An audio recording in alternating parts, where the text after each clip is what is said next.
just with a Y.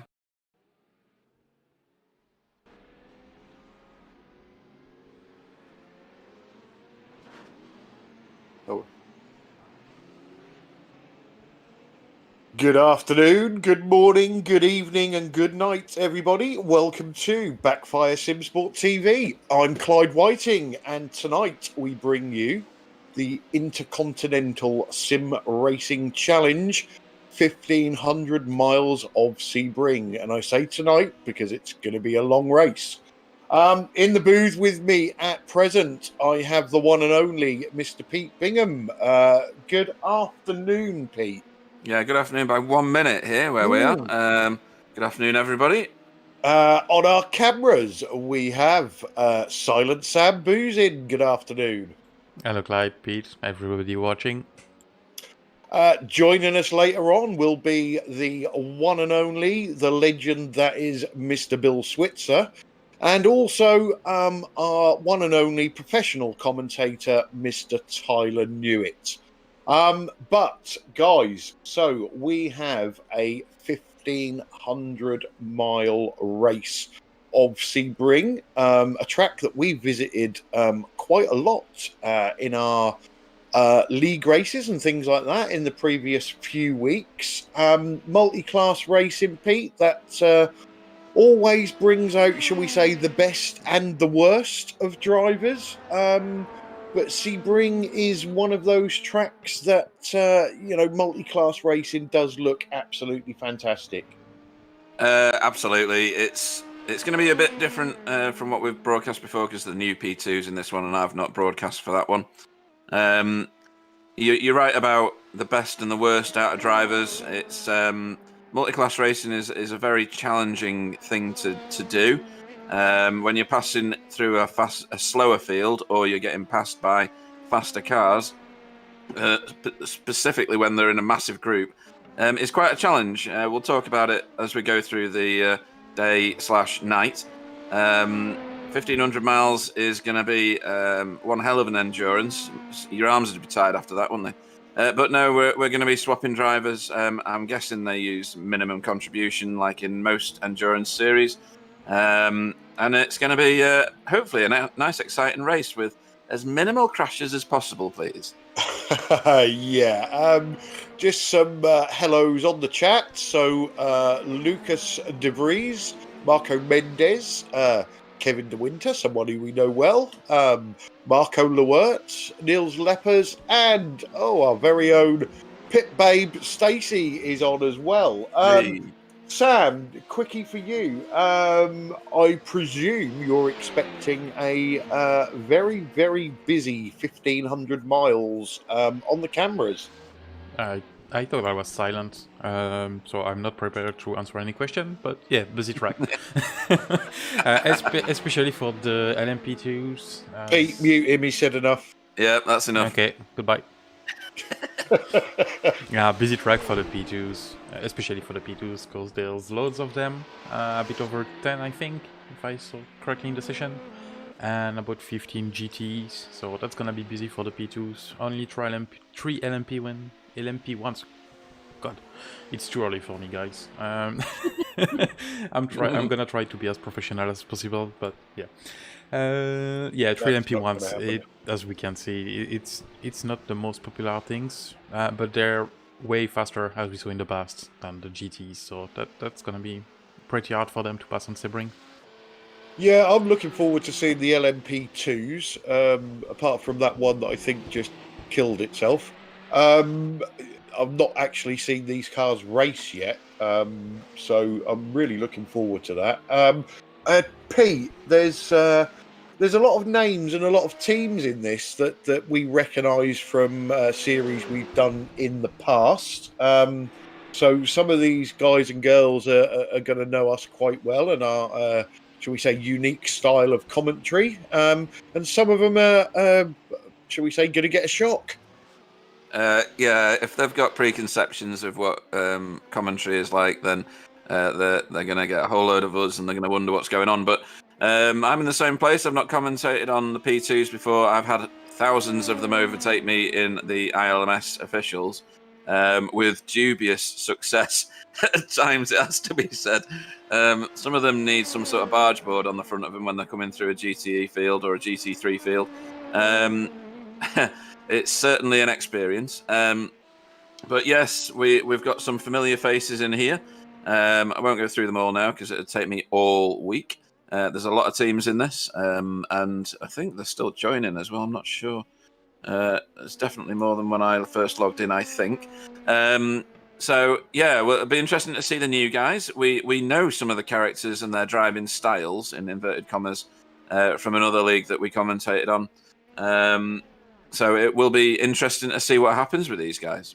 Yeah, and I've just noticed that one of the series organisers, Martin Pearson, is currently in the car. So to all the drivers out there, get those likes in, and we will abuse the series organisers for you on your behalf. Or anybody else. On likes. So we're currently in the LMP qualifying session. So you've got the LMP 1s and LMP 2s out on track. I believe I'm right in saying their qualifying session is 25 minutes. Then we switch over to the GTEs. Once we get the GTEs out on track, we will get Martin and Isaac in, the series organisers. Have a little chat with them about the series and what they're hoping for today. So that could be interesting. If you've got any questions for them, get them in the chat now, and we'll make sure to ask your questions for you. So let's concentrate on the track for a minute, Pete. You know, we love Sebring. It's got a bit of everything. Usually we get a very, very hot track, don't we? Currently, I'm just having a look. It's at 82 degrees Fahrenheit. And what sim time have we? Oh, we're in the afternoon, so maybe we might drop lucky and not get into the Sahara temperatures. But yeah, you know, there's overtaking opportunities, there's death opportunities. There's a lot going on this track, and it's quite a long lap as well. It is, and it's a bumpy track. The concrete that they put down for Sebring, or it's concrete and then tarmac and then concrete, isn't it? It's weird. It's very, very bumpy in certain places for those people who don't race it or haven't raced it. And last turn is probably the critical one after you head down Sunset, or Ullman Straight, sorry. And it destabilizes the car. I'm not sure what it does in a P1 or a P2 because I've not driven these two. I've driven the HPD round here, which is the precursor to the well, that's a P1 on your screen at the minute, to the P2.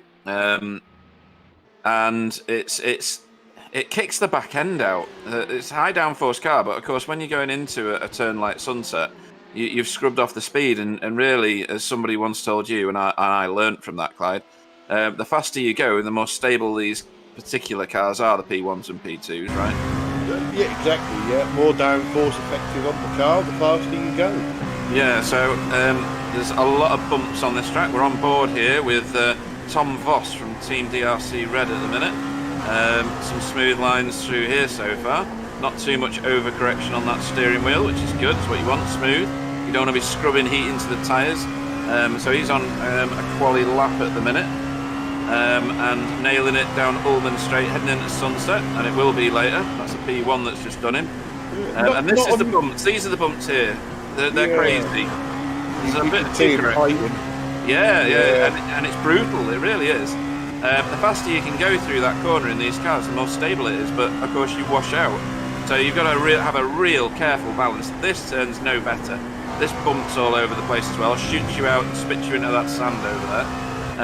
And then you're back onto the racing track here, and this is bumpy through here because you're catching curb all the time. So all that destabilisation means that this is not a safe lap for any car at any point. And if you're overtaking as you're doing this, you lose your natural line and you're on the dusty stuff. And iRacing does simulate the dusty stuff quite well. Yeah, and something I've just noticed with this onboard, we were saying in previous series how bad the vision out of a P1 is. Not much better in the new P2, is it? Not at all. I mean, in fact, I think this is worse. You don't need to see the sky, do you? And you can see some of that. You want to see what's at the sides, and you can't, or not very easily anyway. Have you driven this, Sam? If you're paying attention to what we're saying. Yeah, I did drove this, but only in practice and testing sessions. I have not done a full race yet, but it's planned for next year. I do plan to join some endurance racing in the coming year, and yeah, it's a bit about the same as the P1. You don't see much. Yeah, because you were a big fan of the HPD, weren't you, and the visibility that you got from that vehicle? This car was just a blast. Lots of people didn't like it. I did like it a lot, especially for that. Yeah, no, it's good. So, we'll talk about this a few times over the course of the day, I'm sure, because that lack of visibility will cause some crashes. I have no doubt whatsoever. I can't disagree with you there, Pete. So let's just have a look at our current running order in the LMP qualifying. Interesting that, yes, we've only got 3 LMP1s on track, and they're also all Audis. So we currently have Sebastian Boscher Williams in provisional pole.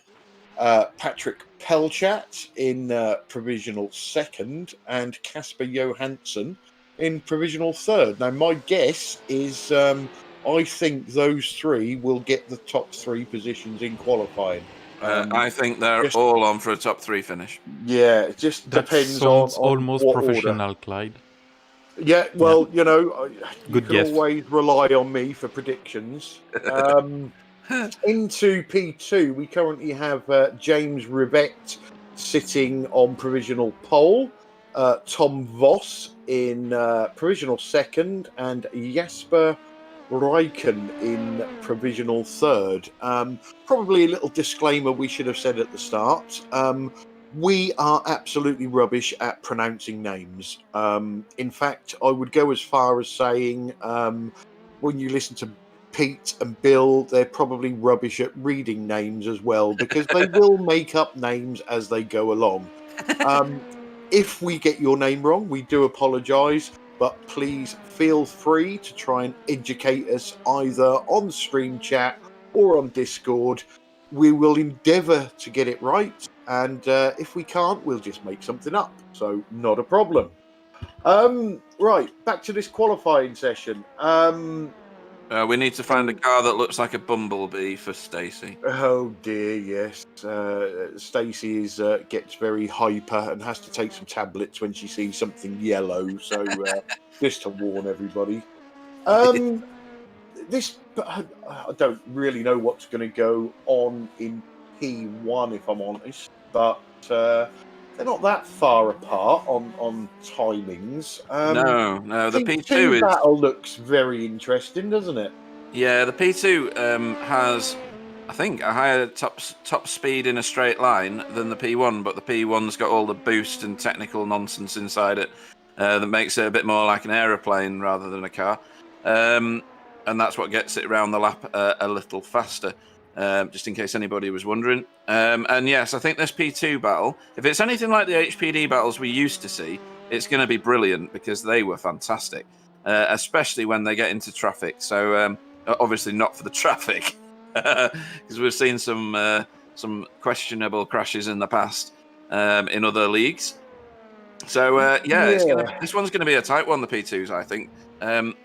Team names. Do I know many of these team names? R3T. They used to drive a Porsche once upon a time. Writer Engineering. That's familiar to me as well. I don't think I see any others that I know in there. I was corrected. Just looking at the drivers out on track at the moment. Marion Brabeck there. We've seen him before. Martin Pearson, who is one of the league organisers, obviously not doing very well at the moment, so that's good. We always like to see the league organisers have a bad day. And we have somebody on track at the moment who I would have called Just Baumeister.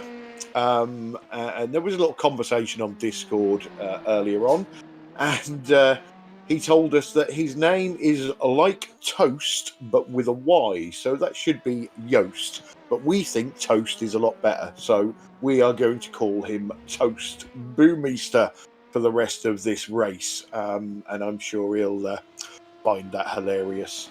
Yeah, so these P2s, Pete. Like I say, I'm really interested in watching these race and just seeing, as you quite rightly said, when we had the HPD, they were always very close, weren't they? And it was difficult for them to gap each other. And I'm just hoping these P2s are going to be the same. Yeah, once they get in the draft, they pull back up onto the car in front. It's when you've got multiples of them in a big train that the chaos commences, because they all pile into the same corner at the same moment, which is always interesting to view and commentate on. Probably not very good to experience. But these guys thrive off that, don't they? Because they wouldn't sit doing this for 12 hours or 13 hours if they didn't enjoy it, or longer, because there's longer races in this series than this, isn't there? There is, yeah. They have. I think this probably isn't the shortest, but they. I think there are 12, 24, 6s. So there's plenty of big races in this. Yeah, the only reason I keep asking you questions is because I know you're eating a bacon butty right now. You better believe it. I'm just trying to stop you eating it because I don't have one. There's nothing but jealousy in this. So going through the field at the moment, I'll do it in teams this time. So Fuga Simsport, I'm guessing that's how you say it, by the way. Fuga Simsport LMP1, they're currently provisional pole at the moment for the P1s.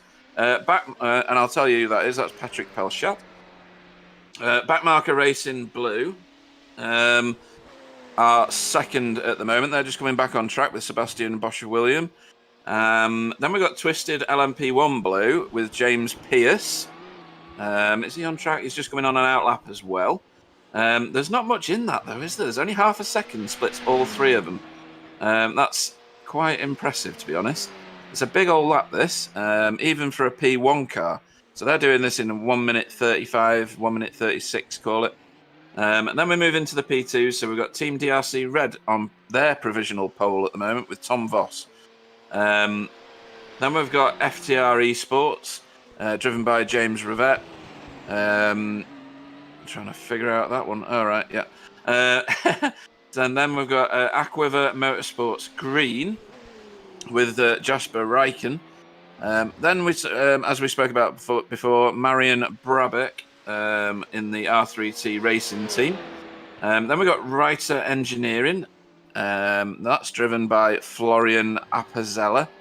Then Nicholas Crittenden. Sorry if I butcher any of these. And he's in the Verve Racing Team Black car. They are currently in 6th. 7th at the moment, provisionally, is that Joachim or Joachim Bank Lauridsen? There we go. Did that well, didn't I? Stepped through it. Perfect. That's NSR Bronze's simperformance.com car. And then we've got Martin Pearson, who we talked about before, in the Sapphire Simsport Alpha. And then the K-Bot K1 car is the last in the field at the moment with Toasty Baumeister. So, still eating, aren't you? Oh yeah. I've got a big pile of bacon sarnies. So it looks like Tom Voss has got his fan club in the chat, which is interesting. And Stacey said in the chat that the track looks worn out. It is. It's a very old track, and it's. I think it adds character, doesn't it, Pete? Rather than these bowling green smooth tracks that we see sometimes, tracks with a few bumps, they make the racing more exciting. They do. I don't get the appeal of driving around glass bowls, a bit like how they've resurfaced Istanbul recently. and it made the race utterly boring, apart from the fact that it was greased because they hadn't let the tarmac to improve or whatever it does, or sweat or get the oil out of it. These tracks where it's a bit older, they've been fixed a few times, they're patchy. It all adds to part of the racing experience. It's about how the driver approaches those different surface types and grip levels and traction levels. Some of them go uphill and downhill. This one doesn't. This is fairly flat. It used to be USAF based during the war, and probably afterwards as well. When Mr. Switzer comes into the session, whoa, that is not how you do that, Florian. You'll be resetting that car because that'll upset your downforce. He'll talk to you about how this was a site for flying fortresses. Only at this bit on the track where he is now, this is called Fortress Strait, and that must be where the strip was that they took off from once upon a time, or where they hangared them. And a lot of racing tracks around the world are airports of some sort, whether they're military or not, or were military or not is beside the point. But they make for ideal racing conditions generally because they're quite large. They've got big straights already that the original conversion just needed to tarmac them or treat them. And you get wonderful racing like this. And even on the straights here, you can see, I'm going to call him Joaquin because I don't know anything else. You can see him going up and down the bumps as he goes down the track. Because it is uneven, and again, all those little uneven things, you learn them. They become like second nature as you go around the track. To know when you get you do a little lift, so that your wheels don't spin as you come back down again. It all makes the driving experience more of a simulation. Yeah, and obviously some of them you try and avoid. That one. Yeah. Some of them you change your car setup to try and overcome them. And some there's just nothing that you can do about, especially if you're a safety car driver at Belle Isle. So it doesn't just affect the race drivers, does it? No, not at all. Who was that, by the way? I can't remember who the safety car driver was. No. It was an IndyCar race, wasn't it? Yeah, it was. Yeah, I might have to Google that in a minute because it was funny. But yeah, it's a lot of people, especially F1 people, they like these tracks that are super smooth and ironed out and stuff. And I don't know, it just takes something away from me. There's a nostalgia to these tracks, a bit like with Silverstone and Spa and Monza and well, I was driving around Monza the other day. It was a bit of a yawn, but it's possibly because of the car I was driving, and my lack of skill. At Le Mans, they've all got their little uniqueness to them, not just because of where the turns are and what the turns are and how famous the turns are, but because of the track surface as well. The elevation changes, the braking zones, they're just unique tracks, and I prefer them to some of the smoother, more standard, newer design tracks. Yeah, couldn't agree more with you there. So these guys have got a few seconds left. Sorry, they've got about a minute left of their qualifying. I think so, yeah.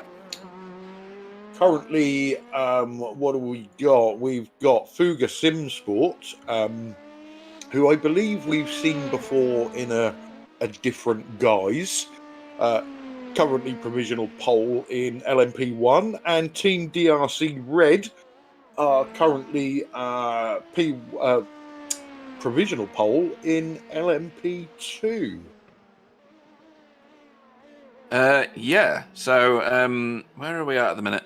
Yeah, they're not far from finishing this session at all. Then we're going to get the Wasps on track, and I don't mean that because of the way they sound.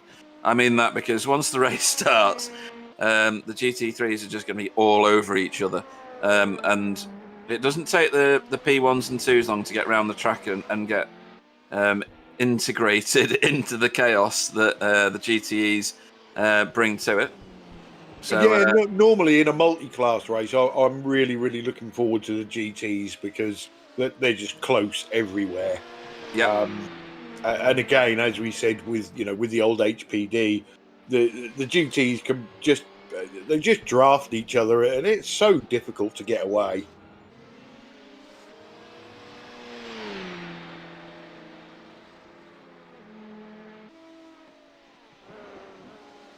P1s and race, 2s, yeah, been race called pit control. lane.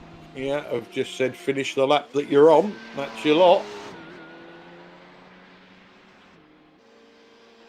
So this will be it for the cars that cross the line. So is that Sebastian? Yeah, that's Sebastian. So he's the only P1 on track. So he's going to rest it there. He's finished second in the session. That one's not going to set any. That's Marion. He's not going to set any land speed records like that. He's obviously bailed on that lap.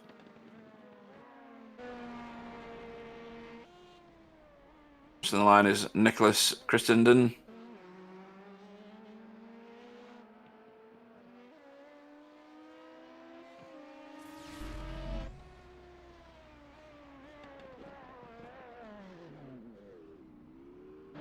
In Pearson, who will tear some strips off later on again.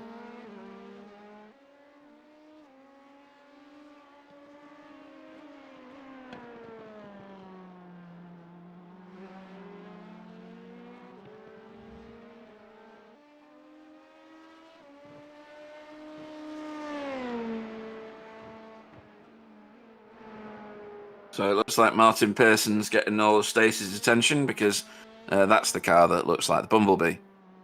Yeah. Looks like it's going to be a very interesting battle in P1 between Fuga Simsport and Backmarker Racing Blue. I'm pretty sure that Twisted LMP1 Blue are going to be there to pick up the pieces of anything that might happen. I was thinking the other way round, actually, because there's 3 tenths between 1 and 2, and then only 2 tenths between 2 and 3. So it might be that they all stick together and draft for the entire race. Who knows? We've seen that before, haven't we? After 8-hour races and 10-hour races, Yeah. They all finish on the same lap, and you're like, what's going on here? So here's the Wasps. They're getting queued up at the front of pit lane, ready for the green light to go. So we've got, how many cars is in this? Is it 4? So you've got the Corvette C8, the Ferrari, the BMW, the Porsche. Is that it? I think that could be it, yeah. Yeah. Okay. And just something for the people on the chat at the moment. Once Bill Switzer joins the commentary booth, please feel free to ask him why he loves the Corvette so much. Yeah. Prepare for some swearing.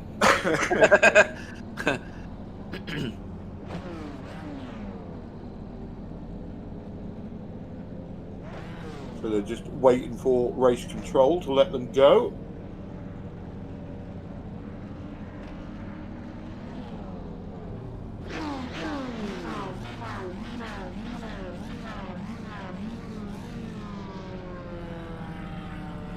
Even that pit lane is so bumpy. You can see that vet in the background there.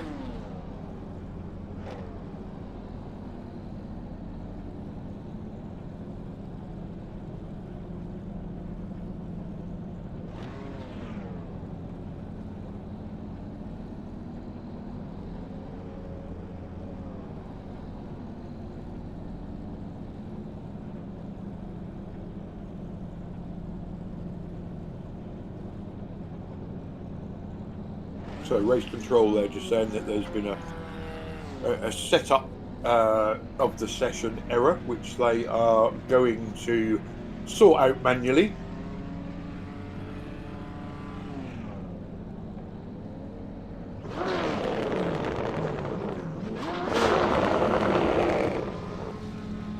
I will just take this lull to make sure we haven't got any messages we need to respond to.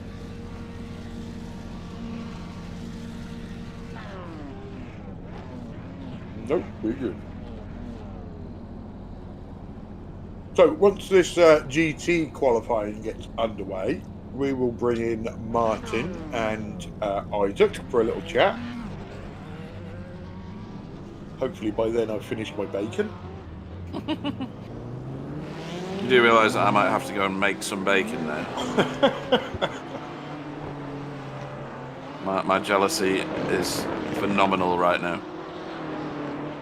So out they go. You'll hear the tones of these cars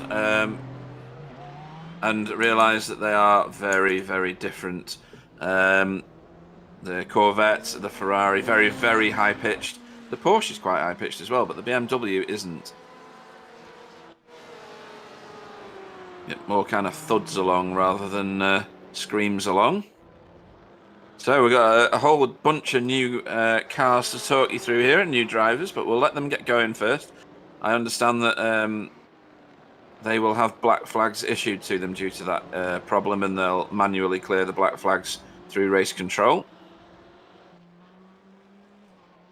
Yeah, I've already picked my favourite team. Oh, go on. In GT. It's I know it. Simtards. It's Simtards, yeah. Great name. Awesome. I like Aero Pigs, who are on the screen right now. Mark Mestres. And the other thing as well about Simtards, and unless I could get myself in massive trouble here, I believe they have a lady driver in Emma Gould. All right, okay. Always good to have as much diversity as possible. Yeah, we definitely need more lady drivers in sim racing. Well, in racing in general, but yeah, definitely in sim racing. Is there a moustache on that Simtards car at the front? I've not seen. There's a brown bit on the front of it. It looks like a tash. Could be. You're gonna have to have a front-on shot of that, Sam. I think Isaac's talking at you as well. Perhaps Emma's not Emma? Yeah, maybe it's Emmanuel. Right, so without further ado, whilst this qualifying session gets underway, let's bring in series organisers Isaac Barkley and Martin Pearson. Welcome to the booth.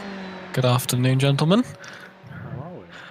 Good afternoon. You're very quiet, Martin. I don't know whether you can get closer to your mic or remove it from your bottom. Is any better? Sorry, we talk out of hours, so we can't have the microphone in there at the same time. Not wonderful, but I will turn you up my end anyway, at least so I can hear what you're on about.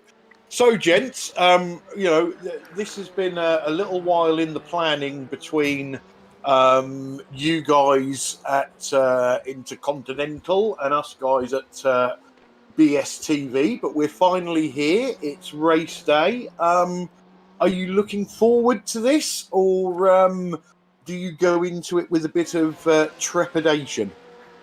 I think, every time you go into a race, you got to be, you're a bit nervous because obviously you put loads of time and effort into it behind the scenes, and then you come through to race day and you just really hope it all comes through to fruition. We had last race we had Monza was so far our best race we've had in this championship in terms of driving quality, and the general racing on track was awesome. And so coming into this, I think it's just raised the bar that extra notch higher. Yeah, well, being being a series organizer myself, I know how much goes in behind the scenes that nobody else sees. Martin, obviously we see you out in the car. Just a word of warning, being a series admin and organizer, we will get every single one of your crashes on the stream for the other drivers. Multiple times as well. And in slow motion. Yeah. Just so I can analyse where exactly I went wrong every single time. Don't worry, you won't need to analyse it. We'll point it out to you. Sometimes you can say where you went wrong is actually getting in the car.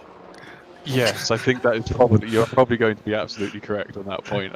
With all the admin work that it requires, it does eat into the practice time, unfortunately. But we'll give it a good crack today and see what happens. Yeah, well, as you can see, we do like a bit of banter with the organisers. Isaac, give us a brief as possible rundown on the main rules of this series, because obviously it's new to us as well. Yep, so ISRC is a new series that just started up in September. Started We started off initially with a 24-hour quarantine race back in April during lockdown. The Discord was here, and we had loads of guys here, and we thought, why not? We've got a platform, let's use it to create a series. So we created a series, ISRC, Intercontinental Sim Racing Challenge, and the idea here is to just try and give drivers a fair and fun place to race. We have a quite in-depth stewarding system where we communicate a lot with all of the teams during a penalty and during the analysis of a penalty. So that is our main selling point in terms of we give guys a really good professional experience. Along with that, we've for these races now we've added a couple of new rules on the penalty system. We started at Monza, where when you get warnings, teams get 2 warnings, which will then result in I believe, a drive-through penalty. Teams one's getting 2 warnings, they'll get a drive-through penalty. An accumulation of 3 penalties in one race will result in a 10-minute penalty in the pit lane. If you're going to drive around causing lots of havoc, we'll just park your car for 10 minutes. It's quite simple. Other than that, it's fairly... There's some other little rules here and there, but it's, go out there, have fun, race the other guys out on track, and come out of it with a smile on your face. And that's what sim racing should all be about. It's fun at the end of the day. We've had drivers in the past that just, I don't know, it's like they don't enjoy it, and you think to yourself, well, it's your choice to do it. So yeah, you always get the odd one, but we're looking forward to doing this long broadcast. How long do you think this race is going to go on for?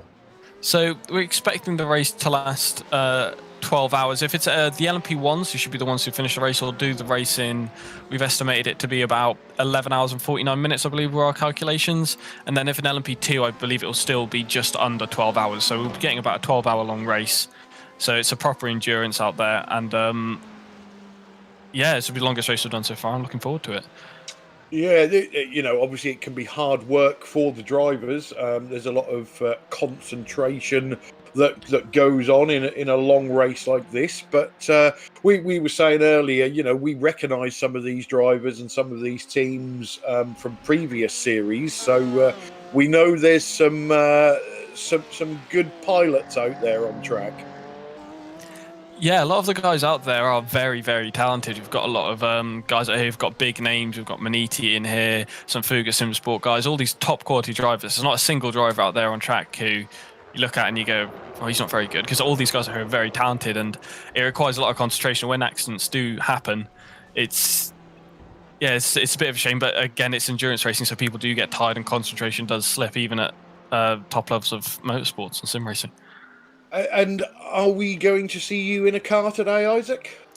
Not me. No, I don't drive. I am only stewarding the whole race. Okay. That speaks volumes then. And Martin, let's go back to you. You're qualifying. Happy with that or disappointed? Sorry, a little bit disappointed. I was hoping to be a little bit further up. I don't specialise in qualifying, that's for sure. So I'm hoping that I can use the advantage of it being a multi-class race in the back and the other classes and things, and pick people and make time that way. I'm much better on a stint length rather than on a safe stint rather than on a qualifying lap. That's certainly a weakness of mine. But I was genuinely pleased not to be at the back. Well, yeah, that's always a bonus. Somewhere that I usually end up. Well, you've already gained a fan today. So Stacey on the chat follows a lot of our racing. Her other half runs in our GT4 TCR series, and because you've got yellow on your car, you've got another fan. So there's some added pressure there not to let Stacey down. On top of all of the pressure of you guys having watched me, oh goodness. We might put a little bit of pressure on you, yeah, but no, not too much. That's good to hear. That's quite cool. Do you listen to the broadcast while you're racing, Martin? I've got it on a laptop next to me. It is muted, however. That's unfortunate. Every time I do glance across and I see my car on screen, I'm like, oh no, what am I about to do? We do have a magical power that we can make people crash. Yes. Great. Commentator's curse. Oh, Well, it's better than that. It's better than that. It's sort of deep and psychic, and we can subliminally send messages out to drivers, and they crash. So just be aware of that. So guys, look, thanks for joining us in the booth pre-race. I hope you have a good race in a way, Martin. I also hope that you don't have a good race, just so that there's something for us. I presume, Isaac, you will be in race control. Yep, I'll be in race control all of the race. If there's ever a point which you guys fancy another chat, I'm free, so I'm more than happy to come in and talk to you guys about the racing and what's going on and furthermore with the series, and give you guys a little bit of a break, because it's awesome that you guys are doing a race this long, and glad that you guys are covering it. If you need a hand, just let us know. I'm sure we will. We'll give you some notice and drag you in at various points during the race, just to give us an update from the race control perspective. Hopefully, you're not too busy. I know what it's like to do race control, and it can be an absolute nightmare. So, any drivers that are listening at the moment, please ensure that you respect race control. They do the best job they possibly can, and even somebody's dog is helping in race control, as you can hear. Is that you, Isaac? Yeah, that's me. That's the dog's good mad. Yeah. So utmost respect to race control, because it is a very, very difficult job. So Pete, Sam, any other questions for Isaac and Martin before we let them go? Yeah. Are you some sort of sadists having 24 and 12-hour races? I think it is. Absolutely. I don't know many leagues that'll do a 24-hour race, probably just because I'm not paying attention. Is that just trying to test people, or do you expect to get the same kind of uptake in terms of the strength, the size of field for those? Well, like I said earlier, the first race that we ever did was the Quarantine 24, which is a 24-hour Le Mans during lockdown to give people something to do. And we got a full grid for that, full 62-car grid. And we've organised it so it is as close as we can do for the date previously. So hopefully we'll get a couple of one-off entries in. We should be able to get a full possibly even 62-car grid for that race, just because some people are maniacs and like driving for 24 hours straight. Yeah, there's got to be something not quite right with you, isn't there? Yeah, for sure. The other thing on Clyde's point is that the admins and race control, they don't get paid; they do it for free. And when people start getting all emotional and the clean Xbox comes out and they have to have a little cry in the background, they need to understand that you are doing it for free. You're doing it to support their race and to stop the carnage. Do you throw full course yellows at all, or just local yellows and penalties? No. It's just localised yellows and penalties is all that we hand out. iRacing gives the option to tow, so if a car is too badly damaged, drivers are informed that they must tow the car if they can't safely rejoin the track and carry on with their race. So it eradicates the need for full course yellows. Yep, that makes sense. You get different leagues with different rules, and some work better than others for the type of car that's on there and the type of driver. And do you see this being a regular feature each iRacing season or calendar year? The full 24 or the 12-hour? Either or. We've spoken about it, looking forward in the future, and we'd like to do some 24s, but me and Martin like funky stuff, so we'd like to do some interesting track combinations. I think would be is our plan for the future, but not going to disclose anything yet. I'm not interested in your sexual preferences. You heard it there first, folks. Yeah, these guys are weirdos. Okay. Hey, Isaac's a weirdo. Isaac's a weirdo. So, if we see a penalty and we need it explaining to us, then we'll be sure to drag you in if we have that capability. Sometimes we do, sometimes we don't. If not, we'll ask you more than politely to come and join us and explain yourselves, because that's always fun. I've not got any more questions. Sam? Yeah, no question for me. Just good luck for the race control things, and good luck, Martin, for the race. very much. Thank you all, and good luck with the rest of your stream. Like I say, if you ever need someone to talk to, I'm sure there's admins and stewards and myself in here who are more than willing to come and chat, and the drivers are all sure raring to go and get into the commentary box as well at some point. Excellent. Well, it's been a pleasure talking to you two. We'll let you go because I know, Isaac, you're going to be busy in the background, and Martin needs to get yourself ready for racing and all the preparation that you need for that. Like a 12-mile jog round the block and 4 visits to the toilet. So we'll hopefully talk to you again at some point during the race, guys. Thank you very much. Brilliant. Cheers. Thank you very much.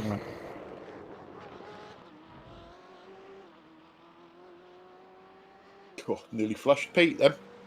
Wouldn't be the first time. No, very true. Right, so where are we in this GT qualifying? So we've got about 14 minutes left. Currently we have, oh dear, Tar Canhao. That was really shocking. For 27 Motorsport, sitting on provisional pole. Lucas de Vries for Team DRC Orange, currently in second. Ricardo Duarte for hashtag Racing in third. Right, we've seen him before, haven't we? We have, yes. Yeah. Why is Emma in the pits and not on track trying to get further up the grid? Currently, Simtard sit in 15th. So let's hope that gets a little better. And as I say that, I believe Emma's just come back out on track. Clearly listening. Right, let's have some more hellos on the chat. So, who have we had so far? We've had Raymond Shephers, James Rivette, Kind Yoda, I like that name. Yeah.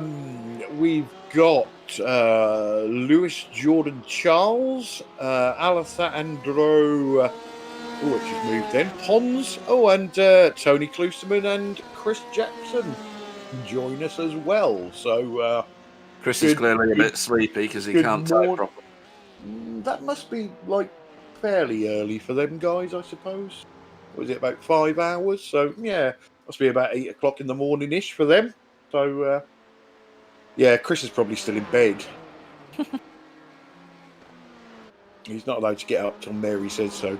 No. And we've noticed that Mary's been driving his car lately as well. So yeah, so currently on your screen, we've got David Tate for RNE Team GTE. Yeah, I don't think they've set a time yet. No, yeah, I was going to say they're yet to set a time yet. Lots of use of the word "yet" there. Yeah, so anybody not used to iRacing's rules, if you get a 1X, so an incident can be collision with another object. That can be a car, the furniture, the scenery, or anything like that. It invalidates your lap, as does exceeding the track limits. Now, me and Clyde disagree on track limits. We'll talk about that at another point in the race because we talk about it every time there's an endurance race. But you're mostly a new audience. So, yeah, if they get a tyre off where they shouldn't, they will incur another penalty of a different type, a 1X. So generally the white lines denote the track limit, even when the tarmac goes beyond it. And it invalidates your lap as well. So even the slightest mistake can be punished by just removing your entire lap. And if that's at the beginning of your lap, there is nothing more annoying. Yeah, I'm not being drawn into this conversation. You will be later. So James Rivette, apparently we've got his name right. I'm only going on Paul Rivette, ex-Clio champion, and he's done a couple of races in British touring cars. So hopefully it is Rivette and not Rivet. And Chris Jackson just confirming that he's still in bed.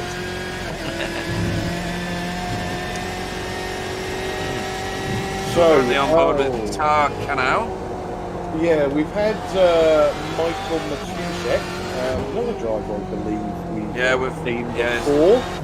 Lithium. Another team we've seen before in Lithium Motorsport. He's currently just popped his Corvette into provisional second place in GTEs.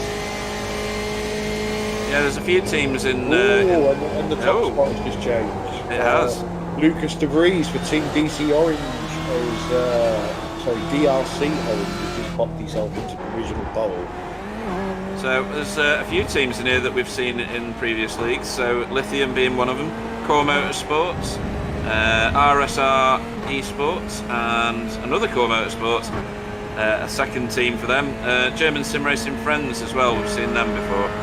Yeah, and I think Sam was telling us that Fuga Simsport is a rebranding of the old Gold LMP team. Sam, is that right?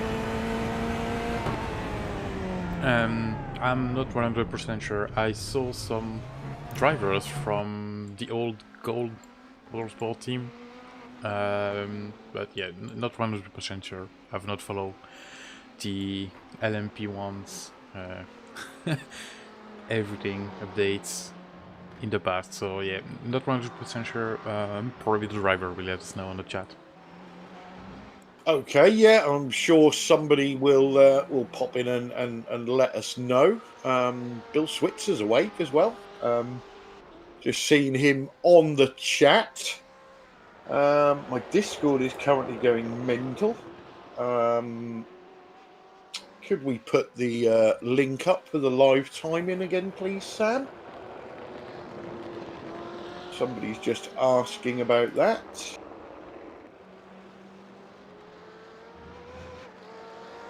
And if any of the drivers want to share their footage with us, there is instructions on how to do it, and we will endeavour to get you in the stream on our inset picture. Incidentally, what we also do at the start of the race, probably for the first lap or maybe a little bit more, your main screen will concentrate on the start of the LMPs, both ones and twos, and you'll have a little inset picture concentrating on the start of the GT class. So Pete will be letting you know what's going on with LMP, and I'll be letting you know what's going on with GT, just until they sort themselves out. And Pete, as we sort of click towards the end of this qualifying session and the start of the race, we notice, don't we, quite a lot with endurance racing, how the field, no matter how many cars are on track, they split up, then they bunch together, then they split up, then they bunch together. So, for anybody watching that hasn't seen endurance racing properly before, if the cars do spread out, don't think that's the end of it, because pit stops and mistakes and just general circumstances tend to throw cars back together on track, Pete. They do, yeah, and you do get lulls in endurance races. They don't last terribly long, so don't turn away from your set, because you usually find that just after one of those, there's either a massive pile-up or some dramatic driving. So it is an exciting combination. Obviously, even if one field splits up, they've still got to get through another field or let another field through their field.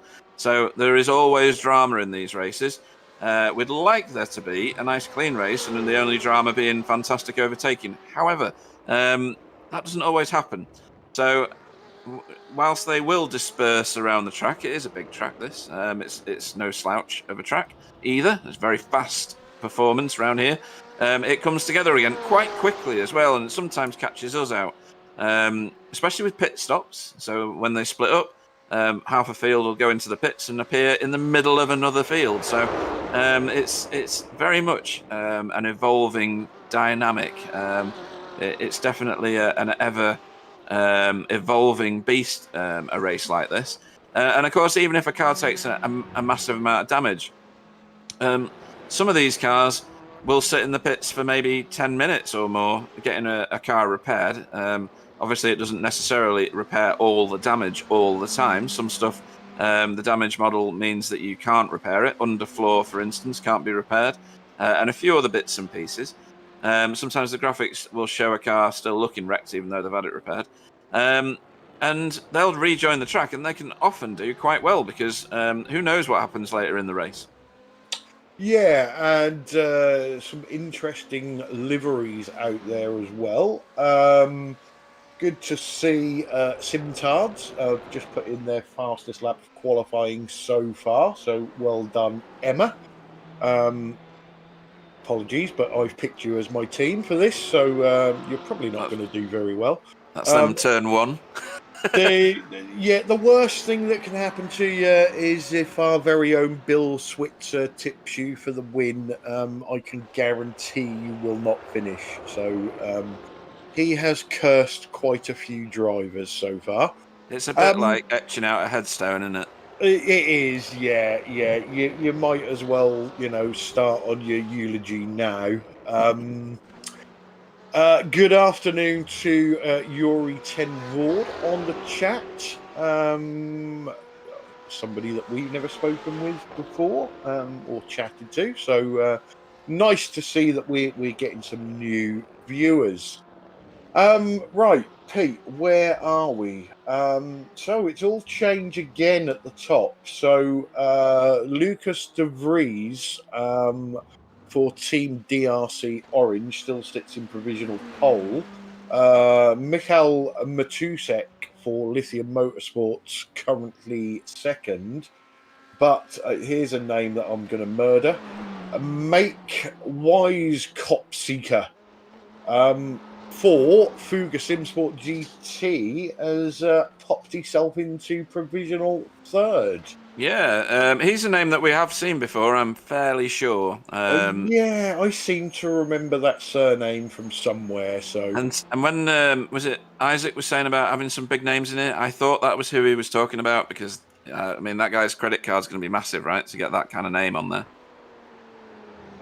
Yeah, was he talking about big names as in, superstars or literally big names? Yeah, well, I think he was talking about superstars, and I don't know who they would be. Someone else can point that out. But big names for me is ones with like more than 7 letters in the surname. Yeah, I'm sort of with you.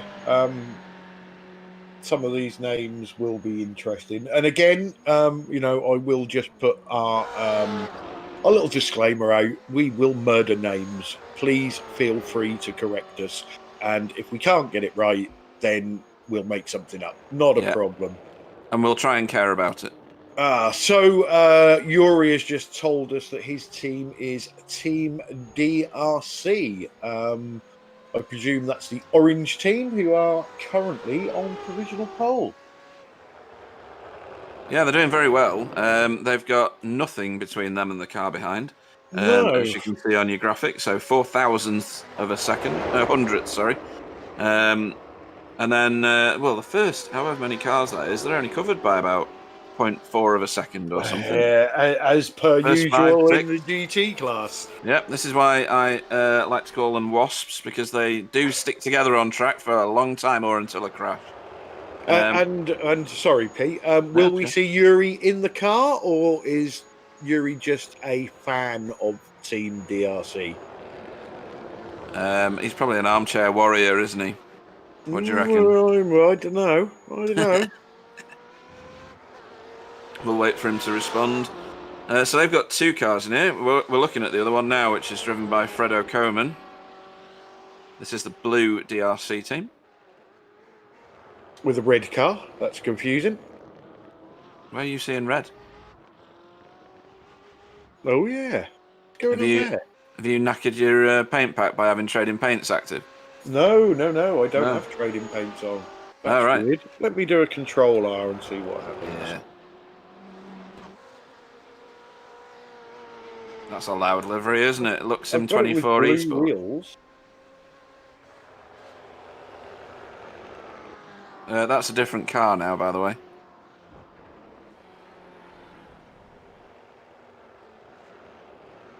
Sam, show me DRC blue. There we go. All red. What's going on here? Someone needs to download the paint pack again. I did it this morning. Right. Yep, Yuri is a backseat driver. Okay. Right. I've got time to do this again.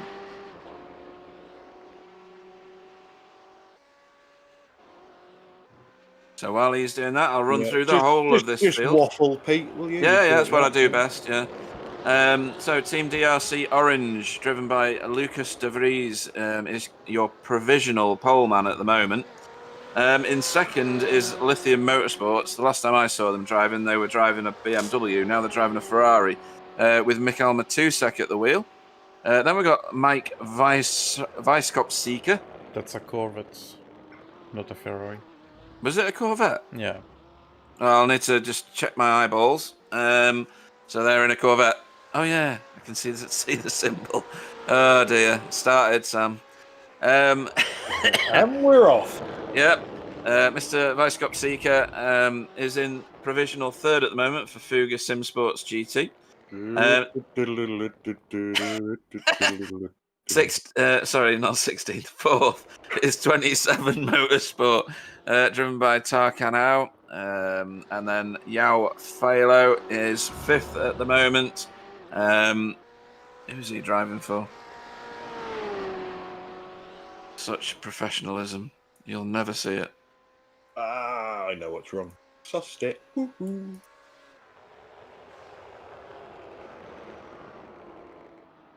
What, you figured it out? Yeah. Cool. Should be. Let me do a Control R, and all should be well in the Whiting household.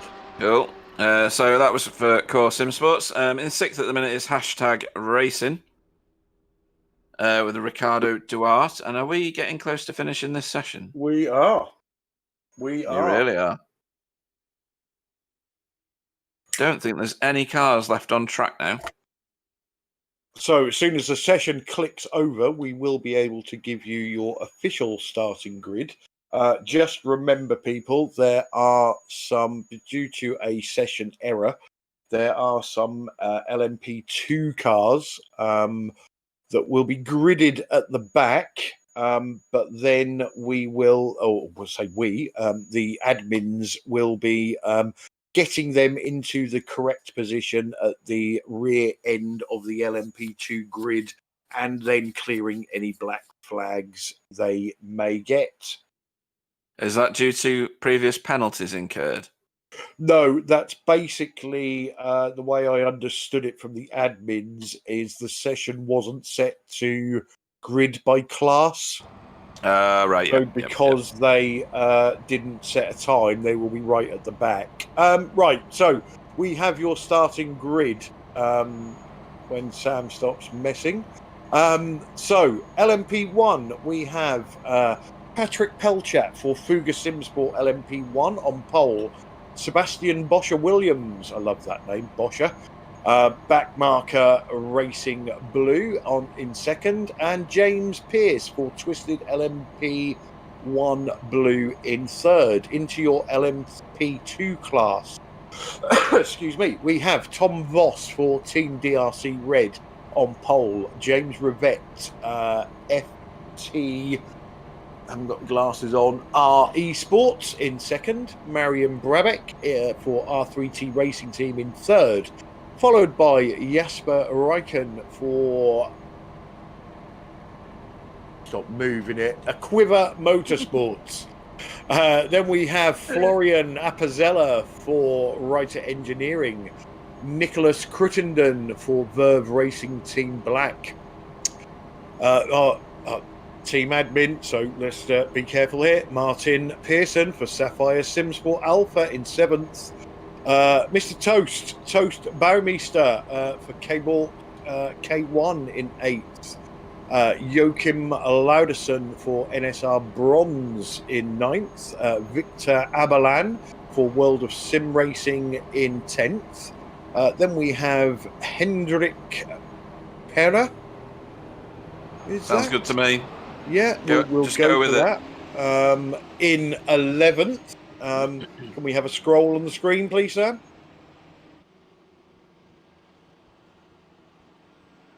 I do apologise. Then we have, rounding out the grid, Matteo Molinars for Stage 1 Racing Scenic. Over to you, Pete, for the GTEs. Okay, I'll just let it trip over on screen first. Bear in mind, we are pacing. We are. You get a full lap here, though, because it's one of the old tracks and not been revised yet to start anywhere else for the rolling grids. So, your poleman is Lucas De Vries for Team DRC Orange. Also on the front row is Mikhail Matusek for Lithium Motorsports. Third is Mike Weiskopsika for Fuga Simsport GT. Tar Kanau for 27 Motorsports is in fourth.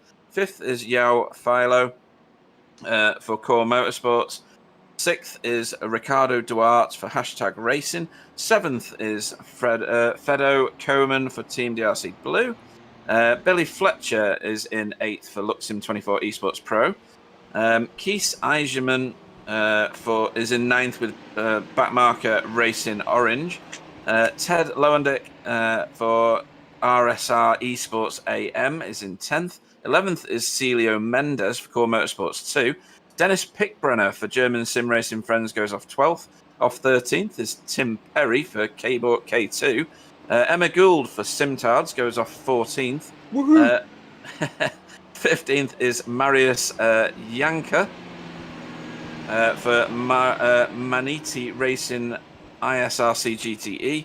David Tate goes off 16th for R&E Team GTE. Mark Pye for Aeropigs Racing Team goes off 17th.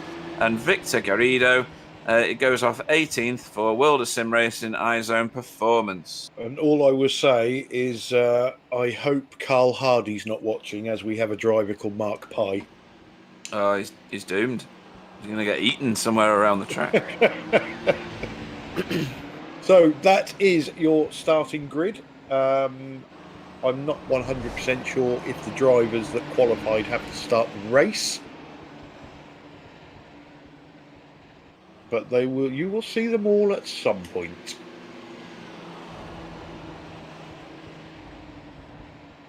I think we've got a group of cars which are starting from pit lane, unless my screen has gone bonkers.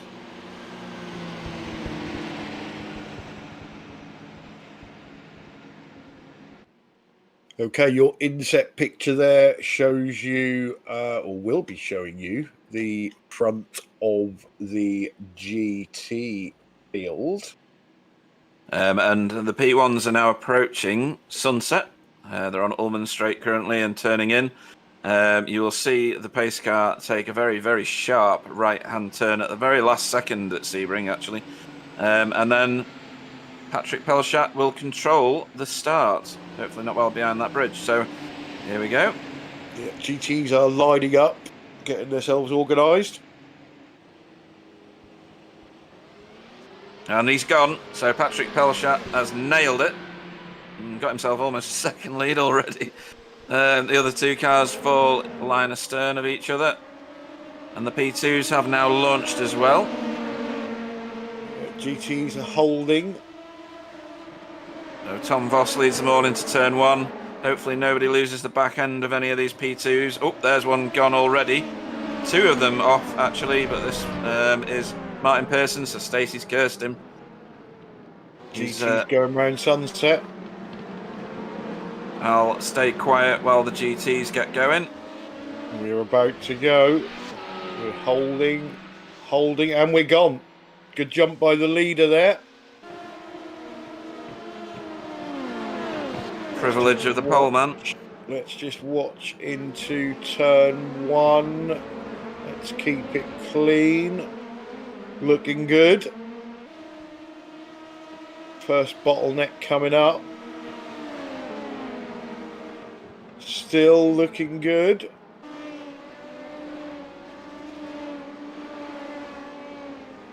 So I'm going to call that as an extremely clean start from the GT field. Well done.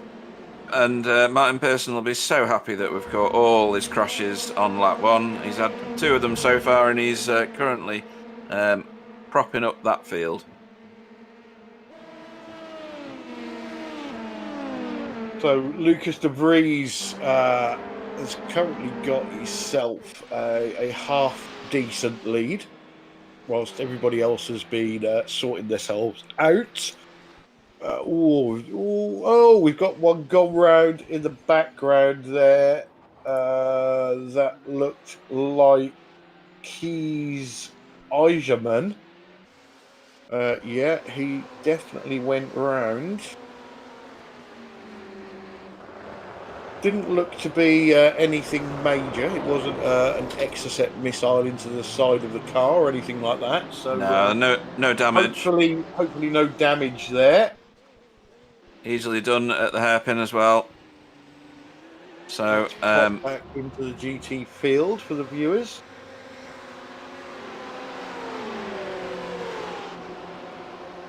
Chasing João Philo in the Core Motorsports Ferrari. It's a good line through there, actually. He's going to get a good drive here. Get on the underneath or the inside, which is the left-hand side of that BMW in front. That's a slow-moving Verve Racing Team black car, I think.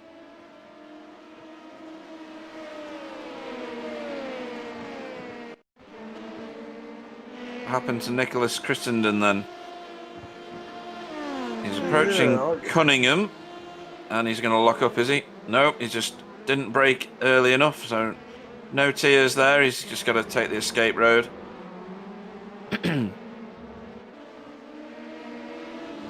Very, very, very solid from the GT drivers at the moment.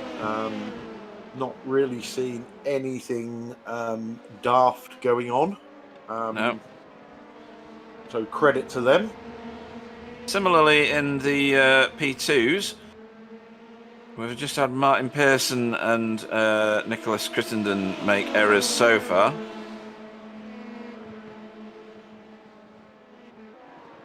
Was that Martin Pearson?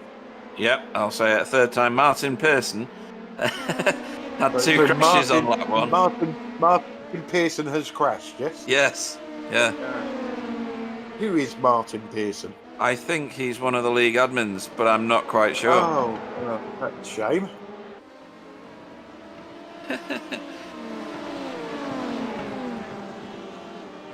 I'm not sure whether he's new to Sebring. Yeah, or I don't know. Perhaps he's new to seeing.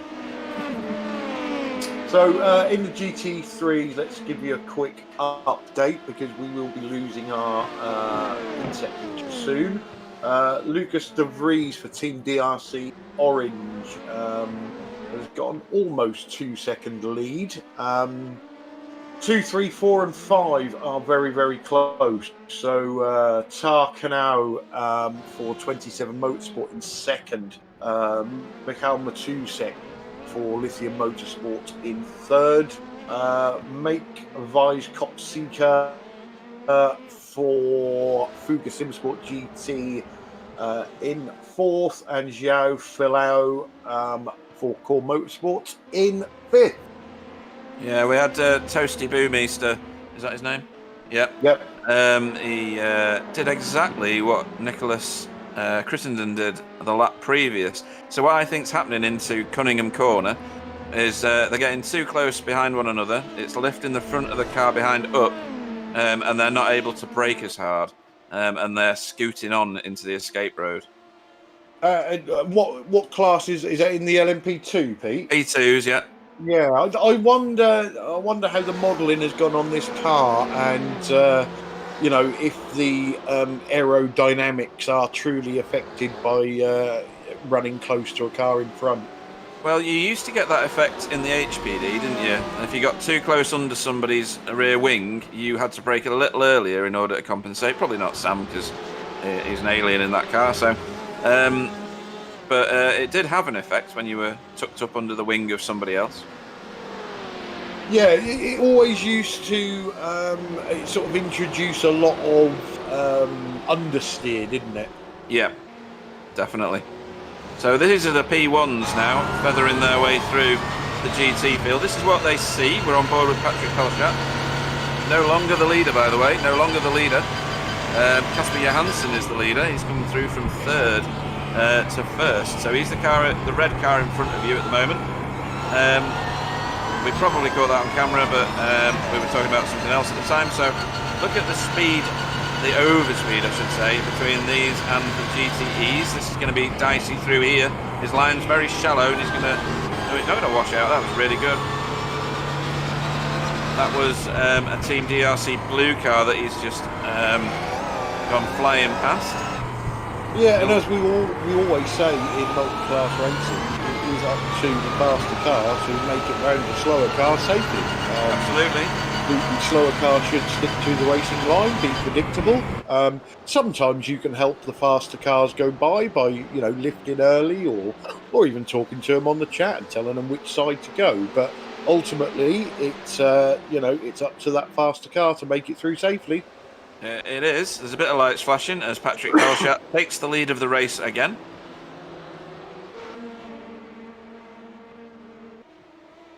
We're now watching Matteo Molinars with... is that Martin Pearson behind him? No. No. It's too far up, isn't it? Yeah. He's chasing... are we saying Joachim or Joachim Bank-Lauritzen? You say one, I'll say the other, and then one of us will be right. One of us might be right. Interesting, he's racing with Stage 1 Racing. Obviously, we know Kevin De Winter from Stage 1 Racing, who we will see here driving at some point. And we will be able to use our favourite saying, winter is coming. Winter will soon be upon him.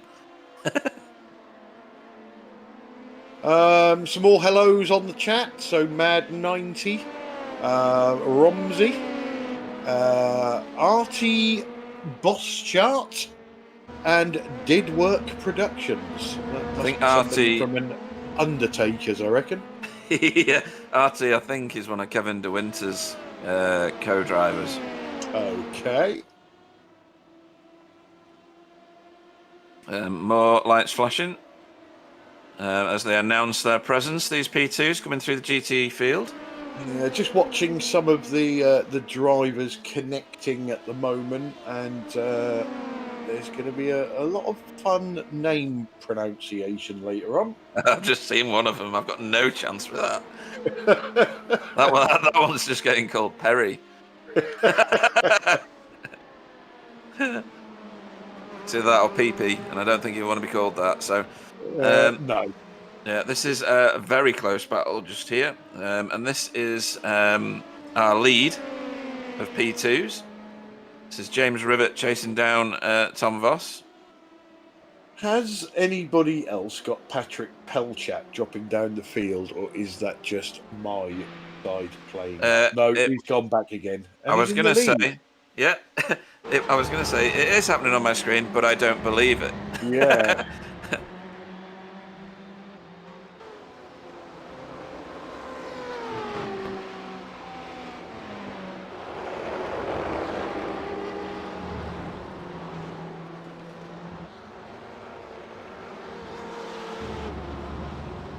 We're currently watching Ted Lowendick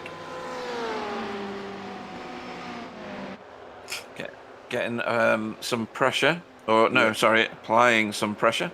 Another name that we like. Yeah. To Fedo Coleman in the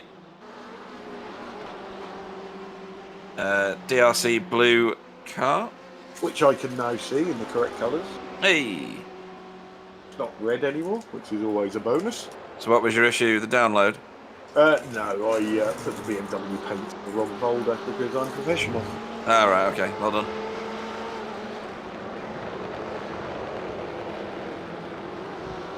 It's a nice car, that RSR one, isn't it? The paint job's excellent on it. Do you know what? I keep looking at that and I can't work out whether I really like it or really hate it. No, I like that. That's good. That's one of the better Corvette paintworks I've seen. Although there was someone that had painted it up like a police car in one of the races that I did the other week. That was funny. In fact, that was the race where you were laughing at me because I got like 1 million incidents and I was shouting at people. So again, the P2s knife and forking their way through the GTE Wasps. Getting the toe, he's gone the other way around that Porsche. That Porsche didn't know where to go.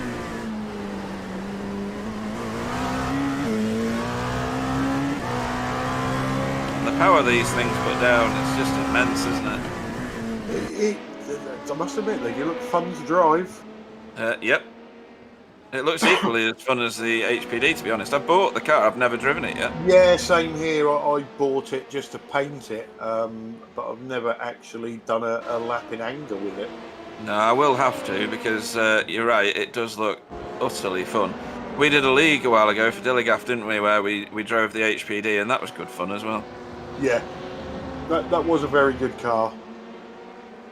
And I'm sure it will pop up in historic series. Yeah, without a doubt.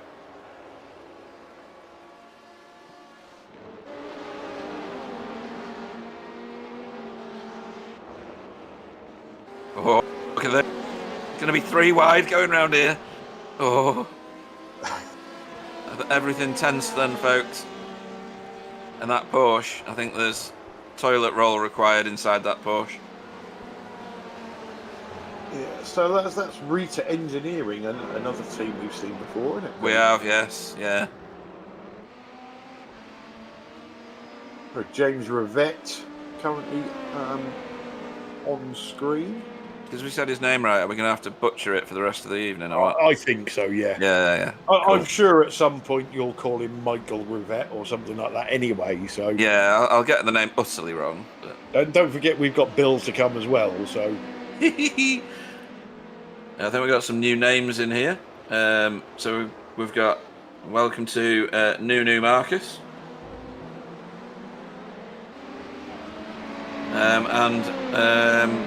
Well, the whole of Aquiver Motorsports, apparently, because... yeah. I was trying to work out what I was reading. So, again, lots of activity through here as the P2s... Ooh, he's going to get pushed out! Yeah. What are you doing? Yes. Oh, dear. I don't know if that was brave or stupid. I would like to see that from above, to be honest, because that would have been a lesson in what not to do, I think, from one of those two cars. And at the minute, I think it was the Ferrari, because that car was fully alongside as far as I could see, and he was still pushing him to the side. Here we go. So, down into Tower, and soon to be on Flying Fortress Straight. And the overspeed here means he puts him right on the outside, and then he gets squeezed, and there was a touch as well. Yeah. Oh dear. What's your judgment? I think the Ferrari driver didn't know whether to stay left or go right. Okay. Which you see quite often, don't you? You do, yeah. Indecision, yeah. That's why we always say just stay on the racing line, and then the faster car's going to know where you're going to be, and it's up to them to make their way past. But yeah, and I think the P2 wasn't sure what the Ferrari was going to do, because he kind of drifted across. He didn't make his intention clear, did he, to stay on the line? No, and I think that didn't help. I think initially the Ferrari driver thought the P2 was going left. Yes. And that's why they started to go right. And then the P2 driver thought that the Ferrari was going to stay left, so they went right. And, yeah. Ultimately, it all sort of worked out. So only just a lucky escape. It was, yeah. So this is the pointy end of the GT field here, GTEs. Sorry. We're chasing Mikael Matusek, who's the second car back there, the lithium car. And he's right behind Tarkanau in the BMW in front of him, which is the 27 Motorsport car. That car's moved up a couple of places since the start, picking off competitors. So a lot of P2s about to navigate past that Porsche again. Have we just got the one Porsche in the field? I believe so. We have, yeah.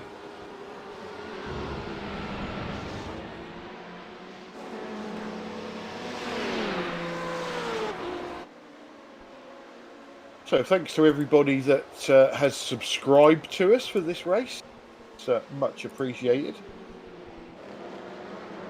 And don't forget to like the broadcast if you like what you're hearing or seeing. Oh, race control on the stream there. What was that? I just didn't get to read it.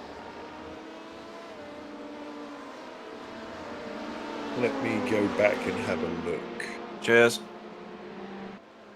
So, incident involving 217 Okay, let me have a look for that. and 23 So that is a Porsche. has been determined as a warning for 23 Twisted LMP1 Blue. Yeah, that's Casper Johansson at the wheel of that car. I don't believe we saw that because that is the bright yellow Porsche.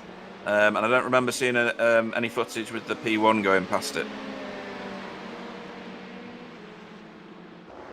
So race control are, pardon the pun, folks, on it like a car bonnet, and making sure that everybody's adhering to the rules. This looks like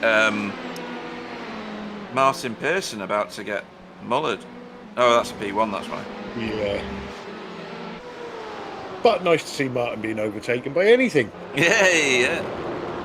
Fast moving pigeons.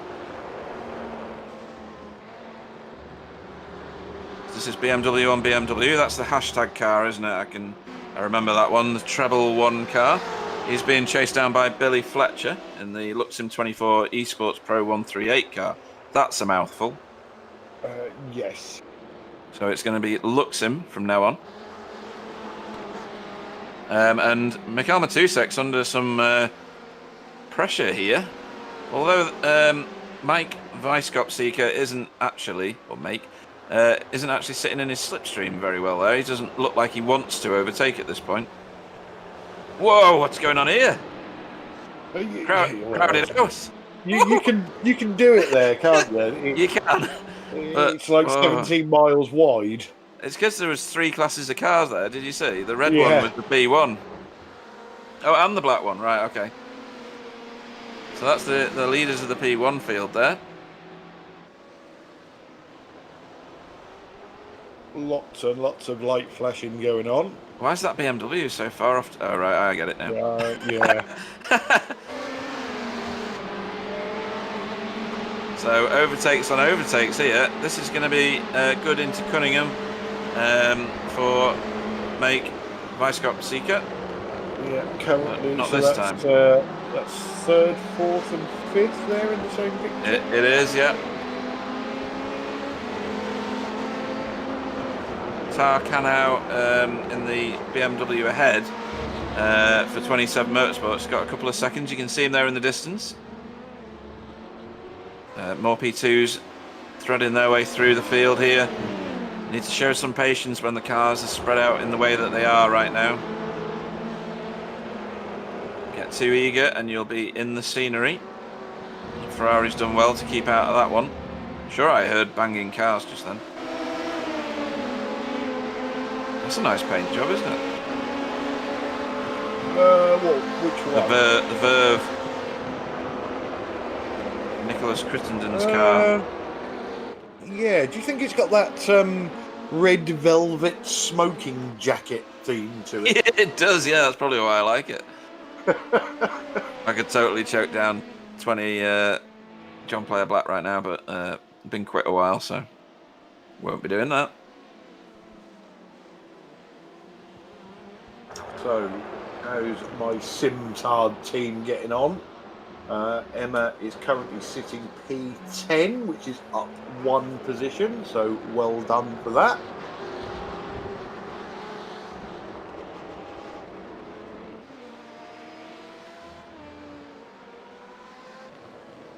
I think, actually, Emma has taken more positions than that, because we had 3 P2 cars which came through the field. So I think Emma has moved that Ferrari forward several places.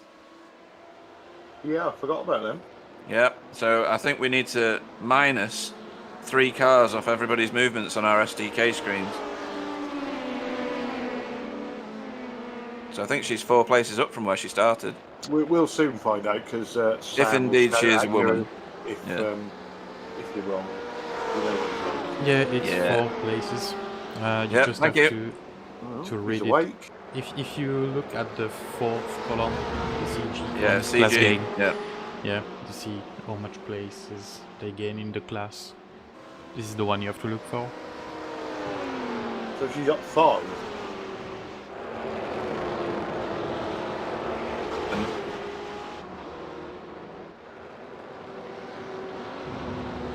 Yep, that'd be right.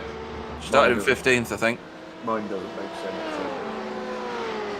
No, that's 4. I don't know why it's 5. So Yeah. everything is messed up. But Excellent. Lucas, who started on pole, he's up 12 according to that. I don't know. I don't know. Odd. Anyway, she's doing all right.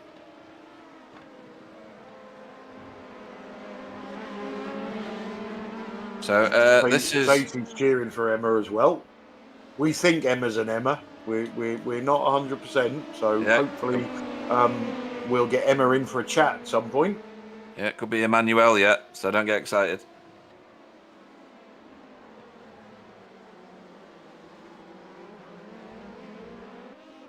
So these particular P2s haven't got apart from each other properly, have they? No, they haven't. Which is good. Again, in multi-class racing, you do find groups, don't you? Where the drivers are very, very similar. And then the groups tend to split up and form new groups when you get different drivers in the car. So again, that's what makes multi-class and endurance racing fun. And I wonder how many laps you get on a tank for each of these three.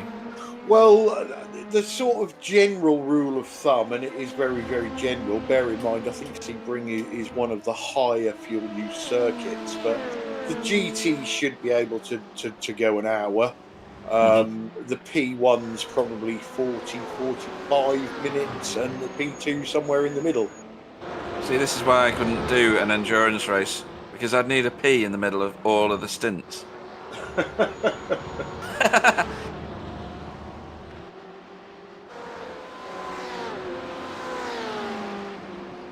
A new incident involving car number 23, the Twisted LMP1 Blue, and number 22, the Backmarker Racing Blue. 24 minutes into the race, determined as no further action. Okay, thanks for that.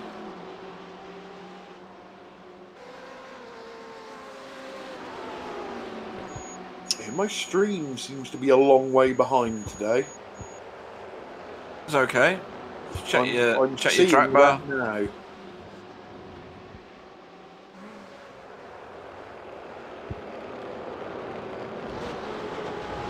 What I might do is kill my stream, start again, and see if that helps.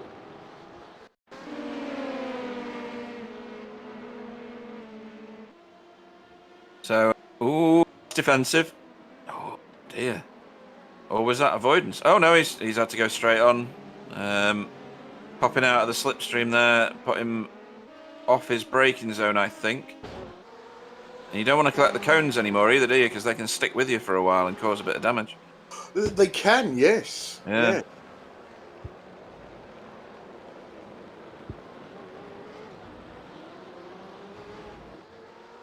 I think they did that just for Le Mans. You know that one when you're going into Mulsanne that everybody uses as a brake marker? Yeah.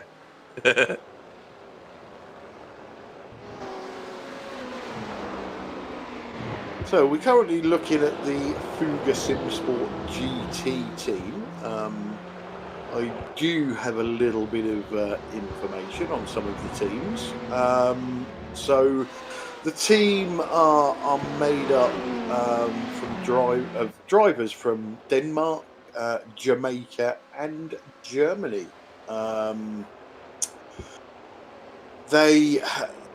Charge Edwards and make Lies Copseeger, always happy to finish a race without disconnects and other bugs. And some of their bad luck so far has been a fuel bug, where the car only refuels for one lap. An ignition bug where they couldn't restart the engine. That's always a dodgy one. And also carrying on with a meatball flag after all the repairs were finished. They've won a couple of IELMS races, and in the 10-hour Petit Le Mans, they had a win as well. So they're not a bad team to keep an eye on. No, absolutely. Did you just send me another thingy? No, not guilty. Oh, yeah, there we go. Incident involving car 145, Lithium Motorsports, and car 218, 27 Motorsports. Okay, so, No further action. Yeah, sorry, I've got some inside information. We've currently on screen, we have James Rivet. Yeah, saw that in the chat a minute ago. Just been waiting for it. Can't believe you got to that one before me. Damn it. Damn you. Well, I literally saw the message, looked at the screen, and he was there. So there you go. There was a car way offline in the distance back there at turn 1.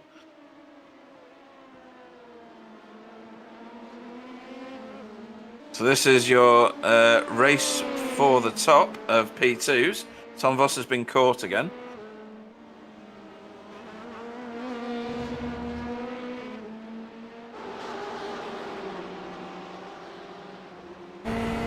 This is a gathering of BMWs, I think, and we're on board with a Corvette chasing it.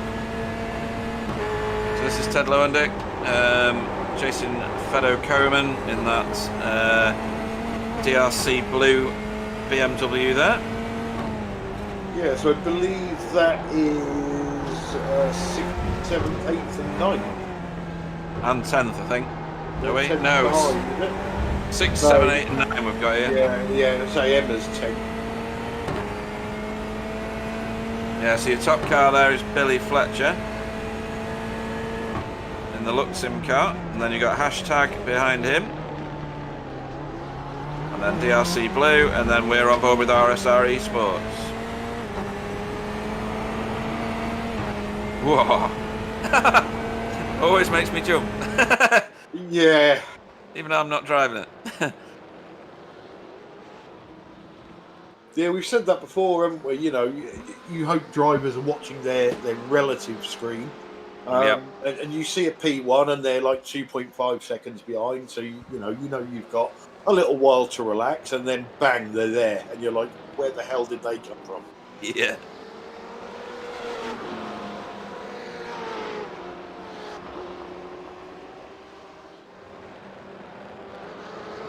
So Pedro Gomez has had a received grouper error. I hope he wasn't in the car. Don't think he was. No. Doesn't ring a bell. We've also had one for Iker Estefania. But then they've reconnected again. Oh, look at this. This is for the lead of P2. Thought I'd double check my screen.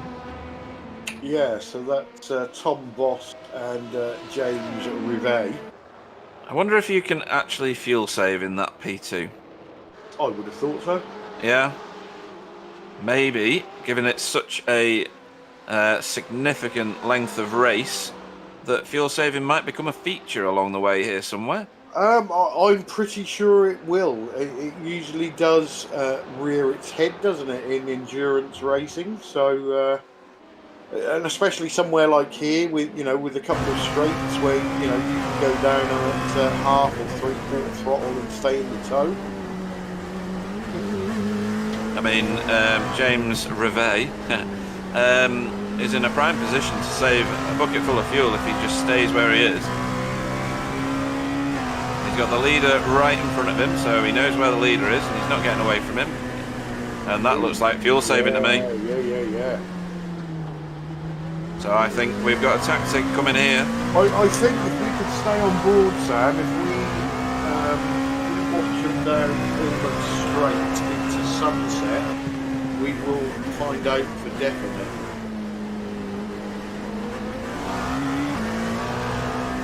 Key part here is to stay in this tow, navigating through all these BMWs. Good tactic actually, dive to the other side.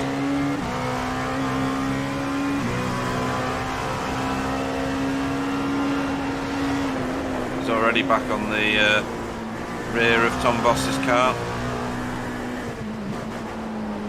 This is want to lose any time. He wants to stay right where he is now, all the way down here. So Let's this see is what he an does. overtake, without a doubt. What's he going to do? I don't think so. He's feathering. He presses. Oh no, maybe not. He's not. I think he's going to stay behind him. Yeah. He has, but I don't think that was by design. You think he only had the option to stay on the outside? Yeah, because he's pulling out of the slipstream. Yeah, you wouldn't if you were fuel saving, would you? Try it around the outside of turn 1. Oh, come on, boys, keep it clean. Oh dear, he's done it. Yeah, I think he had some help there. Yeah, the other guy got out of it. Tom got out of his out of the gas, didn't he? Okay, we've got an update. Go on. It's now James Rivy.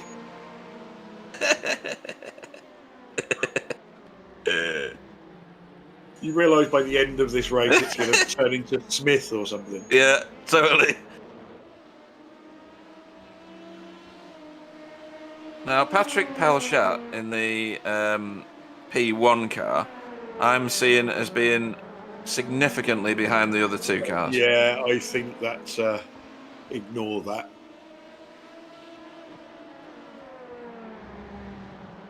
As far as I'm concerned, car 33 is still leading the P1s. Right, okay.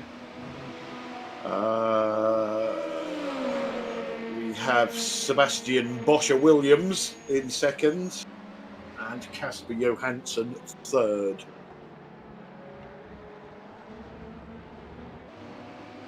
So this little battle continues here. Just noticed the advertising on the side of that Ferrari for Sim Racer Coin. Yep. Is that some sort of Bitcoin? Oh, boys! Oh, dearie me. Oh. Yeah, it's some sort of Crypto. cryptocurrency, yes. Right, okay. Not one I've encountered yet, by the way, but... No, I'm still using white fivers.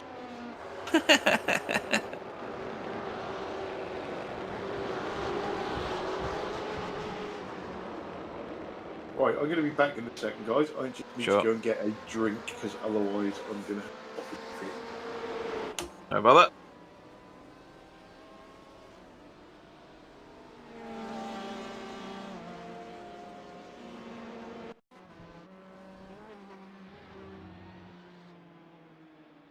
We're watching a replay that I can't see, Sam. We have Joachim Bank-Lauritsen, sorry for murdering your name, went off track at Le Mans. He's got damage. The pits. I'm not sure. I think there's damage on the front of the car. Yeah, definitely. Yeah, there's another crash just before. So, gonna watch this. Yep.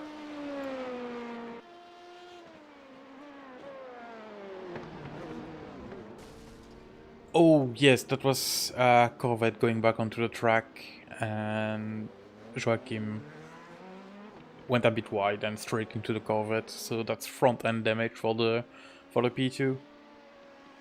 Okay, I can't see the replays. Yeah, and the Corvette was David. You can see it on the stream, I just can't see it in... Oh, dear. Yeah, and Oh, race control message, incident involving 217, ARG Police Racing Team, and 23 Twisted LMP1 Blue. Drive-through penalty for number 23. Oh, right, so that's the P1 field. Very upset.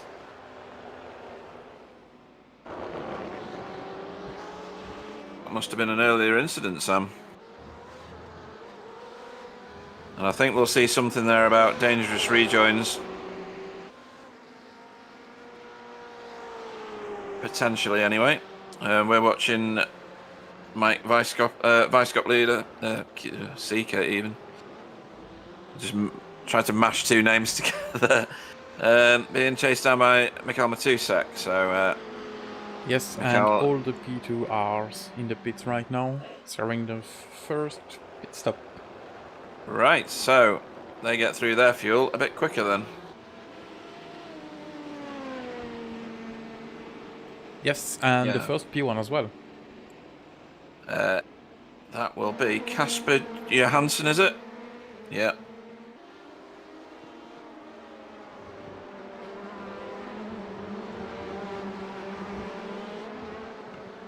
So, currently following Victor Abelin with World of Sim Racing.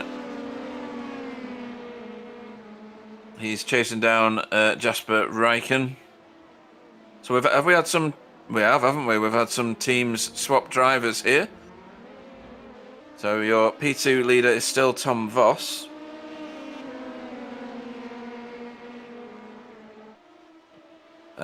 And the Aquiva Motorsports green car has been taken over by Jasper Reichen.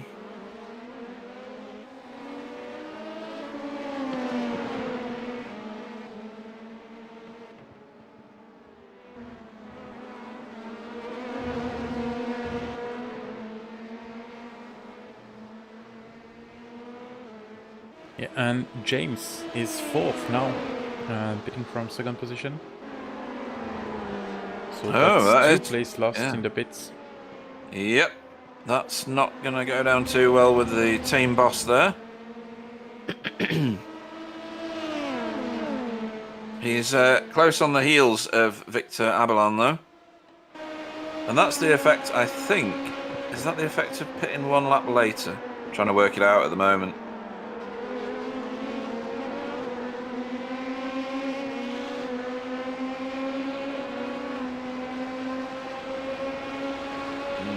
Yes, so the World of Sim Racing car in front of him pitted a lap earlier. So I don't know whether that had something to do with it.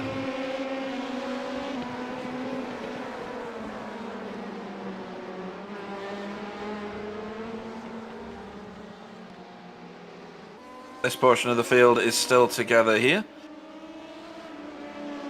And doing very similar lap times, as you'd probably expect, because they're all towing each other around at the moment. Marian Brabich is at the back of that bit. We're still watching the same 3, but we're focused on Victor Abelin at the front of the queue at the moment. And I'm back. Yeah. New message from race control incident. So we had rather a large piece of drama with one of the P1s crashing into one of the GTEs who was rejoining and rejoined in what I would consider to be very questionable fashion. He was facing the wrong way on the track for a start. Message from race control. Incident involving 171 Team DRC Orange and 67 Cabot K1 at 31 minutes into the race, as determined as no further action. Yeah, that's Toasty, that one. Toasty Boomeister was one of the cars in that. So all the P2s have cycled through. Yes, you will have. Casper Johansson has already pitted with damage after his incident with the GTE car.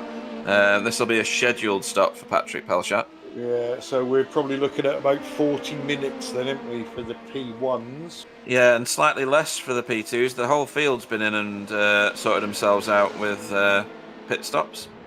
Interesting. The last one, Rita Engineering, is just doing his stop now.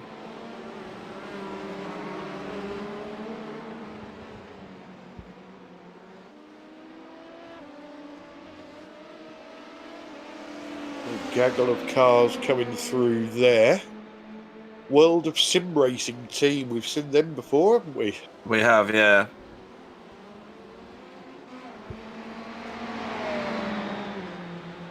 But not in a P2 car, I don't think.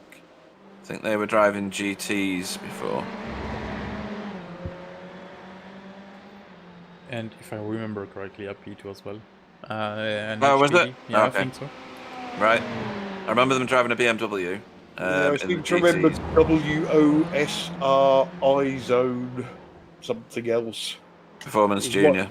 It was one of those that was difficult to say, wasn't it? Yeah, yeah.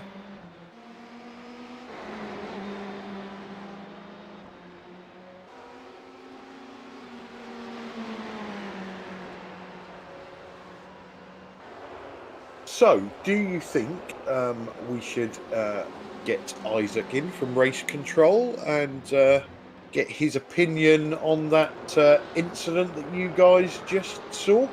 Yeah, definitely. Let's invite him into the booth. Let me send him a message and just make sure he's not busy doing something else. I'll be on the toilet. You never know, do you? Well, there's always that.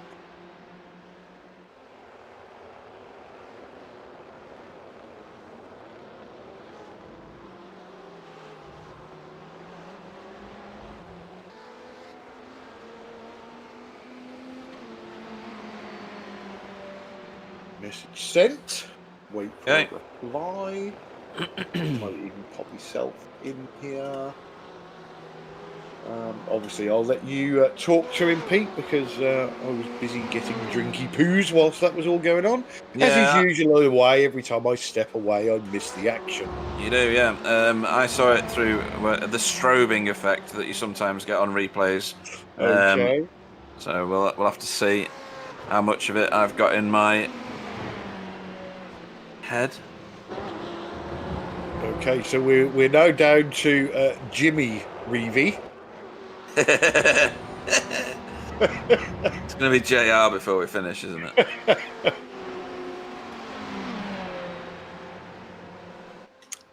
And as somebody has just put in the chat, Vive la Jimmy.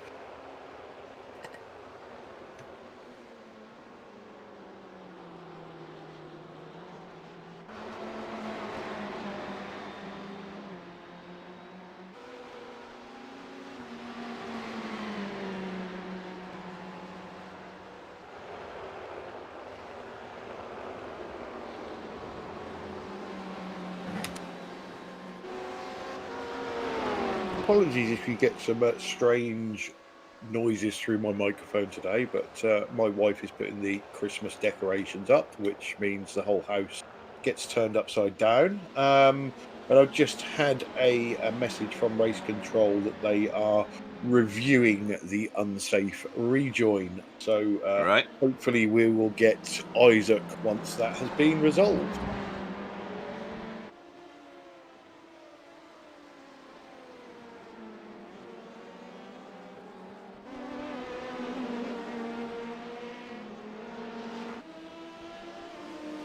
So where are we? We are almost 45 minutes in. Let's have a quick rundown of the team order. So in P1 we have Fuga Simsport LMP1 leading the way. Second is Backmarker Racing Blue. And third is Twisted LMP1 Blue. In P2 we have Team DRC Red. I believe he's led start to now. Yep, excuse me, I'm gonna cut you, Clyde, but the race control decision has been thrown. Incident involving 98 and Cerebrons, simperformance.com, and 222 Arena Team GT. Stop and hold 5 minutes for the 222 RNE GT team. Boom, there you go then. So a 5-minute stop and hold. Back to P2s. A Quiver Motorsport Green currently sitting second, and a World of Sim Racing team are in third. Into GT class, Team DRC Orange currently sit first. 27 Motorsport in second, and Fuga Simsport GT in third. And we just had a dingly dongly in the Discord. Welcome to Race Control, Isaac Barkley.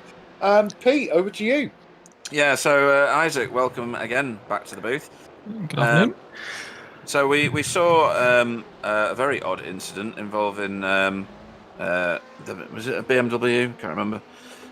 Rejoining, but facing the wrong way on the track, and got wiped out by, I think it was one of the P1s, who then had to. He got another incident. I think it was Casper Johansson, and then had to pit his P1 car due to damage. Do you want to talk us through? Have we got it on the screen at the minute? That would be very helpful. You might be able to see it coming through. Oh, if you give me one moment. Yes, here. So we've just spent the past couple of minutes reviewing the incident. The cause of the incident, we don't have anything to do. The Corvette spun side by side with the P2. We think that's just the Corvette turned into the P2, spinning himself round. After that, he had several options to reverse, go onto the grass. Instead, he rejoined onto the racing line and into the path of another oncoming car. He's got his relative up. He should hopefully got spotters available to let him know that there are cars coming on the live track. So we think that's definitely not the kind of image we want to be sending out to drivers to be doing this. So we've given him a 5-minute penalty because of that. Yeah. Yep. And I think he's in serving it at the minute, or he was serving it as part of his repairs. Yeah. He was sat there for quite a while, and I think still is. So car 222, isn't it, the Corvette?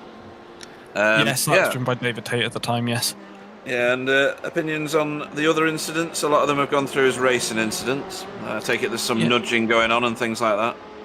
Yeah, we're seeing a lot of wheel-to-wheel battling. And sorry guys, Toast has just lost it. Yeah, Toast Boomeaster.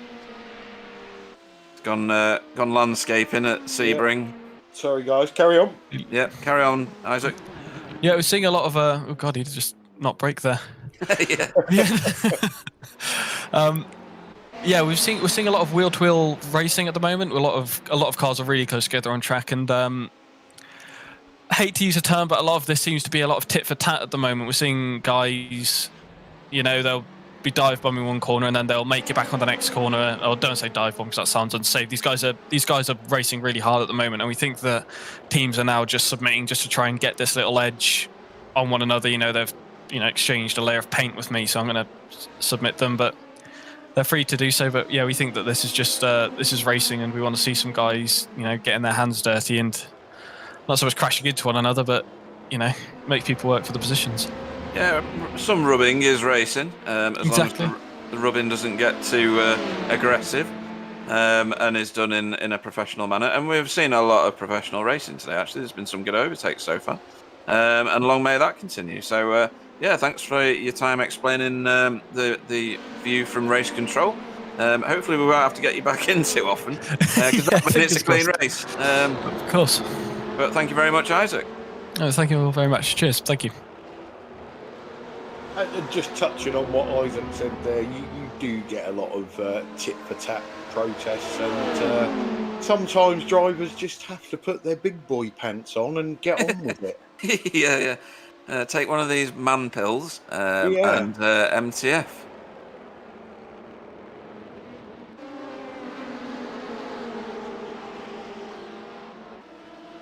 So there goes the Bumblebee car in the distance there of... who's driving that now? Oh, it's still Martin Pearson, right? Yeah, and he's managed to keep it on track for a little while, which is interesting. Don't tell him this, but he's doing all right, actually, because at one point he was right at the back of that field and somewhat adrift as well, so he's made his way through quite a few positions there.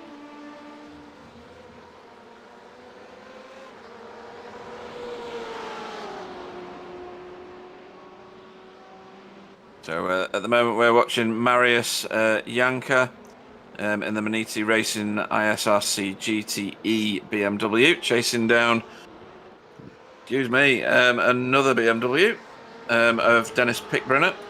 And happy to announce we have another commentator in the booth. That is the man, the myth, the legend, Mr. Bill Barbecue Switzer. Let me look at the time. Good morning, Bill. How are you? He's not plugged in his mic. He's asleep. So there we go. That's how Bill is. He'll catch up eventually. So this is getting busy right here. This corner's called Le Mans, and it leads onto Ullman Straight. I don't know what was going on with the cars at the beginning of this little train, but they were ridiculously close together at the start of the straight. Is that still Emma Gould back there? It is, isn't it? And Ullman Straight is always like the M25, isn't it? It is, endurance racing. Because quite often you've got all three classes of car It's and they're ducking and diving, and you just hope that everybody's ducking and diving in the right direction. Otherwise, it can get fairly messy. Definitely, yeah. Where are we at in GTEs at the minute? So there's Lucas De Vries has quite a lead at the minute at the front of the GTE field, something like 9 seconds. Whereas not the case here in the P2s. Yeah, we're at the wrong end of it at the moment. If you take my point. Again, with endurance racing, you can be 73 laps ahead, and one mistake later, you're not in the lead anymore. Yeah, we saw that with one of the P1 teams in a race once, didn't we? We did, didn't we? Yeah. He was an entire age in the distance, winning, and then managed to not win it in the end.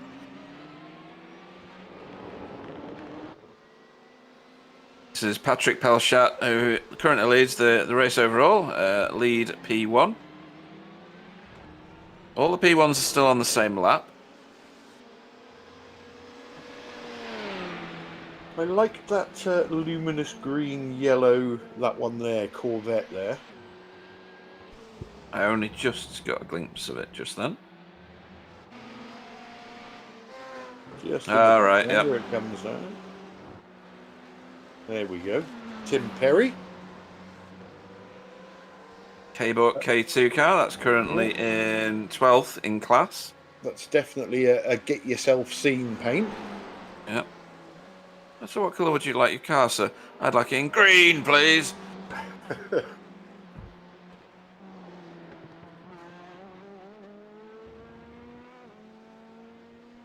Not too dissimilar in colour to the other K-Book car, the K1, which is in the P2 class, with Toasty, which is toast with a Y. Good afternoon, fun seekers. Hey, here he is. The man, the myth, the legend, Mr. Bill Barbecue Switzer.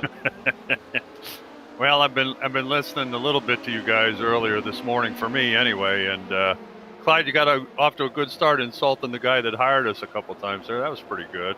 Yeah. That's going to go over well, yeah. Yeah, and there's plenty more where that came from. oh dear. So Martin Pearson just got a wake up from that BMW he's just passed. I can't really tell which one it is from this distance at the moment. But we've had a cracking race so far, Bill. Obviously, we're coming up to an hour in. On the whole, it's been clean. We've seen one very dodgy rejoin. Touch wood. So far, so good. I did happen to see the close call there. I think you guys hit it spot on. I think the BMW, if he had stayed one side or the other, probably wouldn't have happened. But hey, we're only human. We make mistakes. It happens, and fortunately, there wasn't any really bad situation out of that. And just for kicks, I think Martin Pearson just got a slowdown at Le Mans, and he's had to let a couple of cars go. And our fearless leader laughs. Good one, Clyde. Yeah. Just to add insult to injury. Oh yeah. And somebody else putting a move on him. Yeah, he's doing well at going backwards at the moment. Wow. Just had his nose cut off. The door was fully slammed in his face there. Well, you guys are doing real well with the names. On the screen that I'm sharing the stream with, all I have is, the guy in the red car, the guy in the yellow. Oh, I just saw a car spun off to the inside there. What was that? Was that Porsche? This one right here. Oh, yeah, the Porsche. Okay. What's he done here? He's got a massive little bouncy bounce. Yeah. I didn't hit anything. No. Unbalanced car. Not yet. Something or someone has hit him, though, because the right rear of that car is a bit twisted up. I think that's been like that from right near the start, Well, he's had enough of it. He's boxing the car. Could be a driver change coming up there. I don't know.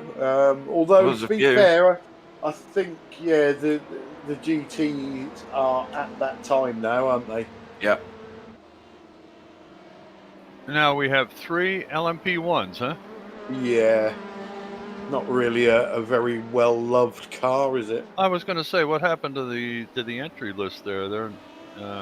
We originally showed like 7 or 8 cars. I'm surprised. I guess everybody got nervous. Hey there, and welcome. Some annoying light flashing from Jasper Reichen there. He's what's that? About 6 car lengths behind, flashing the car in front. Just Get annoying. out your crosscuts, Pete. When he makes a pit stop, we'll cut them suckers off. Snip them wires straight Damn away. right.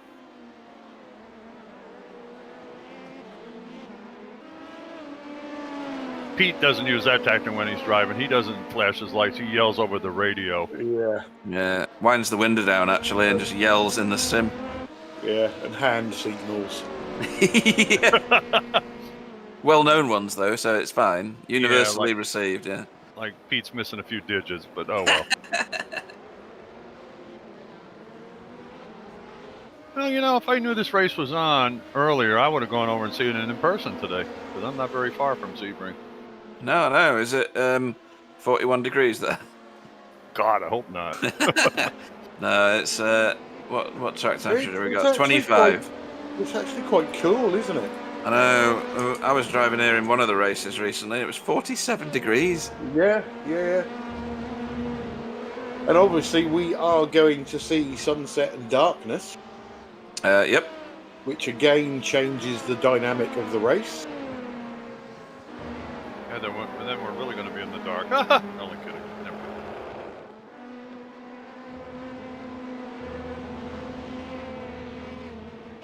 And just agree with Thorbrander there on the chat about LMP1's always die in Endurance League. I think it's a bit. You do get a lot of people sign up without driving the car. They want to be driving the fastest car on the track because they like to overtake people and show their friends how wonderful they are. And then they realise the car is quite difficult to drive and very complicated, and then they disappear. Yeah, an uncontrollable beast with about 6,000 buttons that you need to press to make the boost work. And they're not as wonderful as they think they are. Yeah. So definitely in the GT pit window now. There's quite a few cars. We're 30 laps in at the minute. Is that right? 30 laps? 36 laps, sorry. For the race leaders, anyway. I think they're 30 laps in for the Yeah, for the they GT. are, yeah.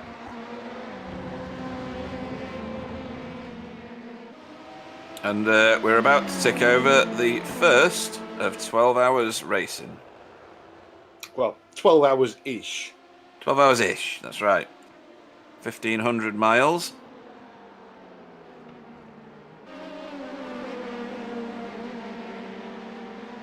It's amazing going through Sunset. You know, I heard Clyde, or it was either Clyde or Pete mentioned before that it's like 59 lanes wide going through there, but coming out of there, you got to close up in a hurry, otherwise you get a face full of concrete.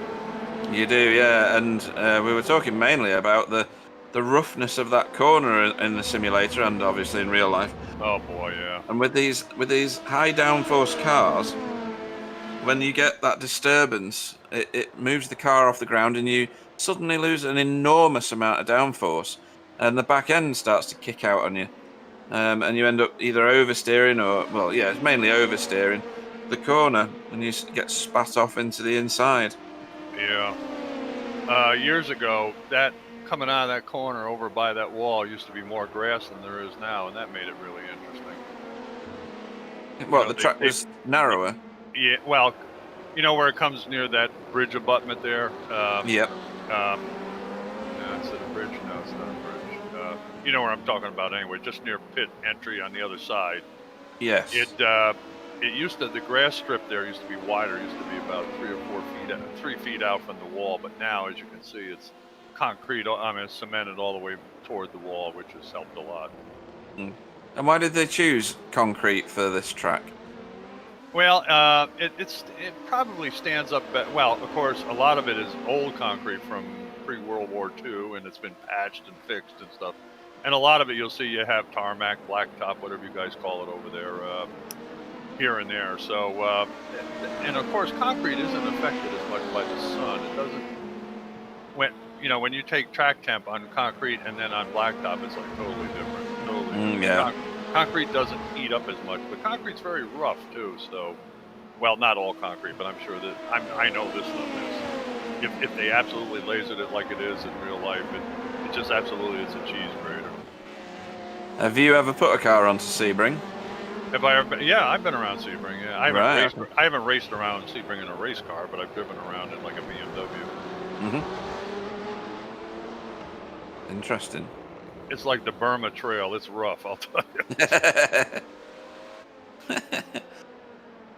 So what we got going on here? Oh, You know, is that a car obviously- blinking in and out? Under Mela. Yeah. If No, Pete- not a Bingham. Bingham. I'm sorry. Yeah. If Bill ever goes around Sebring again, it will be in a cripple scooter. Oh dear. And a light blue car with a handle as a steering column. Yeah, and a motorbike engine.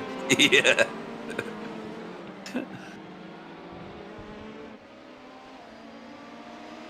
So again, the P2 field, it doesn't split up much, does it? No, Got 4 cars here, I think, all within a second of one another. There's a look there and a flashing light, and you don't want to be doing that too much, do you? Oh dear, that's tight. And that's Mateo Molinars, Stage 1 Racing. He's got a few fans in the chat at the minute, actually.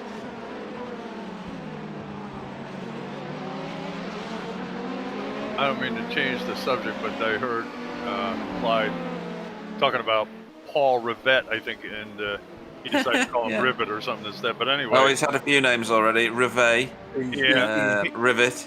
Jimmy Reevy now. Yeah. Now, Paul Rivette, I'm sure Clyde will remember, he was a Clio Cup competitor, a real good one. When Hell of a driver. yeah, when Hell of a BTCC driver. used it as a support race.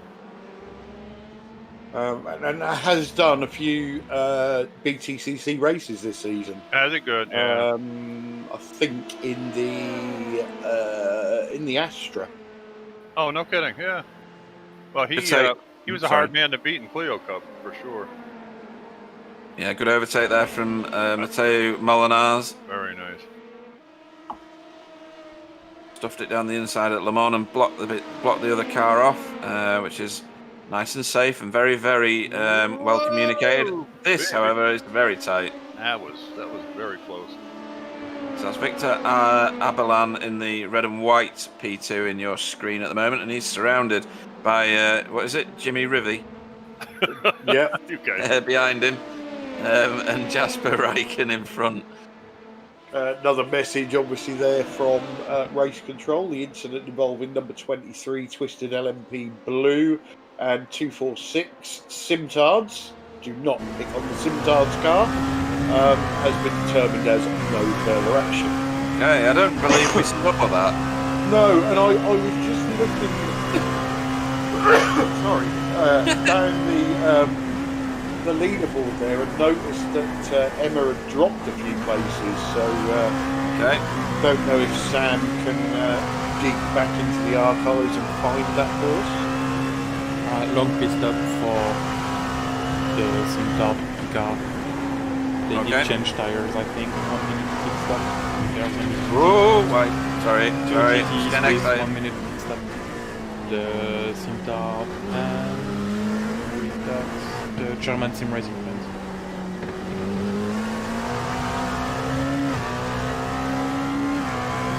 Yeah, we know that team's not always friendly either, don't we? They've got previous. Not in this race, but you know. Whoa. Oh dear. Wow. This is excellent. This. What a spectacle! You'd think that the car a bit further back in the distance there, I think it's Marian Brabic's car, will be able to get on terms with these guys. But that's, whoa, dearie me. There's a bit of trading paints going on there. Certainly was. Victor really wants by, doesn't he? Wow. He does. I think he is faster in the tow, at least. Obviously, it's a whole different party when you're leading a train like this, isn't it? You think you're going to get mugged on every corner. Yeah. What have we got going on with Marion now? Whoa. Oh, that was just. All on his lonesome. Yep. And rejoins. New set of shoes on that one, maybe. This is going to be done now. You can't defend that. Unless you want to go around the outside like we saw Martin Pearson doing. Oh, is he going to keep it? He's going to keep it. He's got the drive, hasn't he? A little bit of wheel spin from Victor's car. And he's going to get done. Around the outside, maybe. Jimmy. Yeah, Jimmy Reevy. He's looking for the next one as well. He was. I thought he was going to go for 2 in 2 corners. You just move over, Victor. Let me give it a shot for a while. Yeah. You cool your tires. I'll work on it for you. Hello to Kevin in the chat. I don't know which Kevin that is. I think that's Kevin Vermont. I think. Right. Oh, that's not good. Jimmy Reevy into the back there. Yeah, and was that brake check, do you think? Or just that same scenario we saw before where the front of the car got light? Yeah, I would like to say that people are too grown up for brake checking, but... yeah, I've done some official racing recently and there's lots of it goes on. As well as bump and runs. That Ferrari probably feels a bit nervous right now. That Ferrari's a Corvette. I think it's. I keep doing that. I was about to say the same. One of those plastic cars. I give up. That's what I said, Pete. Not only is Pete murdering names, he's now murdering cars as well. Yeah, and we were going to say at the start of the broadcast, when Bill got here, we were going to let him share his love for the Corvette. No, I won't do that today. All I can say, if anybody wants to nerf one off the track, it's fine with me. As a matter of fact, Pete, that's an easy mistake to make. The first time I saw a real one on the road here in America, I thought it was a Ferrari too, to be honest. Looks just like one, basically. It's been designed on that model, hasn't it? No doubt. It was purposefully designed to look like a Ferrari. Absolutely, I agree with you. But it still doesn't forgive me because I've got a screen on my left here which has got the badge on it. So. Who just got nudged off there? Who was that? I don't know. Molinares? Nope. It's not a bad one. I'm not sure. Oh, he's losing pace there. Got a replay here. Whoa! Was a happy tail control on that one. Yeah. Was that Tar? It was, wasn't it? It was Tar Kanao. So he was in second place till that point there. So click live on my timing screen to get my deltas back up.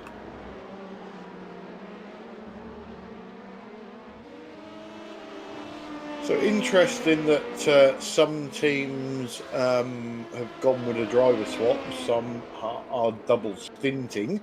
Yeah, I wonder what it adds on to swap the drivers in terms of time, because it does put a delay in, doesn't it? Yeah.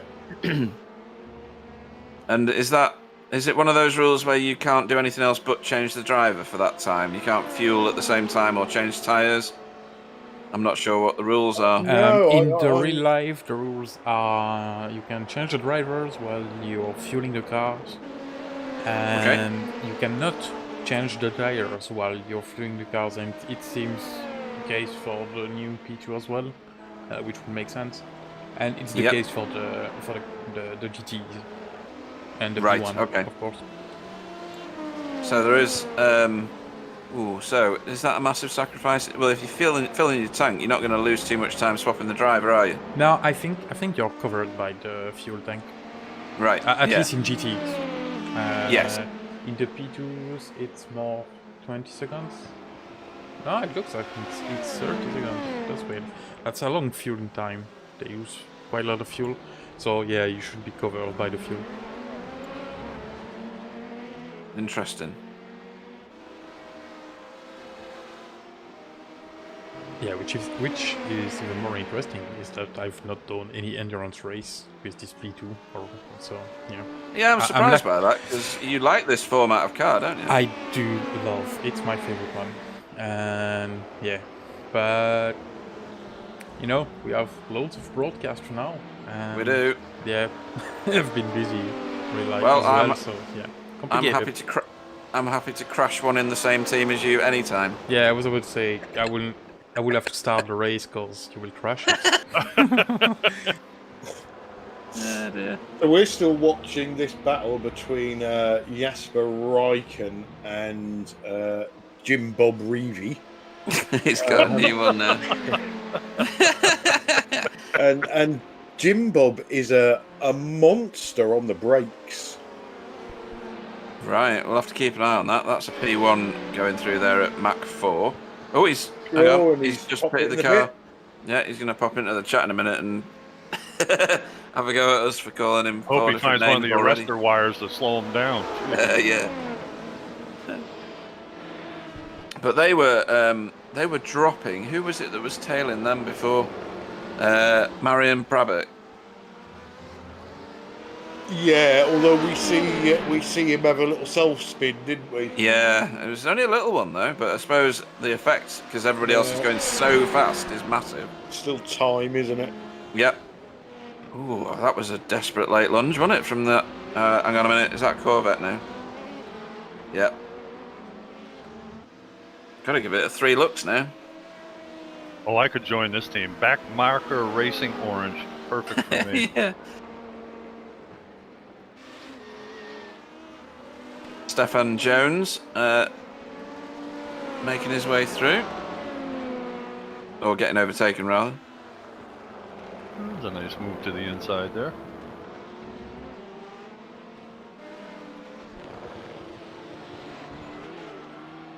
Over Mr. Yankee.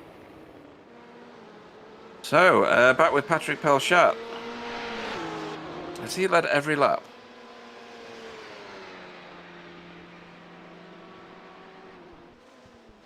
I think you could be right. I think he has. He had an issue in the first lap. He went straight into the hairpin.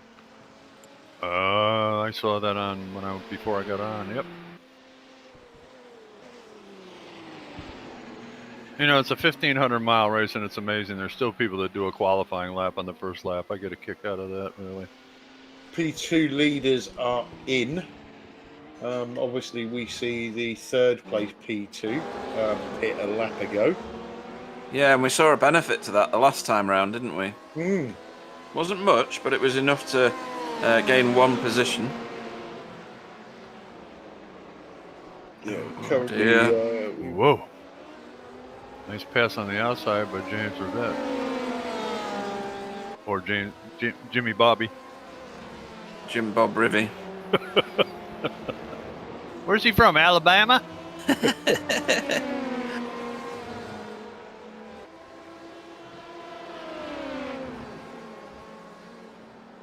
Oh, he's so close under braking. He is, isn't he? And will he have changed tyres there in that pit stop? Trying to see his pit time, but it's not showing on my screen. He has. Both of them have changed tyres. Right. I didn't know whether there was he was getting an advantage from that, but it is just the fact that he's lightning late on the brakes, isn't he?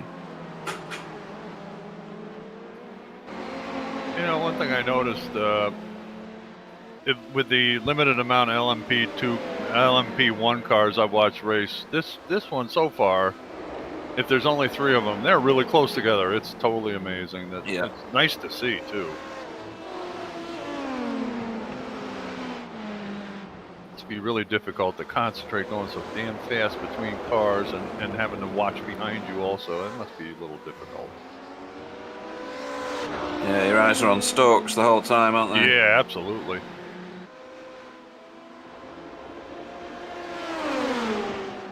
Nice job, that man pulling over and holding his line to let those guys go by. So, can we get the... Oh, I was just going to say, can we get the 66 FTR Esports team on screen? A little bit of information for you.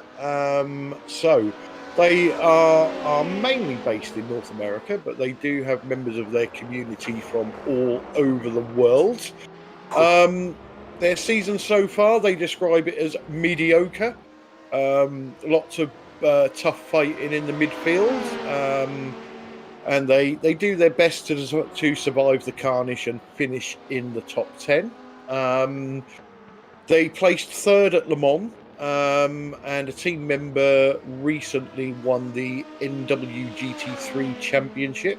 And it says FTR is a fun community started by iRacers that quickly grew into something much bigger than just a racing team.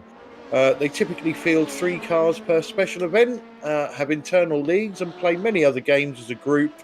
So yeah, there's a little bit about the FTR esports team. Very interesting, actually. It's this coronavirus situation has obviously benefited simulations in general, hasn't it? And particularly sim racing on the iRacing service. But there's always been communities going before all that happened.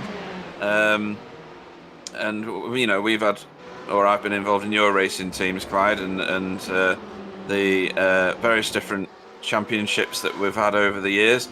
But it's been going on for a lot longer than all this, and it's refreshing to see some of those that have been going on for a while, like FTR have been.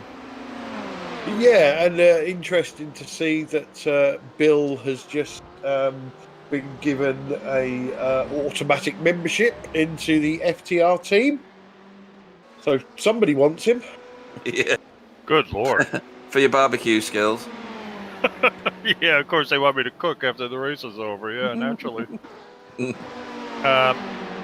Yeah, those you know, this iRacing in several venues like this, it's amazing how it's brought a lot of the people from all over the world together. I mean, the chance of meeting the people that you have over this service is nearly impossible if you didn't have it. I mean, you know, just think of all the countries that now that you talk to people, maybe you're not bosom buddies or anything, but you know, definitely, you know, you have the same interests, and it's really amazing. I mean, you know, the fact that how Clyde and I met, it was incredible. I mean, you know, we got together in the racing league, and he told me he comes to America once a year to go to the Daytona 500, and we decided to get together, and we've been pretty good friends ever since, I think. So, you know, that's just one instance. I mean, it's the kind of meeting you would never have unless you had something like this, really.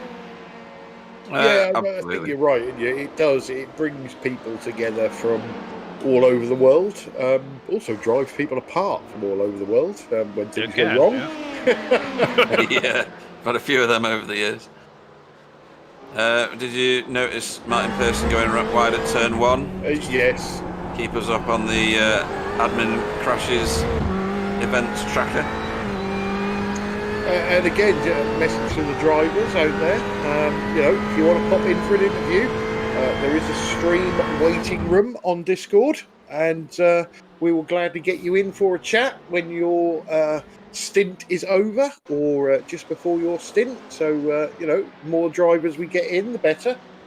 There we go, just showing the replay in slow motion of Martin getting it wrong. Yeah, now you know why there's no grass over there. Yeah. Martin stripped it all before. Many before him, actually, Pete. But while Clyde was talking about FTR Esports, their nice little biography. I'm sure Pete noticed that the 2 LMP1 cars kinda, I think, little slight nose to tail out of one of the corners there. What, the little nudge? Yeah, exactly. Those, don't forget, those are P2s now, Bill. They all look the same. I'm sorry. Okay. And that My was Jim Riv nudging the who was it? Ike Estefania at the time. He's now done that move. We saw it after Martin Pearson went landscaping, and he very much outbraked Ike into sunset by a long way. It was a brilliant overtake, to be fair. Huh. Yeah, these cars come. Oh dear! Wow. How did Mikhail Matusek not hit Yao Fallow then? I thought that I was going to see that car spinning off into the wall. Yeah. Me too. He cannot have missed him by more than the width of a Rizzler. Well, Yeah. if you don't believe in miracles, we just had one. That's a Volkswagen, isn't it, Pete? Yeah. It's a Volkswagen on a Fiat. Yeah, just watch this now. It just looked done and dusted. It was a crash. Yeah, I don't know what happened. It's about Just here. here. Whoa, it was a nudge. It was a proper nudge. Great reactions there, not to not let it fester anymore. That could have ended in tears. That Sure could For have. both Wow. cars as well, yeah. It was pleasant to see no flashing lights either. Like we were saying before, a bit of rubbing is racing. Hey, two there's- vehicles going for the same spot. It's going to happen once in a while. Yeah. There's ways to do it and ways not to. Clyde and I have been in races together that they do it on purpose. So Yeah. It's actually encouraged.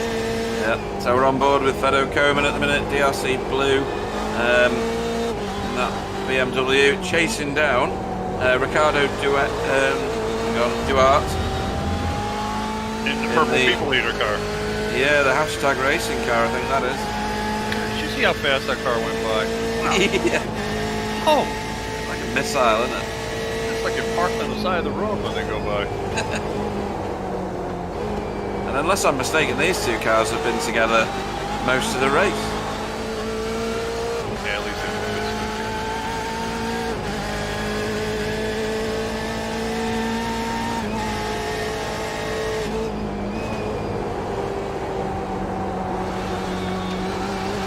I'm going to go for a comfort break and a drink. Roger. Cheers, matey. I'll see you very shortly.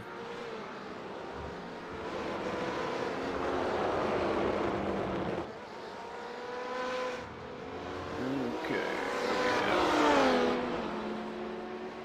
Mr. Duarte and Mr. Coleman, sorry. Currently coming up on 1 hour 25 into this race. Looks like we have Fuga Simsport LMP1 leading LMP1. Team they've got a handy gap as well. Team is that DRC Red, number 71 leading the LMP2s. And he's got a pretty healthy lead as well. Yeah, and we've got DRC Orange leading the GT, so Wow. DRC team are doing well. DRC team leading 2 divisions, not bad. Yeah. Whoa, baby. What are we going to see here? Wow, that was James Pierce, Mid-South, United States, spinning around.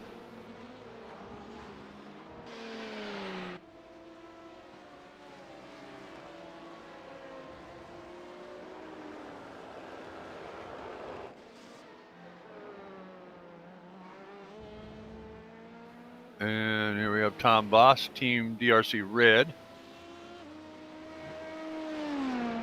There's our leader in LMP2. He's heading for the Ullman Straight.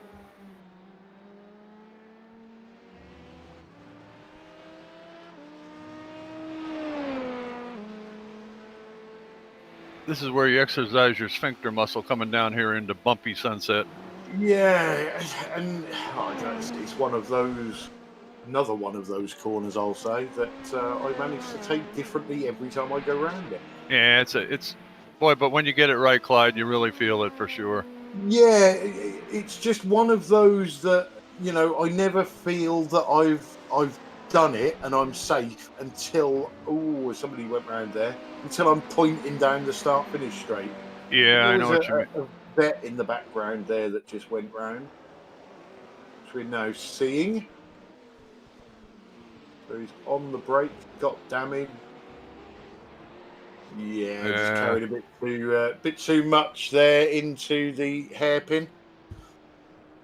That's David Tate from RNE Team GTE. We're now seeing him do a 73-point turn.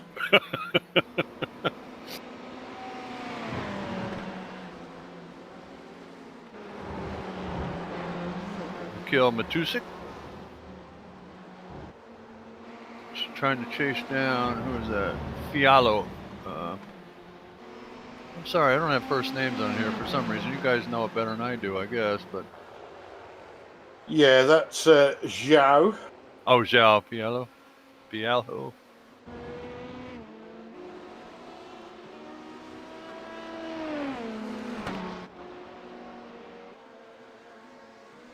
Well, that Corvette has every color but purple on it. The one that spun around there. And the fellow ahead of him, let's see, Kahat. Boy, here we go. If you want your name slaughtered, just call me. Of course, my last name, everybody thinks I'm related to the late Dr. Albert Schweitzer, but I'm not. So, a question on the chat there from Adam Pierce. Toasty, as we've called him, wants to know how his landscaping skills were. I'd say average. We've seen better, but we've seen worse. Maybe have a look at Martin Pearson. He seems to be getting very good at landscaping. You know, of little significance, in my real racing days 100 years ago, my nickname used to be the landscaper. It did, really. I wonder why. But glad to see that you've carried on and lived up to your name, even in sim racing. Oh God, yeah, no kidding. And even got a few new names along the line. Yes, I have. I had a thrill of taking out my own boss at a race one time too, right? I couldn't possibly comment on that.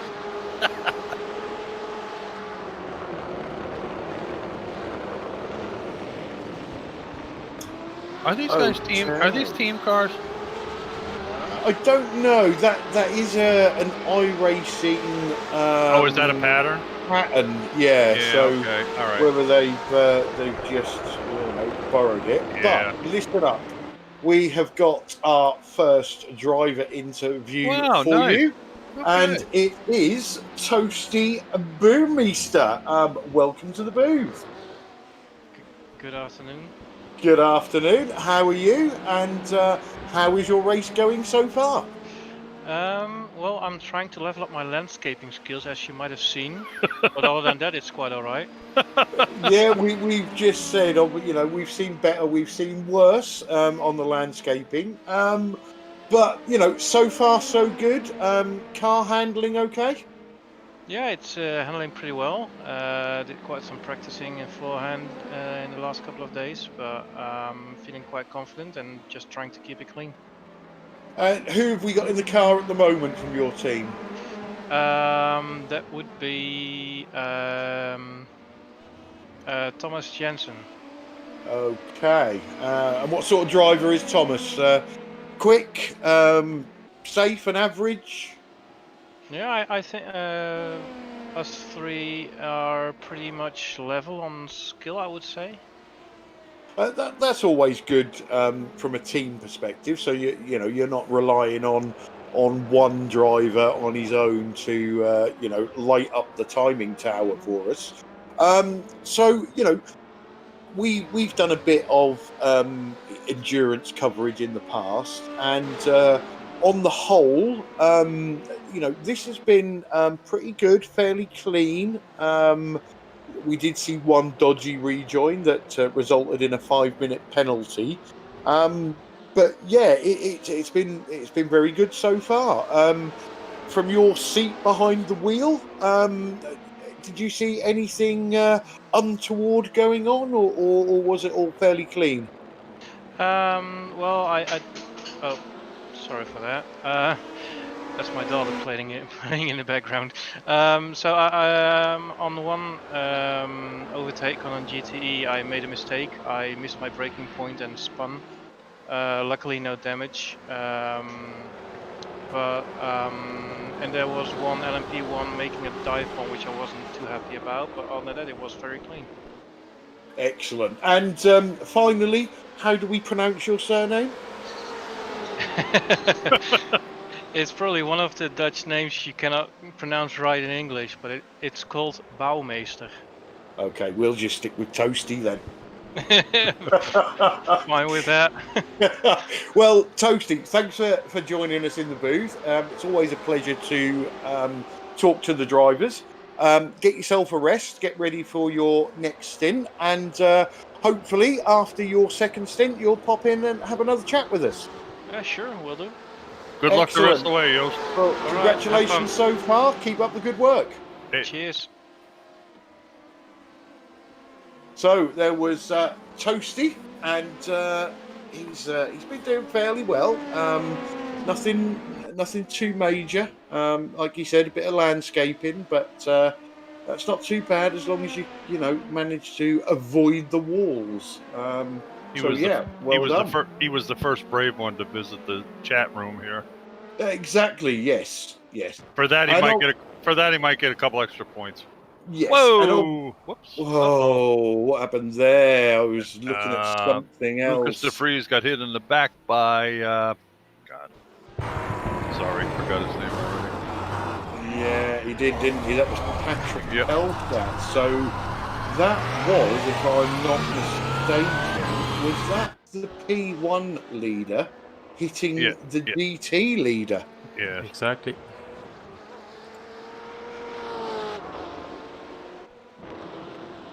And just for the viewers at home, you always know when you've done well because Sam agrees with you.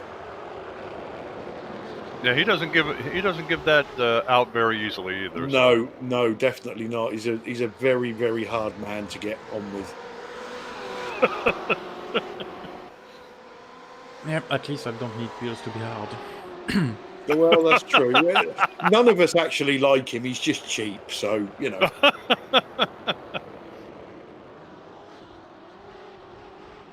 Sam's a great guy. Knock it off. So I think luckily there for Lucas, he had enough of a lead to stay in the lead. But that certainly closed that GT class up. Well, the car that Billy Fletcher is driving is very visible. Wow. And again, any of the drivers that have done your stints, by all means, please pop in. We love to have a chat with the drivers to see how the race is going from their perspective. There's a little confusion. Right, Sam, help me out here. I'm really struggling. If I just look at one of these LMP cars, I'm really struggling to tell the difference between a P1 and a P2. What should I be looking at? It's hard. The P2 is the one that looks like the Porsche LMP1, and we don't have any Porsche LMP1. So, if that makes sense. Look, if you look at the Audi right now, the second place in LMP1, the Peter Pearson. I'm just looking at the front. Yeah, the front is the most. I think I can see something. Maybe the winglets are angled, whereas they're not on a P2. Yeah, as well, and the front is really like a plane pointy. or something. Yeah, it's a bit weird on the Audi. So on the P2, the headlights are more square up in the air than the other car. So there's a P2. Okay, it's got those kind of tall-looking headlights in the front. Yeah, and like I say, the rear winglets are straight rather than angled. Ah. And I think the nose, I can't really see it yet from this angle, but yeah, I don't think the nose is as pointy. So that may help me going forward. Kind of looks like a squashed down Edsel. Oh, Tyler's awake. Yeah, he's 2 hours behind me, so it's let's see. It's hold on a minute. It's Bill's 7:45 in the morning where he lives. Just got to consult his Mickey Mouse watch. 7:45 in the morning over there for him. Oh, somebody just went down the old route.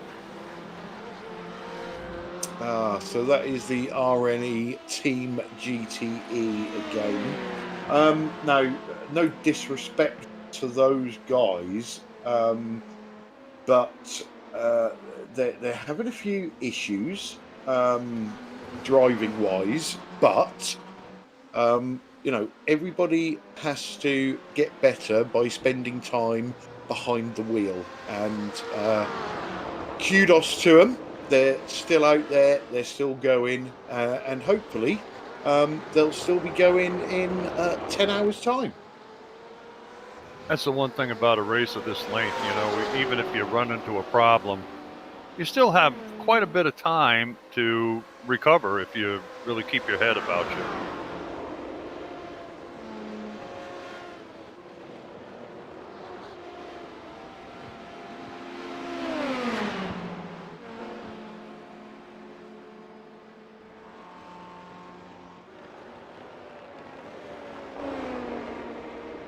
Sorry, just had a technical glitch there, but I think I've sorted it out. I think that's called a brain.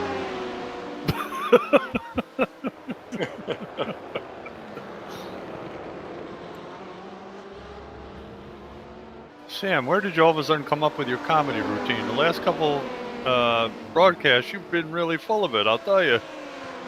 Well, yeah, it depends on the mood. Right now I'm in a funny mood, so... I think Pete is probably on the toilet getting rid of his brain. You're terrible.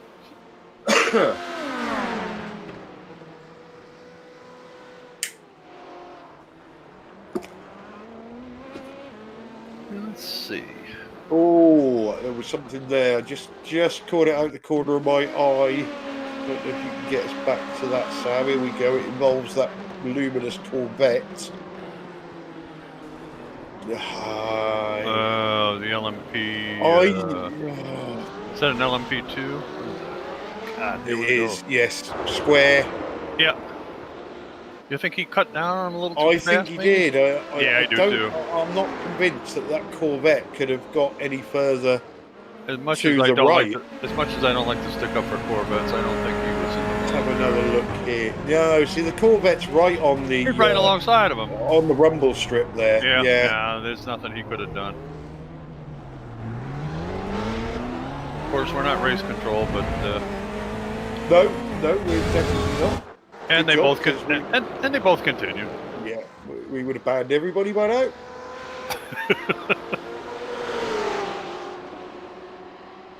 I heard you talking about a lady named Emma. We think it's a lady. Yeah, we are determined to find out if Emma is an Emma. You have to kind of be careful because I thought we had an Australian driver named Claire who was not a woman. Yeah, and obviously we've got Samantha boozing doing the cameras, so you've got to be careful. That's right.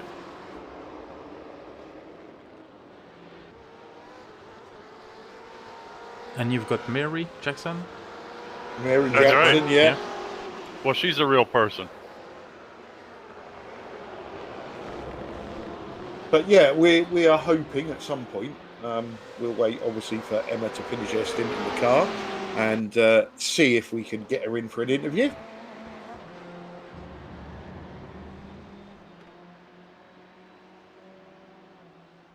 And again, any driver, please pop in for an interview. Yeah, Clyde won't abuse you too hard. It's his first time with a lot of you guys, so just bear with us. Just Bear with us if we don't see you in the waiting room. But I think Isaac is on top of it and sending us messages whenever he sees somebody in there.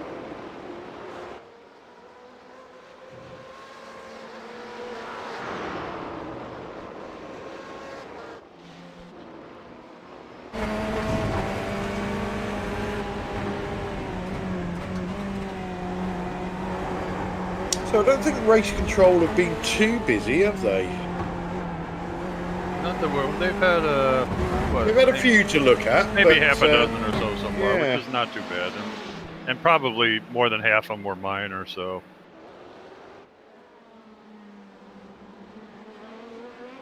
Of course, I'm the guy that's a little lenient with these contacts. I still firmly believe two vehicles going for the same piece of real estate. It's a tough decision to make sometimes. Yeah, and I suppose it, like you say, it depends on your racing mentality, doesn't it? If you want to look hard enough, you can nearly always apportion blame to one car or the other. But it's not always as straightforward as it looks. But sure. you know, my experience of doing race control, and again, you know, what we need drivers to understand is race control look at it with the information that they've got available. They'll look at it from multiple angles. They'll look at it from multiple cars, and they will make a decision on what they see. It's not always the correct decision, but as a driver, you have to get on with it. Very, very rarely will a driver go to the steward's room and have a decision overturned. So, you know, it's the same in sim racing. You know, it must have been a good experience for you, Clyde, to do that, really. It must have been a really good learning experience to be on that end of the stick. Most definitely, yeah. You know, you can see the problems that race control have. You know, when I have people do race control for any of our series, the only thing I really ask of them is to be consistent. You know, nothing gets a driver's back up worse than two almost identical incidents resulting in a penalty for one car and a warning for another car. Yeah, that's for sure. Yeah. So consistency is the key. Yeah, absolutely. But, you know, again, drivers have to understand that race control are doing the best job that they can. Yeah, and ultimately, there's not £1 million prize pot for the race. It's not going to affect you in any other way. Yeah, it's not like you got to drag your car home on a trailer and fix it and Exactly. spend the money. So, of course, the way sim rings are today, I think you could almost race a real car. That's all it was. Yes. So that P1 behind these two GTs, that's a horrible sight. Not two massive BMWs, but two BMWs that were side by side blocking the whole track. I'll say one thing: he was very patient, though. A lot of those guys try to charge right through there. Oh, without a doubt, yes. I mean, I think he realizes that it's not a sprint race, and you know, he's got a little time, even though he might have lost a few seconds or whatever there. Okay, so we've got another driver in for an interview. Another victim, huh? Yeah. So we've had a little chat on in the broadcast whether this is Joachim or Joachim. Can you let us know, please? Yeah, it's Joachim. It's Joachim. Okay. Yeah. Well, welcome Excellent. to the booth. Thank you. How has your race gone so far? Well, not too good actually. We were the LMP2 car that had a little incident with the GTE car that spun in front of us. The dodgy rejoin. Yeah. So that cost us 5 minutes in the pit. Okay. Was the car undrivable after that, or did you have a meatball? Yeah. No meatball actually. That was weird because I don't think the left front tire was touching the ground. Right. Okay. So surely it should be quicker then, less friction. Yeah, that's right. Yeah, exactly. No, it was fine during this race. It was just the turning right that was the problem. Right. Okay. Stick to oval racing. That's right. There's no right turns in that. No. So apart from that, how has your race gone? Well, not too good either because after that I was about a second slower every lap. So yeah, it was. I don't know if my confidence got damaged more than the car because I just couldn't find the pace after the repairs. The car was fine. I just couldn't drive it. Yeah, that can most definitely happen. Who have you got in the car at the moment? That is Rasmus Kirkelund, and well, he's not in the car because he's in the pit also. He just had a incident in Sunset, so that's another 9 minutes in the pit. So that leaves us out of any contention at all. So you guys are having fun so far, huh? That's great. Yeah. watching the good stream. Jeez. Oh Well, boy. was that self-inflicted or with another car? Well, the one that caused the damage was self-inflicted. The lap Good before, idea. he had a little incident with the wall. Oh, also, and boy. he- Yeah, he yeah, creamed the so- wall big time. Yeah. Well, on the plus side, you would have to say things can only get better. Hopefully. You still As have I a say, long. it's a long race, and a lot can happen. So. That's right. I was just gonna say you got a long way to go yet. Don't give Yeah, up. You they- never know. There's at least Well, another. I still think a top 10 is up for grabs. So. There you go. See that? Yeah. Well, excellent. Well, thanks for joining us in the booth. We Yeah, no problem. always enjoy talking to our drivers, even ones that we've murdered their names for them. Hopefully, later on in the race, your luck improves and you'll come and talk to us again after another stint. Yeah. Thank you. Yeah. I definitely will. Hope the rest of the way goes better for you. Excellent. thank Ed, you. is there any shout outs you'd like to give before we let you go? No, just to our team, Northside Racing. Yeah. Keep up the. No, I can't say keep up the good work, guys. Can I? Because it's all going horribly wrong at the moment. At least he's laughing and seems in a fairly good mood. That's important right Exactly. there. Exactly. Well, that's endurance racing for you. So. Yeah, for sure. You got that right. I'm sure the tide will turn, Joachim, and things will look a lot rosier the next time we talk to you. Thank you. Okay, thanks care. for joining us in the booth. Yeah. Bye. So there you go. There is another driver interview for you. Wow. Now, let's see. Do I have any information about that team? Yes, I do. Yes, I do, he Somebody's says. coming in the pits here. Can't tell who that is.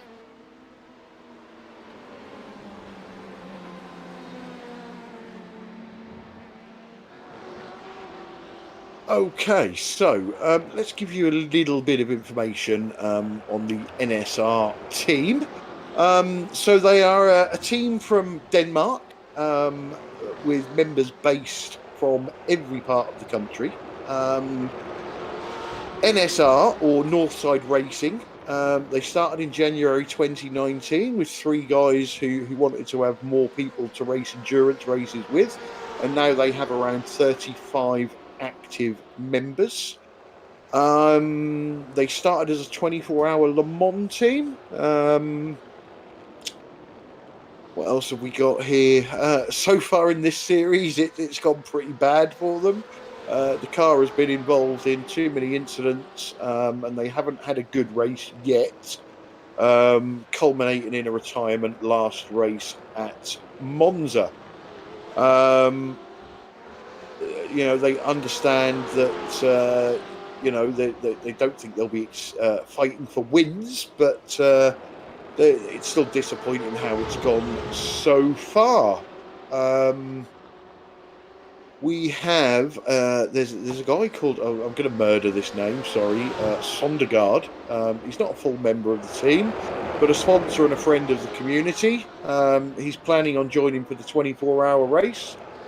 He's the owner of simperformance.com and also driving in the Danish Championship. So there's a little bit of information for you on the NSR team. And Mid-stint from Race Control.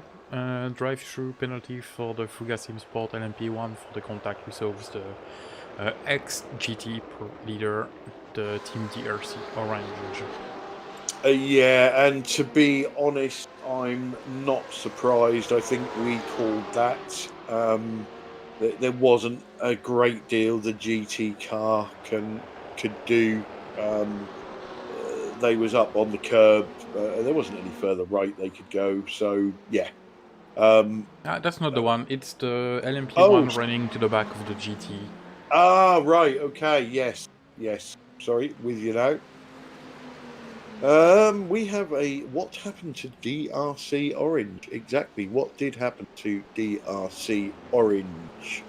LMP1 just hit them. Well, I did see something on the screen about it, but I didn't catch what it said.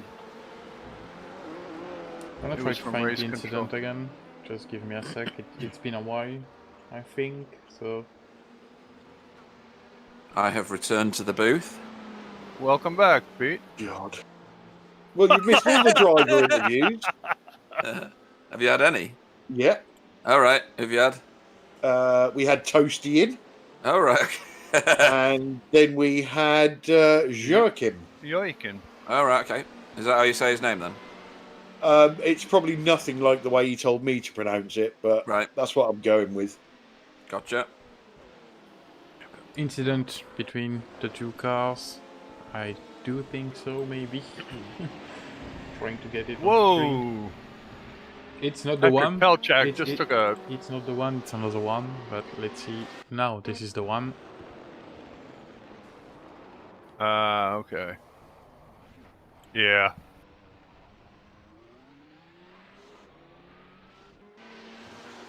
That one was said that they didn't consider that a dive bomb, I think they said, or something. I read that part. And it really wasn't. Just into the back of them.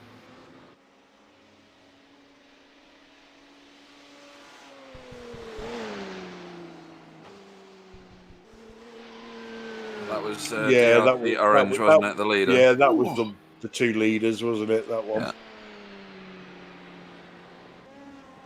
DRC Orange are now in second place. And would that be who is it? Who is the offending car? That was the P1 leader. Oh right. Yeah, so, Fuga. Pelchak. Right. Fuga. Yeah. So he's got a nice hefty drive through at some point in the next 3 laps, then, yeah. Or has he already? No, he can't have completed it. Oh, I think he had a bit of a lead, to be honest. I think you have done it. Yeah. Oh yeah, because it says he's done 2 stops.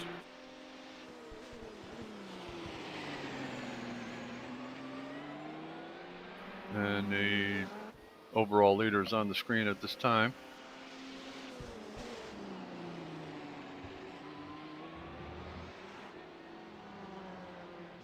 So yeah, the fact if he's done it, that's not really affected his race, to be honest. He's got a 24-second lead. There's only really 2 P1s in it at the moment. The third one, James Pearce for Twisted LMP1 Blue, had an issue and has had a nigh on 10-minute pit stop. But he's back on track now, looking fixed. Yeah, he's making his way through the P2s at the moment. Whoa! Oh. That was overly close, you would call that. Yeah. My goodness, big lockup.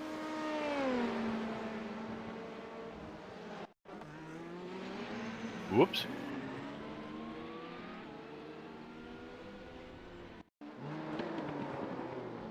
All on his own there. All on his own, yeah. Looks like he hooked the inside wheel up on the curb there. Nice job waiting for the traffic, though. That was good.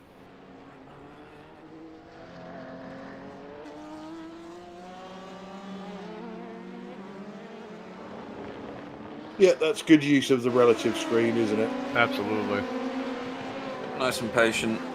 Yeah, and also pointing in the right direction to the oncoming traffic, so at least you can see what's coming. Yep.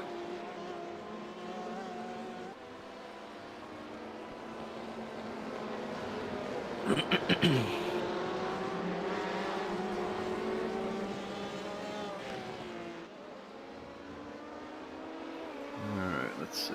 I'm gonna leave you on this battle a few minutes. I'm gonna grab myself a coffee, guys. I'm gonna be right back. Okay, Roger. Cool. Yeah, I just got myself a coffee as well. So Sapphire Simsport have swapped their Sacked Martin. drivers. Yeah, dismissed him. And now we're on Thomas Johnson. Do you think that was a get out of the car and don't come back? Yeah. That was like when I was driving the HPD with you guys and I'd binned it in the Porsche curves and you were like, time for a driver swap. And Pete's like, but I've only done half a lap. Yep, that's enough. Fair.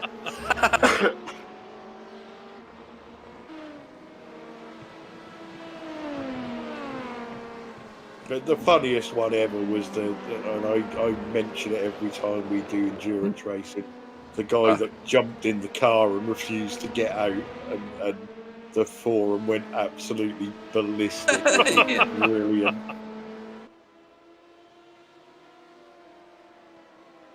I must have missed that. Was that the old Easier group? No, that No. was. I think it was an iRacing special event. And, okay. somebody had accepted somebody else into a team by accident, and that person had literally jumped in the car and refused to get out.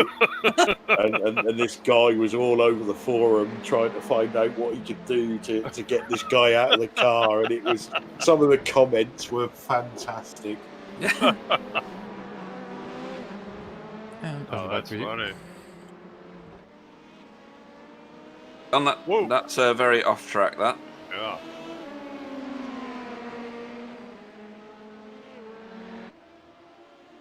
That's Wouter Sagers, I think, or Seegers. I think that's another DRC car. I think that's DRC Red. That's very, very crowded at the hairpin back there. That was, wasn't it? Yeah, I just see that. Okay, so I've just seen that Emma has disconnected. Let's hope that's not the team.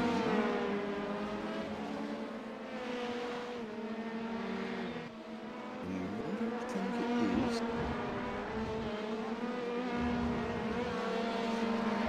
No, we've got a new driver in the car. Simtards. We are hoping that Emma is watching the stream and will come in and have a chat with us. I'm also disappointed that Martin Pearson hasn't been in yet to explain himself. Fabio Suarez in this Corvette seemed to misturn one completely. Like, I don't know whether he had a disconnect or what. Kind of weird. All right, let's have a look at that once it comes up. I think he just showed it, actually. Oh, did he? Right, sorry. Foolish me. It was all on his own. I mean, he kind of slowed down just short of the tire wall after. Oh, yeah. Yeah. Weird one, wasn't it? Yeah, it was. That's like a quit out, isn't it? But it is a Corvette, but we won't go there. All right.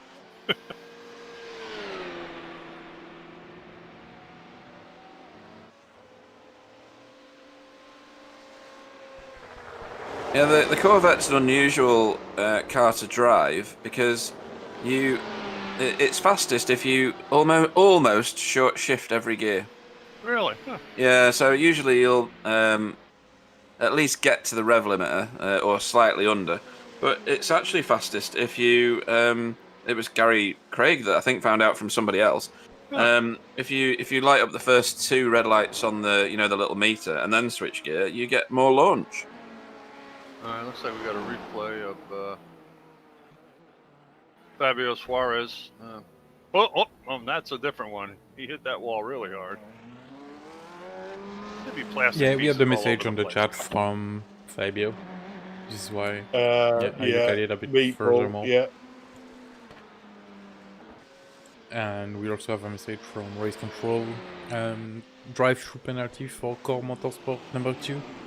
The car 114. Yep. Currently in 11th.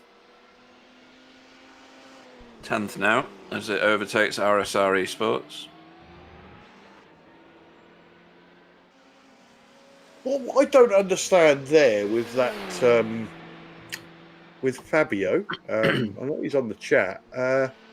Why didn't you take an immediate right turn into the pits? Why did you? Why did the car carry on? If you had a meatball, just a question.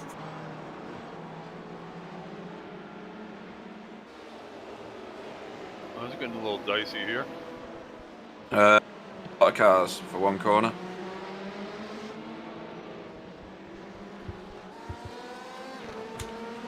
So, yeah, very crowded around here. This is Manuel Winants. I'm going to go with Stage 1 Racing Senior. Whoa. Yeah, that was a woe as well. There's Reiser Engineering in front of him with Jan Reif, or Jan Reef, not sure which way you say that one.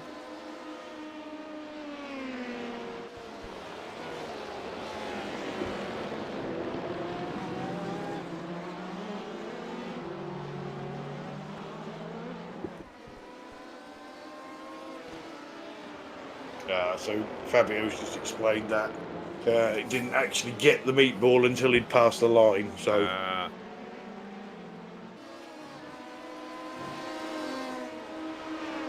we had a screen freeze for a quiver into the wall. Yeah. I've only ever had one of them, but it certainly shocked me. Yeah, I've had a couple. I've had my screen go black a few times. Yeah. And it's weird, isn't it? Because everybody else is seeing it and thinking, "What the hell is he doing?" Yeah. But you just got no control over what's going on. Jasper Ritkin really had quite a ride there into the wall. Replay. Yeah, that's the one we were talking about. He had screen freeze.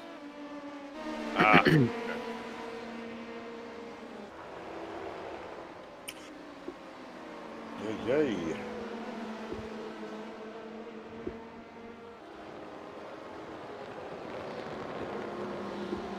Is that similar to driving by ear, kind of? Yeah. There's quite a lot of marbles building up at the side of the track now, so offline is no longer an option for certain corners, I would think. We're a little past 2 hours right now. We're on, what, lap 74, correct? Yep. That's late on the brakes there. Didn't benefit him because he had to fall back into line.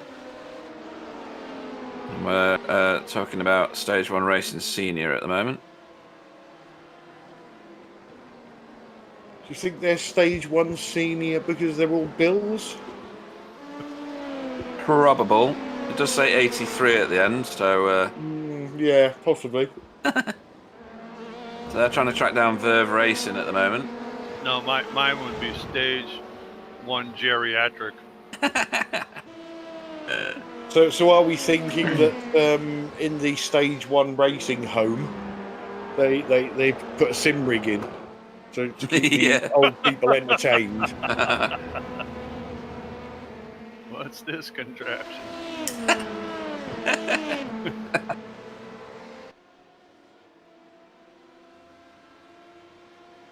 8 minutes of repairs.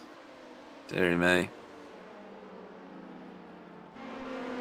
And that, again, that's why a lot of people used to drive the old HPD, wasn't it? Because it was pull the panel off, bolt a new one on, away you go again. Yeah. Bit more technical now, you've got a cockpit and everything. The same crash in the HPD will result about 30-45 seconds of repairs. Maybe? Yeah, really.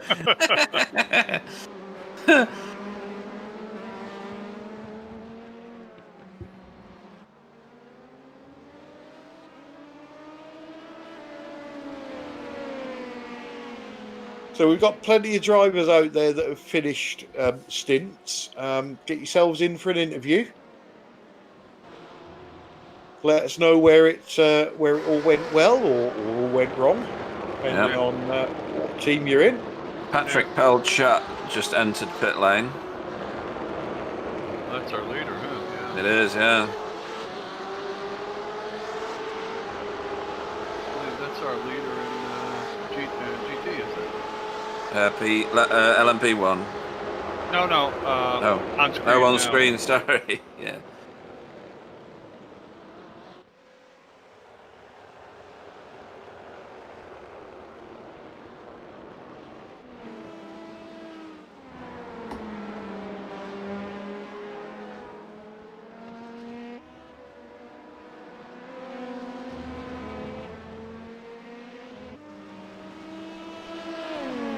Things are a little calmer right now, kind of seems to be. Kind of spread out a little bit here and there.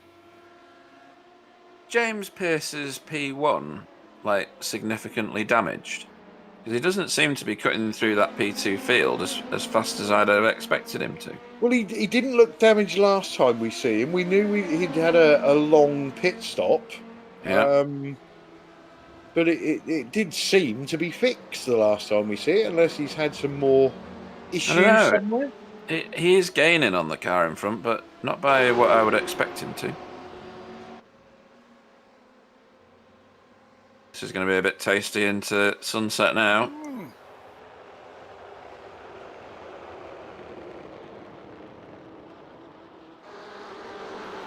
BMW M8's having at it.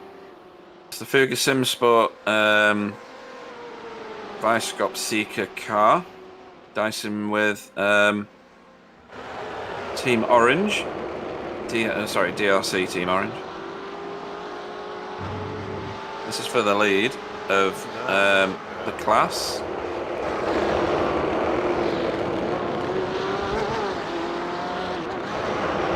It is monstrously wide and long, this BMW, isn't it? Yeah.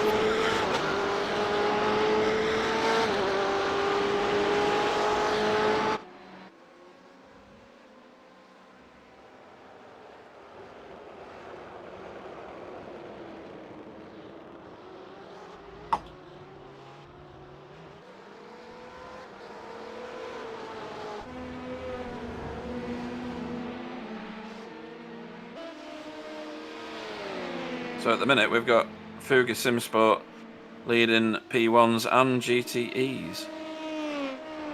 And they've had that. They've done that a few times so far today. Yeah. So far, it seems to be like a pretty well-oiled machine. I didn't need those cones anyway, Ica, so you can clear them out. Yeah. Was that Ica? No, it wasn't Ica, was it? Make the corner wider, yeah.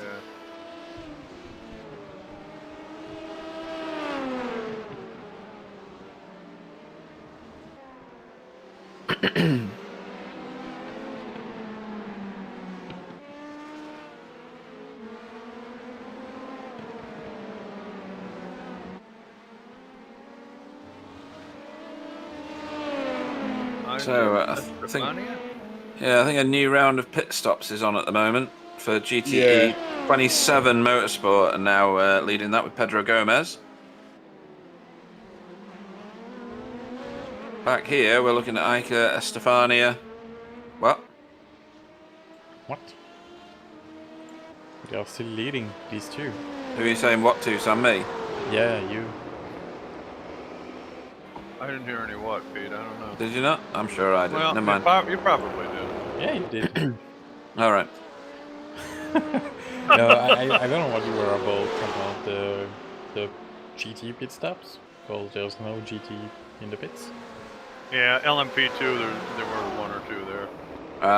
Okay. Maybe I'm just looking at the wrong ones. And that guy... Wouldn't be the first time.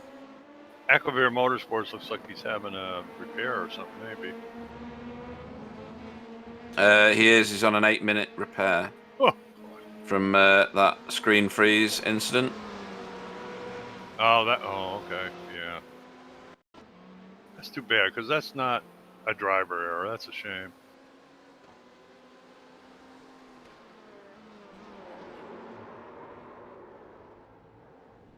Sideways slide there from... yeah. Go on then, murder that one. Not even attempting it. My excuse is it's no longer on the screen. The man driving the Corvette, yeah. Okay. Yeah.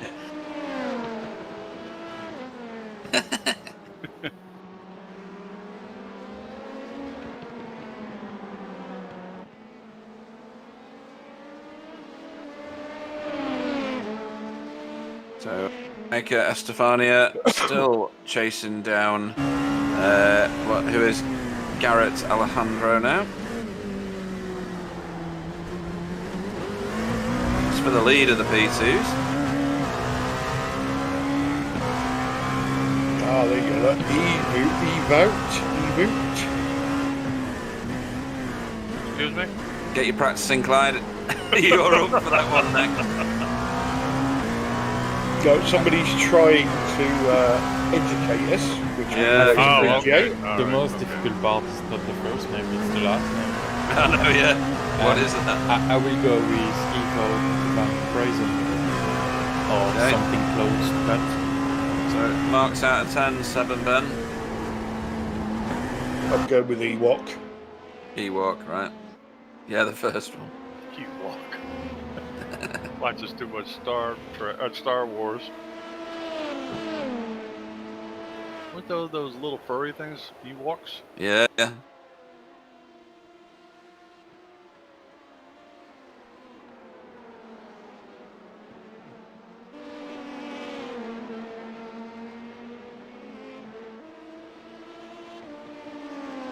Iker Estefania appears to be just kind of pacing himself behind. I don't know who that is in the lead. Sorry, all I got is the letter D in front.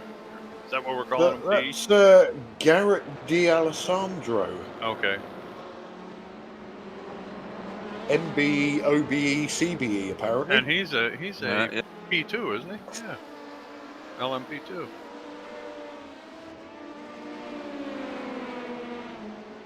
Show him with a blue banner. Yeah, he's the lead P2 at the moment. Thank God Sam color code or whoever's color coded these things. Thank you very much, because another race control thing.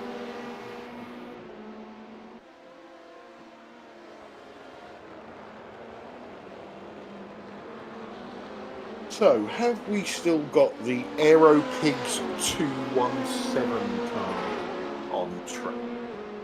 Because I've got some team information about them. Yeah, they're the Porsche that was in the thick of it with the P2s at the start of the race. It's all calmed down for them a bit now. So this team, they all met working at Barcelona's El Prat airport, and all of their lives are strongly connected to the aviation industry. Half of them are aerospace engineers who studied together, and they share the same passion for aircraft and cars. Their season so far has gone unexpectedly well, they say. They're probably in a position now that doesn't correlate to their true speed and pace, but this is endurance racing, and some other skills are also needed. They've managed to post, I don't know whether this is a boast, but they've managed to post the slowest, fastest lap in all the rounds. With the exception of Monza, where they were second from last. So that was good. They don't really have any highlights. They like to keep their races mega clean. They've had a couple of good results in 24 hours of Le Mans 2020, 24 hours of Spa, and the 6 hours of Nürburgring. And so their name for the team is obviously a reference to their airport lives and jobs. Aero Pigs essentially is a translation of a word I can't say in Spanish, which is a slight variation from aeroportos, or airports in Spanish. The pig thing is not related in any way with our cleanliness and fairness when racing, which so far has been on point. Their car livery is inspired to the typical Follow Me car from any Spanish airport, hence the F01 and the yellow colour. It's actually pronounced Fox 1, the car, which is the Follow Me car. Number 217 is the biggest aircraft parking at Barcelona's airport, where they usually park any Airbus A380s flying in there. A little bit about the team. Mark is a proud owner of a caravan. I don't know what's proud to be about that. And they often joke with him the fact that he sometimes drives the RSR like he's towing it. Pablo is the older driver of the team, but also the newest to iRacing. He did a Verstappen in a 24-hour race at Spa, where his wheel unlatched from the base. And he also, in an 8-hour race at Nürburgring, he stuffed a power cut while driving in P3. Danny owns a rabbit called Tommy and several guinea pigs. This is great information, this is. And his dream was to become an air traffic controller, and he surely is on his way. Alejandro is more of an oval driver, and we often joke that he only knows how to turn left. He hates corners so much that his favourite corner in F1 used to be the Singapore Sling, since it required no steering input. Francesc is our very own data analyst, engineer, almost team principal. He loves to get all the data available out there, but not only in the track. He once made an Excel file that had all the information regarding the bowling games we played during the summer, and could almost 100% precisely predict what was going to be the next time we were going to play bowling. He is a part-time driver, a part-time cyclist. That's why his favourite turns are Eau Rouge and Radion, as the gradient goes up to 16%, making it hard to climb for the cyclist and sometimes the cars as well. So thanks for that, guys. Some fantastic information, and we've got plenty more to come. Well, whoever that gent was that wants to be an air traffic controller, God bless you, my man.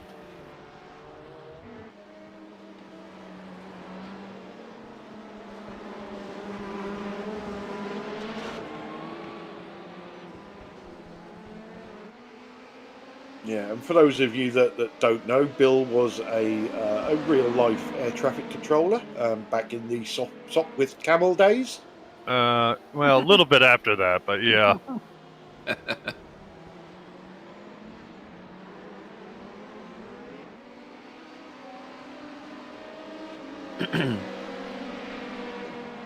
Yeah, I had the pleasure one time of controlling the Blue Angels. That was pretty interesting. They told me, clear the space, let us do our thing. Okay, go for it. Is it true that you was the air traffic controller that sent Amelia Earhart in the wrong direction? No, not quite. Right, the Wright brothers? No? I did control Air Force One, too. I did that. Mm. Yeah, the place I worked was a naval air station, and they across the bay over in Newport, Rhode Island, they used to have a place called the Naval War College, and they would fly in once in a while for meetings and stuff there, and then helo them. There was no airport in Newport, so they'd land at the Naval Air Station. They'd helo the president over to the Naval War College. So I did have the pleasure of controlling him. No, and it wasn't George Washington. I was trying to line up one to get that in. So was I. They have planes when Abe Lincoln was about. Oh, is that Martin? No, it's not Martin anymore, is it? It's Thomas. Thomas Johansson or Johnson. It's up to you. Sorry, yeah. Well, glasses. That was good control, though, considering that you can really get sideways in there. Yeah, good he's job. obviously been trained by Martin. Definitely, because we saw a carbon copy earlier. It was identical in every way. Now, is Martin still driving, or has he hung himself now listening to Clyde? I think he's having a long lay down. Yeah, Thomas Johnson booted him from the car. With his earplugs in it. Tyler's on the chat now. Yep, Sam is abusing him. Saves us doing it. It does, yeah.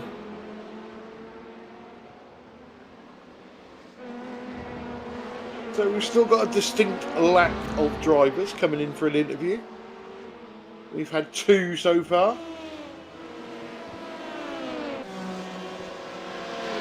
Yeah, both of the ones we've had in have been very good, too.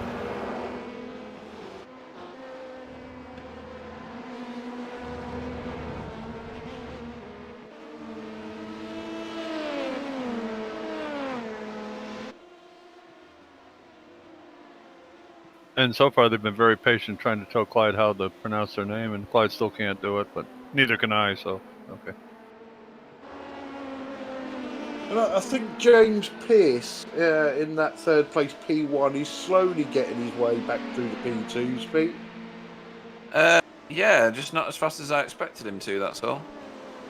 Although he has just ticked off about 3 places since the last time I said that. So yeah, possibly just he's obviously lapsed down on his competitors in the P1. So hopefully he's just being very, very patient and making sure he doesn't ruin anybody else's race. Yeah. And he probably also doesn't want to spend any more time in the pits. He's probably tired of that, so.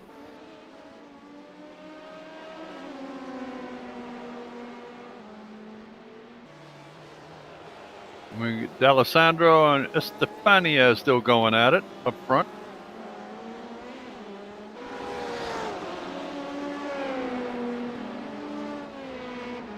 So quite funny in my ear at the moment. I said earlier on that my wife is putting up the Christmas decorations. I believe she's on the tree at the moment because all I can hear is Shelby, leave it alone. Shelby, leave it alone. Whoops. Uh-oh. Mendez. Yep. Where's he gone? What happened to you, my friend? Every time there's a replay, my iRacing just shows me the start-finish. Whoa, straight down, almost like missed his breaking point. Yeah, I've got the same, Pete, to be honest. Right. I'm relying on the stream to have a look. Yep, same here. Here it comes on my screen. Yep. Nobody near him. Yeah, he just slid right straight off. Yeah, just broke too late, didn't he? Yeah. Reminds me of sometimes what I do, which is to forget which turn I'm on. Nürburgring, mate. Nürburgring. Oh, God. Yeah, totally right. Haven't I done this corner before? Oh, no. Brand new corner. When people talk about the 6 hours of Nürburgring, I'm lucky if I get around once, let alone 6 hours. Yeah, that's a wrist slasher to me. Oh, boy. Mine's the 6 minutes of Nürburgring. I still don't know what the second half of that lap looks like properly. Oh, God. That's a crazy place. Whoa, somebody's off to the left side there. Was that Stefani that went off? No. Don't think so. That was an LMP2 car, but I'm not sure which one it was. Well, now we're watching. Oh, that's Michael Matusek. It is. Okay, yes, it is. And he was in. Was he in second? I believe he was. Yes. Yeah. Ooh, big wiggle. Pedro Gomez. Good save. Was a good save.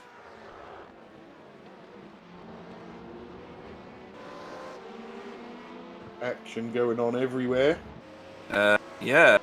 And it goes back to what we were saying before. We had a little bit of a lull, and now everything's happening again. Yeah, I was just laughing at the GT cars in the background, all on the wrong side of the straight. Yeah. Defend, boys, defend.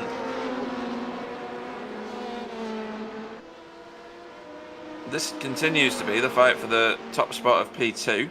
Wow. Yeah, Estefania's in the pits. Yeah.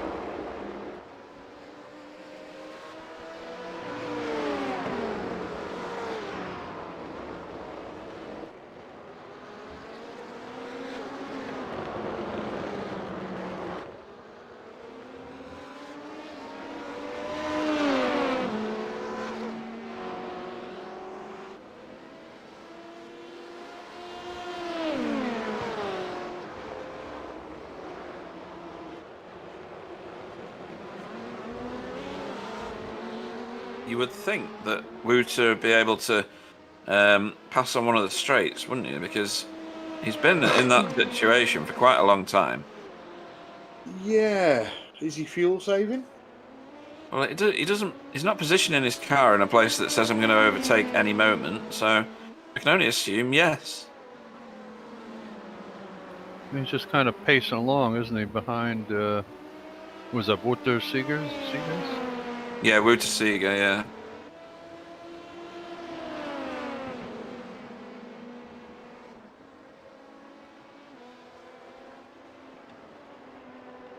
I mean, he closes right up there at Le Mans. Yeah, and he should easily be able to get it. Yeah, he should be able to get by him here for sure. But he's reels him in by the end of Ullman Straight, but then doesn't attempt anything. No attempt, is there? No.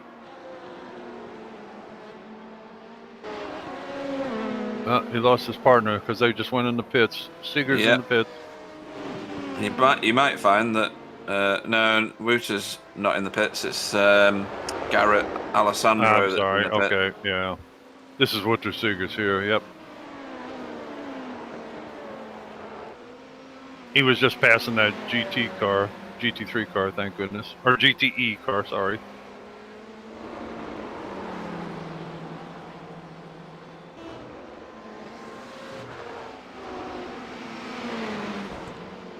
Nicholas Reeves is also in the pit. Daniel Stymon, that's a name we know. Yeah, Daniel Steemon, yeah.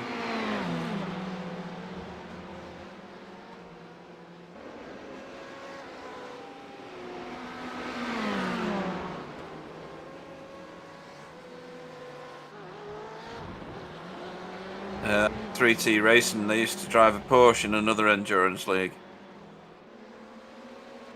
They did, didn't they? Yes. Yeah.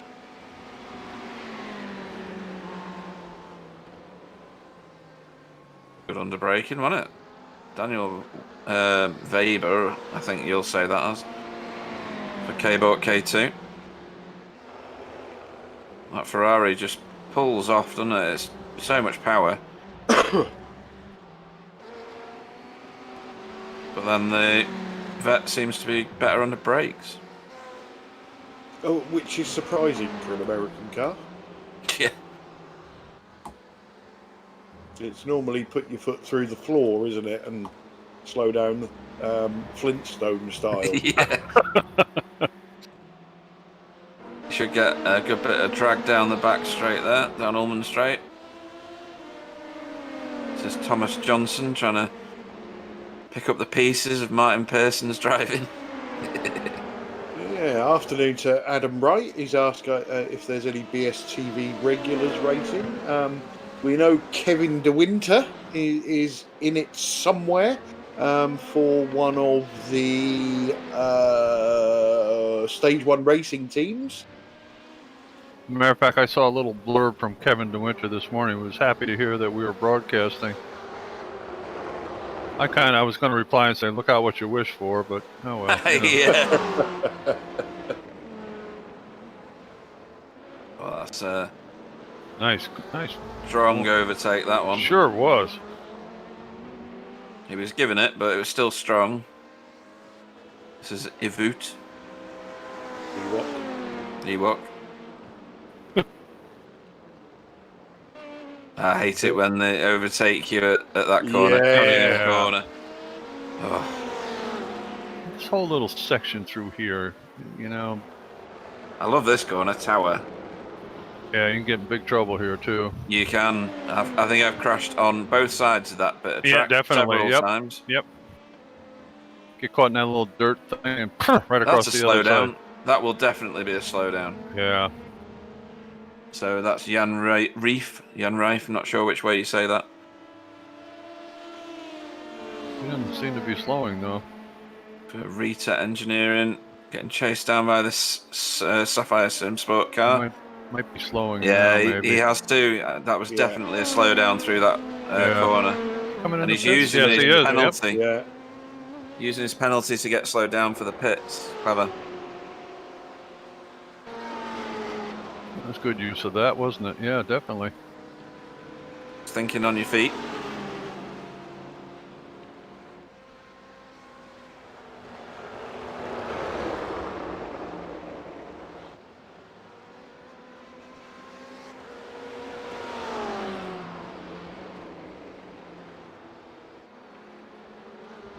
Yeah, because of the pandemic this year, the real 12 hours of Sebring was a few weeks ago, believe it or not. It's usually in March. Really, right? Yeah.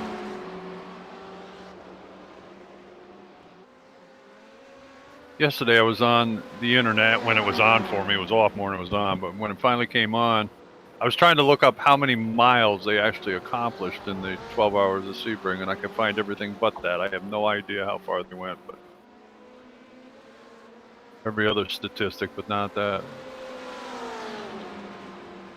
I found that surprising too, because usually if you look up like statistics for the 24 hours of Daytona, I mean, they always tell you how many miles they went, but I don't know.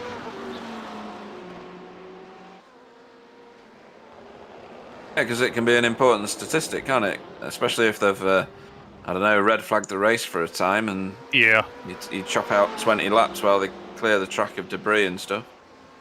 I was trying to, figure out how long this race would be, 1,500 miles, basically, roughly, try to compare the two, but that's not going to work. I think there's a message for you on the chat there, Pete. Yeah, and it's a message that means nothing at all, because I don't know how you pronounce either of those two words.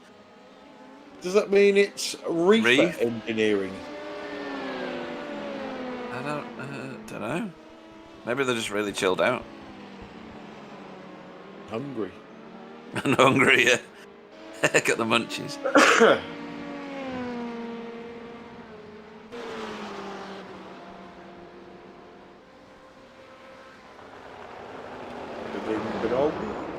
And a ba-dong-ba-ding. Somebody in the booth, haha.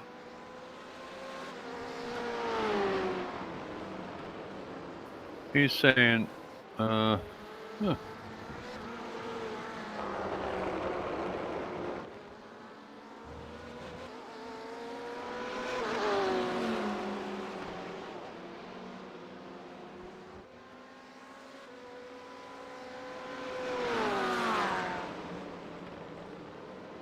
believe that is Mr. Tyler Newitt.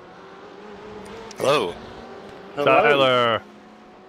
Good morning, perhaps?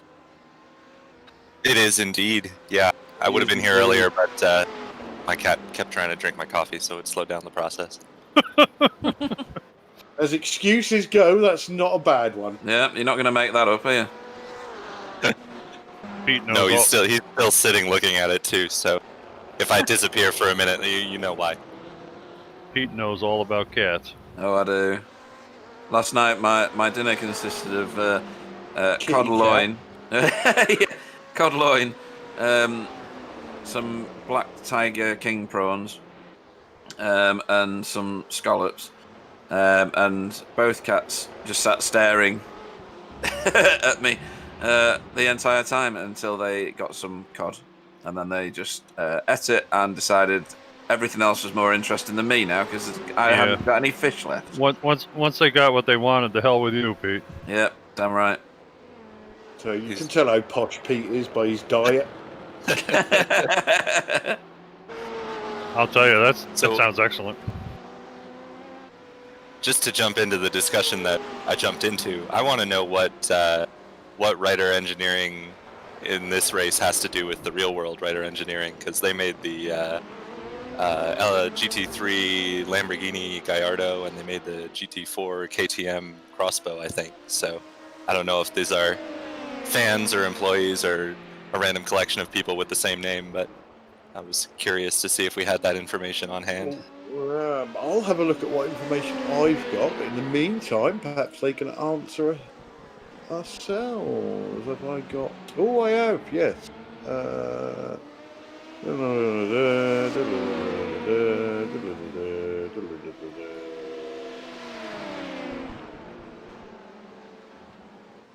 They are partnered with Rita Engineering, the manufacturer of the KTM Crossbow GT4, KTM Crossbow GTX.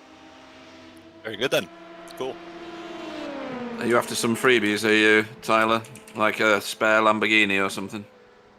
I'd settle for a KTM, but yeah, sure.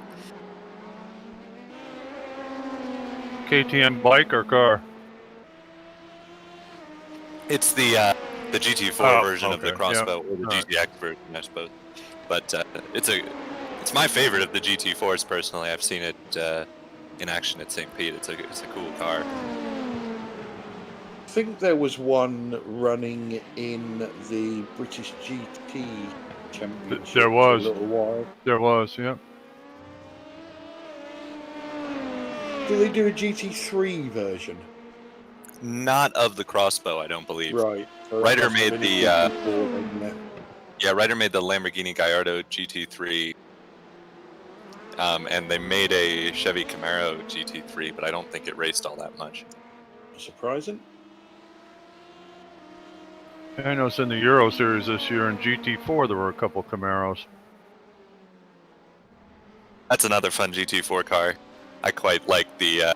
They've got a lot of grunt for a small class GT car, as you would expect from a Camaro. Like the who's that? It's TGM now that runs them in IMSA, but ooh, there's Yep. Sapphire Simsport taking their regular line, yep. and that was the K2. Hang on a minute, I'll get it in a minute. K-Boat K2 car. Whoa! Oh, He's still going. He's wild Wow. at the minute. That's Thomas Johnson. Deciding to try all the sand traps while on this lap. He's very much modelling his driving on Martin Pearson's. Yeah, I think he's trying to find grip for the end of the race. Well, maybe he heard iRacing was bringing a new rallycross Yeah. course in the next update and thought he'd provide some suggestions. Yeah. Oh, Oh Is dear. that the replay, or is that? yeah. That's a replay, yep. Hey, just wondering why my screen's so stable when there was a replay on it. Really threw me. Yeah.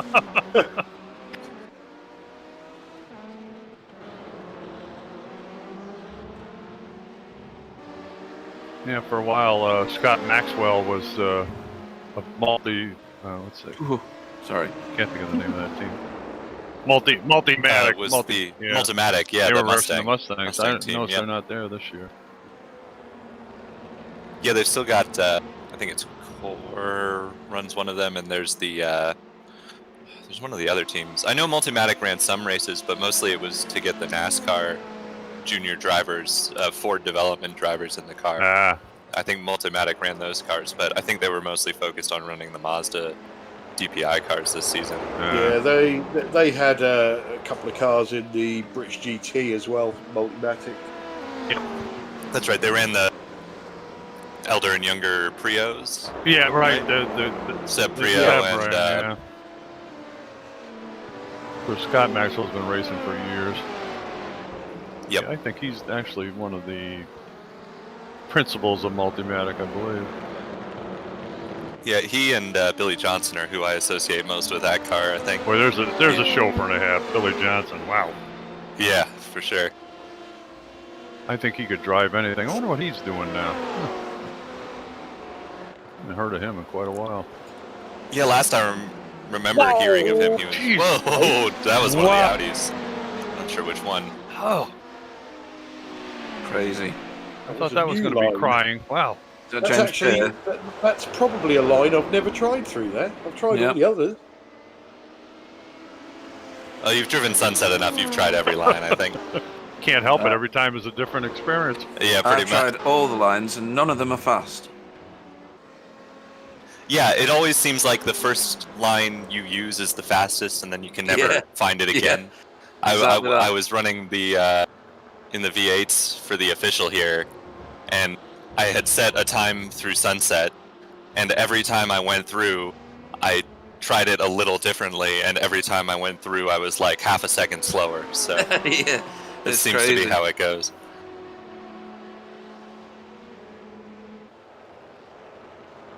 My guys, Get a I'm little gonna- dicey, baby. I'm going to take the Ooh, opportunity yeah. to fill my glass. Okay. Okay. That's what I'm here for. What, to fill Clyde's glass? No, Yeah, to just I'm give me the kidding. opportunity. No, Look at the filth on the front of that BMW there. Oh, and that P2 just can't get a slot through there. I think that's the It Ryder is. car. Yeah, he was smart to back off there because there was not a safe way to get through as the Corvette's blinking now for me. Strobing, doing a Oh, Bingham. Yeah, we don't drive like Tyler. Every lap is a qualifying lap in the next 1,200 miles. Yeah. I know you don't do that. I'm kidding you. No, you're not far off. It's just not on purpose. Hey, it's a pace thing, obviously. I have this problem, and it manifests in any sport that I do, not just racing. But if I'm not pushing like 100%, then I can't do it. Yeah, I understand what you're saying. It's Agree with that. it can be problematic. I find, I have to like, ooh, Wow. that out of gas. Oh, Jeez. That's the overall leader. The I'm glad- Simsport It car. is, yeah. Glad that Bimmer looked in his mirror just then. Whew. Oh, flashy lights. I'm cutting Who's the driving wires that on at the minute? second. It's not Patrick still, is it? Yeah. Yeah, it is, Patrick yeah. booked It's that, showing as Patrick. So Yeah. he's been driving that for 3 hours, hasn't he? Nearly. He must be on autopilot. It's hard to drive those cars on autopilot. Oh, I of mean, course. with all the you got to use the boost button and the hybrids. You're not relaxing even on the straights. No. Which is why I think they participation's really fallen off with the new LMP2 We were car, we were which is a talking shame, about that 'cause- before you came on the air a while ago. That when they first started, everybody wanted to drive one, and then a lot of the people realized it's not that fun. It's not that simple to drive. Yeah, they made it easier semi recently. At least I have the Porsche. I don't know if the Audi is the same, but they made it a little more intuitive as far as managing the hybrid system. I still think they're an absolute blast to drive. There's just something so satisfying about hitting the boost button and just launching out of a corner. But it is really difficult to match the quick guys in the car, because I found, I drove the Porsche a lot when it first came out. I did almost a full season in it. Oh, he splits the P2 cars there. But I came back to it after a season or so off, and I was just way off the pace because, sorry, cat tried to drink my coffee again, because everybody knew how to use the hybrid system, and I had just been still figuring it out when I stopped. So it's tough. It's not unlike the P2, which you can really jump into and be quick right away. I think the P1 is the opposite of that, where you have to put in the time, and I don't think people want to do that, which is a shame. Listen to our star driver. Just jump right in there, no problem. Yeah, for you maybe. No, I'm sure right now you can see just by the entries, LMP2 is the thing right now, and at first I questioned the addition of it, but I think it's a good idea now. It's definitely a fun car to drive. I mean, I've driven it a fair bit, and it's everything you want in a prototype race car, minus the complexity of the P1. Yeah, because gotcha. They just stick to the track. You can feel the track too, much better than you could in the HPD. You can feel what the tires are doing. The HPD kind of felt like it glided over the track, which was a lot of fun. Whoa! Oh, That dear. could have been nasty. Yeah. Yeah, that Sapphire car is really struggling for grip here, as he loses another spot to the Stage 1 Racing senior car. But with the Dallara, you can really feel what the track is doing under all that aero, which is really helpful. The only thing I don't like about it is how it takes curves. It can really rally your teeth out if you take a curve a little bit too hard, but otherwise it's a blast. Let's just shared some inside information on that Sapphire car. They've cooked their tires. They've got nothing left. Yeah, it's pretty obvious. They're really struggling. I mean, I can see, in the middle of the corner, slowing way down, and Yep. a lot of little squirrely maneuvers and stuff. And that's a car that normally, like Tyler said, grips very well. So it's very apparent. Yeah, that's Mikael Matusek in the lithium Corvette. I nearly said Ferrari again. Being chased down by Pedro Gomez. I think he's catching him as well. Not now, because someone's just parked a P2 right in the middle of him. I have to admit, I'm a bit happy that BMWs have been dominating the GT race today, because there were so many Corvettes entered, and there are always so many Corvettes entered since they dropped the car in the last update, and it's just nice to see that the BMWs or any of the GT cars can still take it to them. Now, Tyler, the problem with what you just said is the fact that they're going to think I coached you before you came on the air, because I'm not a Corvette fan. I mean, it is what it is, I guess. I wouldn't say I'm not a Corvette fan. I think the car looks great. I'm just not a fan of, everyone running one car in any of the GT classes. We see it sometimes in GT3 as well. If the balance of performance is off for one of the updates, you'll get, everybody running the Mercedes or everybody running the BMW. Yeah, the fair. You saw it sometimes with GTE as well before, where everybody ran the BMW because it was the best all-rounder. But so I tend to root against the Corvettes just because I like diversity within a class, and currently the Corvettes seem to be killing that because everybody loves the car. Yeah. Well, Pete's made the mistake a couple times of calling it a Ferrari because it looks a lot like a Ferrari, and I said that the first time I saw one on the road here in the States. I'm going, hey, look at that Ferrari, a little bit different. I realized it was a new C8 Corvette, which kind of surprised the heck out of me. Well, that's a bold move by Lewis Jordan Charles there in the actual Ferrari on the BMW there. Yeah, that's right. Simtard's Ferrari there. That looked like a situation I had happen to me a couple times in the V8 yesterday, where you're not intending to make a pass, but suddenly you're braking later than the car in front of you, so you're like, well, might as well see where this run takes me. It looked very last minute, didn't it?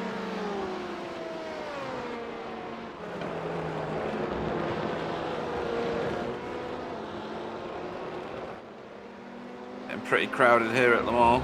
Yeah. That was the Maniti car he overtook, which is definitely a team name I recognize. I think they're pretty big in the sim racing world. I'm sure I've raced against them in some special events or something. Well, at the moment, we still have Fuga Simsport leading both the GT class and the LMP1 class. Yeah, we do, yeah. It doesn't look like they have a team in the P2s, otherwise they might be winning all three. No. Well, and of course, Team DRC, who was leading in GTE earlier, is leading in P2 as well. I did take note, and maybe Sam can highlight this fact as well, that the leading GTE car currently is the nice bright orange. That, of course, is not the Team DRC orange car. That's the Fuga Simsport car. And the second place Team DRC orange car is distinctly not orange. It's got some orange bits. Well, it's kind of brown. Does it? It's kind of... Oh, just a little bit there, I suppose. Yeah, but a mostly black car. Yeah. That was a bit confusing when I was following along earlier in the race. Right. And what happens with that is, when you put the MIP file on to certain colours, it turns them strange other colours. Yeah, that's right. Exactly. Yeah. That's what's happened there. Yeah, it looks around the bumpers and stuff. It looks kind of a crimson orangey kind of color. Yeah. Yeah, kind of in the back half of the car. I see what you're saying. Yep. And of course, there is a blue version of that knocking about as well, which actually does look blue. A little squirrely move there. Matter of fact, his car, that paint. Sorry. All right. Their paint job looks kind of like flip-flop paint, if you know what that is. You look at it at a different angle, and it's like a different color. Yeah, like pearl. Yeah, a little bit. I think they've got like a chrome streak that kind of fades into whatever the team color is what it looks like. That's right. I wonder if their LMP2 is similar. I haven't gotten a good look at it, but... Speaking. Oh, there it is, right in front of us. Yeah, it is similar. It's got that little tinge to it. Always nice to have a good team identity across the cars. Who's off there? Oh, yeah, it's another one of the LMP2s.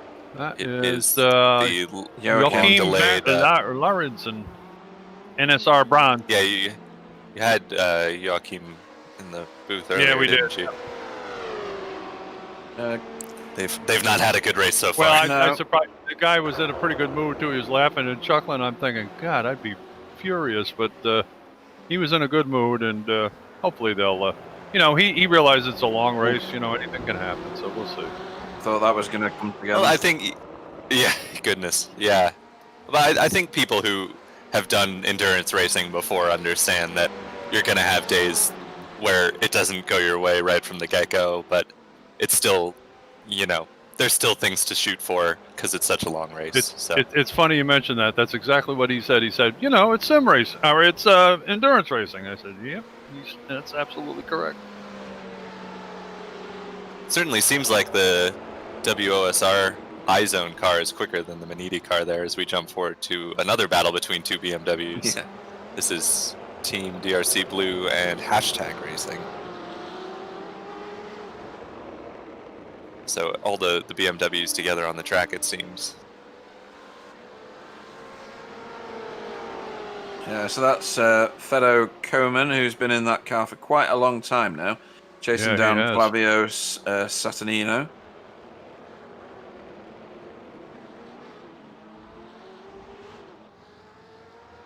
The drivers of that hashtag car have been quite good all race, to be honest. They've not moved up or down. They've just stayed steady, and I think are maybe just a couple of places higher than where they started, or maybe even at the point of where they started. Yeah, it's still early days, and maybe they're just kind of hanging in there for now. No sense of showing your hand yet. True. Of course, you got to try to stay in touch with the leader most of the time, though. You get too far behind, you're in trouble. Like your fuel-saving experience at Daytona with Clyde. Oh dear, that was just painful. That is the problem with iRacing as opposed to say IMSA, is you're not going to get a safety car. So yeah, it's fine to run your pace and not show your hand too early, but you do, as you said, have to maintain some sort of reasonable gap to the lead or the cars in front of you if you want to have a shot at it, because you're going to have to make that time back up later. Oh, yeah. Okay, gents, I'm back. Hello. Have I missed anything? Some close calls, but nothing dramatic. Did you help with the Good. Christmas decorations while you were gone, I hope? No, they're all done, unfortunately. Bullet dodging then, yeah? Yeah. Yes, that's not Good my man. department. I hear you. Perry on the chat, that's all he's getting, is saying that Fredo, I think it is doing the first 5 stints. I don't think there's any R in it. It's Fedo, isn't it? No R. Fedo. Oh yeah, Fredo. Driving for 5 hours. Then he's going to collapse after that. Pass out randomly. A lot longer than I'd want to drive it. Yeah, this DRC blue car is definitely closing slightly on the hashtag car in front of it. Yep, a little bit at a time. I agree. Yeah, we're definitely getting towards sunset, aren't we? Yeah, light's starting to fade. There's not going to be any sunset at sunset though, because it's too much cloud.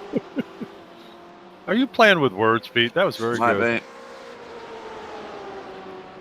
There is that point, though, where it just comes below the bottom line of the clouds, and you get blasted right in the face with it. And it turns the track bright orange, and you can't see anything. Yeah.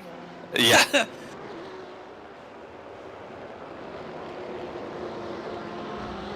It's about the only nice part of visiting Sebring in real life was the sunset, and got to see a rocket launch. That was cool. Kevin Viamont just put a note on there. He's hoping for a safety car. I think that's for the GT4 league. Yeah. Although I'm sure Backmarker Racing wouldn't mind a boost to get caught up with the Fuga Simsport car. Are they a lap off? No, they're on the... Oh, hang on. No, they're still on the lead lap. They're almost half a lap behind. Right.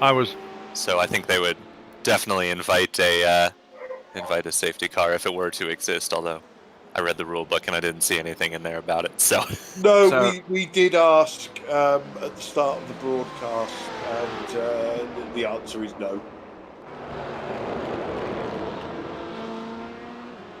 So, different drivers in the top 2 P1 cars now. Marius Danhausen has taken over from Patrick Pelchat, and Pieter Elson has taken over in the Backmarker Racing blue car. Indeed, same in the Twisted LMP1, which is now ahead of all the LMP2 cars. Casper Johansson behind the wheel of that one now. He's been in that one for a little while now, unless he had a stint off and I didn't notice. Oh, yeah, he's 7 laps down, isn't he? Though. He's miles back. Yeah. Yeah. Yep. But he has cleared the LMP2 field, so he's back to 3rd overall. I was mentioning before, Tyler, that that'd be a perfect team for me. Backmarker Racing. I'd fit in there perfectly. And myself and Pete are joining Simtards. Yeah, suits us. The first team I drove for was Finish Last Racing, if you remember, Clyde. It was, wasn't it? Yeah. Yeah, and I did. So I did hear you guys talking earlier about a random guy joining an endurance racing team. And Can you remember that? I don't remember that, but I do. The first ever endurance race that I did on iRacing was the Nürburgring 24 Hours. Whoa, who's off there? Voter. That's the Sapphire car again, yeah, I think. Thomas Wow. Johnson. They've had all sorts of trouble this stint. Didn't see if they hit the wall or not. I wonder if they just failed to take tyres on one of the stops. Well, there is a message. Oh, that was a from Oh tyre my off. goodness. that their tyres are dead, but I don't know how long ago that was and whether they pitted in the meantime. No, we did mention that at the time, and they haven't pitted since. So definitely still on those shaky tires and still struggling. Clyde, James Rivette just sent you. Just in there. Oh, you saw it? Okay. Yeah, Jim Bob is going to come in for a chat. Jim Bob. Cool.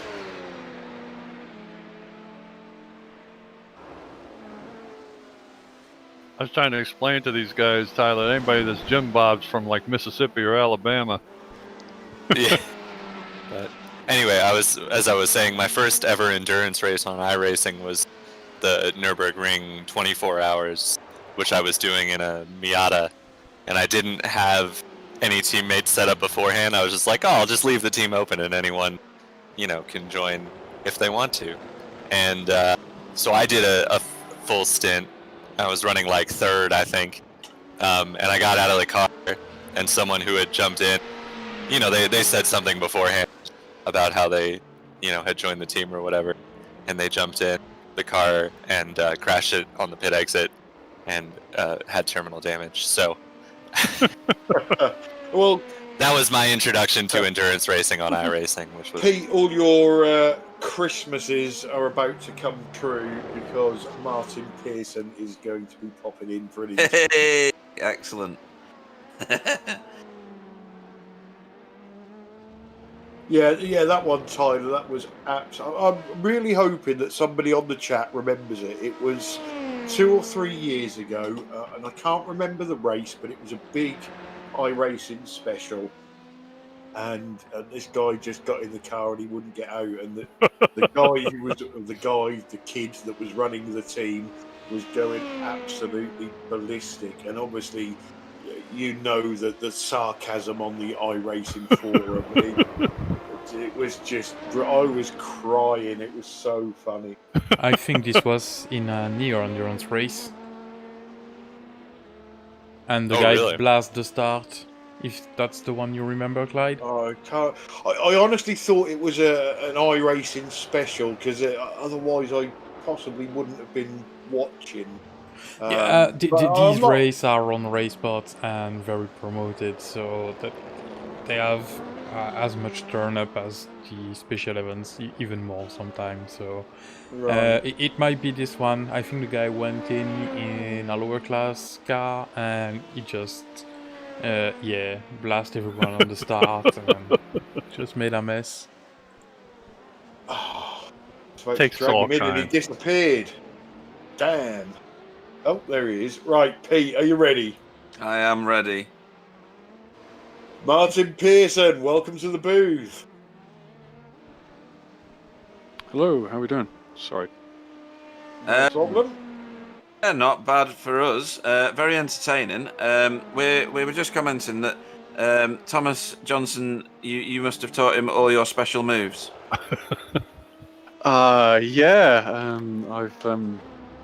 He's definitely been to the Martin Pearson School of Driving. Yeah, we Yes, I noticed didn't have that. exactly the most stellar opening few stints, unfortunately. I think I lost us probably about 30 seconds, otherwise we'd have probably been right there, up there. So, yeah, Tom's not Hopefully you can get enjoying the back car there. so much, unfortunately. Sorry? No, hopefully you can get back to the pointy end of it. You spent a lot of time losing it at turn one. You lost it at turn one twice. We did some slow-mos of you, which is going to be good for your, you know, for I'll the put it on my posterity CV, of it. racing CV, absolutely. Yeah, too right. Whoa, baby. Blimey. Yep, that was a tense moment. Yeah, and I think the tyres have gone off for Thomas at the minute, or he's cooked them or something. Yeah, I left him to it for a bit, and he decided. Well, he had a bit of a technical issue. He couldn't hear the car, so whilst he was watching me, he muted iRacing and then forgot to undo that when he got in the car. Yeah. So a bit of a rookie error there, unfortunately, from him. But then, whilst he was in the car, he came out of the car to fiddle with his settings whilst in the pit stop, but then didn't check all the tyres, and the fronts were on about 49%. I came back to my PC, and we're like, Tom, we're losing absolutely bucket loads of time every single lap, and you're not enjoying this. We're just going to bail on the set of tyres and reset our strategy. So that's what we've done in the last few laps. Okay. And hopefully we can get home from there all right. Still a lot of time left. There is so my plenty screen, of it. Yeah, so my screen's saying it'll be an 11-hour 25 race, so just under 8.5 hours left. So. And are you jumping back behind the wheel of that car? Nah, I thought I'd leave him to it for the rest of the race. It's only got 8.5 hours left. Yeah. I don't know how many's in your team, that's all. No, it's just the two of us today, I should say. Right, so okay. no, I will be back in the car probably in a couple of stints' time, I think. Let Tom have these and double stint tyres, and we'll go from there. And hopefully we'll regain some enjoyment of the circuit in the car in the meantime. Yeah, we'll make sure that Sam's got his finger on the slow motion button for you. Fantastic. Right, we will see you back in the car at some point fairly soon then. Thank you very much, Martin Pearson. Good luck the rest of the way, Martin. Thank you very much, guys. Doing a good job. Keep it up. What was that? What was that? That was the royal send-off, sounded like. Yeah. Or was that the royal flush? I'm not sure. I don't know. But anyway, I think that they should invest in a rotary blade to go on the bottom of their car. Or a new driver. Oh, to cut the grass while you're off. Yeah, exactly. Yeah. Sort of earn money while you race. Yeah, why not? Yeah, in a real race I had one time, I had to go see the chief steward because of my actions, and I asked him, I said, did you want me to, landscape the garden while I'm off there? And he didn't think that was too funny. Oh, well. That was an impressive move by the LMP car around Sure the was. outside of two battling GT cars there. Sure was. Mm-hmm. Either that or very lucky, one or the other. Yeah. So where's JR then, Clyde? Well, he's coming in after his next stint. Oh, right, okay.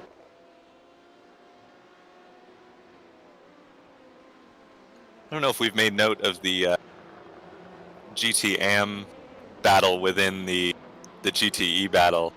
All the car numbers that start with a 2 in GT are the AM cars, but the 27 Motorsport car has a gigantic lead over the RSR eSport car, who's 7th overall in GT, whereas the 27 is currently running 2nd overall in GTE and leading GTE AM at the moment with Pedro Gomez behind the wheel. Yeah, they're doing pretty darn well, aren't they? There they are right there on screen now. Significant gap, and a number of cars between them as well. Yeah, that's the big thing. If they can keep the cars between them, I'd have to remind myself how the points are scored if it's cumulative or if it's just where you finish in class, relatively speaking. But if they can keep that gap, they'll be in good shape for sure.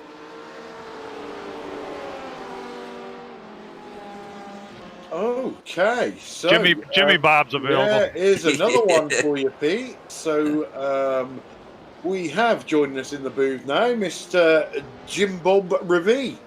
Hello. Hello. So we've decided to rename you several times during the course of this race. So I've heard. Yeah. So you've been Jim Bob, you've been Jim Rivet, you've been Let me Jim tell you Rivet. something. On the chat before I got on this morning, I saw James put that. He said, "Oh, you pronounced my name right," and I told him, "You'll be sorry you did that. Now it's not going to be the same ever since." and he told me it wouldn't be the first time. So I'll let you. I've been called far worse. Don't worry about it. Have at it, Pete. Go ahead. Yeah. So JR, as you now know, so tell us about your race so far. You've been in the thick of a lot of action because we've had the cameras on you an awful lot. Yeah, I did scrub through very quickly and seen you've been catching me. Thank God I didn't make any mistakes. The race has been going really well. I'm a bit frustrated myself. I didn't uncheck the tyres for the second stint, so took tyres when I didn't want to, although it did give us a chance to leapfrog Tom and his team on when we changed drivers. But it has put my team in a position where we're now out of sync for tyres, so we keep having to take old tyres on the next driver at the moment until we can find a way to quadruple them or double them again, and we're not sure what to do. So is the time delay significant with the tyres in that car? Well, it's I found it was quite quick. I was able to maintain sort of low 46s consistently with them on and be decent in the traffic to sort of take some risky dives and still have the grip to make it. Mm-hmm. But it did seem everyone else on the third free stint old tyres were struggling to sort of maintain the low 46s all the time. So I did gain quite a big chunk on everyone. Okay, well, hopefully you can get or stay where you are because you're doing all right. How many drivers are in your team? So we've got 4 lined up because when we originally got organised for this, one of them forgot it's a 1,500 miles. Yeah. He thought it was a 6-hour race, so it was like, I don't think my other half be very happy with me doing the whole day. So yeah. Did he think you were driving a DeLorean? Apparently, yeah. Yeah. No, that's cool. So have you got 4 then now? Or have you just got the 3 of you? So still got 4 of us. Right. Still got the 4 drivers. So Garrett can only do this one because he's doing another race. I've forgotten the name of the race he's taking part in, but it's a 4-hour endurance happening at the moment. Because we've got 2 races on with our team taking part in this weekend. Right, wow. And we'll have Jackson and Tyler both jumping in later on as well. So if Jackson turns up, I'll be in. If Jackson doesn't turn up next, I'll be in next, and it's getting a bit tight now for time for him. So I'm hoping he turns up. I'm going to take another lot again. And who's your star driver? I can't be modest. I'm the quickest out the 4 of us so far, but not by a significant amount on Tyler. I don't believe. Right. Okay.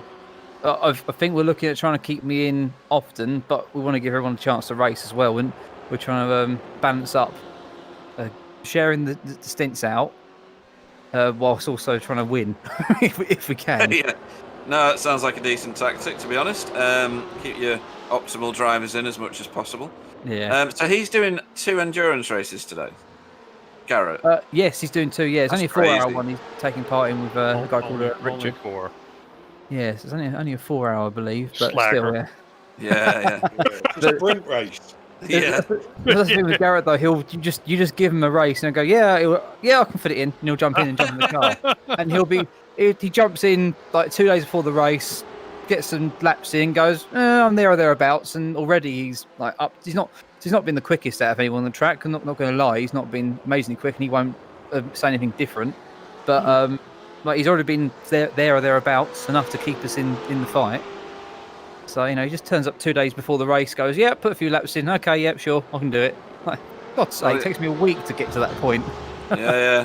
James, are you related to the Paul Rivette race driver? Well, I have an uncle called Paul Rivette, but no, I'm not related to that Paul Rivette. No. Okay, just curious. No, I obviously think that. I thought, is he like some sort of family relation? But then I asked my dad, and he said no, unfortunately not. Damn. So Okay. I did used to do karting back when I was a teenager. Did used to do owner driver racing. At the same time, I was watching British touring cars and seeing him in the Clio Cups. Was he also in the Fiesta Cup as well at one point? I think he was. Yeah. So sort of seeing him going, we're related. No. Oh. So I've got no way of getting into car racing. Too bad. Devastating histories. Yeah. So good performance so far. Carl's was in third a minute ago when I looked, but now in fifth. Has he pitted it?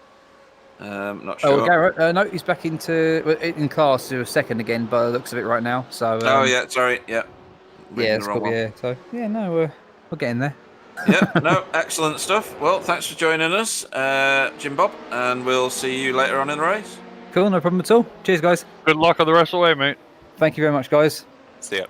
Cheers. Yeah. Okay, so that was Jim Bob R. How many Tyler, more names can we get? Jim Tyler, Bob you didn't tell us you were driving with somebody. I was going to today. say something when he said that. That's well out of order, Well, isn't it? I was gonna say, I think he may be underselling Garrett a bit here because he's one of two drivers in the LMP2 field currently running in the 45s. Just about everyone is in the 46s or 47s in the case of the Caport car. He is looking pretty quick, and I don't think it'll be too long before they're fighting for the lead there. Well, I'll tell you, The, Garrett being in 2 races today, and matter of factly, I can do it. I can tell you right now, he's total racer, no doubt about it. Well, I have got some information on the FTR Motorsport team. Great. So they are UK and US based. So all over the place.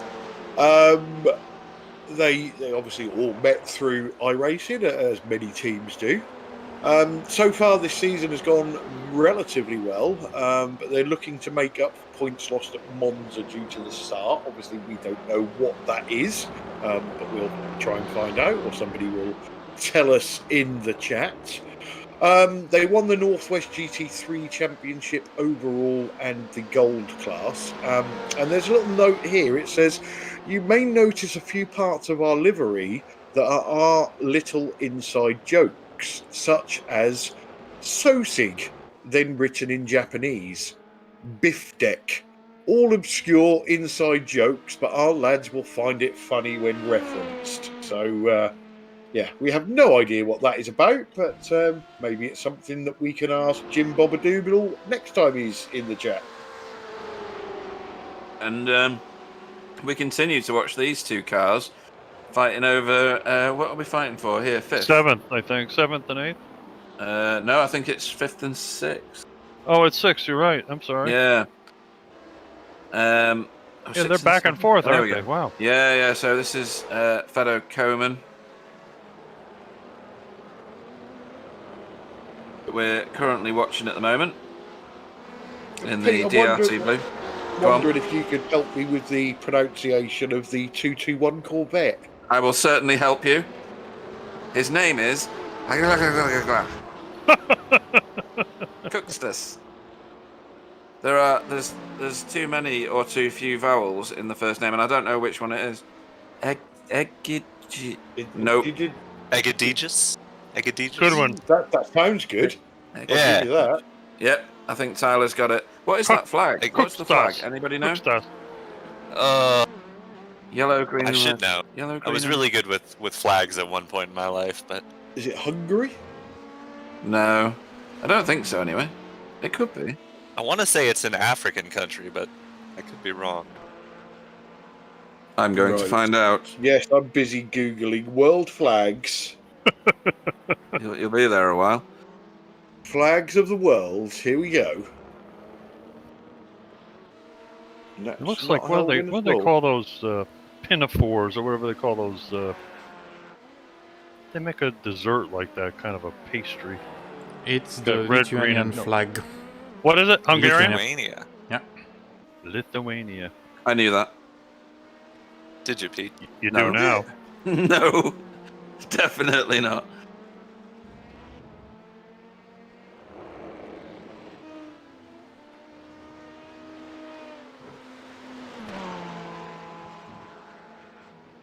He's trundling along in 9th place in GT class. Yeah, and 3rd in GT AM. Speaking of which, the 27 Motorsport car, which is leading GT AM, is also now leading GT overall. Wow. Pedro Gomez going quite quickly in that car. Yeah. Wind blow you right off the track when that thing goes by. Yeah. Marius Dan Hansen. Yeah. Sorry. Marius Dan Hansen at the controls of the Fuga Simsports LMP1.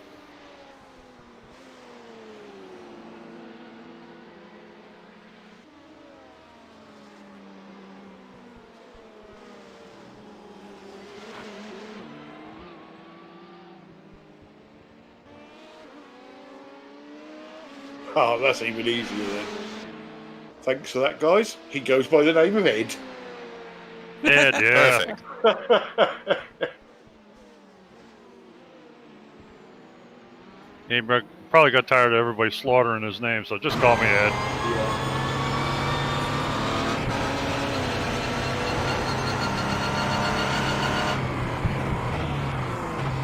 He is an admin of the league. Oh, we need to spot all his mistakes then as well. Yeah. So on board with Marius Danhausen at the minute, and you will see him absolutely annihilate these GTE cars. There's one gone already. Yeah, Marius is one that we knew from the Gold LMP team. Yep. He is, yes. Very, very accomplished and very safe driver as we saw it. Watching this is like watching an old-time movie sped up almost. When things go by. The car, like we've always said, sounds like it's idling. It doesn't sound like it's I know. absolutely pounding the tarmac or concrete underneath it.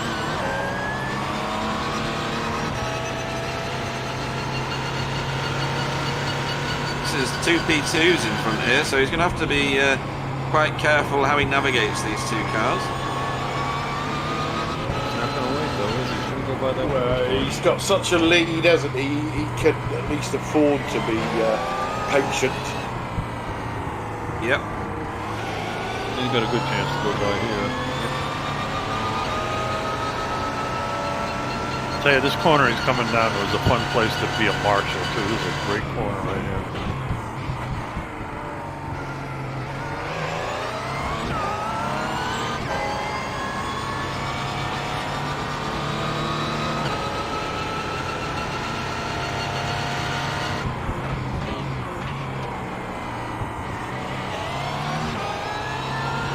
So now that the race has settled down, we don't seem to be getting. Well, this is going to obviously kick things off now, but Here it comes. seem to be getting many penalties from race control. I did see a warning come through not too long ago between the I think it was two of the GT cars. Yeah, and I think Isaac was telling us that before the race started that once you hit 2 warnings, that's when you start to get penalised. Makes sense.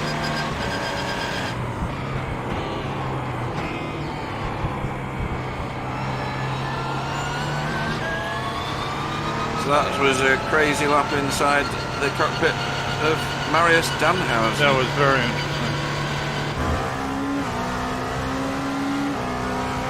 And here we go with Wouter Segers in the P2. This is going to feel a little more erratic, I would think, because of the nature of the car.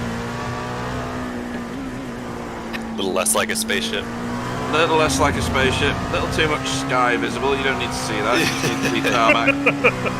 No need for that. Still staring through a letterbox.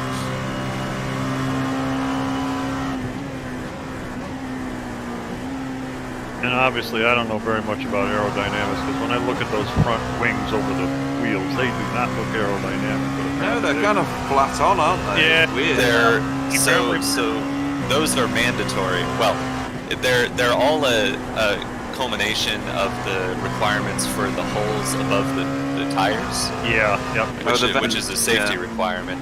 So what the teams have done, the original idea back when it just had to be vented and it wasn't an open hole, was that teams would try and direct air over it because it was better that way. But once the regulatory bodies started mandating the holes over the tires, the teams realized that, or the car designers realized that it was better to actually just direct as much air around it as possible. and make sure that as little air was going over those pods as could be. So that's why they're so bulky, is because they're designed to actually direct the air around the wheel pods instead of directing it over. Well, thank you. I never realized that. That's interesting. Okay. Just taking that a step further, or back a step further, what is the actual idea of having those over the wheels from a safety perspective? What does that actually do? So it's all to do with keeping the cars on the ground, if I'm not mistaken. So essentially, you can get air buildup. In the wheel well you're talking about? In the wheel well, exactly, yeah. Yeah. And that can contribute to flipping a car over.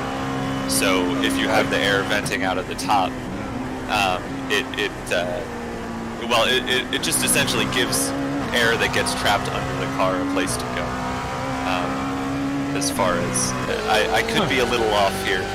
Makes sense. It's been a while since I looked into it, but as far as I know, it's to do with keeping the cars on the ground and venting that air from under the car out a different direction, and so you don't get that pressure build up in the wheels.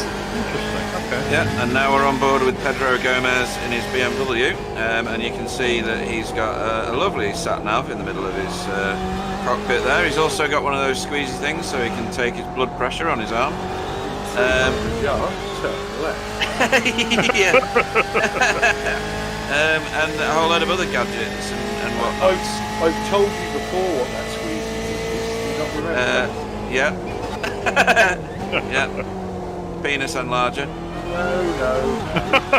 Do you not remember in the 80s, probably, in the 80s, may have been early 90s, you could buy a little fella that you put on your rear parcel shelf. I do remember You had that squeezy thing in the front, and every time you squeezed it, you pulled his pants down and moved at the car behind.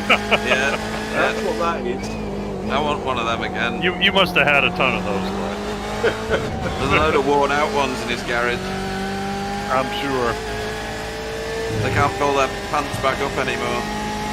This guy's looking a little grim over there on the horizon.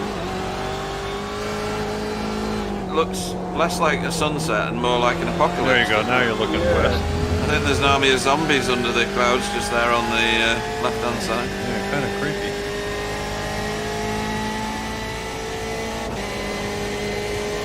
Coleman Straight.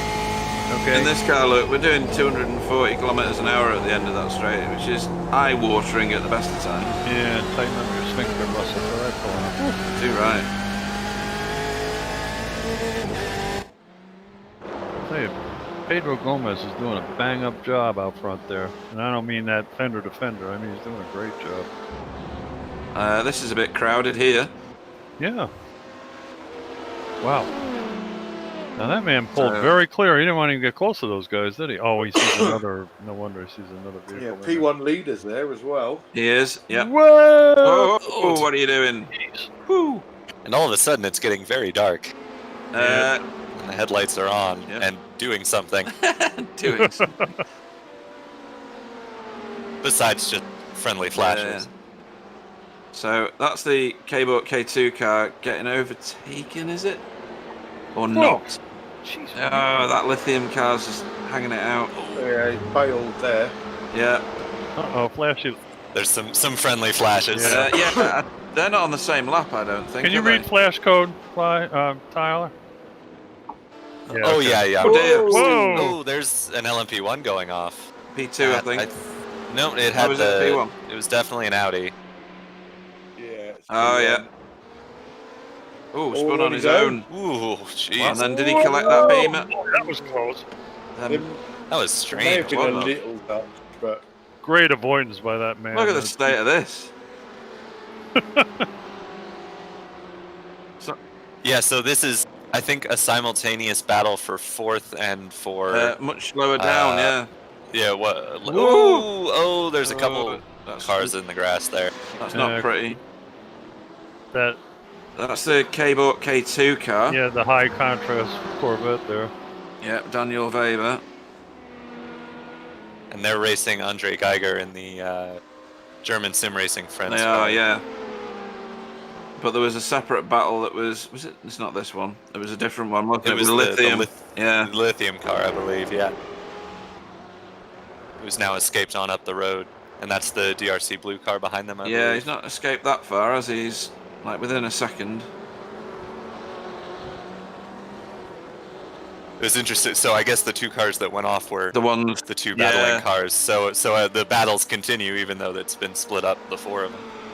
Yeah, and good move from who was that? Andre Geiger, that give the place back to the Daniel Cabot K2 car. Yep. Yeah, Daniel Absolutely. Weber, yeah. Totally agree. I don't like going side by side in the hairpin, and No, it's never comfortable. no.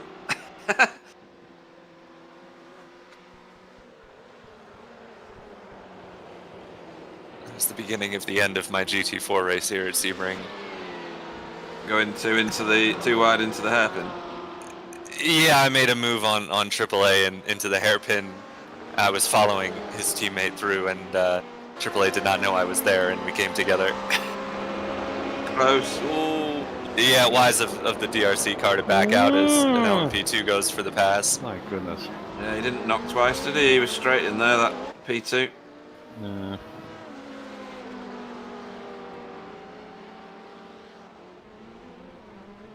Ooh. Oh, and that's Geiger going for a that's Andre spin. Geiger. Was he helped? No, there's no one I near think him. he was all on his own. I wonder if he's had a disconnect because he lost a lap rapidly. Yeah. He's now showing in 15th place when he was up in He's 4th. flashing in and out, too. Or is that the German friend's car that's been No, down? that's correct. He's in the correct position. Okay, sorry, yeah. He's got I was thinking- apparently connection issue, yeah. Yeah, I was thinking he was one of the lead lap cars battling, but I was mistaken. But he definitely is blinking in and out quite rapidly.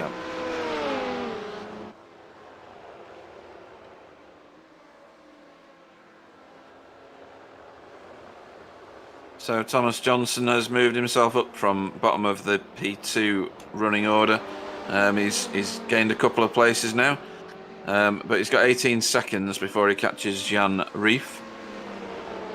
Yeah, he seems to have gotten the car back under him after the off-track excursions he had earlier. Yeah, I think he's been in and changed his tyres, and it's stabilised the car a bit. So hopefully they can move forward now. Well, unfortunately, he's got to hand over to a dodgy driver, hasn't he? He does, yeah.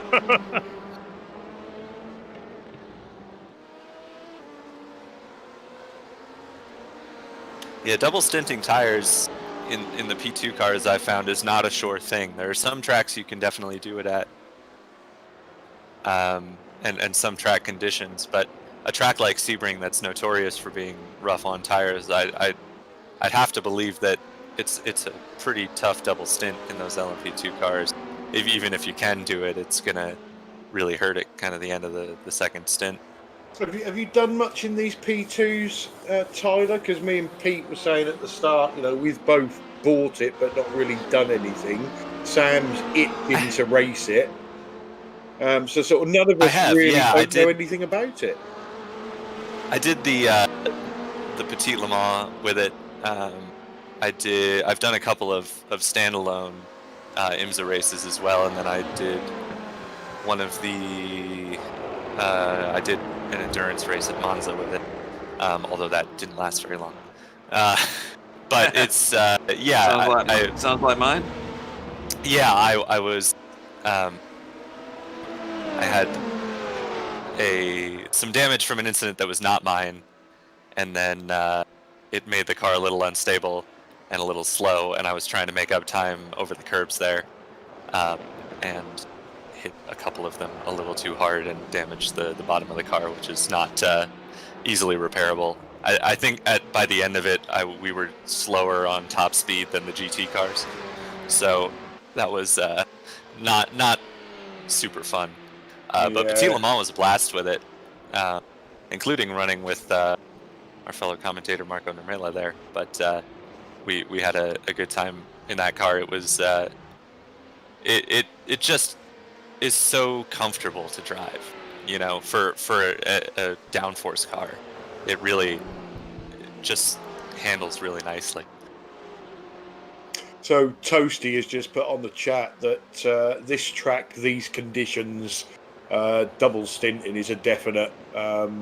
He's got the worst tyre wear of his team, and he had 58% after two stints. And we were saying earlier, you know, even the race started early afternoon. It was still really, really cool. It's actually dropped to 73 degrees Fahrenheit now. So obviously, as the sun sets, it's going to get cooler. You know, knowing Sebring the way I do in real life, I can tell you that with a mixture of track surfaces here, especially the concrete, most of the concrete's very old, and like I mentioned before, it's like a cheese grater. It doesn't heat up as much because it's not like blacktop or macadam or tarmac, whatever you call it in your part of the world. It doesn't heat up as much, but it is very abrasive. And of course, another thing you'll notice about Sebring, you don't have any corners that have any kind of a bank to it. So they're all flat corners, which also is a lot tougher on tire wear. For sure. Yeah, we've got a warning for the Cabort car for that turn 1 incident, I believe, with the lithium Corvette. Mm-hmm. Yep. I think that's the incident that the warning is for. There was obviously a lot of goings on there, but I think the slight contact in turn 1 is what that incident was. Yeah, the K-Boat K2 car is the very eye-bleeding green car, the Corvette. It'll be the only one we can see when it gets dark. Yeah, because it's glow in the dark, yeah. Well, we need that, don't we, in iRacing? Glow in the dark paint. That would be good. These cars try and do it with tiny little coloured lights in the rear windows, apart from the Corvette. So the BMW and the Ferrari both have, and I think the Porsche have luminous lights in the back rear window, which you can change the colour of. That one there's got a purple one or a pink one. Who is that? It's DRC Blue's car, isn't it? You'd think they'd put a blue one in it, really, wouldn't you? But never mind. I was thinking more from an evil point of view. So, right. Doing a paint for you, Pete, and putting a large penis on the back of the car that only showed up at night. Oh dear. That would be funny, to be fair. I did do that to Robert Burton once. Rob Burton, yes. Some nice penis pictures on the underside of a wing of one of the cars, so he wouldn't notice it whizzing round the car, but anybody behind him would.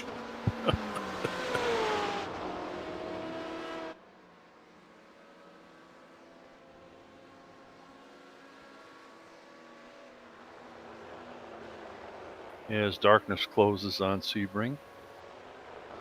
Ah, there you go. Penalty was for ignoring blue flags. We did hear an argument on the chat before, but I didn't associate it with those two cars.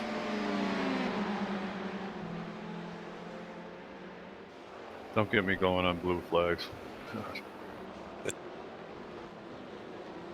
I'm not quite sure. Maybe somebody can enlighten me. Why iRacing can't enforce them when other racing simulators can? Isn't it because of the lack of many rules at all that I know of with oval racing? Blue flags don't mean anything, do they? Because you can unlap yourself from cars there. There's no necessity to get out of the way. Possibly. And if they've got one rule for ovals, maybe they can't apply it to rovals or road. Well, I think.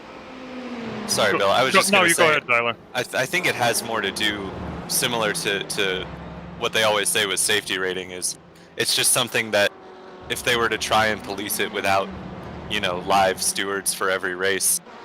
We're fortunate in this series to have live stewards, but obviously for official iRacing races, they don't. That's some questionable defending going on there between those two Ferraris.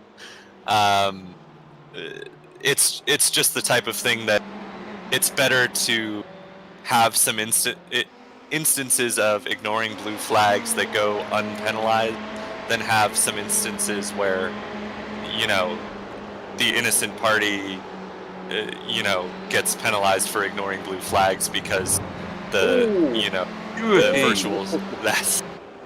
I got the move done there. Yeah, I understand where you're coming from, Tyler. It is very annoying. Not that I've ever lapped anybody, but you know, some sims, you know, you ignore 3 blue flags, you get a penalty. Then surely there must be something that they can put in place to help with that.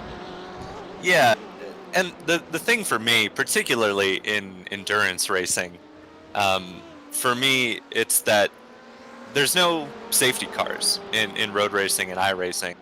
So in any instance where you're getting shown a blue flag, it is almost always more beneficial as the slower car to let the chasing car past, because you can just follow behind them and it won't mess up your lap times beyond that. Whereas if you end up fighting with a lead lapped car, as a slower car, it's going to slow you down as much as it slows the leader down. So there's no benefit to fighting the blue flags in iRacing, given that you're not going to, there's no reason to fight to stay on the lead lap in a series with no safety cars. So I don't personally understand why anyone shown a blue flag would fight the situation, because it's not beneficial. Sometimes when you get damage from, I mean, in the HPD, like if you remember when we did our Le Mans 24 with Pete and Dom, we were back a lap, and some of us were faster than the leader of the P2s, and we unlapped ourselves, and we stayed quite a lot of time in front of the other guys with a blue flag, but we were faster. So in this case, you'd have to have an algorithm that calculated that you were the faster car, which I don't know how iRacing would do. We were being faster, but we were a lapped car, and we had the blue flag for 1 or 2 laps because we are not far enough in front to get the blue flag cleared. So that's the only issue I see with the automated penalty. But overall, Tyler, you're right. Most of the time when you're lapped, it's because you're slower. So just let them go and follow them. It's got to be possible. You know, if I can get my screen to scroll Pete is an arse, I'm sure an algorithm can be created to cover that and make road racing a bit better. Personally, a blue flag to me, which I get plenty of, is it's a keep an eye on your relative, Clyde, because somebody fast is coming up and you need to get out of the way. But we do see, and it can happen, where the leader, especially on certain tracks, can just be stuck behind a car that should be lapped, or a car that is lapped. They can't get past. Well, you know, I'll tell you, I think a blue flag is very subjective too. I mean, there's, matter of fact, I was in the league once and I left it in a huff because of a comment somebody made. You know, it was about the back markers won't get out of the way and blah blah blah and all this other crap. Whoa! Whoa! Sorry, Bill. No, that's quite all right. But anyway, you know, I mean, I feel that if I'm on a particular racing line and this guy wants it, trying to get past me, I mean, I don't think I don't think I should drive off the road because this guy's faster and wants to get by. But on the other hand, I also agree that, you know, if you're being ridiculous and running down the center of the road, kind of like Tyler's mentioning, that's not right either. But you know, it's a subjective thing. You got to really, you know, it's hard sometimes to, you know, analyze which is the right way to do it. Well, exactly, Bill. And I think I've done a lot of multi-class sports car racing from in all of the kind of classes, the slower classes and the quicker classes, and the best interactions that I have had as a quicker car overtaking a slower car are the ones where the slower car just runs their race and doesn't defend.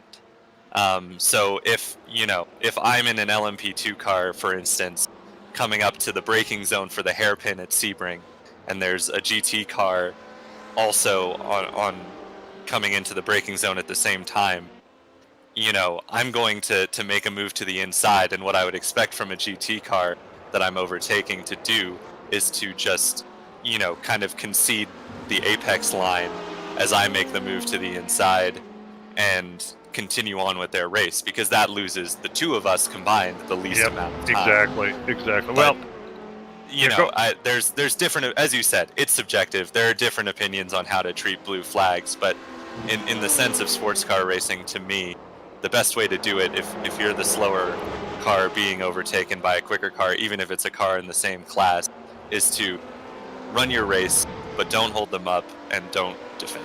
Yeah, like Clyde said, I'm very familiar with people overtaking me, and I usually try to, when I get on a straightaway or something, the guy's really hammering on me, I just try to stay my line, let off the throttle a little bit, and let him, breathe it, let him go by. I mean, it's crazy to try to battle the guy. Although I have to admit, if I'm still on the lead lap, I try a lot harder than when he's coming around the second time, for example. So Bill, especially when I'm behind Bill as well. I run you off the road. I don't know. I was going to say, in an unfortunate alternate reality where Clyde could be lapping you, you would just drive him off the road, wouldn't you? No doubt. I've done it before. I did it at Long Beach. Well, that was an interesting 10 minutes there, guys. Something I've just noticed, and he's currently on the screen. Obviously, he's got his birthday coming up, so Jesus. happy birthday. Yeah. We share a birthday, Jesus and I. Really? That has to be ridiculously unlucky. That is sickening, isn't it? And you thought that, and Tyler, you thought the tree and the celebration was all for you, huh? Oh yeah, of course. Who says it isn't, Bill? That's true. Matter of fact, one of my grandfathers was born on Christmas Day too. Yeah. You grow up and you start to hear from people, and you're like, "You get presents twice a year?" Yeah, don't you get cheated on presents? Yeah. And the best bit is when Tyler's mum is asked what she got for Christmas. He just points at Tyler and goes, "Go Oh figure." yeah. Yeah. Well, it's at least people close in Tyler's life have one less date to worry about. They can combine two into one, which makes it easier. Yeah. Yes. Yeah, I have a niece whose birthday is June the 25th, so it is exactly 6 months. Oh yeah. Perfect timing. Really? Yeah, quite the balance there.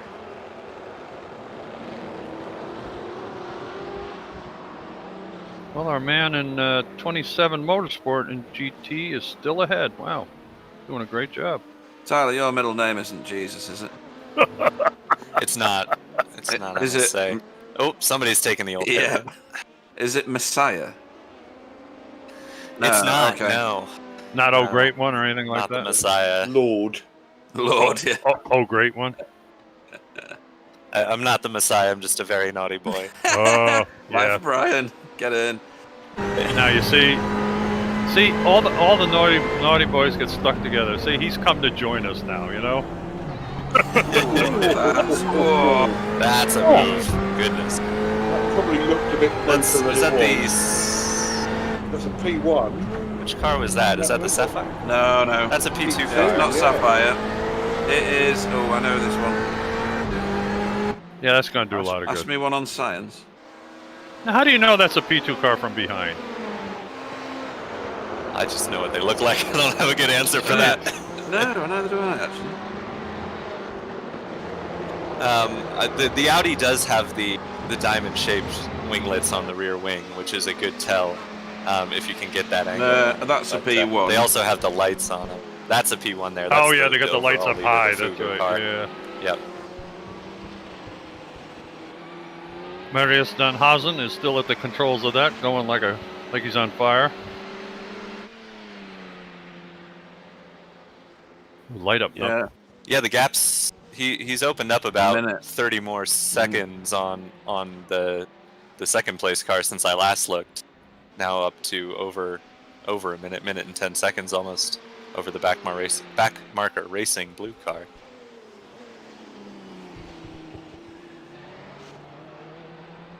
And then obviously many laps back to the twisted LMP1 blue car. It is, yeah. He's lapping on pace with the top two, the Casper Johansson in the twisted LMP1 car, but obviously lapping at the same pace is not going to make you time back up. No, not at all. He's going to have to, well, pray for a disaster, isn't he, from the cars up ahead of him?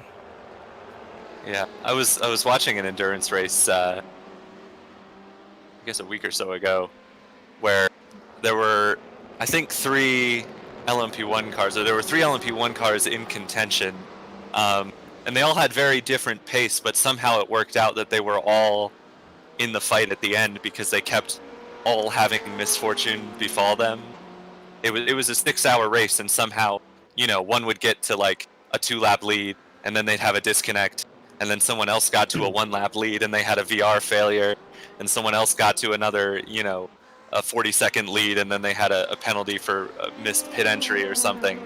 It was absolute crazy. Whoa, dear, that's very wide. Yeah, that's expensive. That's the World of Sim Racing P2 car. So, Tyler, you do know that Yule logs aren't birthday cakes, don't you? What was that? You do realise that Yule logs aren't birthday cakes? Well, you know, I get both normally, so I do understand that difference there. It's just greedy with cake. I know. Says the cake monster.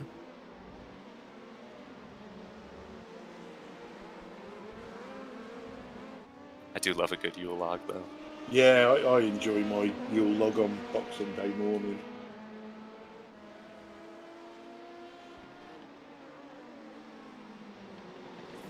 Tumble.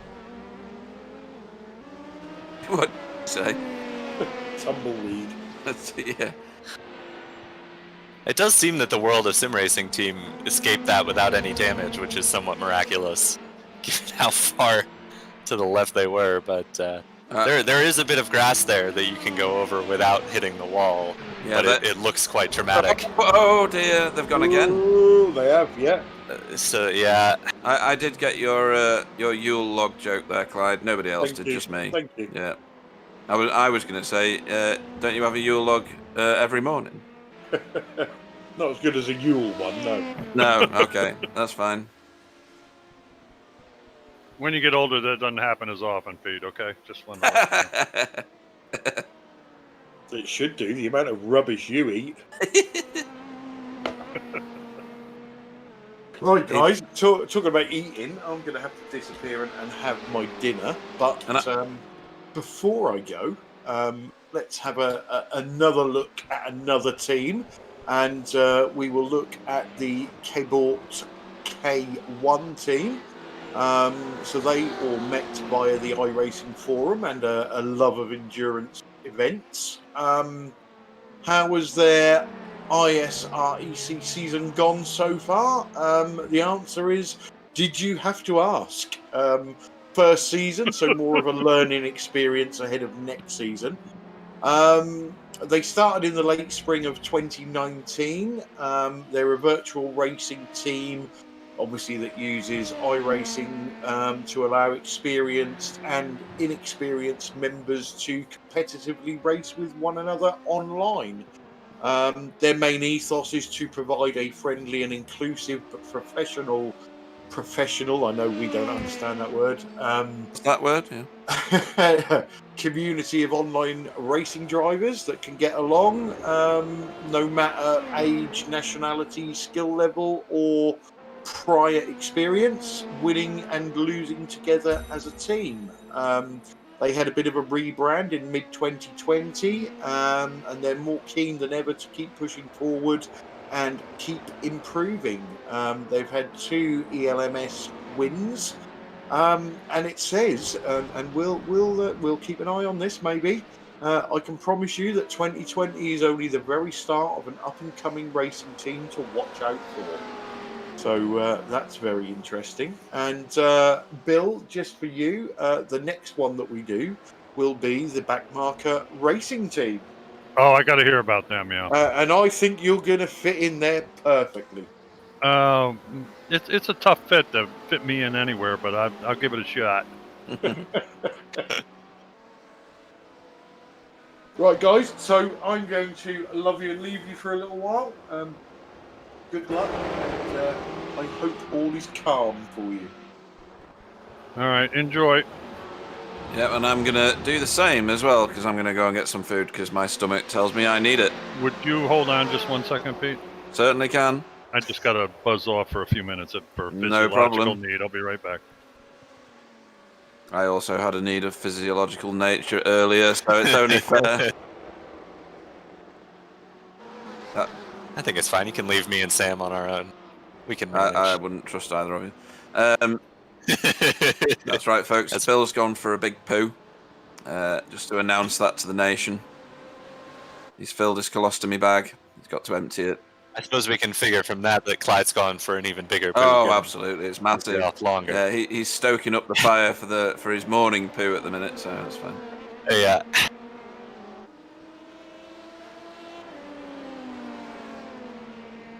See, Clyde said, he hopes it settles in. I hope it's wild and crazy, because it gives us something to talk about for however many hours we're going to keep watching this race for. Yeah, absolutely. And I really like the endurance sim racing, because you really get to know the style of the driver a lot better, their capabilities and stuff.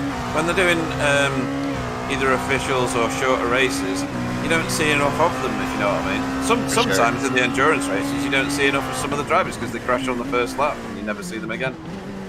But generally, you get to... Ooh, it plowed that one. This is Thomas Jensen for K-Book K1, who we were just talking about before. We'll do a lap in their cockpit. But yeah, you get more familiar with the teams, the drivers. They become more familiar characters to you. And if you can get them in the booth, because sim racers are a strange creature and don't always like to be interviewed. Others are egomaniacs and you can't get them off the microphone, Johnny Brandon. Yeah, it's one of those situations that I wondered what was going on then, and now I know. I prefer the community of an endurance team sometimes, but they are difficult to manage, and it is a strange creature that does endurance races of these types. And these communities, because they invest so much time, when there is a crash or a dispute of some sort, the Kleenex box comes out and they have to dry their tears every so often, and they get a bit stroppy with race control and lose their cool sometimes. So it can be a difficult community to manage. It can be, but you're right. I mean, it is nice to... Sorry, the cat's just destroying my desk. But you do get a sense of who these drivers are, and I particularly enjoy sometimes, when you can get a sense of team strategies, because there is a lot of strategy that goes into it, and I think sometimes people think it's not as strategic as real life. You just go as long as you can on a fuel tank and do as many tire stints as you can, but there's often a lot of planning that goes into it. When you put your drivers in, especially in a league like this, which is not an official race, these guys are running for a championship as well. You gotta decide when it's best to put certain drivers in the car. You have to, if you can do it on one less fuel stop than somebody else, then you're saving yourself a massive amount of time over the course of 1,500 miles. And then if you can triple stint your tires and some other team is only able to double stint because they're driving a bit too hard, then you find yourself at a massive advantage as well. So there's a lot that goes into these endurance events, and I love participating in them and I love watching them. I think it's to me it's the most exciting form of racing to watch, and I know some people will hear that and go, what? The most exciting form of racing to watch is is 12 hours of sports cars. And I mean it. I really think, for me, the excitement comes from the gameplay and the strategic elements. And you know, I love looking at racing as just kind of a massive game of chess. You know, there's obviously it's a game of chess in which the chess pieces all have a mind of their own and can just as easily take themselves out of the game as, you know, whoever's controlling them. But it's a really long-winded and confusing metaphor. But all right, Pete, thanks for waiting. I'm back. That's all right, mate. I think I bored Pete to sleep. I was listening to your analogy. Pretty darn good analogy, actually. Yeah, to me, and you know, this is not to go on a totally separate rant here, but I think what's been lost from NASCAR racing with the introduction of like stages and, you know, mandatory yellows is some of that strategic element that I think never really got highlighted like it should have. I think it was a really exciting way to watch NASCAR racing, was the strategy element, which unfortunately is not as prominent anymore, and it's similar in Formula One as well. You know, you have all these different tire compounds, but you know, everybody just figures out which one is best, and they all do the same thing. So that's why I like sports car racing, because over an endurance race, there's going to be stuff that happens that you have to build a whole new strategy for. And I think that's what's most exciting for me. Yeah, absolutely. I can understand where you're coming from with all of that. You know, sadly, the type of racing I like, I wish over here they'd take lessons in the States. I mean, BTCC racing is by far the best in the world as far as I'm concerned. I think it's terrific. And, you know, everybody say it's too rough. You know, they're banging into each other and all that stuff. But man, there's nothing more exciting than those BTCC races. And you know, I mean, of course, you know, everybody individually enjoys different things. Otherwise, you know, we'd all be identical. But you know, Tyler, you're into you know, endurance racing, and but I tell you, you know, the BTCC races are short, but God, they're exciting. I mean, I just really enjoy that stuff. I mean, that to me is real. I mean, I was very fortunate when I visited Clyde in Europe or in England to see one of those. I've never been to an event like that before. I'll tell you, it was exciting as hell. It really was. I was a big NASCAR fan for a number of years, and I heard you talking about stage racing and all the stages and all that stuff. The minute they started all that crap is when I just shut the door on those people. I tell you, I think it doesn't cater to me. I mean, I'm a different generation than you guys. I guess maybe that's the reason. You know, and I think NASCAR tries too hard to make it, rather than an event, they're trying to make it a performance. You know, or, I don't know. They just try too hard with all this extra stuff they do. And I mean, it's kind of funny. I went to the 500 with Clyde a couple years ago when he was over, and I hadn't been since 1967 was the last time I went to the Daytona 500 before that. And you talk about a total culture shock difference. Oh my word! You know, we had bands and all kinds of performances. Do they have grandstands back then? They actually did, not like they have today, but they stood in the grass outside the track. No, not quite that bad. The stands were made out of wood, you know, and stuff, but things have changed a lot. But anyway, I mean, you know, now we got the Thunderbirds flying over and all this other kind of stuff. I mean, that never happened back then, but it was a total difference. And I have to tell you, I'm one of the few people that can tell you who won the '67 Daytona 500. Most people get it wrong. It was Mario Andretti of all people. I mean, they hired Mario to drive a cup. Well, it was Winston Cup back then. And he was a fill-in for somebody. He drove one of I think it was Holman Moody's fair lanes, and he was the winner, which was really a shock to most people. But anyway, I'll get off that. Well, and the story was always that they kind of Mario was a bit unwelcome and they stacked the deck against him and he still managed to win. Exactly, that's right. Theoretically, they gave him the slow car and not the good engine and all this other stuff, but he still won. Yeah, exactly. Mario is just such an impressive figure in motorsport history, and obviously over here in America, he gets, I think, the accolades he deserves. But sometimes I feel like he's not as recognized worldwide as he should be, because he really is, in my opinion, one of the greatest to have ever done it. As far as American drivers, he's one of the few that's that won almost every race, and he's been a Formula One world champion as well too. So I mean, not many people can say that.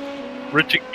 Yeah, sorry, Bill, but back to the on-track action here. We've got a pass for second in LMP2, the R32 racing team coming through on the FTR. That too. That was nice. Yeah, that's Jackson Lowry they have in the FTR car now. That's their third driver they've had in that car today. He's just looking at their I ratings. He is substantially lower than the driver of the 52 car, so perhaps not an altogether surprising pass. Eric Vizzi is over 5,500, which is, for those perhaps unfamiliar with I rating, is a lot. way up there. As you can see by the other drivers on track right now, not too many even above the 3,000 mark. Jackson at 1,700 is, nothing to scoff at, but just perhaps a little outmatched on track right now. But again, we keep talking about it. That's the beauty of endurance racing, because Jackson's job right now is not to battle Eric as hard as he possibly can. It's to keep the car in a competitive position and run the best laps that he can do. And then his teammates, who perhaps are a little bit quicker, can jump in the car and, run their best laps and see where the car ends up at the end of the day. I'll tell you another thing, Tyler. This race so far, to me, endurance racing, sometimes, you don't have close battling, but this event so far, we've had several of these little battles, which is really exciting. Absolutely. It's I think you find oftentimes in the official races, as long as they're popular endurance events, you do get some pretty good racing just by virtue of the fact that, it splits by I rating, but you do sometimes find in leagues or unofficial races that you get a disparity because of somebody blow an engine. And somebody's off the track as well. Somebody got in the back of him. I think it was an LMP2 car, actually, or maybe here it is right here. Yeah. So that's Nils Leppers in that looked a little netcode. 220 BMW. That looked a little netcode. Oh, he was going to hit that wall pretty hard, I think. He's still sitting there. I think that's the German sim racing friend's car. He makes his way back into the pits with a ailing BMW. Looks like he's got cooling or motor problems, having whacked the front like he did. Yeah, I didn't catch which LMP2 it was that got into the back of him, but surely they're going to have some damage. It almost. We have a warning. No, you read it. Go ahead. Oh, we've got a warning for the R3T Racing number 52 car. That's an LMP2. Currently the second overall LMP2 car, for contact with the Twisted Racing LMP1 car, which is the long delayed third place Audi. Oh, yeah. So just a warning for the 52 car at the moment, but as we've mentioned, you don't want to be racking up warnings, because at some point it becomes penalties, and exactly. We're only 145 laps into a 401 lap race, so you're not giving yourself much wiggle room if you start racking up the incidents early.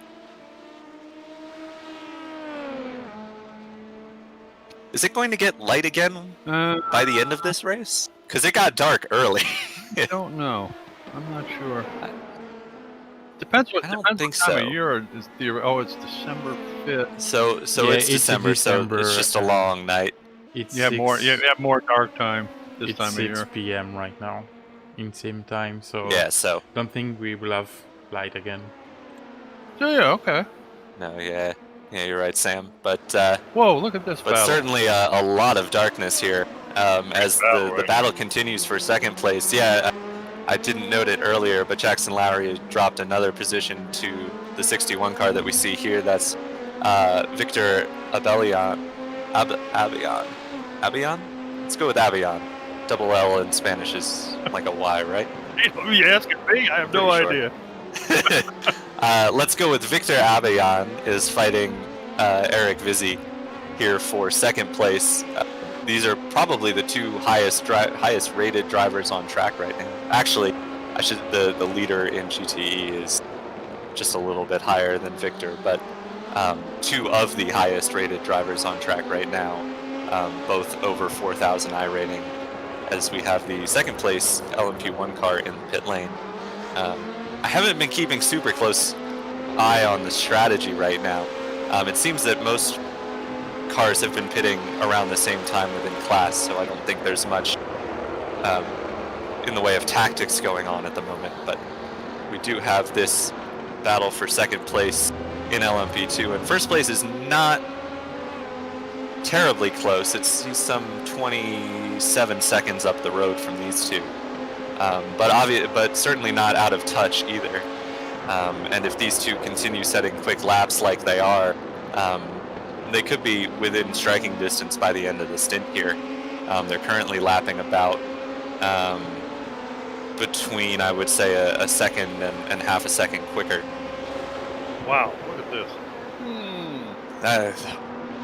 Ooh.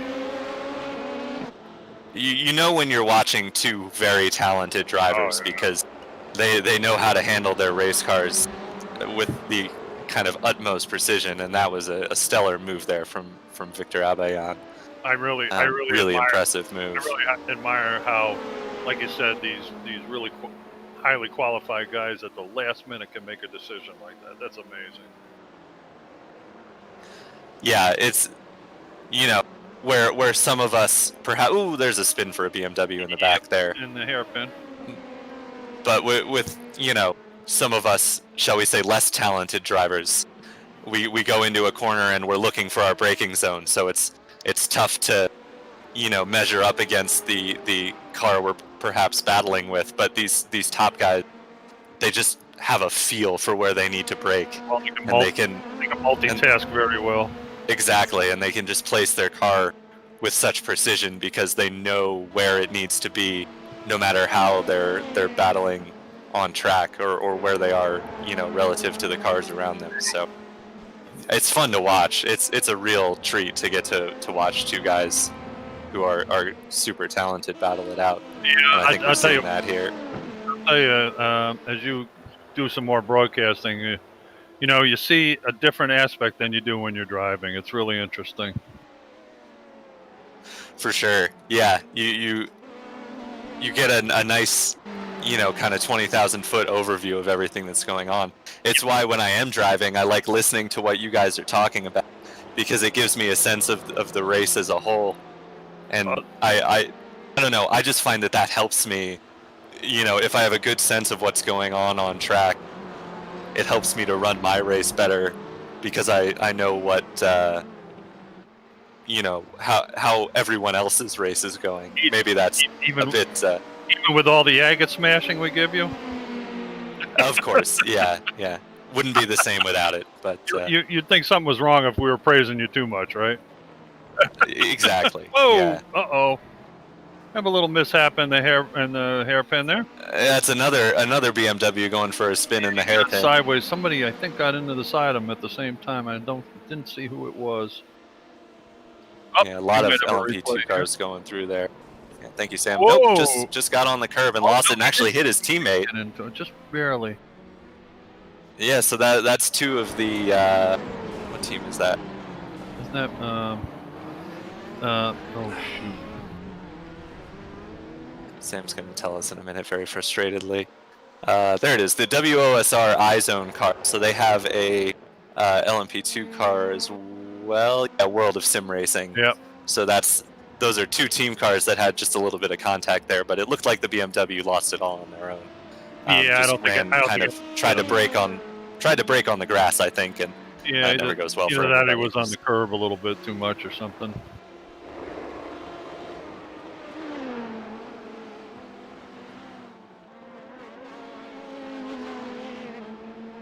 Boy, Mr. Vizzi and Mr. Abayan are not giving up, are they? No, they're not. They're fighters for sure. They should be.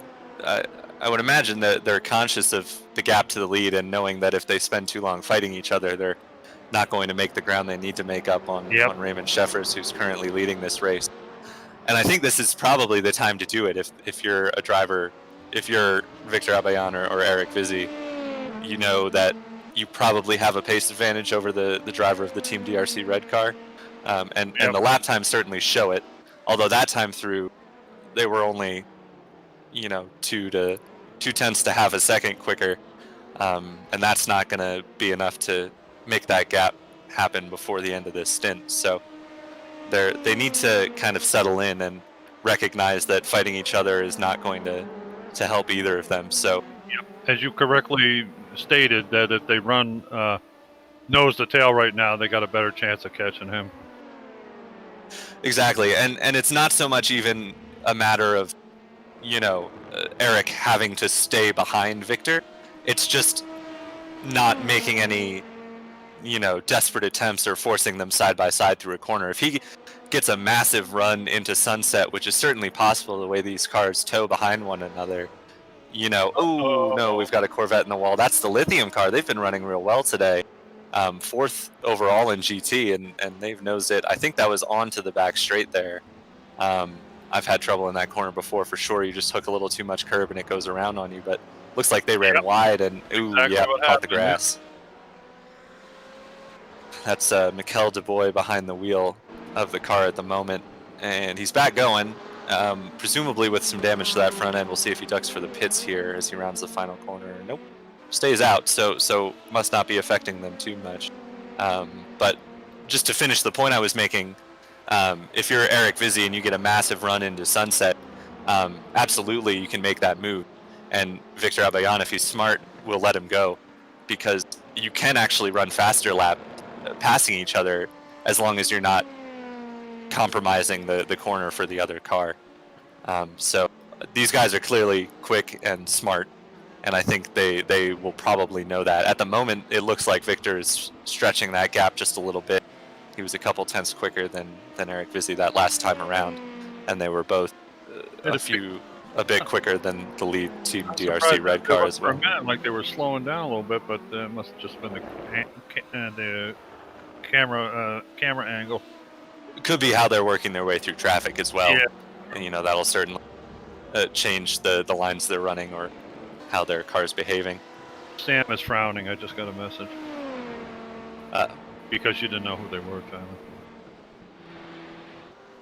Who was? When you weren't quite sure what team it was or something. Oh, yes. Yeah. Sorry, Sam. Sam expects us to be perfect. Yeah, he ain't going to get any of that from me. Wish I could be.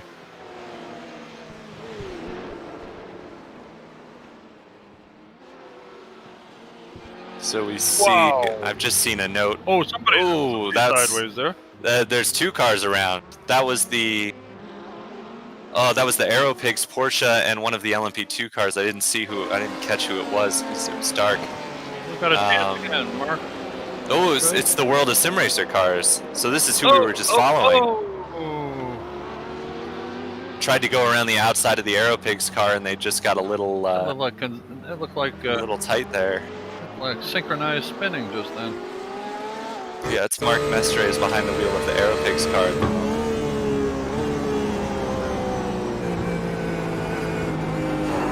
So that was, if I'm not mistaken, that was Victor Abayan in the LMP2 car there.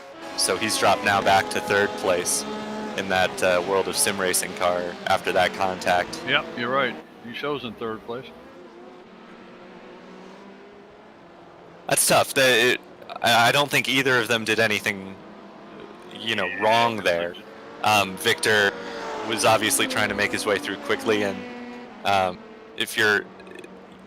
it's not a corner you can change your line on. So if you're in the Aeropigs car, you just run your line that you're running and hope that the LMP2 makes it around you beforehand. And unfortunately, he wasn't able to. So yeah, it's tough, but I totally I empathize with the Aeropics driver there because I've been in that situation before, and there's just nothing you can really do about it.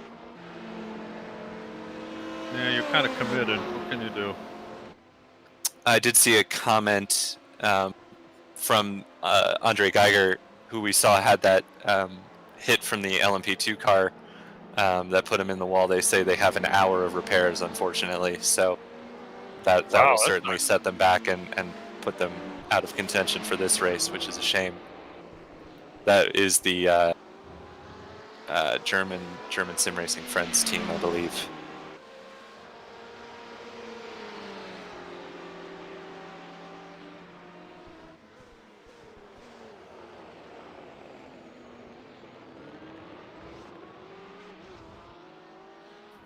A nice look at our overall leader, who is losing time to second place at the moment, lapping a fair bit slower as it stands at the moment, as Victor Abayan is pit, so he must have had enough damage to warrant an early pit stop, because I think this is early for the LMP2 cars. Let me take a look at last pit laps for everybody, but... Oh, he towed back to the pits. Huh. Interesting.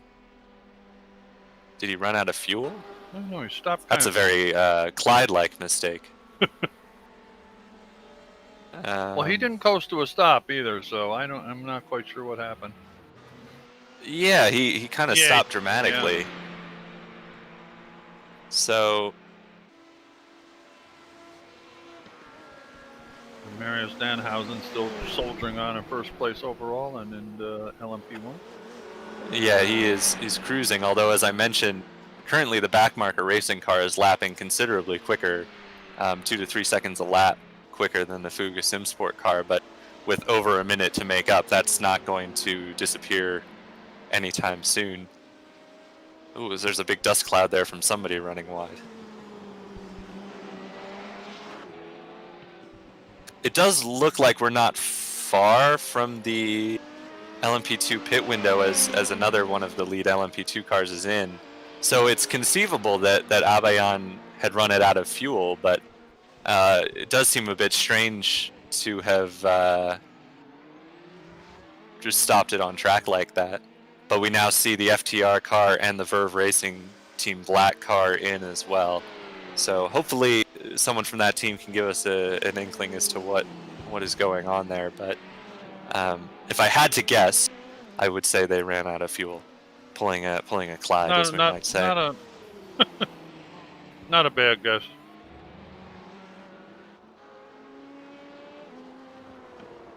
As you said, they had some damage, but it wasn't like they just kind of coasted to a stop. They stopped pretty suddenly.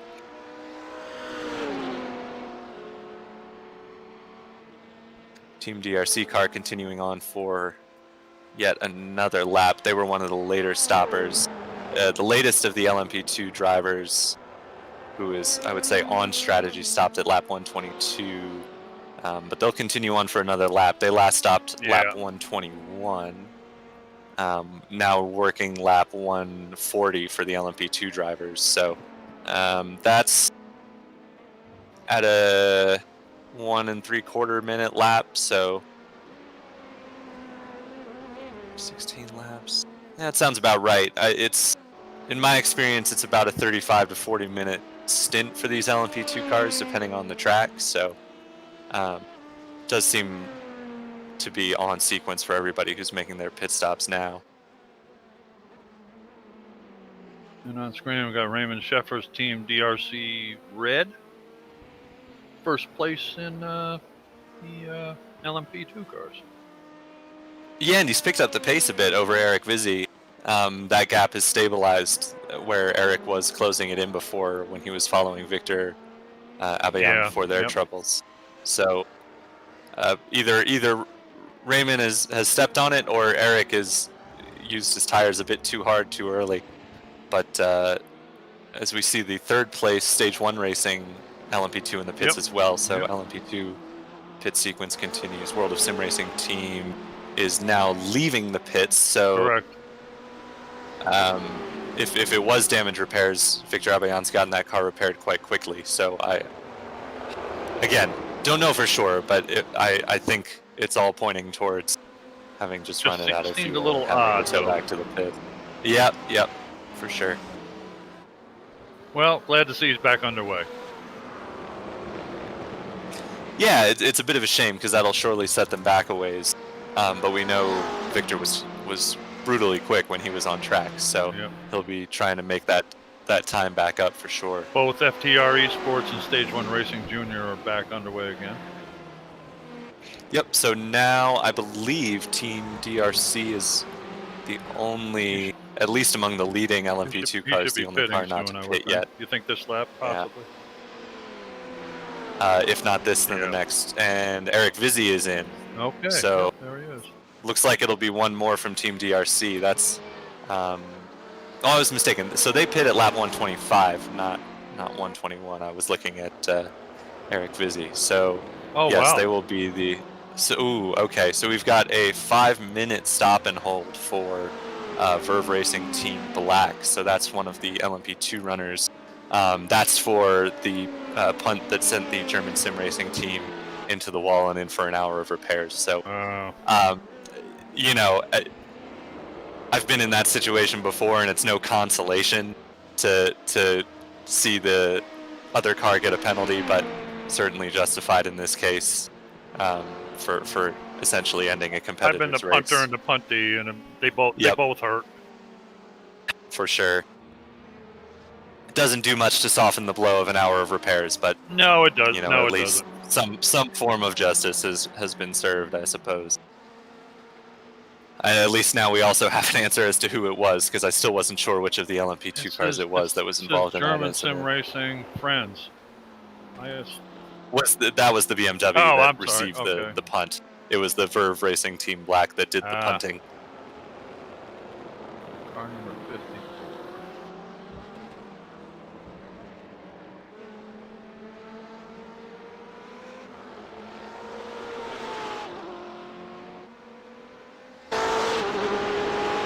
So at this point, I think all of the LMP2 cars have been in for their most recent stop as the Ryder Engineering car exits pit lane, except for Team DRC Red. We've got another race control note for an incident between Lithium Motorsports and Next Level Racing, which is no further action, which is always good.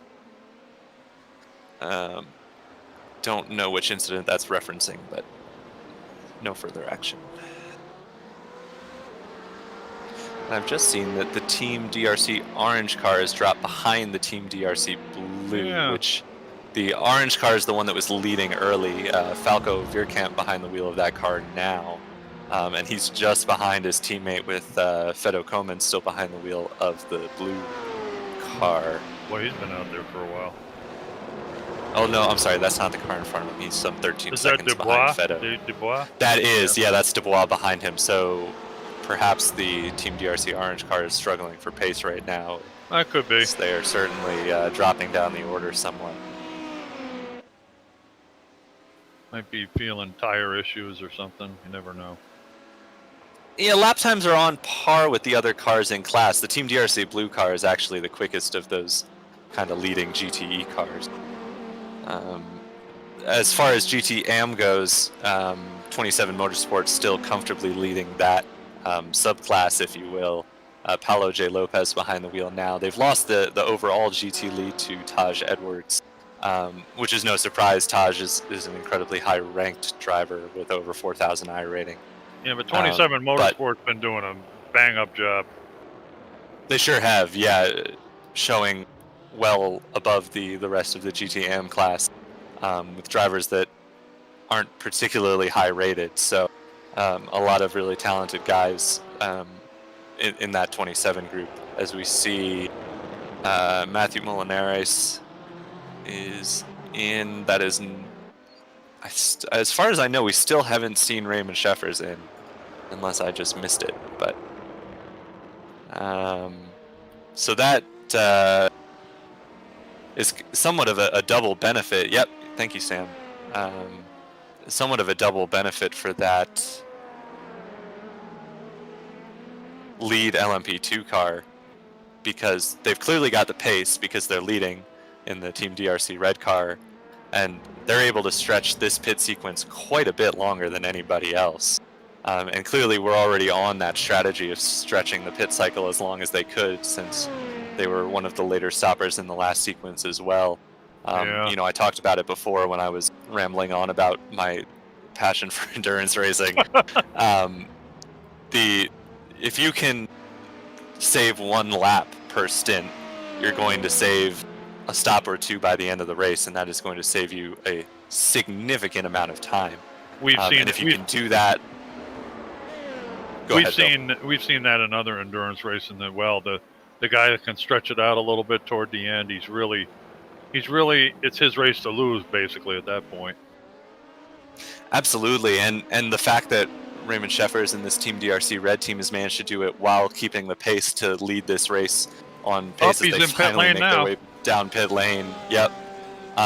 It's super impressive, and I'd be worried if I was any of the teams competing against them in LMP2 at the moment. Yeah, you'd have to, with the pace and strategy they've shown. You'd have to think hard and deep what you could do to outwit them right at this point. And unfortunately, you're already kind of on the back foot, because if you start saving fuel now, the best you can do is match them. Yeah, yep. And they still might have a pit stop on you by the end of the race, depending on how it all plays out. So that's the benefit of having a plan going into the race and intentionally saving fuel, you know, making your strategy clear from the beginning. Shows a lot of skill and knowledge for endurance racing, as we see the Sapphire car working their way back up. It's Martin Pearson, our friend, back behind the wheel of that car. I haven't seen any off-road excursions yet, but I'm sure I'll be sure to be on the lookout. Hopefully they finally got the tires changed on that vehicle. Yeah, it appears that. Well, they certainly did, because they've changed drivers. Yeah. So you never want to send a driver out on old tires. That it can be a bit frustrating, I think. But he's holding off Matthew Molinares at the moment in the Stage 1 Racing Senior car. Matthew just out of the pits, I believe. Yes, they are. They just came out. Not too long ago. So perhaps still getting the tires up to temperature, but Martin Pearson taking advantage of that in the Sapphire car, and now he'll try to hunt down Michael Fellinger, who's some 6 seconds up the road. He's pulling a little bit ahead at this point. Yeah, Martin's pace is not bad. There's, I think, a clear divide at the moment in LMP2 between the teams that have their super quick hot shoes in and the teams that don't, because there's a whole host of drivers running high 47s, low 48s, and then there's the teams who are running in the 49s, which is kind of 6th place on back, it seems. Just by virtue of the driver they have in the car. And perhaps what happened to Martin? Oh, there he is. He spun up the tires, but fortunately held on to it. But that's going to give I was hoping Matthew a huge run here. I was hoping he didn't get in the wall there. All of a sudden he disappeared for a second. Yeah, he was gone for a while. It was a bit concerning, but he did hold on to it, fortunately. Yeah, he did. Held his position, too. Good for him.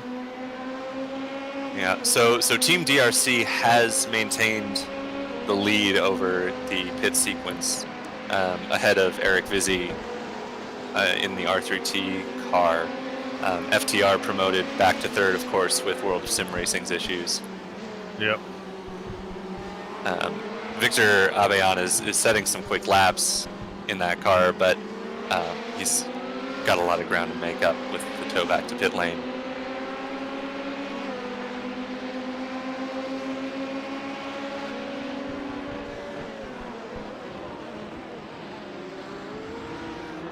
Looking in the LMP1 field as well, as we saw the Fuga Simsport car go through there. The Backmarker Racing team continues to set quicker laps, but that gap is still over a minute. And chipping away a minute gap a second at a time is going to feel like it's taking ages for the Backmarker guys. And unfortunately for them, as the Sapphire, there's Martin going wide. Hold it! Oh dear. Well, he hit tires, not too bad. Hopefully it didn't. Yeah, that'll be the Dallara takes damage pretty well, I've found, as long as you're not grinding the underside up along some curbs. the bodywork itself is both pretty durable and pretty repairable. So Martin should be all right here. And even if he does have some damage, he'll be able to hit. He got in the grass. Got in the grass. Yeah, he was trying. Oh, that's a beautiful slow-mo shot, Sam. Thank you. He was trying to overtake that BMW around the outside and smoked the tires across. Misjudged his corner. And he killed some cones too. Yeah, just going for the style points at that point. You just got to ride it out and make as much drama as you can. Let's face it, you're a passenger at that point. For sure, yes. As we see the Verve Racing Team black car, that's likely them serving their penalty. They, as we saw, had a 5-minute stop and hold. That'll cost them might as well go on at least 2 laps, potentially 3, depending where on track they were. Might as well go on coffee break at that point. Yeah, I think so.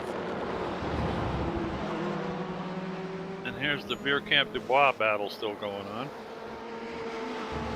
Yeah, this hasn't broken up at all. These two still fighting. Veerkamp managing to hold on to that 4th place for now. But Dubois is certainly right there and pretty quick. And it'll be interesting to see if Veerkamp is able to hold on to that spot before the next round of pit stops for the GT cars. Oh, is that somebody going? No. Somebody running the wall. When you run nose to tail like that in a real heated battle, it really puts the pressure on you if you're on the front not to make a mistake, because the first time you slip, that guy's going to be gone. Yeah, for sure. I was just looking at the last pit laps for the GT cars. Looks like a range from about 117 to lap 122, and they're now on lap 137. Which means they're about 40 minutes on. They can probably do another 20 minutes or so, so about 10 laps on a tank of fuel. So it'll be a little bit before we see these cars into pit lane, so Dubois has some time to make that move on Veerkamp. I'll tell you, as we look. Fuga Simsport GT has a massive lead. Unreal. Like 20. Yeah, Taj Edwards has really been putting in the laps here, as we see their teammates in LMP1. Taj definitely knows what he's doing behind the wheel of that car. In fairness, though, Paulo Lopez in the 2nd place 27 Motorsports car was only 100th off of him the last time around. So not out of it for sure. Sam, and of course Sorry, go ahead. I was just going to say that 20-second gap can easily be made up. Oh, yeah. If the lead car changes tires and 2nd place does not. Given where they were, that almost seems like a mix of tire strategies to me, because that's about what the delta is on pit lane. Yeah, Sam I don't know if you saw an inset about Dan Hazen, how the time between him and Backmarker Racing has come down. There it is again on the lower screen there. Gotcha, thanks, Sam. Yeah, so definitely that gap is shrinking. Certainly is. Although Marius Dan Hazen he's no slouch, I'll tell you, and I'm sure he's watching his relative, and if it gets too close, he may put the hammer down a little better, or he may be suffering with a little bit of a handling issue. I don't know. I've never seen these cars have handling issues, but maybe.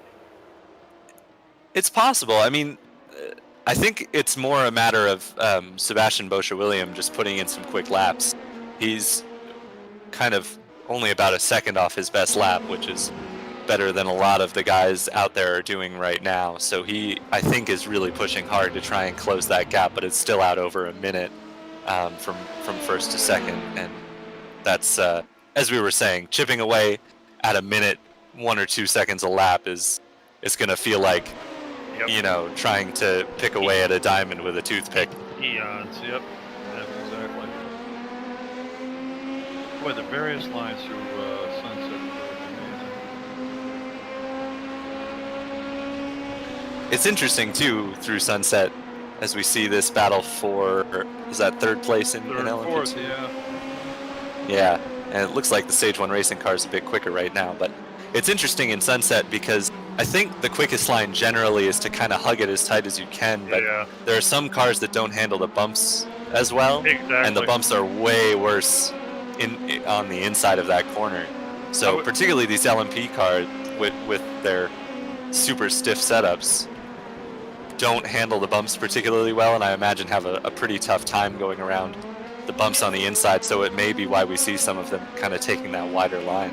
Yeah, they get on the outside of that centrifugal curve and just keep going, where I agree with you. I think if you're in some kind of a production car, it's better to stay to the inside if you can. It feels slower, but actually I think it's quicker around there. Yeah, it is fun to stand in that corner and just watch the cars porpoising over the bumps. Oh, yeah. If you stand at the exit, just they look like they're, riding one of those mechanical bulls as they go through there. Have you been to Sebring live? I went to the 12-hour once. Personally, I was not a fan. I know that's an unpopular opinion in motorsport. Of what? You're not a fan of what? Of Sebring as a place to be. Yeah, you went to the 12-hour, and you were probably there in March. Not a bad time of year to go, but I tried to tell Clyde one time, that's the closest road track to where I live, and I've worked there several times, and I've driven it once, not competitively, but it's kind of a hostile place. It's in the middle of Florida. It's not comfortable there. It's hot and humid most of the time, and it's not the greatest spectator track in the world either. It's really tough to be a spectator. I've marshaled or corner work or wherever you're from. I've done that a lot. I've been the starter there a couple times, and it's a great track to do that kind of stuff. But if you're just hanging around, it's not the greatest place to be. Yeah, that's what I felt. Thanks, Sam, for the slow-mo shot over the bumps in Sunset. That's a great look at those LMP2 cars going through there. But yeah, my opinion was as a fan,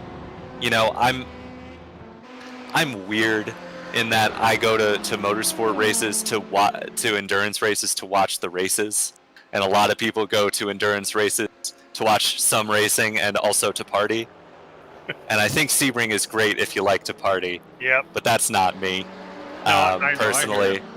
And so it felt kind of like, walking around a landfill with race cars going around. Yeah.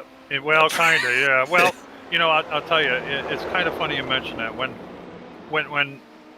Formula One back in the late 60s used to be at Watkins Glen, I used to go there all the time. And by the time Sunday arrived and they were racing, everybody was drunk and sleeping. I was about the only spectator watching. It's one of those kind of things. They never even saw the race. I mean, why would you do that? I just don't understand. But.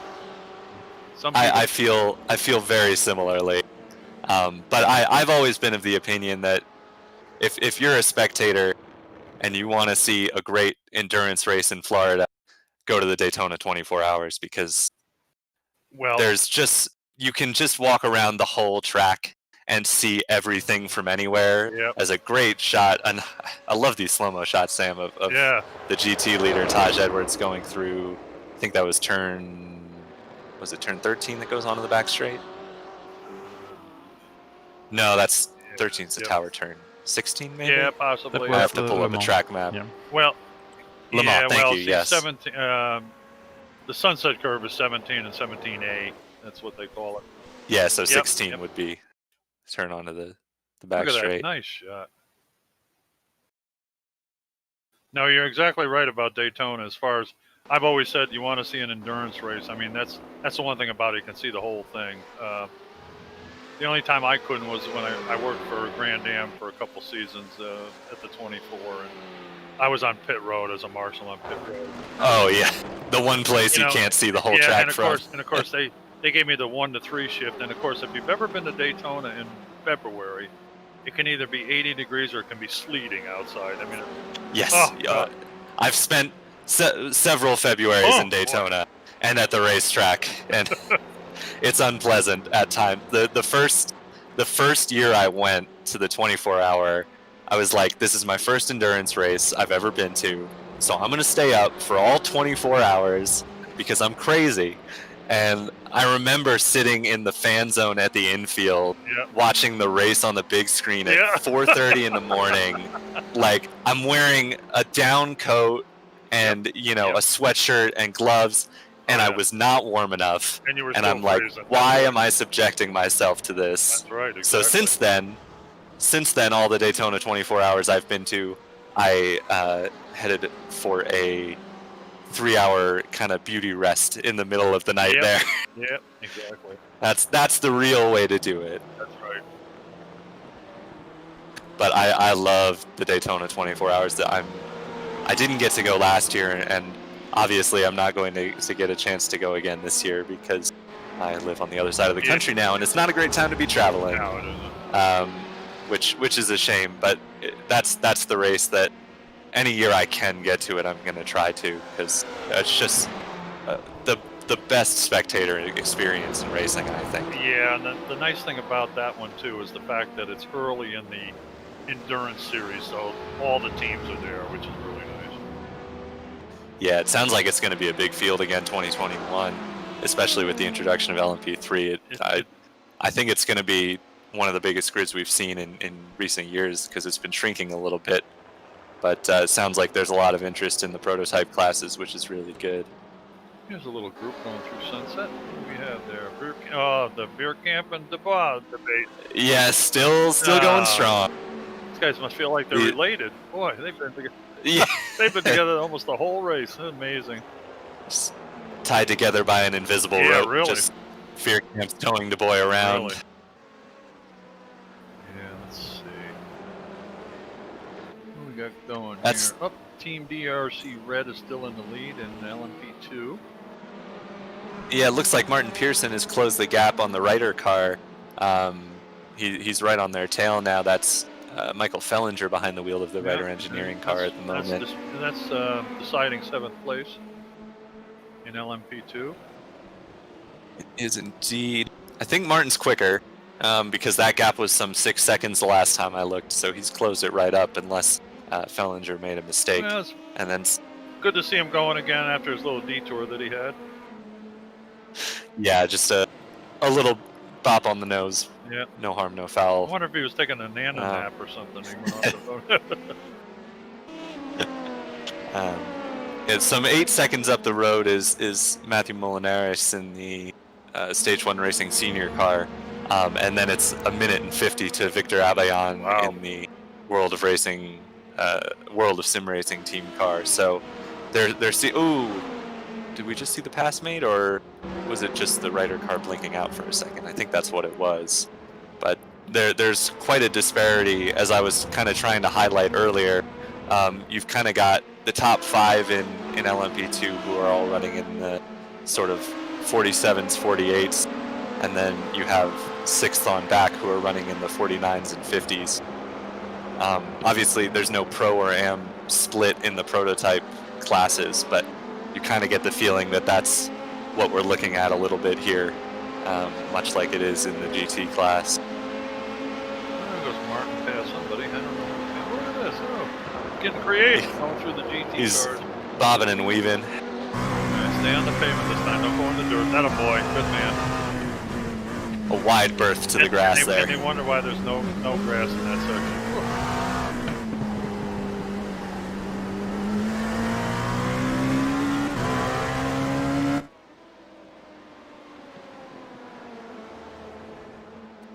So this is the battle for 3rd on track in LMP2. Jackson Lowry, like we said before, kind of just trying to hold station in that FTR Esports car. It looks like the Stage 1 Racing Junior car is a little bit quicker here. That's Hendrik van de Per in the number 72 car. He's closed right up on Jackson here, and I think we're going to see him try and make a move in the not too distant future. There's another LMP car. Oh, that's one of the Audis. Yeah, he goes zipping around. That's the overall leader, the Fuka Simsport, Maria Stanhausen car.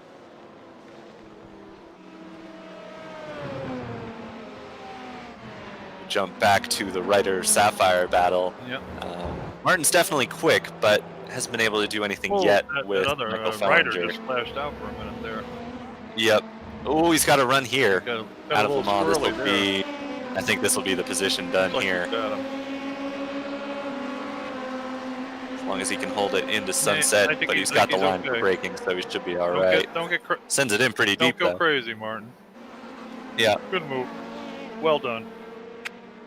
Yeah, well executed by Martin there, taking advantage of a mistake from the car in front of you, as we see something similar happening back here, although, oh, that was a GT car they're going past, so Hendrick hasn't been able to get it done yet on Jackson Lowry, but you kind of get the sense that a move is coming. And he's trying to over-under, kind of. Look at that. Going to the outside, down the inside. Now, wait a minute. That's kind of back and forth across the track a few times too many, I thought, but well. Yeah, I don't mind if the car in front is trying to break a toe from me.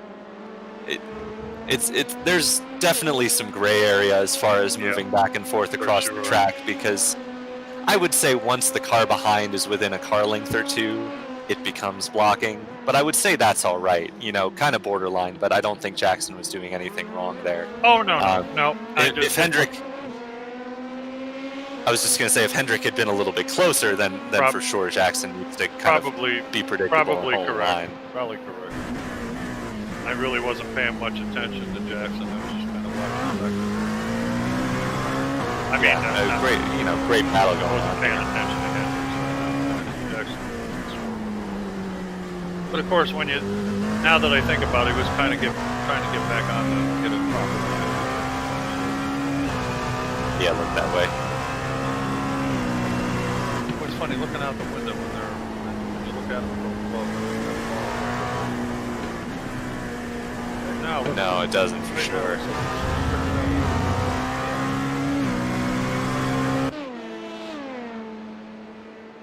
He has too. I'll be darned. Not much, but they're still definitely in touch with each other.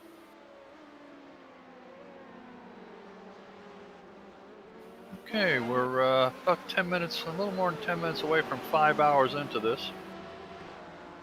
The leader so far has done 171 laps. It's like back and forth across Florida about 29 times.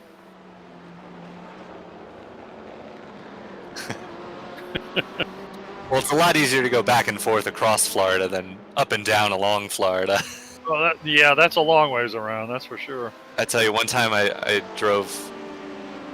I wanted to see Jeff Gordon's last race in the 24 in person, so I drove down from Daytona to Homestead, and oh god, it just drags on forever and ever. Yeah, it's a tough drive too. It's not yeah, not exactly the most exciting drive. You got 3 million cars over there. Yeah. Nice racetrack. Homestead's a beautiful facility. It really is.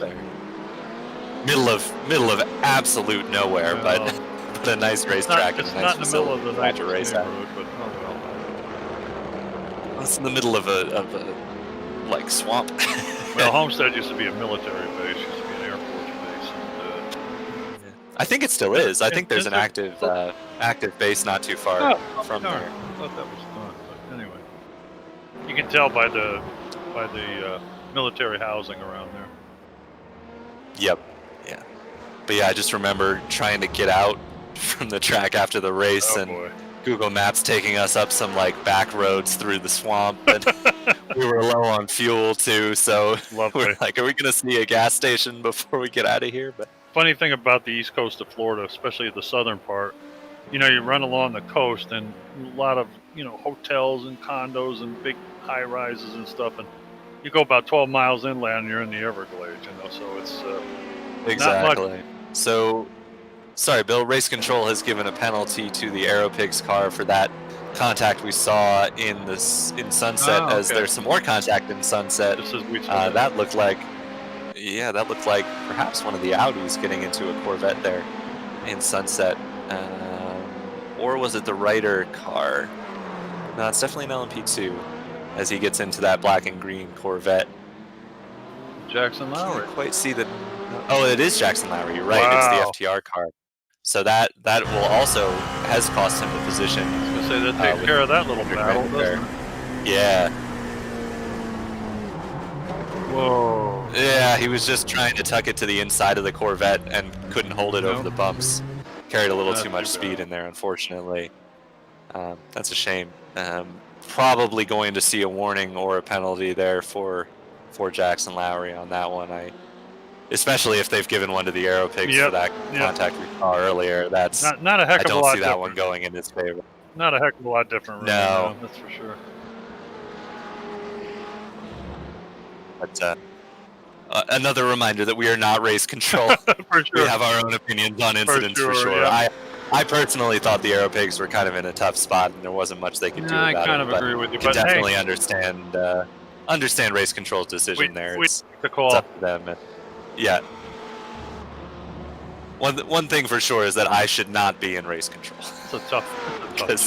It's a tough job for sure. It's a tough job. I don't envy anybody who volunteered to do race control. I'd be too lenient. I'm just not heavy when it comes to a lot of this kind of stuff. Yep. We see some pit stops starting for the GT car. Excuse me. That's 4th place Lithium in the pits. Okay. Lewis Jordan Charles. And the car in front of them, Team DRC Orange, has already been in the pits not too long ago. Sapphire Simsport Alpha is just coming back out of the pits now. Oh, sorry, I was looking at the wrong car. It's the Simtards who are in the pits, and Team DRC Blue, who has already been in front of them. Had the wrong car highlighted.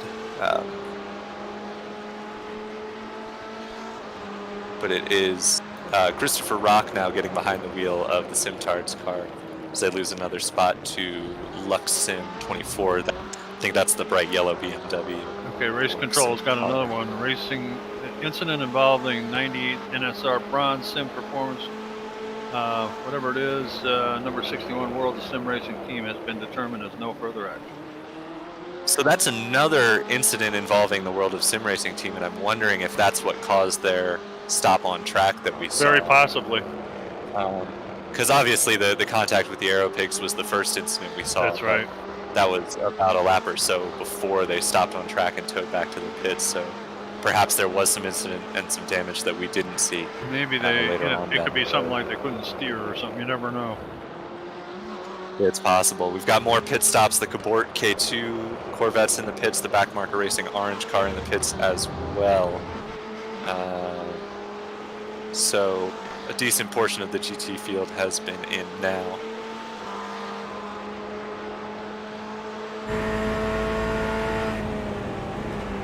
The 27 Motorsport RM guy, number 218, is still in second place overall in the GT division. Well done, guys. Yeah, really impressed with the job that everybody in that car has done. It's clear that Paolo is perhaps not up to the speed that we saw his teammate going at earlier, but still doing a really excellent job holding on to second place overall in GT. For sure. And a big lead, which is continuing to grow, I think, in GT AM. Yeah, it looks like Team DRC Orange is beginning to work back toward the front. He's in third again. Yeah, and Du Bois still hot on his tail, but unable to get by it. They've both been promoted a spot with the DRC Blue car having already hit. Yeah. So we'll have to see how it all cycles around. Obviously, the tire strategy and whether you're double or triple or quadruple stinting is where we will see time won and lost, I think, in the pits right now. As I was just showing DRC Blue off track, don't know if they just ran a little wide there, but they are still managed to come out in 6th place. DRC Blue did from after pitting from 3rd, so clearly some separation amongst the GT cars for them to only drop a few spots in the pit lane, but of course other cars behind them pitting as well, so that will have an effect on that. It definitely seems like Du Bois is quicker, but just nowhere is he quicker that's helpful enough to make a pass, I think. We'll have to see if he can get a good run out of Le Mans and maybe get the toe in the sunset. You know, I almost think that he's not to the desperation stage. He doesn't want to make a crazy mistake or anything, so. For sure, especially, you know, if you're Michael Dubois or with the pit sequence coming up, you can always pit a lap earlier or a lap later and try and put in a really nice in or out lap. get the jump on him that way. Looks like he may be coming in this lap. Nope, just hugging the inside nice and tight. Bierkamp had a tendency to go through there a little better that time than Mikel Dubois did. Yeah, he did. He opened that gap up quite a bit.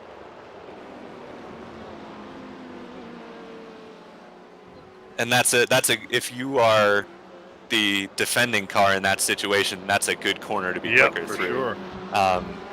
Because into that corner or into turn 1 are probably the best passing zones on the track aside from the hairpin. So if you can be quick in Sunset, you've kind of given yourself the advantage in 2 of the major passing zones That's already. Right. Very true.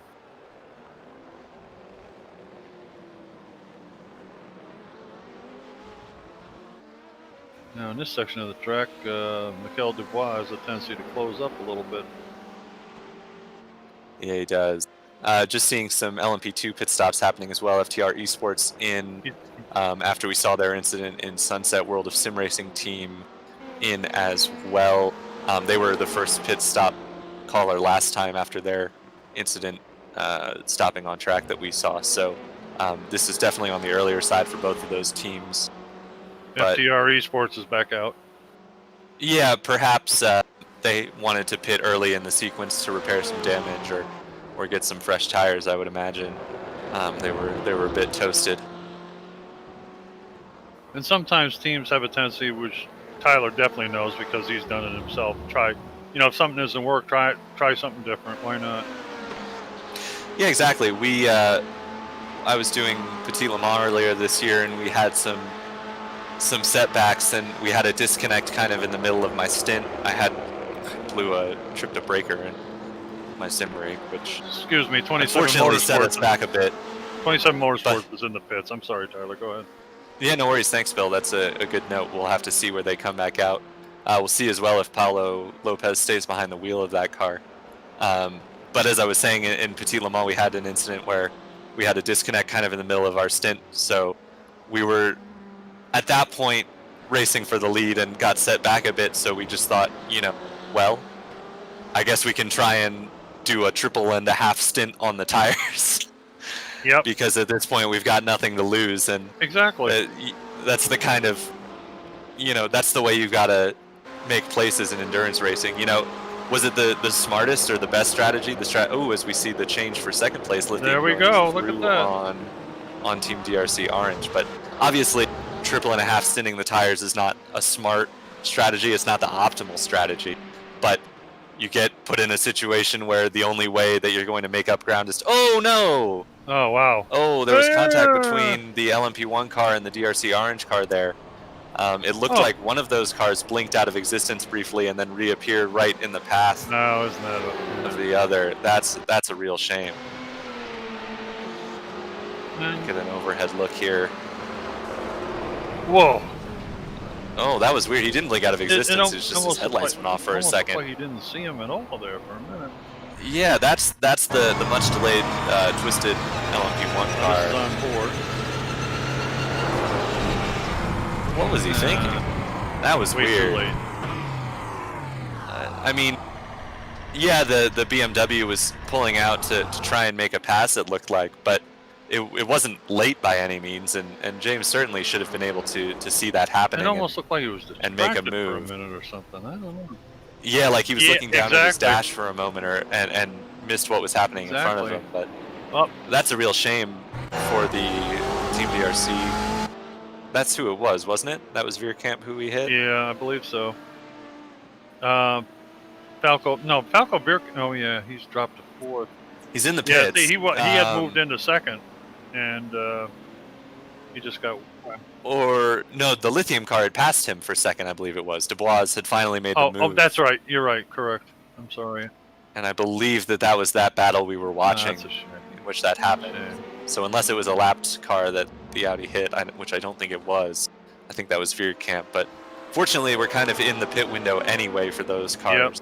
Yep. So he'll be able to come in and get some damage repairs, which will set him back for sure. But it's always worse to have to make a pit stop out of sequence than it is to pit for repairs, but it's your normal pit sequence. Well, I noticed he was missing part of his rear panel back there, or bumper. I'm not quite sure what it was, but that was missing. Whoop, we got somebody else around there. There's somebody off track. So this is Paulo Lopez in the 27 car. He stayed in.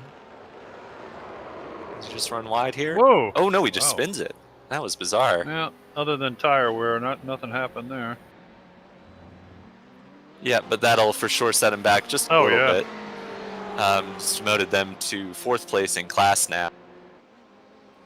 Though he did come out ahead of Falco Veerkamp, who once everything cycles through, I think that'll be 4th place overall in GT.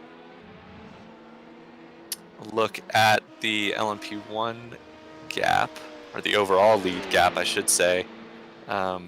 Kind of bouncing back and forth, so it's not the trend we were seeing earlier where 2nd place was really closing rapidly. Yeah, at one point it was very close, and Dan Housen moved back up. It has still definitely gone down Yeah. To a minute and 3 seconds, where it was up near a minute 10, a minute 8 before, but not descending as rapidly as it was before. So either Marius has stomped on it, or Sebastian just kind of getting to the end of his tire life, perhaps. We in just had the back marker car. Just had a P2 pull into the pits. Yeah, I didn't catch who that was. There's a few P2 cars in the pits Yeah. right now. Stage 1 Racing Senior, Ryder Engineering, Cabort, all in the pit lane as it stands. We see Raymond Sheffers, who has been going long every time the P2s have had their pit cycle, so presumably it'll still be another 5 or 6 laps before we see him in.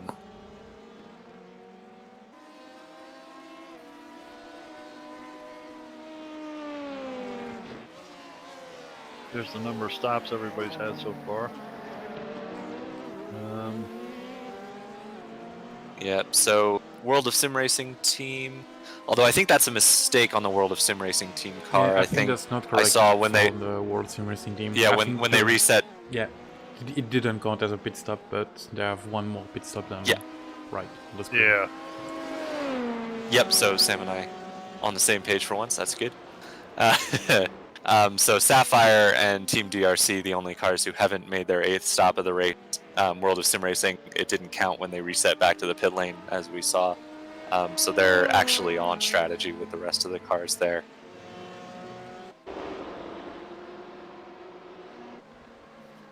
We jump back to Lithium Simsport. Kieros chasing down Veerkamp for 4th place now. So because of that contact, it looks like Veerkamp has been dropped off of the back of Dubois once pit stops have cycled through here. He's some 6 seconds back, so it definitely cost him some, but just 6 seconds means they weren't stopped for damage repairs for particularly long, if at all, which is good.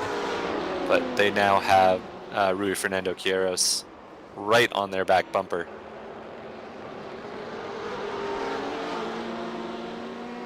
We got another car behind him too. Who's that? He's getting passed by either 1 or 2 LMP2 car.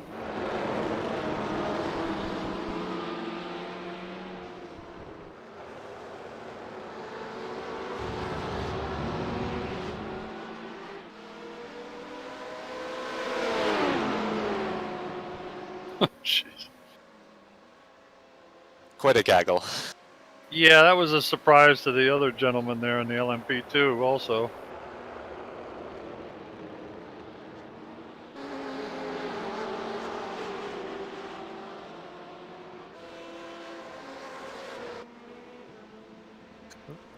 What are we looking at here? That's the Cabort car, the LMP2 Cabort car.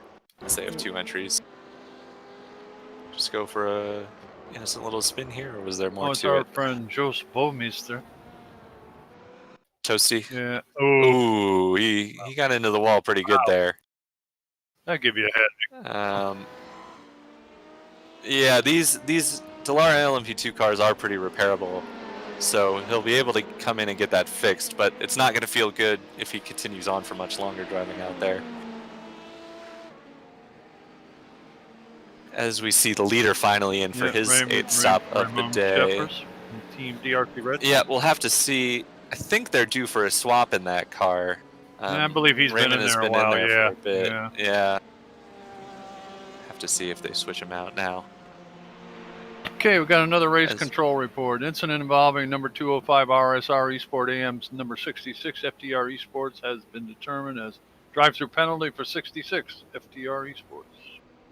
Yep, so that's the incident we saw in Sunset again with the Jackson Lowry in the FTR Esports car getting into the back of the Corvette, the RSR Esports Corvette there. So yeah, I think we kind of figured with the way race control had looked at prior incidents of the race that that's consistent with what they've been saying. Exactly. So Jackson will have to serve a drive-through here, but shouldn't hopefully set their race back too much. They're definitely still in contention here. Could be worse.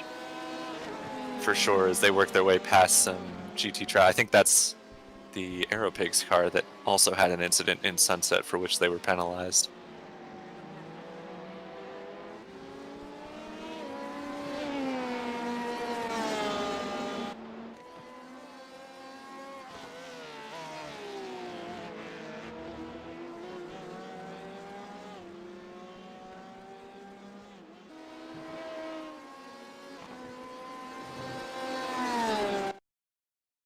Ooh, somebody's slow. That's the Aeropigs car.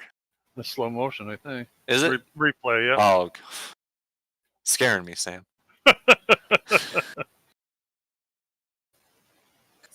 nice slow-mo shot of him going through. Yeah.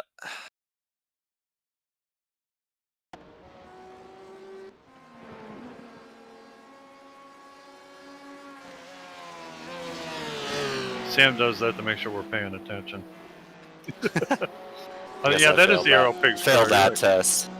Oh yeah. I do like the Aeropigs. Yeah, it's nice looking, isn't it? And I enjoyed their bio earlier. Yeah, it was interesting stuff. Like teams that can have a bit of fun. Unbelievably honest. That was really nice. I like to hear that kind of stuff. Yep.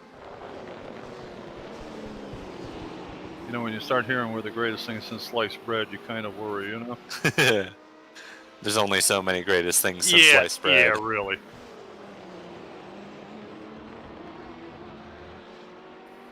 Of course, we know the greatest team since sliced bread is the BSTV esports team. So, well, I didn't want to say anything, but yeah. Well, Marius Danhausen's arms must be getting tired. He's been in that car for a while. He sure has, yeah. And the LMP1 car is not a easy car to drive by any means. He'll be a bit sore for sure once he gets out, and that lead has continued to shrink. It's now down to just a minute. I say just a minute. That's still a pretty substantial gap. But all said, that's less than it was. Yeah, one little continuing to come down. One little boo boo, and the other guy will be on top of him. For sure, yeah. An unexpected pit stop from Marius would put them right. Well, we've seen Marius compete before in other events. Oh dear! And I better not give him the curse. Oh, wrong guy. Well, wrong guy. I was just about to say he's a lot less likely when you see him making smart decisions like that. You know he's a lot less likely to be the one to lose that minute gap that he has because that's some smart driving from the prototype car there to just let that happen in front of him. Well, we've seen instead of trying to push his way through. We've seen him in other stuff before, and I'll tell you, he's a very competent, very sensible driver normally. I don't want to give him the curse or anything, but he's always done a good job in the past. Yeah, I believe it. The way he's driving today, it's certainly pretty impressive. Boy, every time they get side by each in a corner with a slower car, always makes me nervous. I don't know why. I mean, I'm not driving it, but man. Yeah, imagine them in the car. I was gonna say. No, I can't.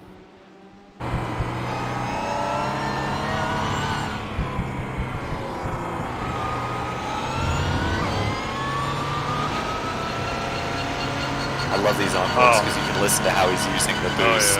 And it's another opinion of mine that I think is sometimes unpopular in the racing world.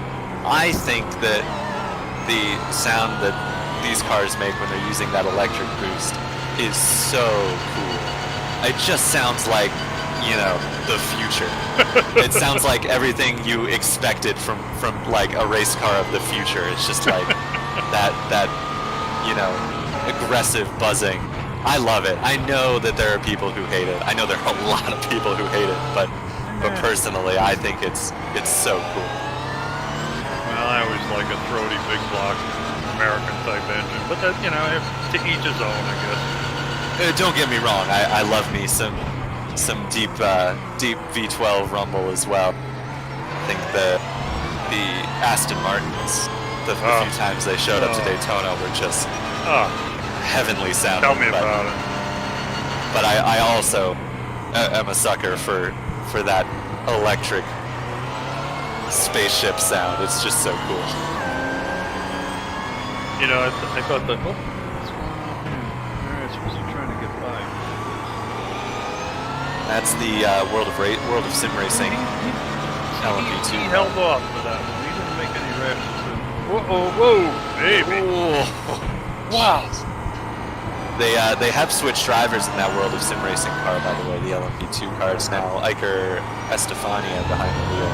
Another highly rated driver, and he's going pretty quick in that car. It looks like he's trying to chase down Jackson Lowry. I'm not sure if he served his drive-through penalty yet, but if he hasn't, he'll be needing to soon. Yeah, he did.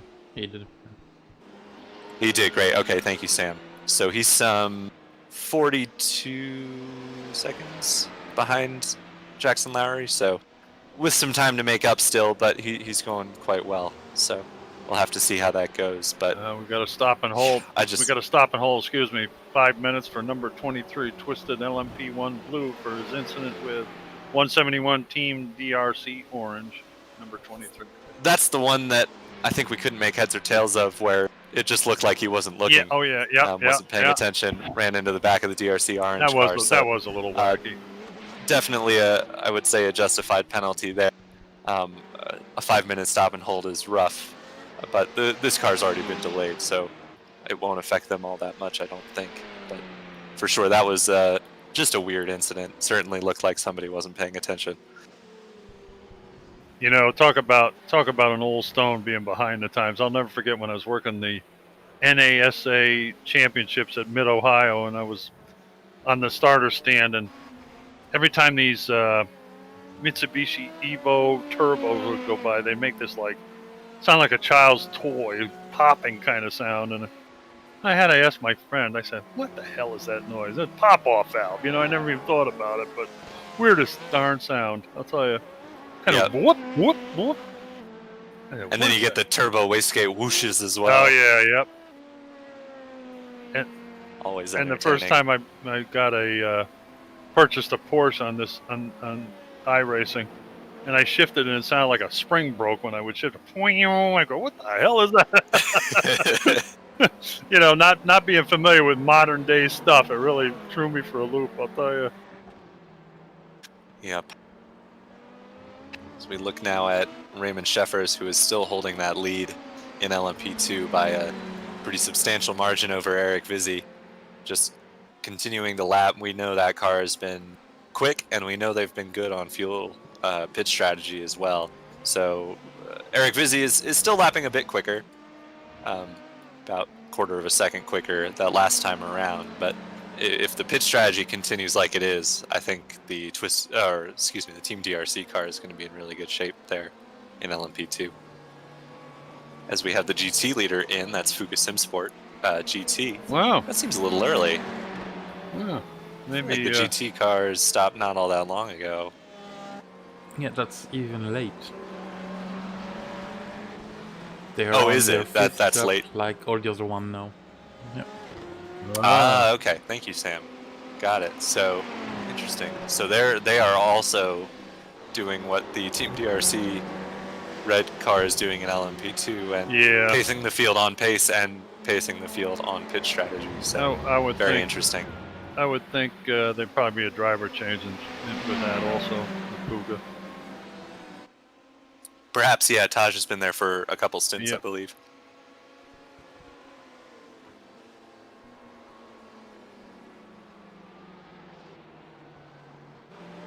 Wow, and it looks like they're going to manage to get out without losing the lead, which is pretty impressive.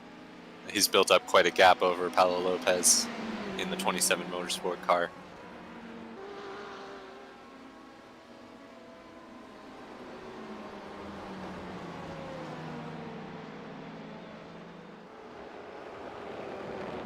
the Twisted LMP1 blue car is now in the pits as well, presumably to serve that 5-minute stop and hold.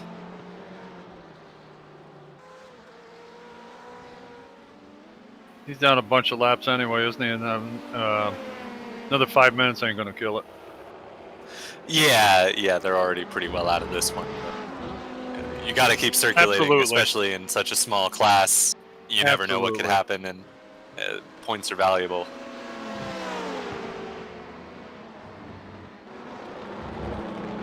I do wonder with this stop and hold if they'll drop back behind the LMP2 leaders. I don't think they will. I think they're far enough ahead.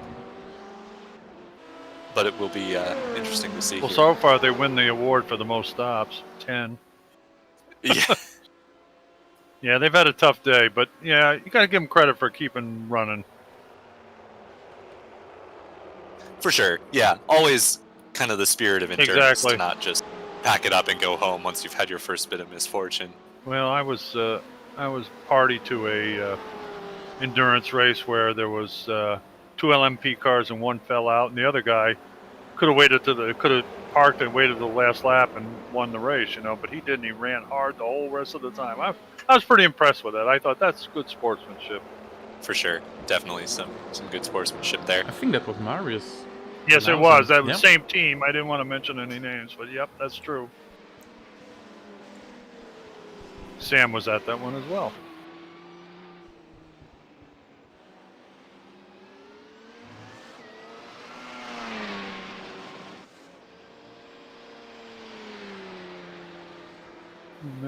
Marius Danhausen is still driving that vehicle. He is. How have they had other drivers in that car? I suppose I could check that. Yeah, they had somebody. What was his name? Patrick? Was it or is Patrick Belchek driving that? Or Yep, not? correct, Bill. Yeah, that's what. That's right. Okay. So, but just the two of them, and we're 5 and a bit hours into this race. That's some lengthy stints for the both of them. Certainly is.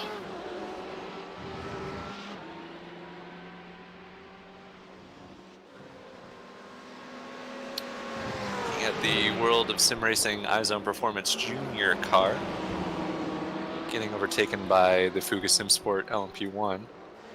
I suppose they must be in a battle with the 205. So that's 2 AM class GT entries battling there. That's for 3rd and 4th in AM, 9th and 10th overall in GT. That's the RSR Esport AM car in front of them.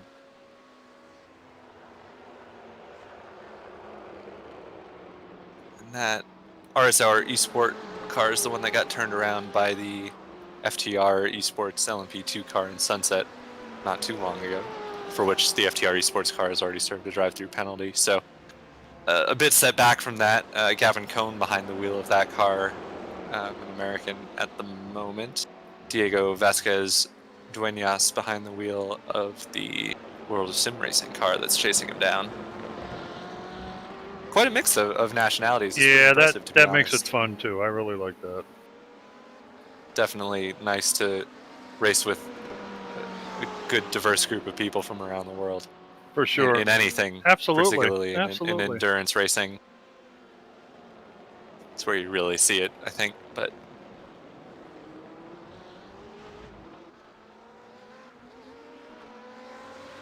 Diego does seem to have a bit of a pace advantage on Gavin at the moment, but not quite enough to make the pass happen as of yet. They're still pretty much in touch with each other. It's not really blasting away from No, definitely not.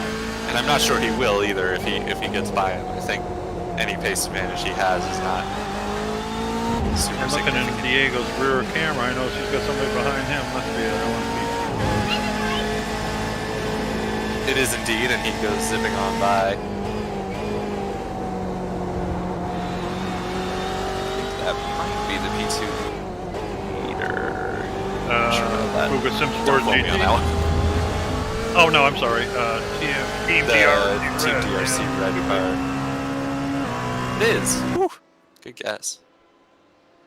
I mean, good knowing.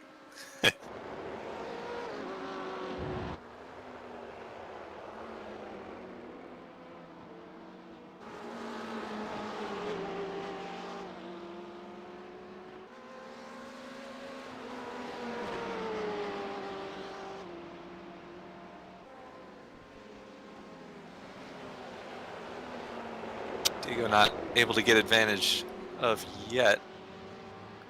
It seems to be another instance of he's just a little bit slower through sunset, but that's where you need to be a little bit quicker if you want to overtake the car in front of you.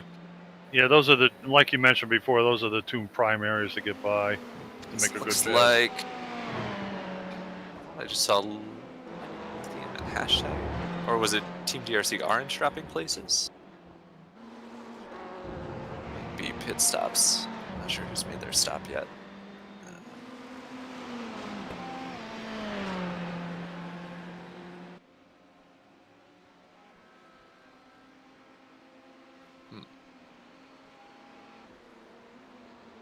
So Falco Veerkamp, we knew was set back a little bit after that contact with the LMP or the LMP1 car. He's currently in 5th, behind Rui Fernando Quiros in the hashtag racing car. So he's gone through on him. Mikel De Boy, who he was battling, is some 10 seconds or so up the road. He's just okay. So now Rui is battling Mikel for 3rd place in GT. And they're not too far off Paulo Lopez either. But Paulo is quite a ways off of Taj Edwards, who has continued to extend that gap now that all the pit stops have cycled through for these GTE cars. Okay, I'm back, gents. Hello, matey. What have I missed? Oh, we've had some battles, we've had some incidents, some decisions by race control, but pretty much, I don't want to say uneventful, but it hasn't been any crazy stuff. We had... Yeah, we had a couple comings together in Sunset, and then we had an incident with the twisted LMP1 car that ran into the DRC Orange car where it looked like he just wasn't paying attention. That was weird. He did get a 5-minute stop and hold for that. And most important thing, you missed some professional commentary for once. I'll look forward to listening to it. You mean discussing the virtues of Florida racetracks?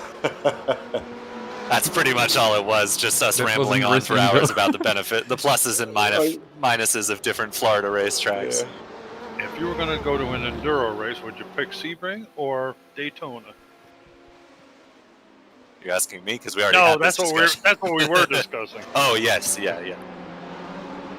Well, I personally would go to Sebring purely because I've done Daytona many times. Not the road course, but it would be another track ticked off the bucket list.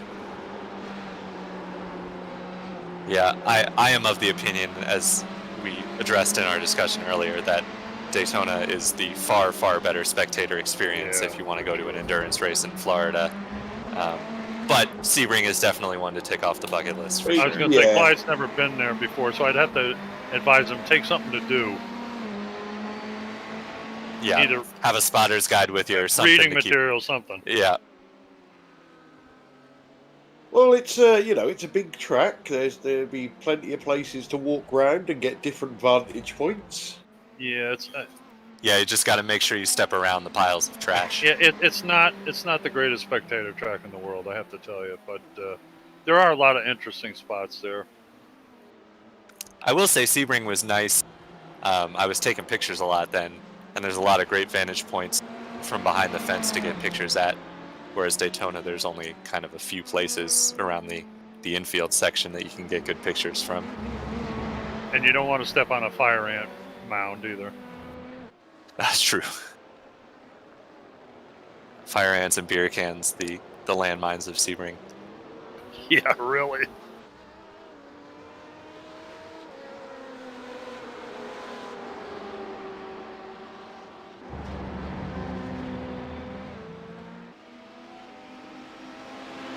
So whilst eating my dinner, I won't give any spoilers. I was watching the F1 qualifying. Very strange layout of that track they're using this weekend. I was watching free practice 2 and saw Bottas getting about 600 laps deleted from running wide in turn 8. So I imagine qualifying was going to be to similar effect. It was interesting.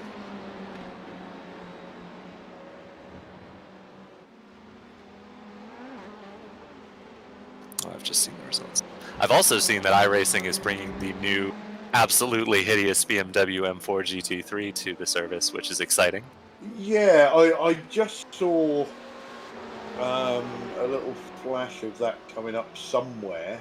Has it got a release date? Because obviously it hasn't been released in the real world yet, has it?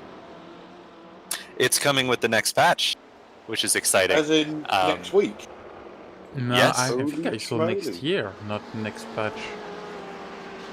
I thought I saw it was coming in advance of the real world Are we debut. getting the Ah, Lamb- okay. are we I getting have the not read it, Lamborghini? but yeah. No, the Yeah, we're BMW supposed to- M4 GT3 we are talking about. I think that the Lamborghini is going to be coming as well, because in the press release for the BMW, they mentioned iRacing is having a renewed focus on GT3 cars. So I know it's kind of dated, but I wish we get the Bentley. So do I. I see. Oh, I know. I've seen that Bentley has ended their factory involvement in GT3, but that car is so cool. It sounds so great too. Oh my god.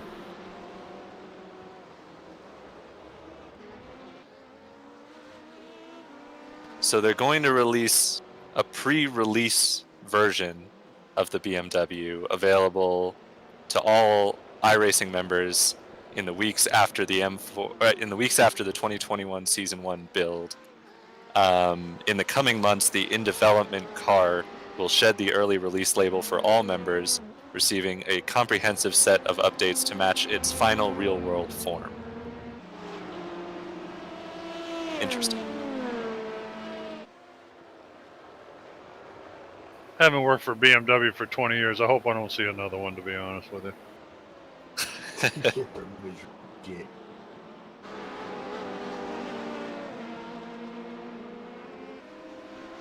I mean, I don't have anything against BMW, but that car is, I think, objectively hideous. Are you sure it's not just that that paint that they released it with that No. made it look that bad? It's the 12-foot tall front grille that does it for me, I think.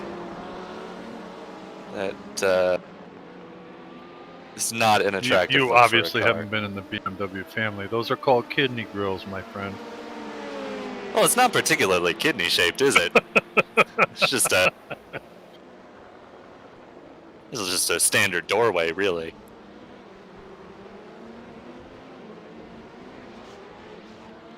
I have actually, well,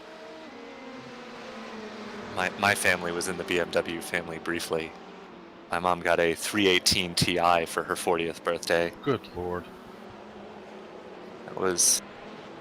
An E12 or the later one? E30 or? I have absolutely What year no was it? idea. All What I year know was it? is that it was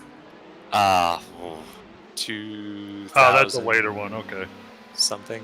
No, that's a later one. Okay. Yeah. It was in the shop more than it was Oh, on the yeah, road, yeah. I think. So, yeah. What do we have here? What's happened? We're frozen in time. I Oh, there think we this go. is Okay, still. Yeah, this is still WOSR trying to find a way around RSR eSport. Diego Vasquez Duenas on Gavin Cohn hasn't been able to work his way through. Gavin Cohn was one of the GTE cars who had an incident in Sunset. He was hit by the FTR eSports car, and the FTR car received a drive-through penalty for that. Jackson Lowry behind the wheel at the time. Clyde, you'll be pleased to know that Martin Pearson had another off-track excursion shortly after getting in the car. Excellent. That's what we like to hear. Actually, he's done pretty well since he's been in it. That was one little boo-boo he had. Yeah, I haven't seen No. anything since then. Although he's, I think, in the pits right now. Come back and get abused by Clyde even more. See if they switch drivers here.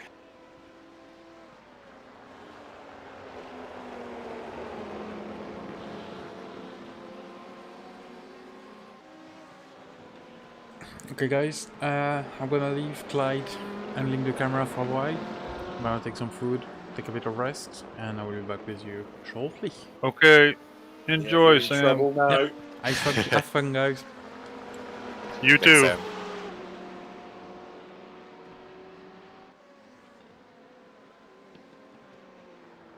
Well, sit back and relax, Tyler. Anything can happen now.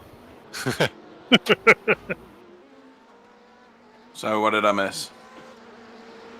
Oh, well, we got the well, full house. Clyde's now. on cameras now, so you might as well go back on break. You're doomed.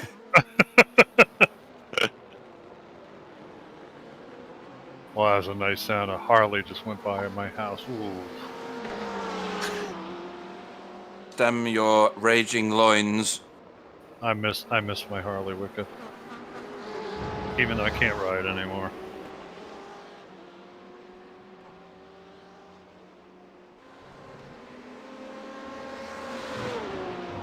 We've got the second place LMP1 car in the pits after he had, I think, closed that gap to within a minute. Oh yeah. The leaders already made their pit stop. The Fuga car, they've switched drivers, put And Patrick Pelchat back in. backmarker but, Racing Blue is coming back out. Yep, Sebastian Boscher-Williams still behind the wheel there. And with presumably the leader taking tires with the driver swap, they've closed some 20 seconds or so. They're now just 45 seconds back from the race leader.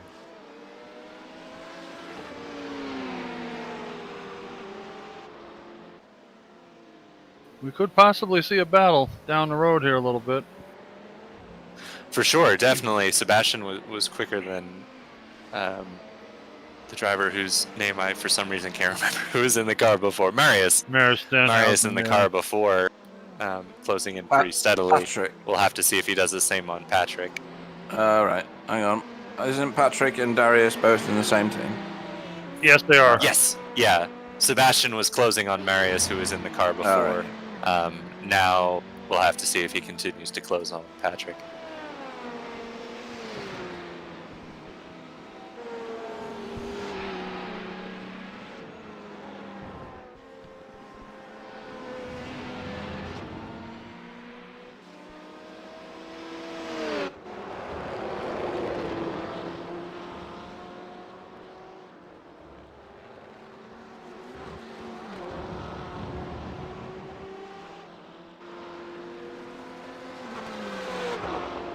So Lithium and Hashtag are now thrashing it out. Are they instead of DRC Blue and Hashtag?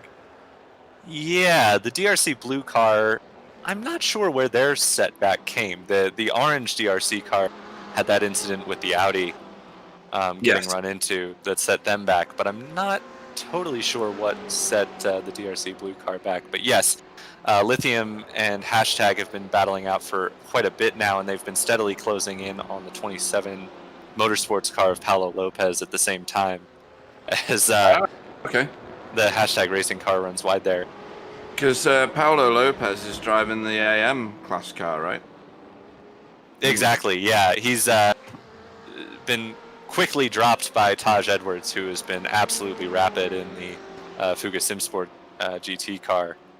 But he's been holding his own in second place overall in GT. Obviously, the gap has been coming down, but doing a great job to keep that AM class lead. I think it's pretty clear that they put their quick driver in to start to kind of build a gap, and that strategy seems to be working out nicely for them. Yeah, and I'm guessing that Patrick Pelchat has just pitted the car because he's now in second. No, he's not. It's my timing screen. I think I saw that as well. It's an issue with because my live timing was showing him still in first, but for some reason the timing tower showed. Yeah, the timing tower is saying him in second. Yeah, I've been seeing those out messages pop up several times, kind of just ignoring them because. No, I think you're right to ignore them because it's bogus, isn't it? Yeah, at the moment everyone is still Clyde hit the wrong out. toggle switch or something. Well, it wouldn't be the first time, so.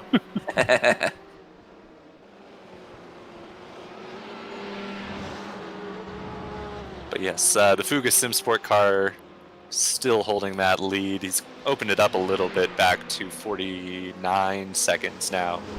over Sebastian Bosch-William in the backmarker racing car. So we jump back to Sebastian. Last lap was considerably quicker by Patrick, although Sebastian is still getting the tires up to temp, having just pit the lap before, I believe, or a couple of laps before. I think a lot of that has what the amount of traffic they have to regulate too. For sure. Yep. There's two of them together. Is that an LMP2 car? An LMP2. Okay.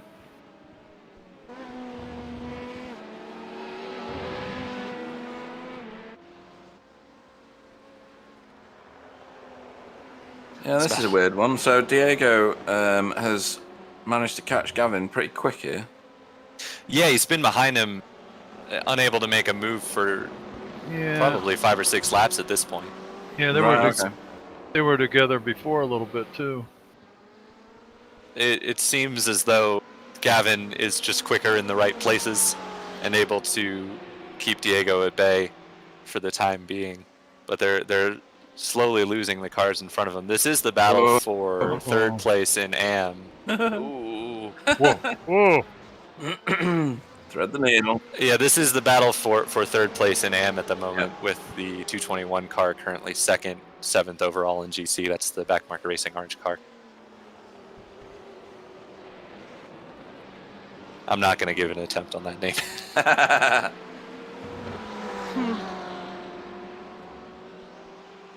Apparently it's Evoot, and that's as far as we've ever got. Ah, okay. Evoot currently holds second place. Isn't that the guy to call Ed, or is that a different guy? Oh no, that's a different guy. No, that was the guy with the Lithuanian ad. crazy name with a lack of vowels in it.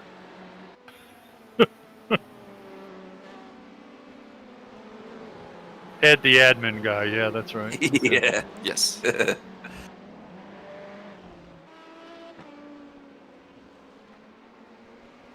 Oh, Michael Dubois is in the lithium car now. I know that name from other endurance series.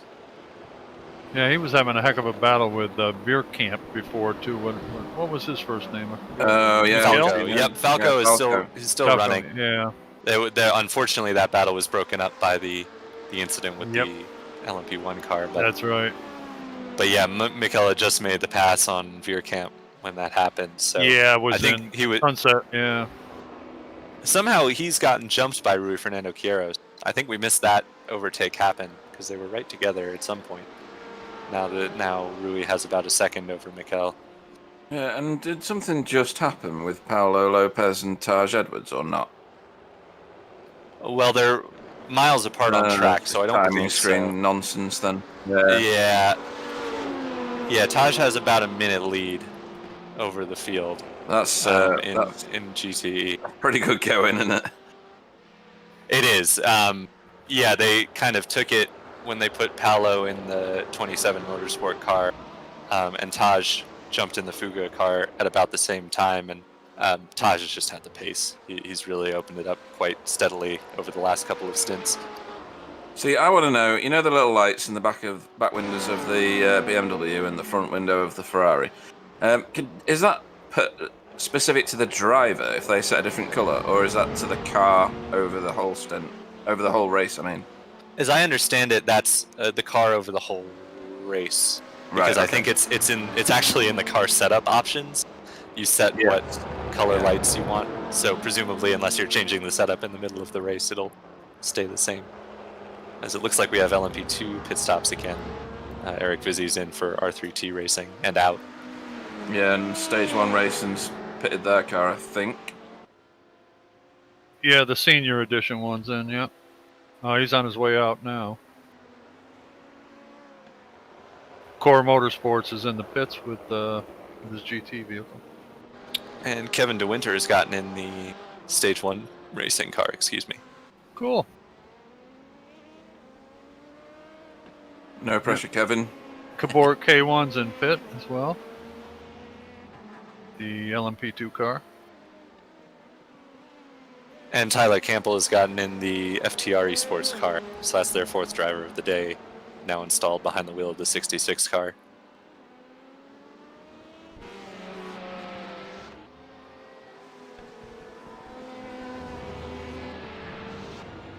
Kevin's proven he can be quite rapid in other cars. I'll be interested to see what he does in this P2.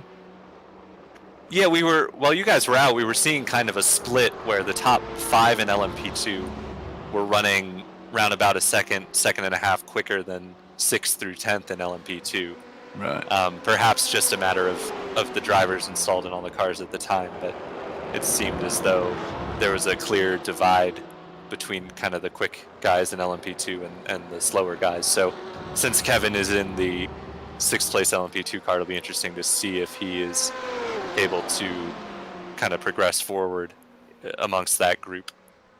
I think we've had a little slip here. Hashtag has moved into 2nd place over 27 Motorsport in GT. That's a good spot, Bill. Yeah, they were closing quickly on Paolo, and it looks like Rui has made the move quite quickly. We'll have to see if Mikel is able to follow him through there.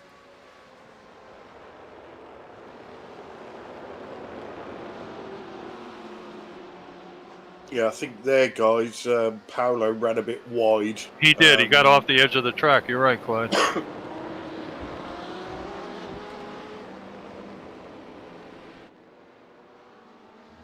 And it was far enough off the edge, he had to kind of get out of it to prevent from spinning. So that was the move. That 27 car, as in the team 27, they were occasional leaders of this GTE field, aren't they? They've done yeah, good call, Pete. Because as I was noting before, it seemed that their strategy was to put their quick guy in as one of the AM cars. Presumably, they have a quick driver.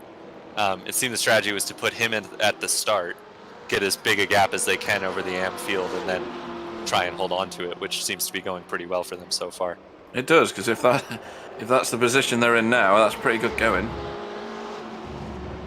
Yeah, and they've got about a minute and a half over the next placed car in AM, the 221. Yeah, they've done a remarkable job today. They've done really well.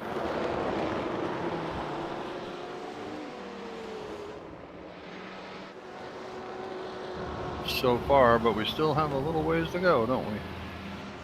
It looks like the LMP1 car is over 200 laps now.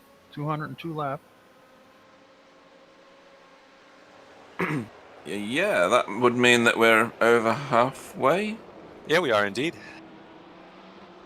The race is going pretty quickly. It looks like we're not going to get anywhere near the time limit for the race, which is set at 13 hours. It's probably going to be closer to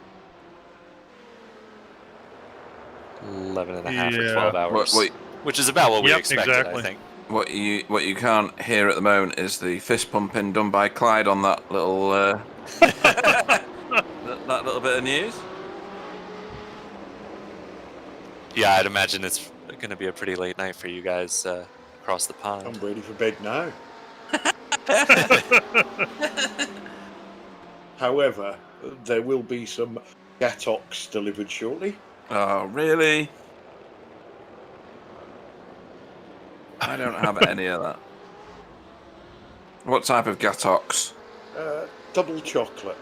Pete still wants to know how Clyde can even get out of his chair. Yeah. I can eat it very noisily if it helps, so you can imagine it. I was going to say, that's what normally happens anyway.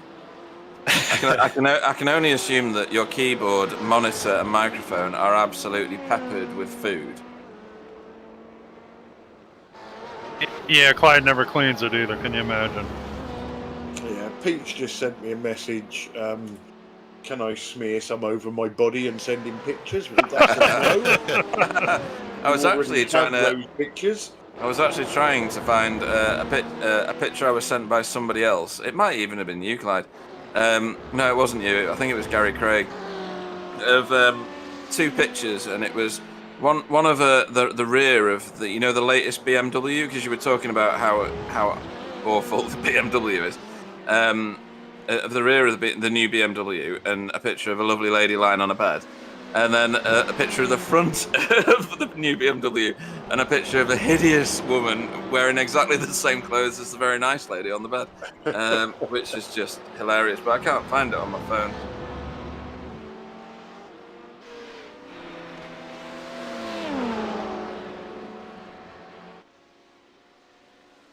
there was a very clever Aston Martin one going round a couple of years ago with a very long-legged blonde. I remember lady that one. bent over, and the slogan was something like, "You know it's second hand, but does it really matter?"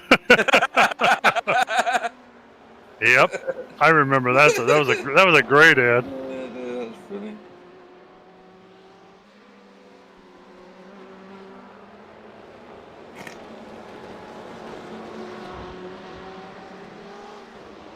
So, coming up on 6 hours, gents, shall we have a run through the field? Certainly shall. Do you want me to do the difficult one, the P1s? No, I'll let you do that one. I'll do the P2s. Well, if you do it between you, and I'll make sure the camera focuses on the car that you're talking about. Oh, brilliant. This is what I've always dreamed of. Me running through the field really quickly and you not being able to catch up. So somebody do the P1s, I'll do the P2s, and then we can have somebody else doing the GT3s. I nearly said P3 then. What's that? I'll do the P1. So leading overall is the Fuga Simsport LMP1 car, currently driven by Patrick Pelchat. He's in for his second stint behind the wheel, and he's got about, at this point, it's gone back up, so it's close to a minute gap over the Backmarker Racing blue car, currently driven by Sebastian Boscher-William. They have a 11-lap lead, it looks like, over the Twisted LMP1 blue car in third place in the LMP1 class. So really, at the moment, it's a two-car race in LMP1 between the Fuga Simsport car and the Backmarker Racing blue car. Okay, and in P2, we have Eric Vizzi at the moment in the lead in the R3T Racing Team P2 car. You can just about see the colours there. Orange, white and black, if I remember rightly. In second place, we have Tom Voss for DRC Red Team. I'm not sure whether we had an overtake behind these guys just now. But they are doing a really good job of staying towards the top end of the P2 field. In third at the moment is Tyler J. Campbell at the wheel. Or is it? I don't know which one's which now because my screen is going bonkers at the moment. I believe the Stage 1 racing car is third with Bart. Right, okay, that's fine. As long as somebody knows. Stage 1 Racing Junior with Bart Parrett is in third. Tyler J. Campbell is at the wheel, finally, of the FTR Esports car in fourth place. They've done well all evening so far, or all day, or whatever stage of day you're at. In fifth is World of Sim Racing, or WOSR team, with Iker Estefania at the wheel at the moment. They've been progressing well and are slowly making their way back forward through the field. Then we've got Kevin DeWinter. And they know how to flash their lights too. I just noticed that they did. Okay, sorry. In that case, they're getting the wooden spoon award at the end of the race. Stage 1 Racing Senior 83. That might be Kevin's age or his IQ. We're not sure. That'll come back to me later. In seventh is Martin Pearson, the off-track king, for Sapphire Simsports Alpha. He's the one that's kept the grass at a uniform level all the way around the track. In eighth is Rita Engineering, or Writer Engineering, with Florian Apazella at the wheel of that car, doing a fantastic job of staying out of trouble.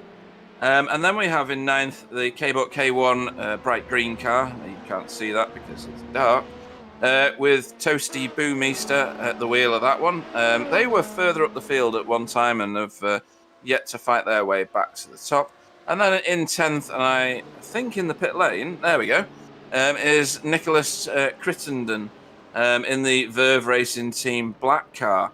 Hopefully he can find his pit box better than I normally do. I usually have to do a little bit of reverse-a-row in order to get into my pit box. And that is the P2 field.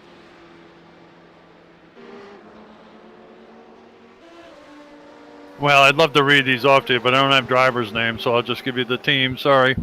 Do you want me to do it then? I'm all right. Yeah, grabbing a screen on, from somebody else. I don't have that info in front of me. That's sorry. fine. I forgot about that. So the 191 car, Taj Edwards, leads the GTE field for Fuga Simsport GT.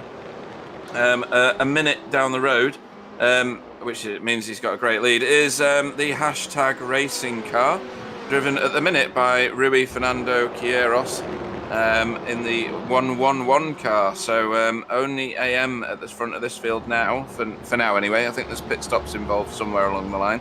In third is Michael Dubois in the Chevrolet car 145, which is Lithium's car. You can't miss that one. Even though I keep calling it a Ferrari, it is indeed a Chevrolet.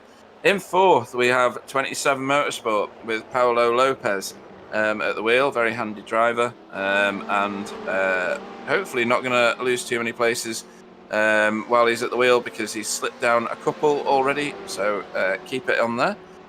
Falco Veerkamp is in fifth in the 171 car for Team DRC Orange. They were one-time leaders of this field, this GT field, and they were making their way back through after a series of unfortunate events, which is also a book, by the way. In sixth is DRC Blue Team, their teammates with Ryan Bellion at the wheel in the 172. Then we've got Evut, for the Backmarker Racing Orange Team, another 44 seconds back down the road. These guys are a lap down from their leaders now, so they've got some way to go to get back. Then we've got the Luxim team in 8th place with Braden Coates in their BMW. I don't remember what colour that car is, and nobody will even know now, so I'll just make it up. Yellow. In 9th is the K-Bot K2, which is green and just entered pit lane, with Tim Perry at the wheel of that Corvette. They may do a driver's swap at this point, because all I've ever seen is Tim Perry driving that car for some reason. So in 10th is Victor Iruela Garrido for World of Sim Racing iZone Performance Junior Team. They're another lap down on the rest of the field, as are in 11th RSR Esports AM with Ted Lowendick, and that's the 205 Chevrolet. There it is, chasing down that BMW actually. They're not too far off that car, to be fair, so that might be the next one on the cameras. Then we have in 12th place Christopher Rock, a solid performance. Get that? See what I did there? In the Simtards car. That's done all right, actually. That's moved itself forward in the field throughout the race so far, which is good. I'm just going to change my screen a little bit. In 13th, we've got Core Motorsports 2 car with Celio Mendes at the wheel. This is a Ferrari. It's car 114. It's in the darkness, and he's all on his lonesome. Somebody want to sing All By Myself? No? No? Okay. Then we've got the... No, I don't think that one's in there, is it? I think you've picked me up a P2 car there, mate. Thank you. That's the... in 14th is the Aero Pigs Racing Team, Mark Mestras Pie. Calm yourself, Carl Hardy. In the 217 Porsche. It's the only Porsche in the field. And they're doing an all right job. They were getting mobbed before by P2 cars at the start of this race, so they've survived that. We learned from them before that they just want to do safe racing, and they're managing that very well. In 15th is Core Motorsports with João Filo in the 113 Ferrari, and they're doing a stand-up job at the minute of avoiding everybody else. In 16th is the Maniti Racing ISRC GTE team with Jan Eiker Zanders. Why have we not got pictures of these, Clive? These are the cars who are out of the race. They're out. Oh, they're gone. Yeah. Oh, I missed that bit. And also gone is German Sim Racing Friends ISRC, and also Fabio Suarez was the last driver of whoever that is at the bottom there. Very professionally done, don't you think? I see a Corvette going off at the back there. It looks like he's looking for the airstrip or something. Yeah. Where the heck is he going? He's got lost in the dark, bless him. Lining up for a drag race, maybe. Pete, I think you did a very colorful reading of those two groups. I really enjoyed that. I prefer to describe it as unique. Yeah, eunuch, that's right. Eunuch, yeah. Yeah, no balls. No balls. I did notice while you were going through that the WOSR iZone car has jumped in front of the RSR Esport car through the pit sequence. Oh, it has, yeah. And they both changed drivers as well. And it looks like the RSR Esport car is in the pits again. Or I think that's just the timing tower because I'm showing them still in place. No, yeah. What happened? Did the car leave without the driver? Or? Oh no, I am showing them in the pits. That's Ted Lowendick. Yeah. In the Corvette. That's not a driver change, but the Pablo Antequera is. See how smoothly I got through that name for. They put it on. They put it on autonomous driving. Yeah, we've got Ted Lowendick crashed. Yeah, he must have been the Corvette that was running wide. Yeah. Oh, that was the guy looking for the airstrip. Yeah. Yeah. So that ends that battle. I don't know why they have such a problem because they've got a sat nav in the car.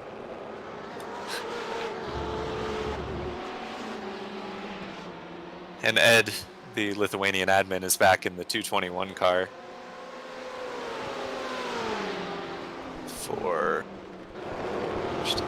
That is Backmarker Racing. See, I've been practicing that name in my head, so I'm going to have a go at it. Egedesius Cuxtus. Yeah, I think that's pretty close, Pete. Yeah. See, I try. But he goes by Ed, so it took him 2 hours while he was at dinner to figure that one out. It's only taken me 5 hours. He went on Google Voice and said, "How do you pronounce this name?" Yeah, funny. And it looks like the RSR Sport cars made it back to the pits, but how long's Bobby Childs been in the chat, Clyde? I think that's his first appearance, if I'm honest. Right, okay. Evening, Bobby. It's actually still afternoon for him, I think. He lives in Texas, doesn't he? He does, yeah. Yeah. Unfortunately, I'm going to have to leave you guys here so I can make my next guest appearance because I'm in hot demand, apparently. But does that mean you got homework to do? Shh. Yeah, don't tell the nice folks at home what the real deal is. Okay, sorry. But, no, I'll be trying to keep an eye on the end of this race, but I will see you guys next time. What's your next broadcast? Everything's on break, isn't it? It's this broadcast for the next 6 days, isn't it? Yeah. Whoa! Almost contact there, or did they? Very slight if they did. And wheel spin coming out the corner for the PT. Yeah. Okay, Tyler, you go and sign autographs or whatever you're doing. Yeah, I'll see you guys. See you next later, time. matey. Take care. Okay, I'm just going to take my jumper off because I was too cold before. I put the heating on and now I'm too hot. So hang on. Well, so here we are. And I'm back. I have a question, guys. Yep. On the timing thing, or the listing on the side of the screen, sometimes it goes green. Why does it go green behind the guy's name? I'll have to watch for it and then I'll be able to tell you. There, you mean? Yeah. That's what it perceives as an overtake, and the one in red is the one that loses out. Oh, okay. I was going to say, it showed that in GT, but Fuga Simsport has been in the first place for a while. He hasn't changed. Yeah, it's just SDK. It has a mind of its own. Time to time, yeah. It's like Hal the computer. Yeah, so we're in one of those periods where everybody's kind of split up a bit. So we've got overtakes going on, but not for position. So this is Simtars getting overtaken. Kind of typically the middle part of the race, isn't it? Yeah, and Wellsat doesn't dictate very much because cars are trafficking one another all the time. It does ebb and flow. So in 15 minutes or whatever, we'll be hard pressed to keep up again because everybody will be back on the same bit of track. And pit stops also play a part in it as well. Yeah, kind of almost feast or famine. Like you said, it seems like all the activities or incidents seem to happen together for some reason, or, it's kind of the doldrums for a little while. Yeah, and we've got to remember that there's a number of cars laps down on their leaders now as well. Whoa. I know. Oh my goodness, the way they slice through the middle of those guys. Yeah. Of course, It is crazy. from a distance, it looks a lot worse. But I mean, Sebring's okay at night because you've got cat's eyes along the side of the road. yeah, And occasional lighting, especially on the start-finish straight. Obviously, you can see one of the big background there. Other tracks, as we found out when we accidentally did some night races, it's just utter pitch darkness. which one sticks to your mind? I'm gonna tell you. Road Atlanta was just hilarious. And Bathurst too. Oh my god. Oh, Bathurst is crazy. Up the Like mountain. a black hole over there. Holy god. So this one's a little more friendly on the driver. You can see the cat's eyes along the side of the road in that picture there. Have we done an onboard in the dark yet? I'm guessing we must have done. Yeah, I think so. Whoops. Yeah. Well, there we go. There's pitch black and a few motorhomes out in the distance there. Yeah. That's very nice. Okay, what do we have here? Well, back to live action. Yeah. Taj Edwards. My screen just decided to jump up and down for a while and show me nothing. Yeah, in that replay. we've just switched back to Cam being on the Samras. Oh, right, yeah. I can translate that. That's mine. So the replay You mean so now we're gonna get real pictures? Yeah. Whoa, baby, big spin around. Where? Oh. Yep. Side to side there. I wish I could see any of this. Thiago Neves. It's been awful, Sam. All we've seen is like 30 minutes of the sky. Terrible. Two cones having an argument. Yeah. A sleeping marshal. Picture of Taj Edwards going along in the Fuga Simsport GT car in first place in GT. He's picking them up and putting them down. I'm going to delete the number of pit stops bit on my dashboard because it says that one of the cars has only had 2 stops, which is physically impossible. So that's coming off.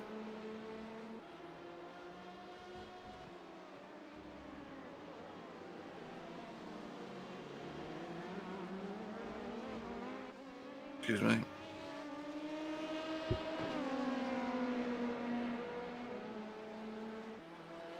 So you'll be pleased to know that my double chocolate Gatox was lovely. Hmm. Oh, apologies to Bobby Childs. He's from Alabama, not Texas. I'm sorry, Bobby. I knew you were from there.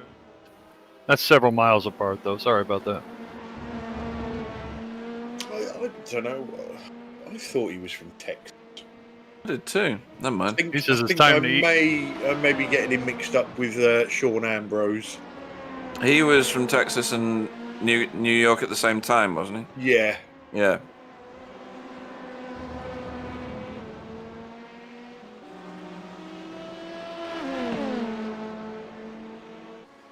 Anything of Sean anymore? Why not? I guess our favorite German, Marco Lewert, isn't crazy about the new M4 either. He says it's ugly as hell. Oh, there's a Corvette there underneath the bridge. There we go. Oh, That's he's laying rubber too. Ooh. Yeah, that's Luke Schimmel. Oh dear, Luke. And Chameleon. That's the one. Chmielowski. Is that the lithium car? It is. Oh, sideways. On his own on the bumps. Yeah, the bumps, the lethal bumps. But he didn't touch anything. No, he's just absolutely mullered his tyres, which will take maybe a lap or 2 to cool back down again. Or as Inspector Clouseau would say, bumps. The bumps. I have a bib. It's not my dog. It's like the policeman out of Hello Hello. That was so funny. So funny.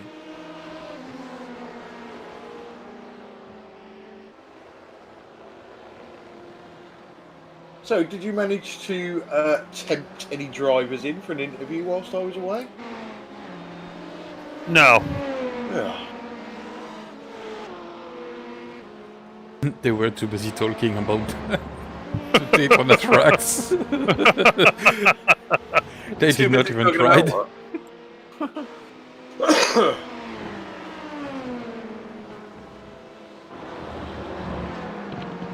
Well, boys, I'm going to go have a quick snack if you don't mind.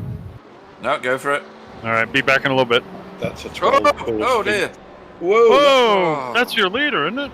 No, that's Iker Iker Estevani. Estevania. Yeah, World of Sim Racing team. All right, catch you in a little bit. Yep, see you in a bit. So was that him getting turned by Tyler? Yes, definitely. See, there was definitely there's a penalty coming there. I think. I would say so, yeah, because that looks. Oh, I don't know. Hang on, let's see what happens here. Door to door there. Yeah. That was a contact, and then round the outside here into Le Mans. Oh no, we're not there yet, are we? He's got it done here. Yeah, he very got it done. Yeah, so that must have been into Tower, that overtake. No, that's not Tower. That's Cunningham. That's a little bang. Yeah. They must come after that. No, they carry on through here. Then they get into Tower and turn to the right. Then they're on Flying Fortress.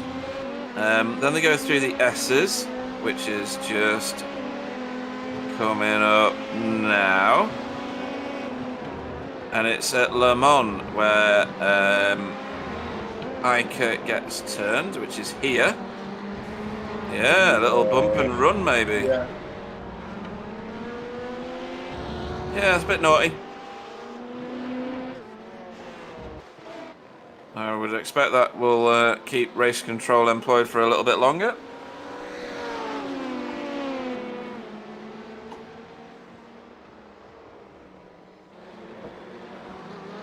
I was going to say, was that a little bit of retaliation for that door-to-door? But I don't think it was. I think it was one of those. There was a gap. It was always going to close, but he put his nose in there anyway. Yeah, you could easily translate that into a revenge tap, couldn't you? Yeah, but I don't think it was. No, I'm not so sure. It was either, but it was timing-wise. Yeah, not great. So these guys are. This is the R3T car, isn't it? Are they still leading the P2s? So I need to scroll up. They are, yeah. They are, yeah.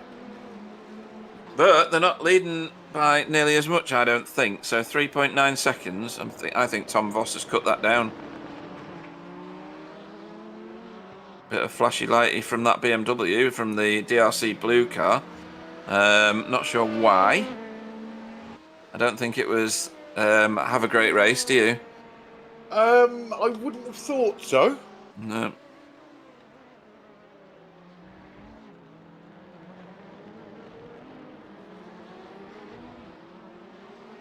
Although flashing lights could be associated with Tourette's of the thumb. Yeah, and I think people's thumbs should be physically removed if they do too much flashing, but you know my thoughts on it, so... Well, there are leagues that penalise drivers, aren't there, for excessive light flashing?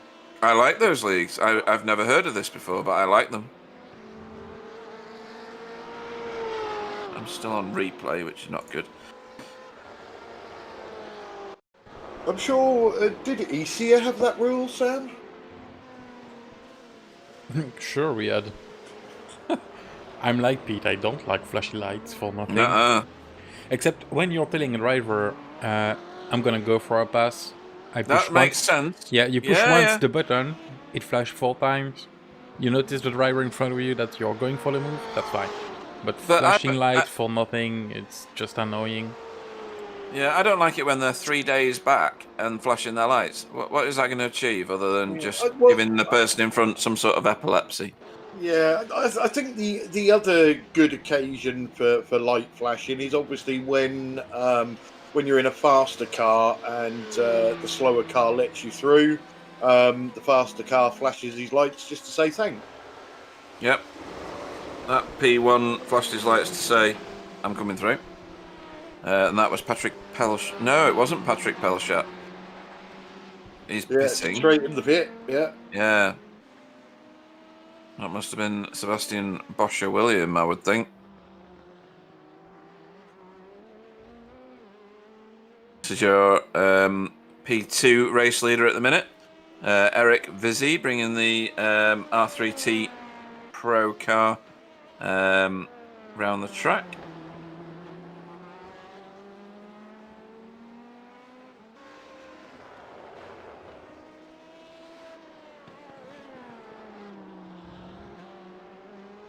It is good the way they light up the number box, isn't it? It very much helps people like commentators. It does, yeah. Yeah.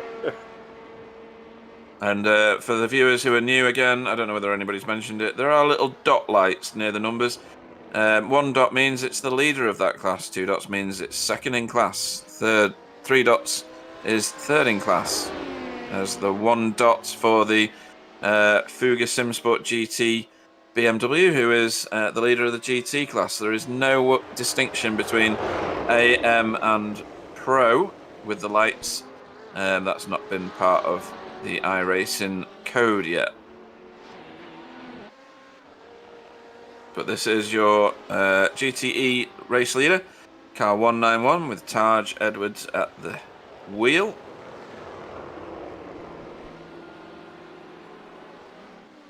Cool, that was bumpy through the corner, that corner, wasn't it? For the P2 in front, or the P1 in front. Hang on, I think that's a P1. It is. It's Sebastian Boscher-William. 5 minutes stop and hold for the Twisted LMP1 Blue number 23 for the incident involving them and 205 Aerosol Sports Am. So yeah, Right. That's not surprising, is it? Not at all. Not even a little bit. Door-to-door banging is one thing. Bump and runs are a completely different beast, aren't they?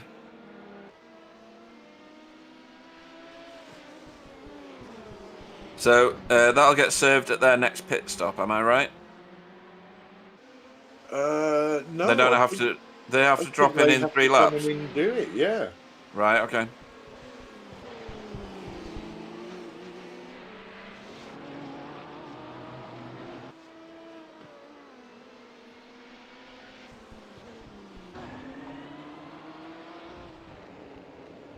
On there.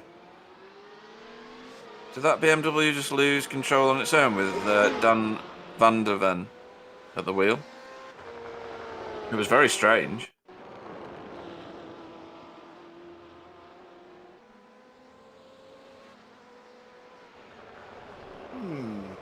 It looks like it, doesn't it? Yeah. Looks like a massive rear brake lock-up or something on the way in, but... Very odd. And then that wiggle there as well. Very odd.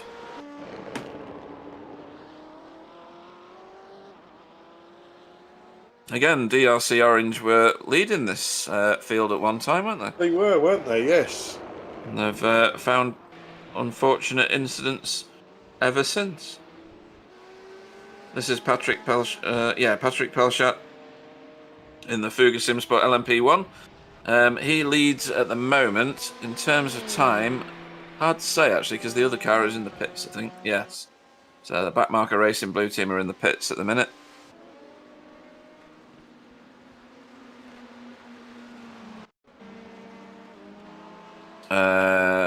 And is that what? That can't be right. He's not 18 minutes ahead, is he? My That's time. what I'm seeing as well. Yeah, my timing screen's gone absolutely mad. I don't think that is correct.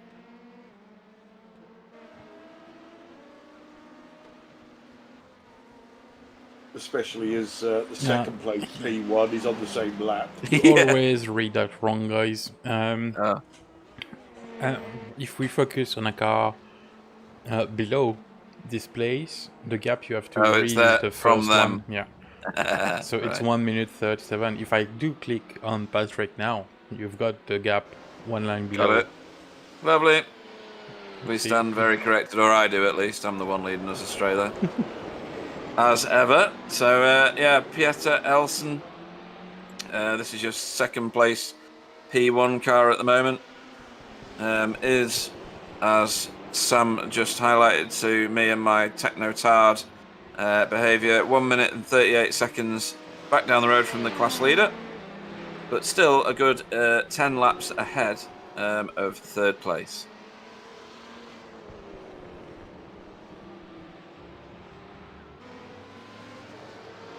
So I was going to read the back marker racing bio, but I'm going to wait for Bill to return because that's going to make him feel a lot better. Yeah. So let's. I think. Sorry, Clyde. I think we're about to see Patrick Pelchat put a lap on the whole of the P1 field, which is 3 cars. But that is the second place car leading the first place car, so he's going to be a whole lap ahead soon. Yeah.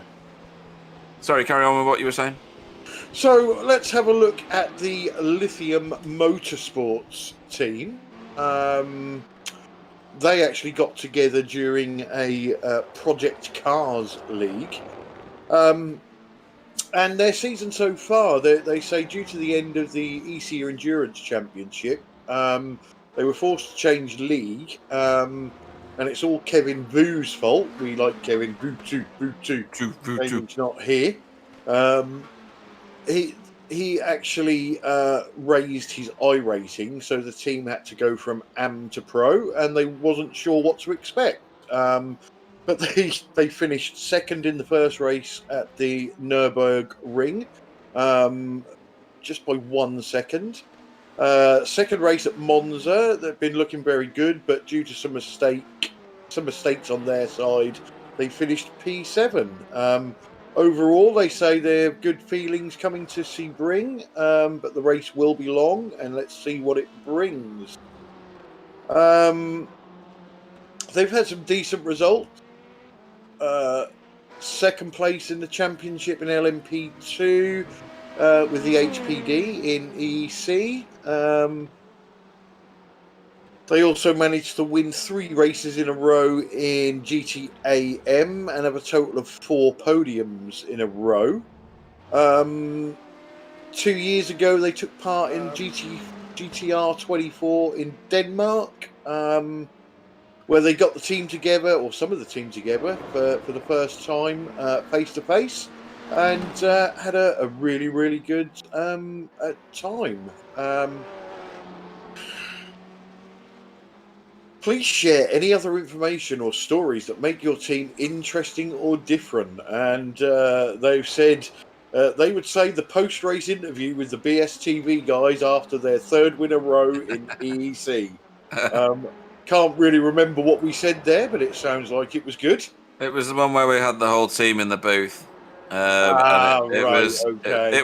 was a blast. It was hilarious. And we just basically we spent 20 minutes ripping the urine out of Kevin Vu. It was good though. I enjoyed that interview. It was probably one of the best ones we've ever done.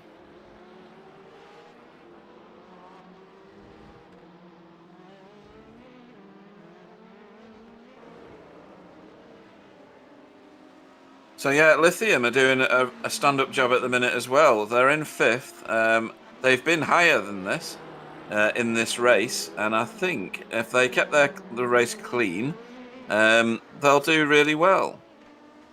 Yeah. I don't remember them getting into too much strife up to now, but they must be in 5th for a reason, because they were in about 3rd. Yeah, the car looks clean. Yep. I know a lot of the times when you get damage on these GT cars, although you sort of fix it in the pit stop, it still comes out with a Silverstone wing or a crumple somewhere. Pretty clean though, doesn't it? I mean, they used to drive a BMW in EEC, didn't they? I believe so, yeah. Well, I think they had a couple of teams, didn't they? They had an HPD as well. Do you know what? I don't remember that, but I'll go with you. Trust me.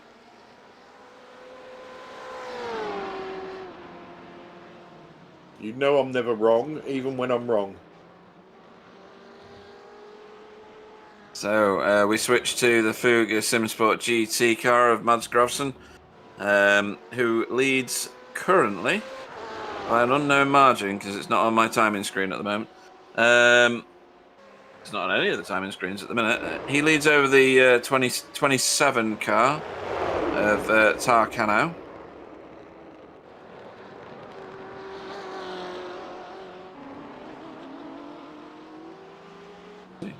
Yeah, is this for position?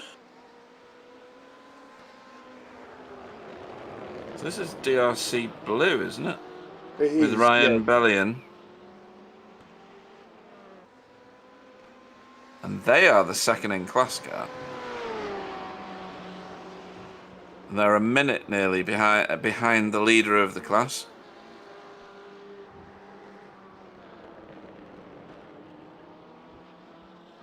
Car behind them isn't racing for position.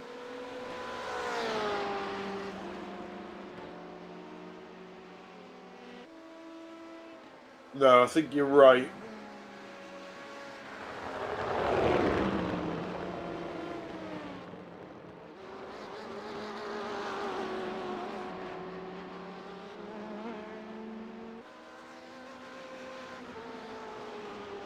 I think that could be Ted Lowendick behind him. It is. Yep. Good call. And there's a P2 about to disrupt this little party. Oh, and that is the leader, isn't it? It is, No, it's yeah. not. No, it's No, not. Brighter no. Engineering. Yeah. Yeah, I thought it was R3T, and they're not even in the leaders at the moment, according to the timing screen, anyway.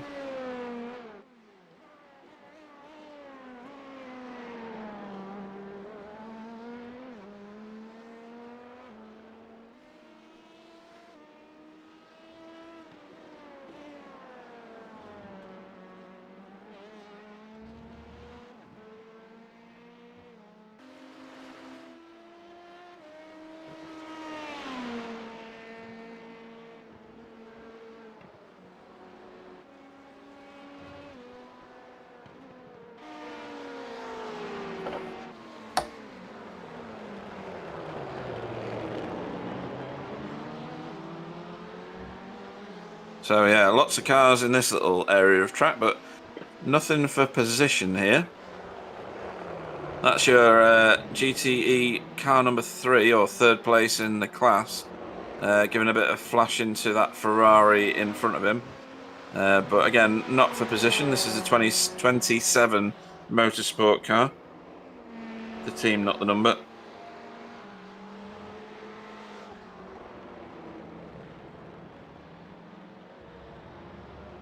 Yeah, just having a look down the leaderboard at the moment and trying to spot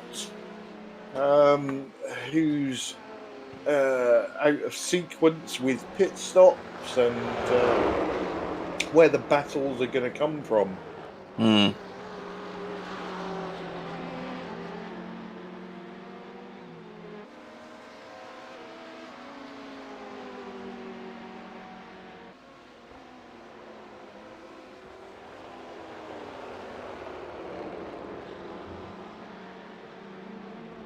And that was Kevin De Winter there, passing those two GTE cars.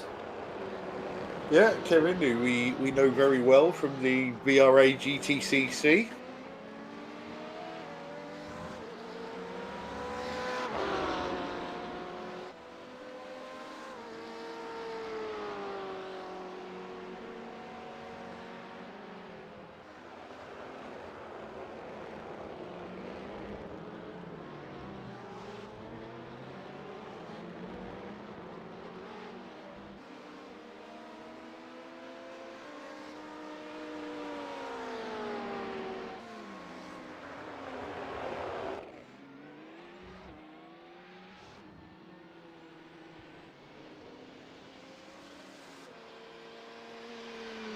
Weird going on my end again. Apologies for my silence.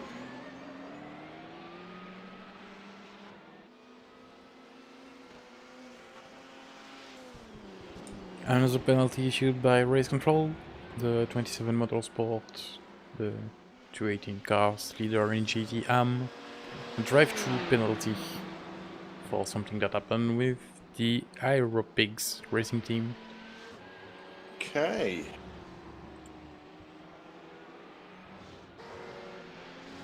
Aeropigs, are they still in it or are they gone?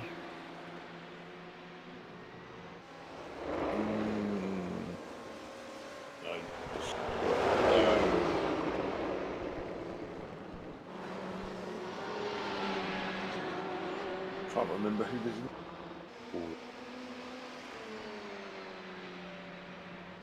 I know, nor can I at the minute, actually. I shall go and find out for us. Car 217. 217, they are still going, I believe. Or are they? No, they're not. Car 217, Pablo Antequera. Yeah. Lap count isn't going up, so don't think they Time are. isn't ticking either, so yeah, I think they may be out.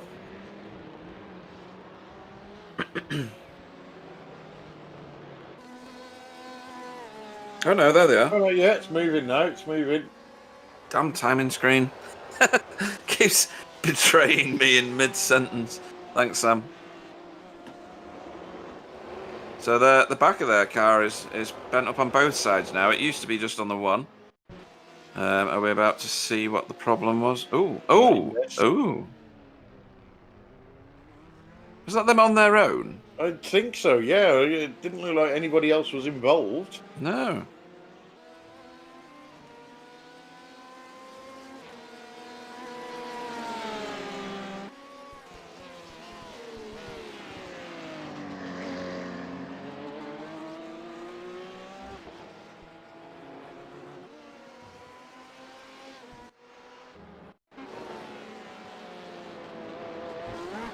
Yeah, like a comedy of errors, that one. Yeah, a bit strange.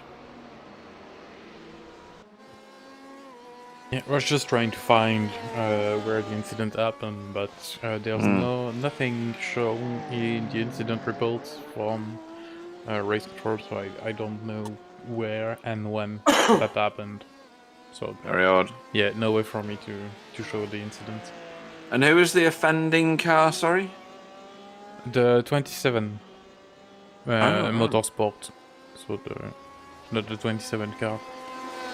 It's pretty weird to have a name 27. It is, yeah. It'd be it's interesting confusing for us. Why they've chosen a number which is designed specifically to confuse the commentators.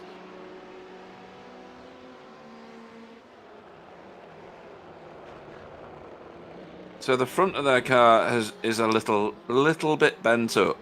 It's got a bit of a snarl to it on the front radiator.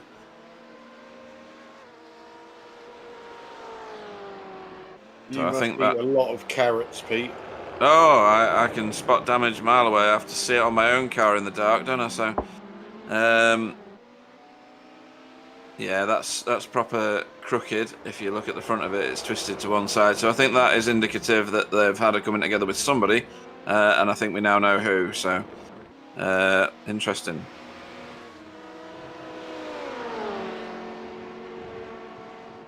So we should see them pull off into the pits in the next couple of laps. I don't know if you've seen that message, Sam, but it's on lap 179, that incident. Yeah, it doesn't really help me much. No, you can't get back to it, can you? Unless there's an event. Let's have a look.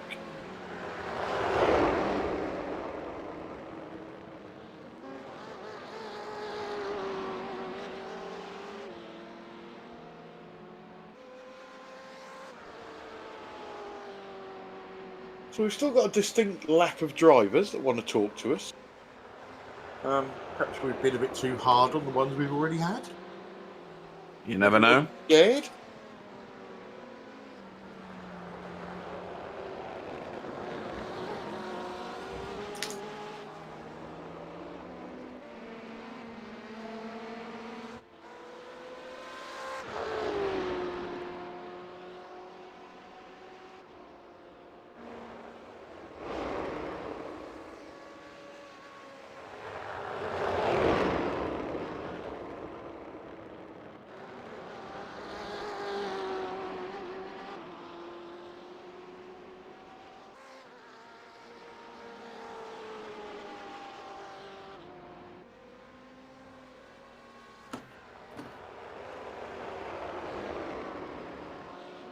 Right, I'm just going to scroll back on my screen to see if I can see what.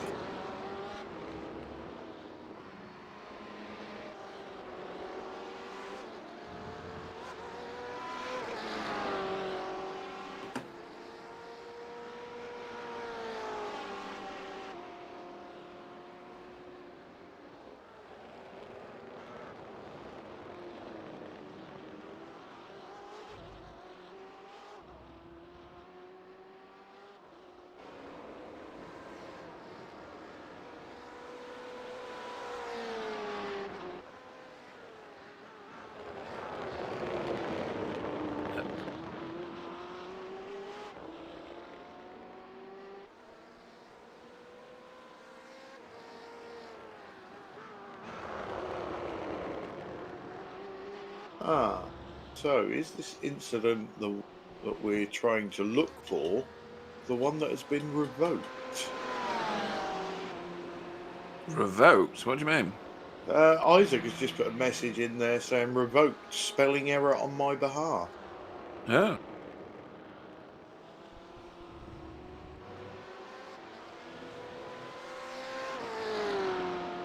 Well, I'm still watching. Yeah, we're watching Mads Gravson getting overtaken by...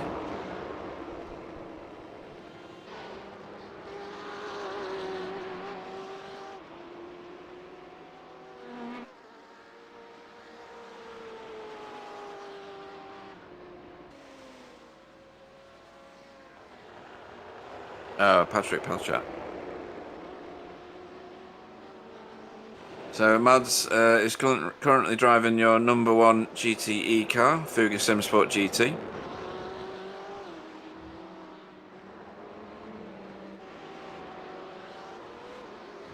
Right, okay, yes.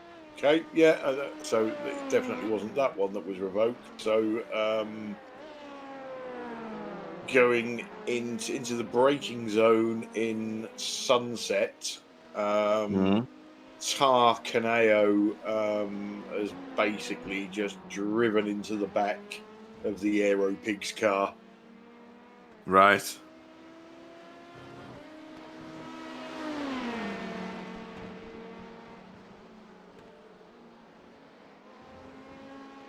So that clears that one up, at least in my head anyway. Yeah.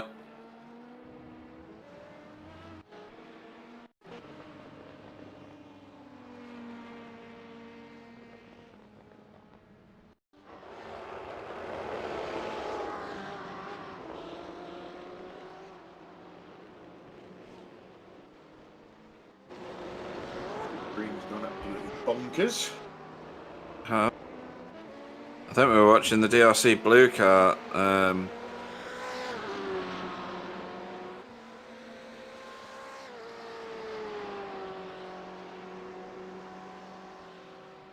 Entering the pits. Oh, that was me trying to find the issue, but Oh, yeah, right, okay. No luck with that. Never mind.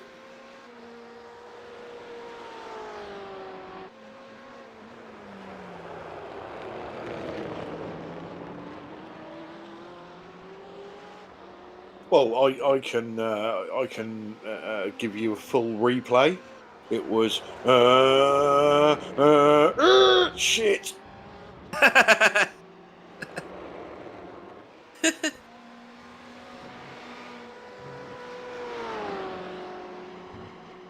think that's Celio Mendez's car in front of Tarkanau at the minute. That'll be his next victim to put a lap on. This being the 27 car, second in class for GTE.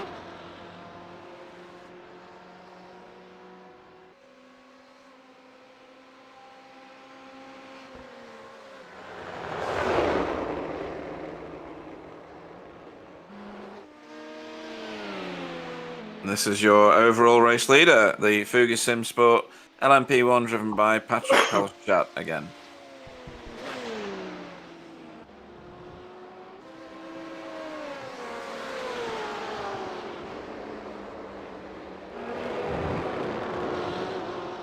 So Billy Fletcher here has managed to get back on terms with Victor Garrido in front of him. This isn't for class position, but it is for track position. It will be a pass for overall position, is what I'm actually meaning.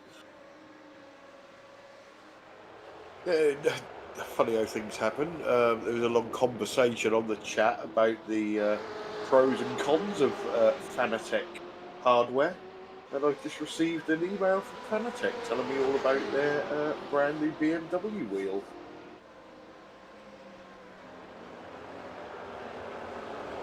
I need to invest in some more advanced kit than what I have, because I do think it will help me in the long run. Pedals especially, because I've still got potentiometers instead of load cell pedals.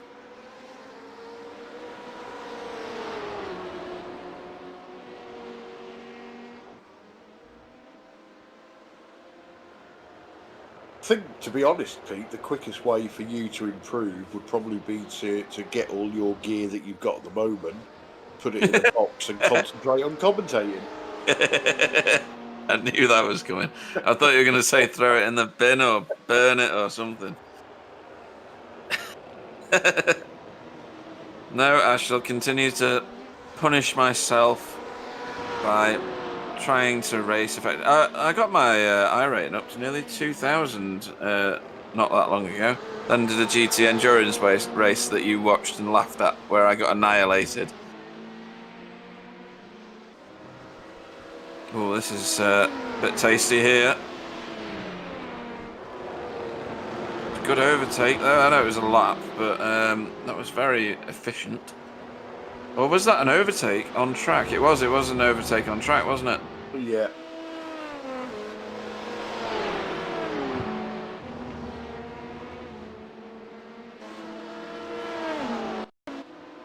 Tyler Campbell going a bit slow there. Maybe this is why.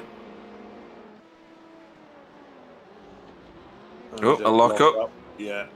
Oh, and evasive action there. Yeah. I don't know which car that was. It flashed through the screen so fast I didn't get to see. It was Joachim in the NSR bronze car. It was a good avoid. He had to take to the grass though. Are we going to call that the Martin Pearson line? Let's just hope he wasn't near the incident limit. Yeah. That would really annoy you, wouldn't it?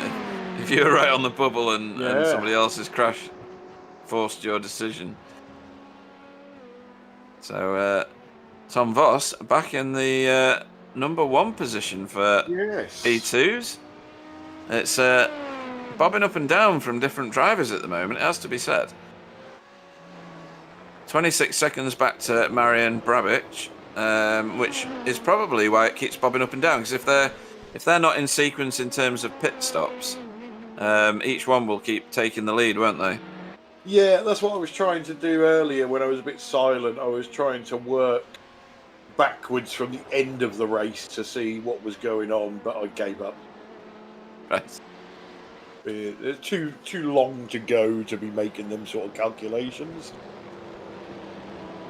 And Richard Barwick on the chat is saying, hell yeah, you need them load cells. All right, yep. Thanks, Richard. Unfortunately, Richard, if you meet him, you would know that he pedals like he has no feet. He's just got stumps.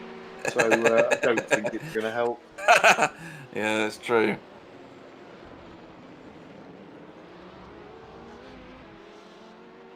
Oh, so we have incident involving the 217 and the 218 has been determined as a second warning. Therefore, a drive-through penalty for the 217 Aeropigs racing team. 218. Oh, right, that's Tarkanau at the minute. So that must be to do with blue flags then, because they're laps apart, surely. So that's the 27 car, as in 27 Motorsport, and the Aeropigs Porsche, yeah. Back of the car looks like it's smiling now because it's got the same damage on both sides.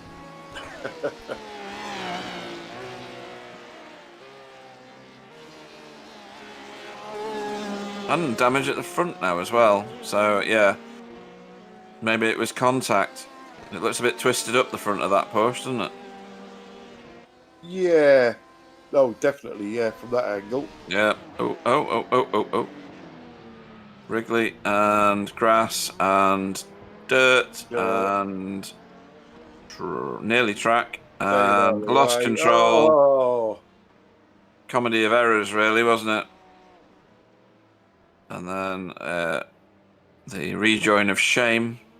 To be fair, that was really unfortunate because there was a car approaching. He tried to stay off the track, yeah, not to impede that car that was coming round. Hit the loud pedal and it went round again. Yeah, it was sad. Is the best way to describe it. I'd love to say that I've never done that, but I've done that quite a lot. I still find it better to embarrass myself than take out another car, though. Without a doubt. Yeah, I'd feel awful if I'd ruined somebody else's race. Apart from yours. Well, yeah. And Sam's because he's mean to me in the broadcast. Is that why you kept crashing his HPD? We don't talk about that anymore. Oh, sorry. Yeah, like the Bathurst Wolves. All right, so there's plenty to talk about with me and crashing. Okay, so these are teammates. Yeah. 2 Fuga cars. Yep, 2 classes apart. Both leading. Both with 1 dot on the side door of their vehicle.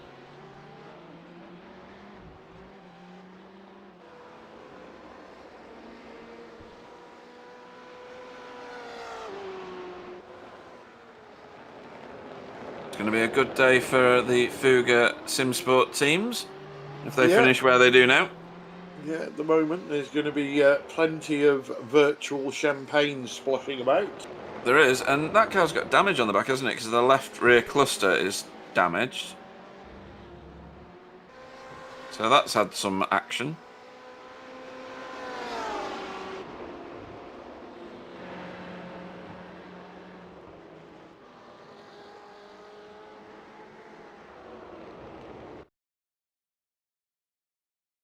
You see on the left-hand side there, we've got a light cluster half out. Yeah, you can see that stripe across the back, can't you? Where the Pro sticker is. Yeah, it's all a bit kicked up, yeah. Nice bit of slow-mo there, Sam. Thank you very much. It does also show the amount of movement in the back of that BMW. They must have it so that the rebound on the springs is quite loose in order to cope with all those bumps. Yeah, you'll see it here with this P2.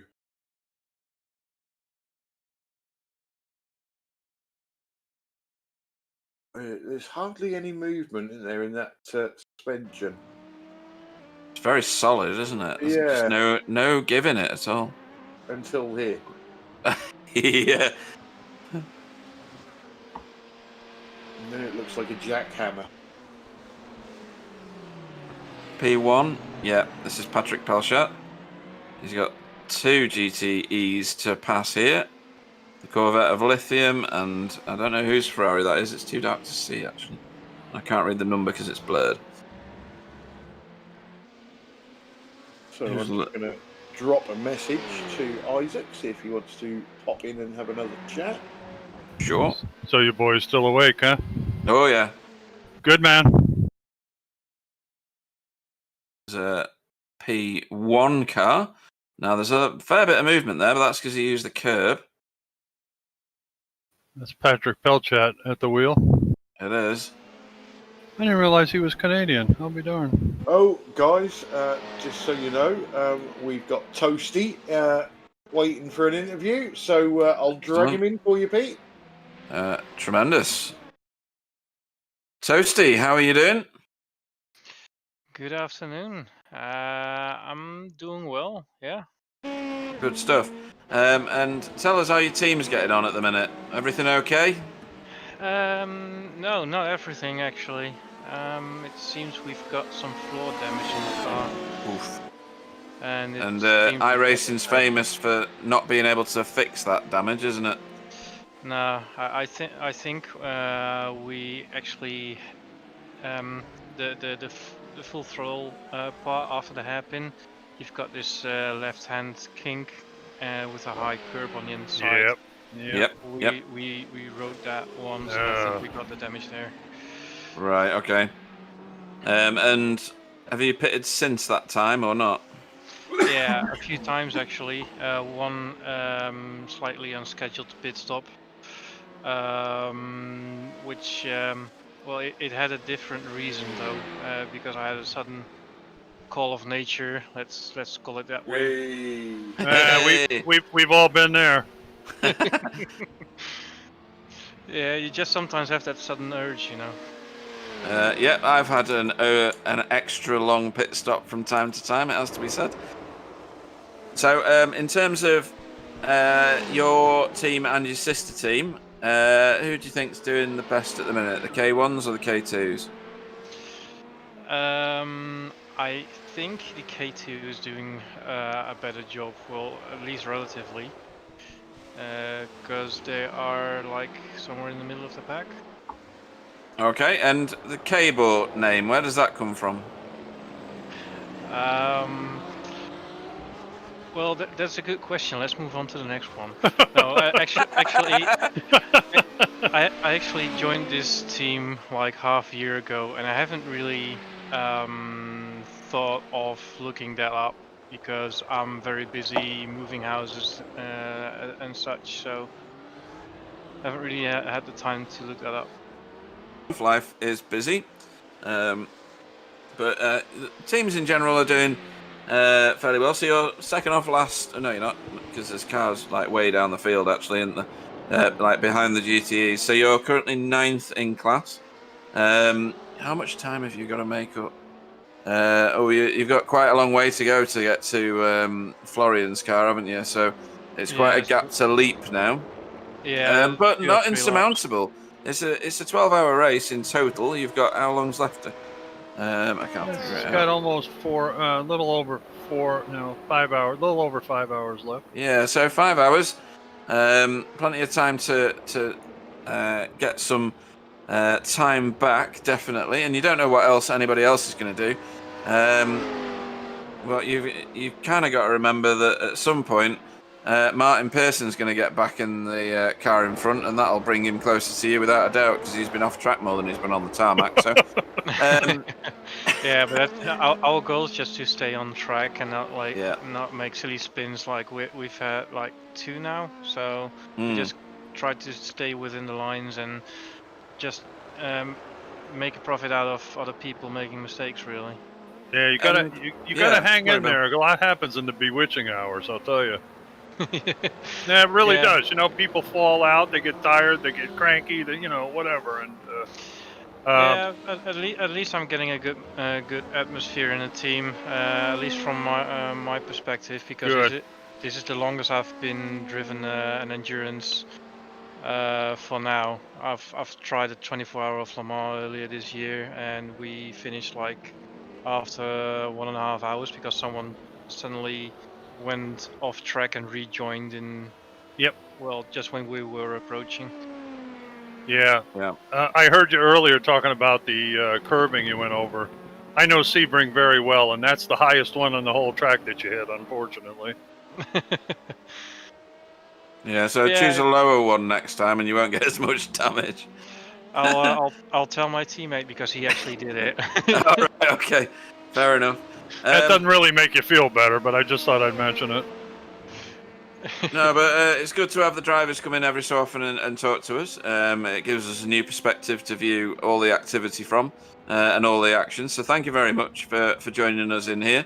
Hopefully you'll join us again before the end of the race. If you don't plan on that, is there anybody you'd like to have a shout out to before we let you go at the minute?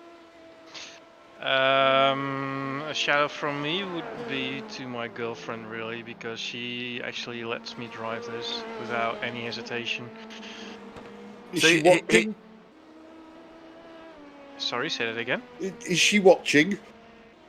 She was, but she just went to bed. Oh, right. That's a shame. We could have given her a Okay. shout out. Yeah, but it's good that you've admitted that you're completely under the thumb, so that's fine. Now he's trying to keep the peace. He's learned that he gets the final 2 words. Yes, dear. No, yeah, exactly. And so that he's allowed to race again next week. So yeah, thank you for your time, Toasty Boomeister. You're welcome. See you next time. See ya. Okay, guys. So next up, we're bringing back Mr. Isaac Barkley, series admin and race control. Welcome back to the booth, Isaac. Hello, gentlemen. How are you doing? Yeah, we're good. We're still All right, here. everybody, We're still everybody, awake. behave. We got a big guy on the. Yeah, act professional. Hope he hasn't watched the rest of the stream. Yeah, really. Everybody Oh, stop honestly, talking. I've been watching it, like I've been loving every second of it. So, yes. Which one have you been watching? We haven't talked about snail sex yet, so. You know, Oh yeah, that was one, wasn't it? Yeah, that was actually a featured conversation in one race. It was, yeah. And everybody in the chat got involved as well. They did. So, it was good. Yeah. that was very good. I'm sure conversations like that will come later on in the race. I can't doubt it. So, firstly, from an organiser's point of view, we're over halfway. How do you think the race has gone? Yeah, I must admit I am awfully impressed. This is the best I've ever seen the guys drive. To be honest with you, it's the first 3 hours of the race. We only had a handful of penalties coming through, and then we had several hours where we were getting one every couple of minutes, and now then it's going to nighttime, and you get this nighttime madness where everybody's settling into the dark, and so you'll get a handful of penalties that are being handed out now as everyone's getting used to the nighttime, and then everything should be back to hopefully normal coming soon when everybody's adjusted. But yeah, I must admit, I'm well, not surprised, but I'm happy that how clean it's been. We've seen some silly incidents, but nothing major. Do you expect the incident rate to go up towards the end of the race when the drivers start getting tired? Because I would presume that, like for us, it's going to be a late finish, and some of the European drivers, it's going to be even later. Yeah, when fatigue starts setting in, I can imagine a lot of these guys getting tired, and instant points, I imagine, will start creeping their way up. But it's racing. Everybody's gonna be out there. Everyone's gonna be experiencing the same thing.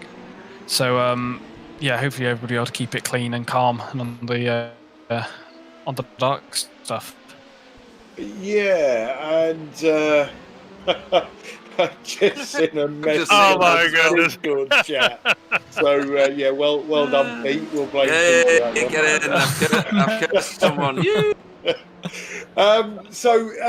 Isaac. At the moment in the race, we've got a few cars spread out. Not a great deal of action going on, but we all know that from endurance racing, one pit stop later and everybody's back together. So there's still plenty of racing to do. Yeah, I know a lot of the teams out here in the previous rounds have had some really interesting strategies. I remember we had at Nürburgring, we had several cars running alternate strategies, and we had coming onto the final lap, actually, we had all the cars. I think we had 3 cars, the top 3 separated by 2 seconds, I believe, in the GT Pro category. And come the end of the race, I can guarantee you everybody will be really close on track again once all these strategies come through and play into fruition. It should get really interesting towards the end of the race. Yeah, most definitely. So that's our second chat with Isaac. I'm sure we'll get him in again before the end of the race. I'm glad to hear that you're enjoying the broadcast, and keep up the good work in race control. Excellent, and yourself. I think you have a good one. Yeah, have a good one. And keep keep reminding those drivers that they can come in and have a chat with us whenever they want. Yeah, of course, I will do. Cheers, thank you. Thank you, Isaac. Okay, so back to the race, guys. Wow, that was very interesting. Wow. Patrick Pelchak ran into the back of stopped. Oh, who was that? The K-Bar, The Yeah. K-Bar, car. yeah, That K-Bar was even a GT reversing car. car. That was not really smart. No, Not no, commentator, that's right. of course. Sorry, but He should Yeah. he should have kept going straight through. It's not like a cliff. There's a road over there. He could have gone around. Yeah, That's too bad. kind of damage Patrick's car will have picked up off that, but reversing onto a track is the one thing you don't do. No. I can if I want, but not a good idea. If I want. Bill spends most of his time going backwards anyway, doesn't he? So, you know, Well, there is that. It feels like it. Yeah. be it on track, off track, it really doesn't matter. God. What's So it I really think like that- to be on the pavement? That's what I want to know.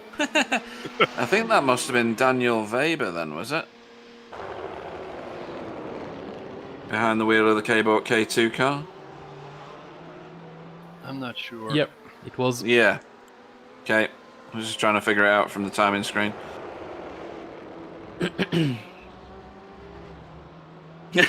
Thanks, Clyde. Love you. Clyde just blamed me for the whole thing. That's not just that crash, that's all of them. All crashes, yeah, thanks. Yeah, cheers. Yeah, I wish I could bring Pete over. Then somebody else could catch the blame for where I live, other than me.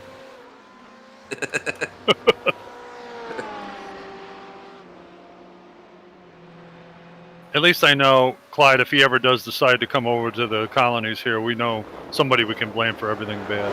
Absolutely. Exactly, yeah. Oh, we've got cast iron underpants, I can take it. So Good man. what we've got right here is Tar Kanao. He's actually overtaken him in the pits, so I'll shut up. So Luke, There's no reason why he can't come over in August. true actually. I should have been stabbed in the arm twice by then, yeah? Well, we're hoping sort of America hasn't self-destructed. We by then. Well, there is that, yeah. we might not be at that stage yet, the way things are going. You got a giant adult in a diaper not wanting to leave the White House at the minute. So.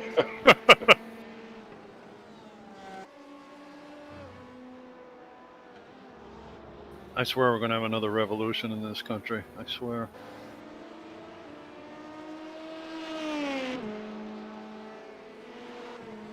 What's that, Sam?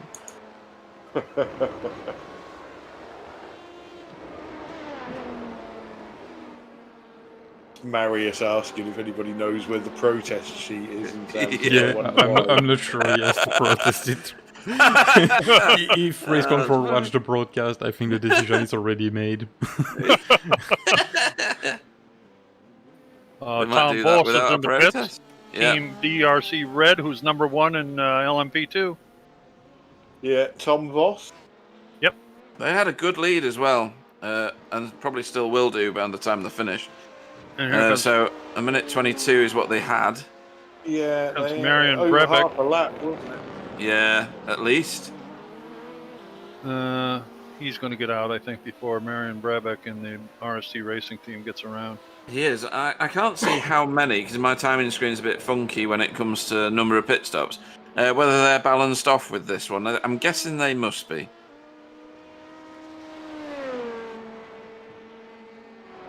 Okay, he's turning on to Allman Straight, and it appears that Team DRC Red is leaving. Pit exit, it says. So it looks like he's going to remain in first place. He is, yeah. I'll be interested to see. Is that the gap then, Clyde, do you think? 123?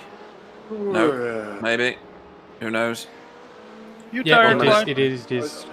Tom Voss is out of the pit now, and Marian Brabeck is going to the start. Yeah, he's down the line. front straightaway, yeah. So Yep, so the time is rocketing down on my SDK yeah, screen now. it just get down to 30 seconds now. We Yeah. put the gap up on screen. I mean, when you consider we've been racing here now for 7 hours. Yeah. Is that right? 7 hours? Yeah, Yep. yeah. Yeah. and they're 30 seconds apart. It's amazing, isn't it? It's ridiculous. I always say this as well. I don't know why I'm so amazed. I mean, they're all driving the same cars in their classes, but I always get stunned by the whole thing. Have you ever noticed? You're absolutely correct. Have you ever noticed most enduros the last couple laps you could cover the first 3 or 4 cars with a blanket. Usually, it's unbelievable. Yeah, that's what's good about the enduros. I mean, I think this is the first. Oh, that lithium car's got a lot of damage at the back. That's what I enjoy about these endurance series. And I was saying before when Clyde was stuffing his face or having a poo or whatever he was doing, that I get to know the drivers and the style of the drivers and better than with the shorter races, unless you're in a league and you see them every week, of course, and hear from them in the chats and stuff like that. So, yeah, I like these races. They're good. Well, I'm impressed with the quality of some of the drivers here. Most of the drivers, actually.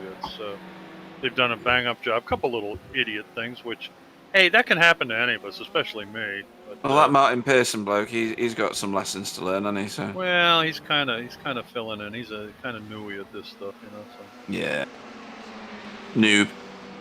Yeah, I think if I was his teammate, I'd be saying, "Don't worry about it, Martin. I'll take the last. We'll cover it for you. Yeah, yeah. We'll take it for you. Go do some admin stuff." So I tell you what, guys, let's do another team bio.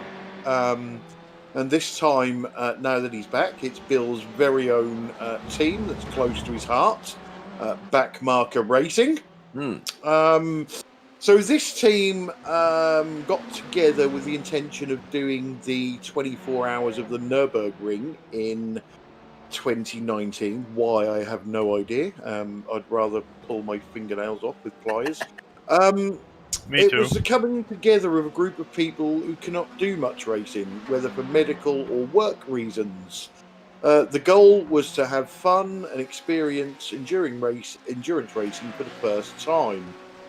Finishing the full 24 hours would have been a huge success, but the primary goal was to enjoy themselves, and they managed to finish 6 out of 40 GT3 cars. Wow, excellent. Since then, the team has expanded and more good results have come their way. They improved on the Nürburgring 24 with a 3rd place this year, and the goal has remained the same. Though they start each race with the goal of having fun. So far this season, they had a 2nd place in round 1 at Spa, and then they had some issues in round 2, but recovered with a good result. Hit trouble again at round 3, and they're looking to have a clean run this time. They also competed in both iteration of Jimmy's race for mental health in the TCR class, finishing 4th in 2019 and 3rd in 2020. And their any other information is simply, despite our name, we are rarely at the back. Good one. They're under a bit of pressure at the minute from lithium in the GTE. That's Backmarker Racing Orange, of course. You've got it on your screen at the minute. And hot off the press, by way of Sam, is incident involving Car 61, the World of Sim Racing team, and Car 66, the FTR Esports team. A drive-through penalty has been issued to number 66 FTR Esports. They were right at the pointy end of the thingamajiggy field. Yep, that's the one. Yep, thanks. Just keep finishing sentences. Doing for 7 hours. Yeah. Well, I've got to keep paying attention, haven't I? So they're steadily working their way backwards at the minute, which is kind of strange. Yeah, but yeah, that was good about the Backmarker. That they joined to do. Peter's got the attention span of an elastic band. Yeah. Wow. True. That was an unbelievable. That was just an unbelievable photo that just happened. You had a LMP1, LMP2 pass a GT on the front straightaway simultaneously. That was pretty interesting. The difference of speed differential, unreal. Crazy. I mean, the boost out of the P1 is obscene. The speed of the P2 is obscene because it's the fastest car on the track at the minute. And then the GTE, they look like gigantic cars compared to the other two, don't they? They're Yeah, they massive. do. I find the LMP1 kind of an unusual looking car. I mean, I always feature aerodynamics like the long tail 917 Porsche with the wing on the back and all that kind of stuff. And you look at this thing, and it really kind of defies what my thinking is. Obviously, my thinking's been wrong because it cuts through the air pretty well. But with that center stabilizer, whatever the heck they call it, down the middle, it almost looks like something Donald Campbell with one of his Bluebirds invented. Kind of to make it look. I think that is the principle, Bill. It Because is, isn't it? Yeah, it's just lateral stabilization. Yeah. Yes. A bit like a tail on an aircraft. Yeah. I was just going to say the same thing. It's the opposite effect of what you want from an aeroplane, isn't it? Yeah. You want it to shove itself into the floor as much as possible. That's right. So yeah, I mean, in terms of, I'm sure that some of the land speed records will be set by a car that looks just like this, just Similar, with a gazillion horsepower engine in it, yeah, and a nut bag to sit in it and press the go pedal. Yeah, for sure. So, in other words, if this gets inverted, it probably would fly then, huh? I would think so, yeah. Yeah, wow, that's kind of And I scary. think it goes to what Sam was saying before, that if you fill the wheel pods of these things with air, they will take off at the front. Because the design of them is to do exactly that. It's to funnel air either under or over certain areas of the vehicle. Yeah, of course. These are kind of upside-down aircraft. Yeah. Huh, interesting. I mean, they're going to put a lap on one of their own field in a second, aren't they? Or not? So hard in the dark to see. No. So I've figured out now that the P2 cars have a little coloured light, a bit like the GTE cars, just above the cockpit. Yeah, it does. Kind of. That one's a blue one that I just saw. Yeah, and they can change that colour as well because I checked. Well, another thing I realized through Tyler, I said, how the heck can you tell from the back the difference of those? And he told me the LMP1 has those long strip taillights up near the top of the wing, and the LMP2 is down kind of in the bumper area, down low. Yeah, it's quite high up in the air on the P1, exactly. isn't it? Yeah. Whoa! Oh, jeez. Wow. Good avoidance there. Nobody hit him. Somebody come in. Chris Rock. I thought he was a comedian. He is. Driving a Ferrari now. Bet he's not laughing right now. No. That was on his own, though, wasn't it? That was just a slow, laborious. Well, you can see the brake rotors lighting up now, can't you? Wow. Yeah, I was watching one of the cars before, and they lit up white instead of red. It was very strange. White hot's pretty scary. Yeah. I'll tell you somebody we haven't seen on track for a while, and that's John Boy Riviera. Yeah, Jim Bob. Yeah. John Boy Riviera is getting further and further away. This class. His name's going to be Ralph Smith by the end of it. It's going to be ridiculous. We're currently watching the DRC Red team with Tom Voss at the wheel. He seems like he's been at the wheel of that car the entire evening. Yeah. But he is the number one car. You can see that by the single blue light on the side of the car. I can see why they're letting him drive. He's doing a great job. He is, yeah. He's currently got a 30-second lead. He's not extending it too much because that was what it was after the pit stops recently, and they've probably done about 5 laps since then. There you go. There's a comparison right there. Yeah, he's kept it pretty much. Who's that boss? Okay. Pretty consistent with his not much differential really.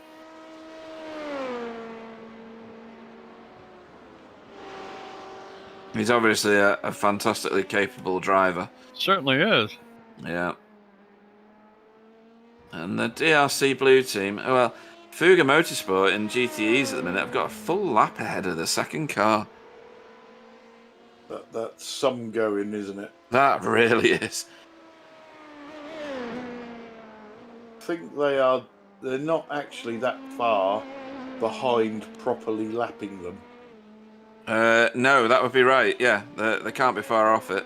But as we've seen in other endurance series races, at any point they can get mullered by a P1 or a P2 and end up with 10 minutes worth of repairs in the pits, and nothing is over. Or themselves, yeah, they can put it in a wall. It is dark after all.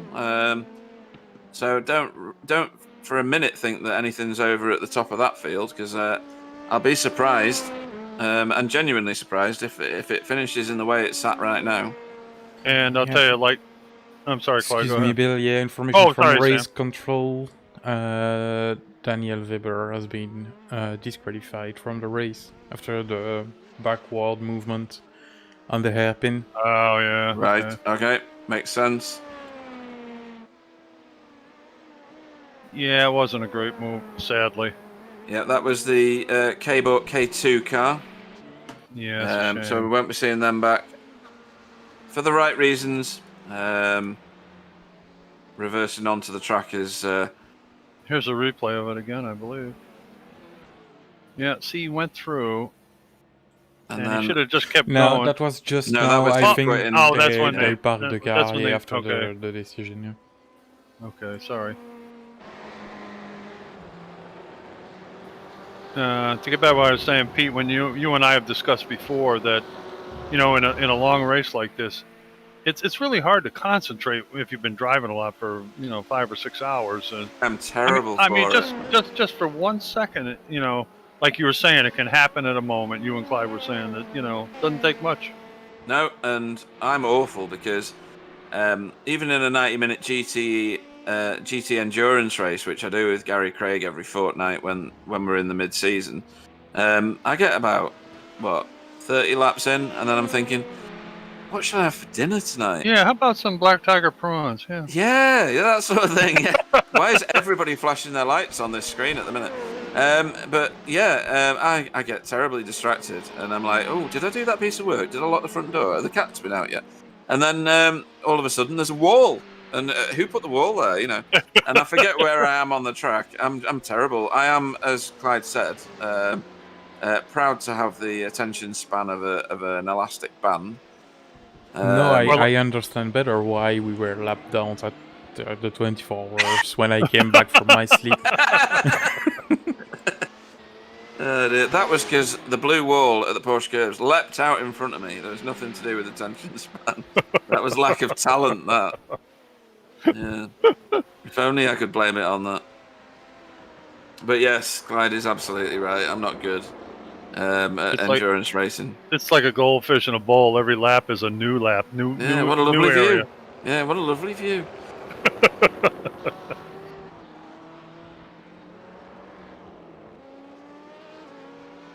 So Mads Gravsen leading the GTEs still.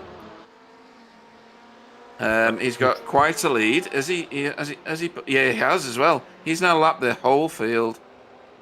Wow. And I don't think pit stops are part of it.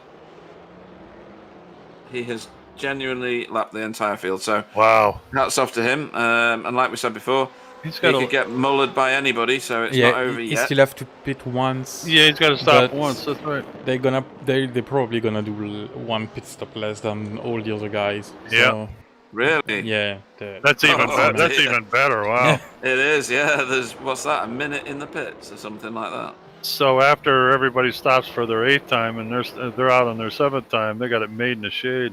They made in the shade. That's class. I've never heard that before. That's brilliant. Still carrying that damage, isn't he? I think it's very cosmetic. Yeah. I need a comfort break and a beer, so I'll be back in a sec. In that order, right? Yeah. Literally in that order. Yeah. Copy that.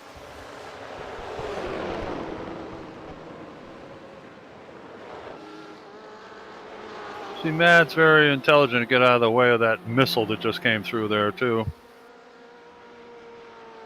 Yeah, I'd like to give a shout out to the Twisted LMP1 Blue team. Currently about 16 laps down on the leader. but still going at it, still pounding away. Totally agree with that, Clyde. Indeed. Sometimes it can be very easy to make the decision to park the car. Although I do believe, I'm 100% sure, but I'm sure I read that only cars that finish the race score points. So it always sort of benefits you to no matter how much bad luck you have, how far behind you are. You never know what's going to happen. Get the car on track and keep going. Well, for not getting points for not finishing, I think that's as it should be, to be perfectly honest.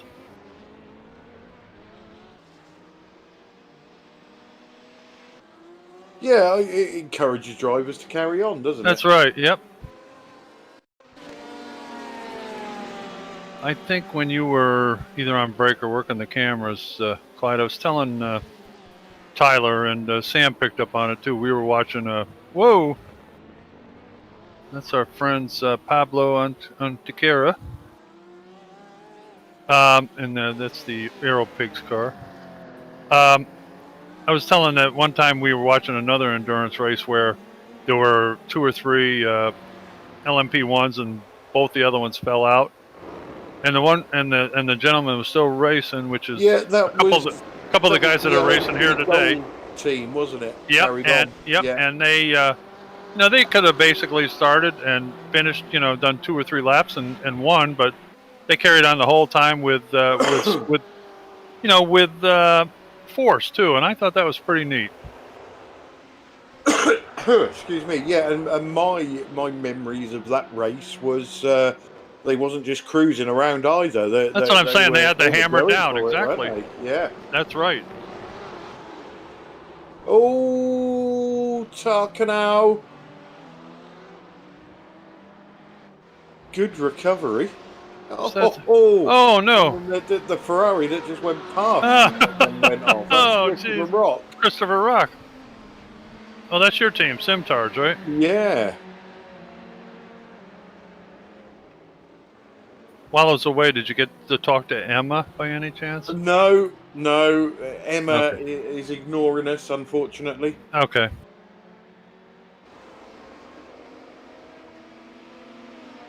I wonder if I should try a message. I won.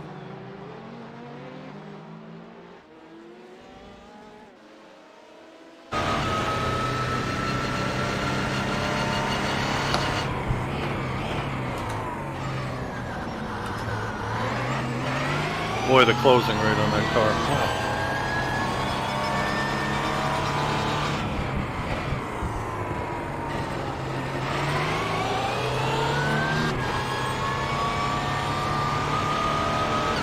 Yep, the Fuga Simsport LMP1's picking them up, putting them down. In the dark, it looks like somebody's left one of their gloves there on the left-hand side of the dashboard. Yeah, it does, doesn't it? Yeah.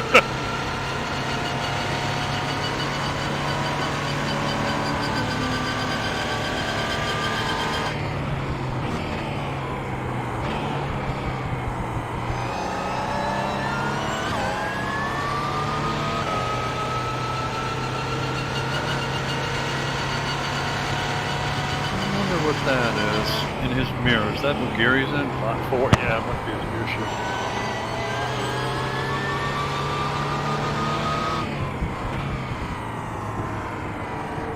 Now, does an LMP car shift automatically, or do you have to shift it? No, you have to shift it. Okay.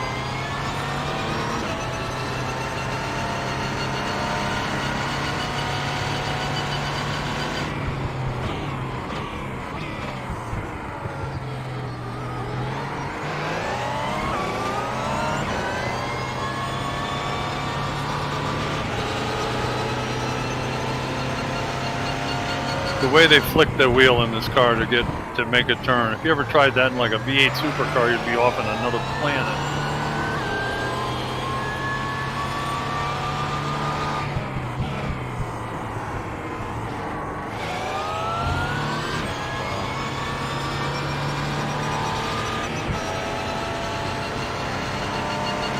The taillights on some of these cars are not the greatest. No. That's what. Is that the bed or the? You can't tell about that.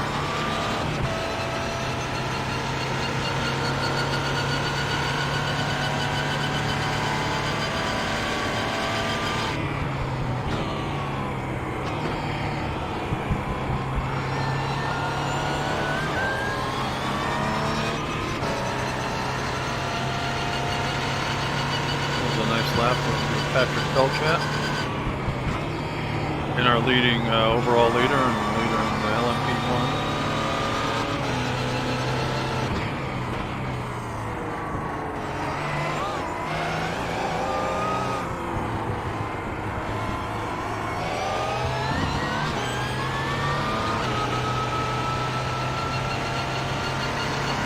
I'll tell you, ever gave up your concentration in this car, you'd be a missile into the wall.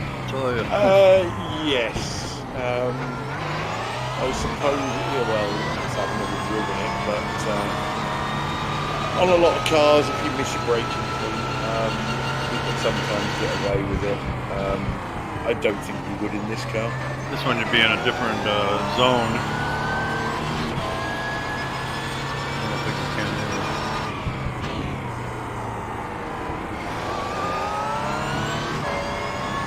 There's a fast lap around Sebring in this car.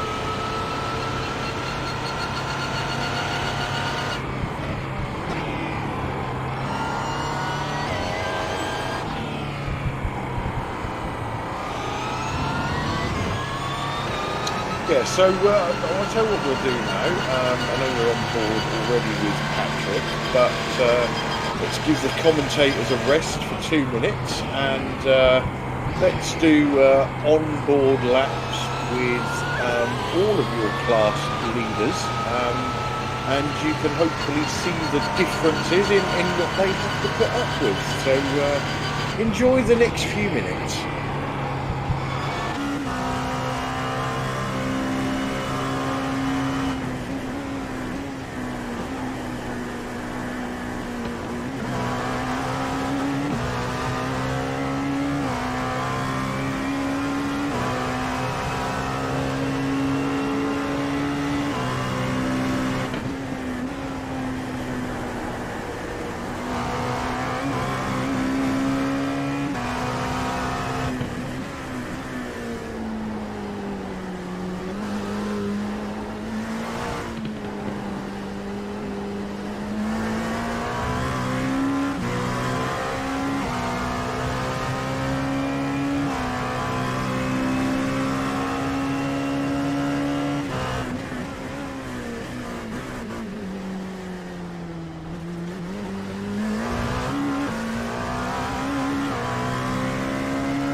Okay, folks. Well, I'm hoping that you enjoyed that. Not the racing, the silence from us. But unfortunately, we're back now. You know, you can see why those guys are leading. Those laps were really terrific. They were, I don't want to say perfect, but they were damn good. And nice slow-mo there of Patrick I was just going to say, why is Patrick going so slow? Then I realised Sam was playing with his slow-mo button. It gives you good perspective, though. You know, you think they're not drifting, but you can see them drifting very slightly. Going to be some lateral movement. It's like you said before, Bill. This is a very flat track. There's hardly any camber at all, if any. Virtually none. You're right. And you can see there's lateral movement in the P2s as well, and lots of vertical as well. Bumps around here are pretty big, aren't they? Yeah. I think in real life they're worse than they are in the laser version here. Right. Yeah, God, knock all my fillings out. You certainly get a lot of vertical movement in these cars, don't you, over them bumps? Yeah, and what I was surprised at was the rear of the BMW has a huge amount of movement in it vertically. Especially you see it when it goes around Sunset. Yep.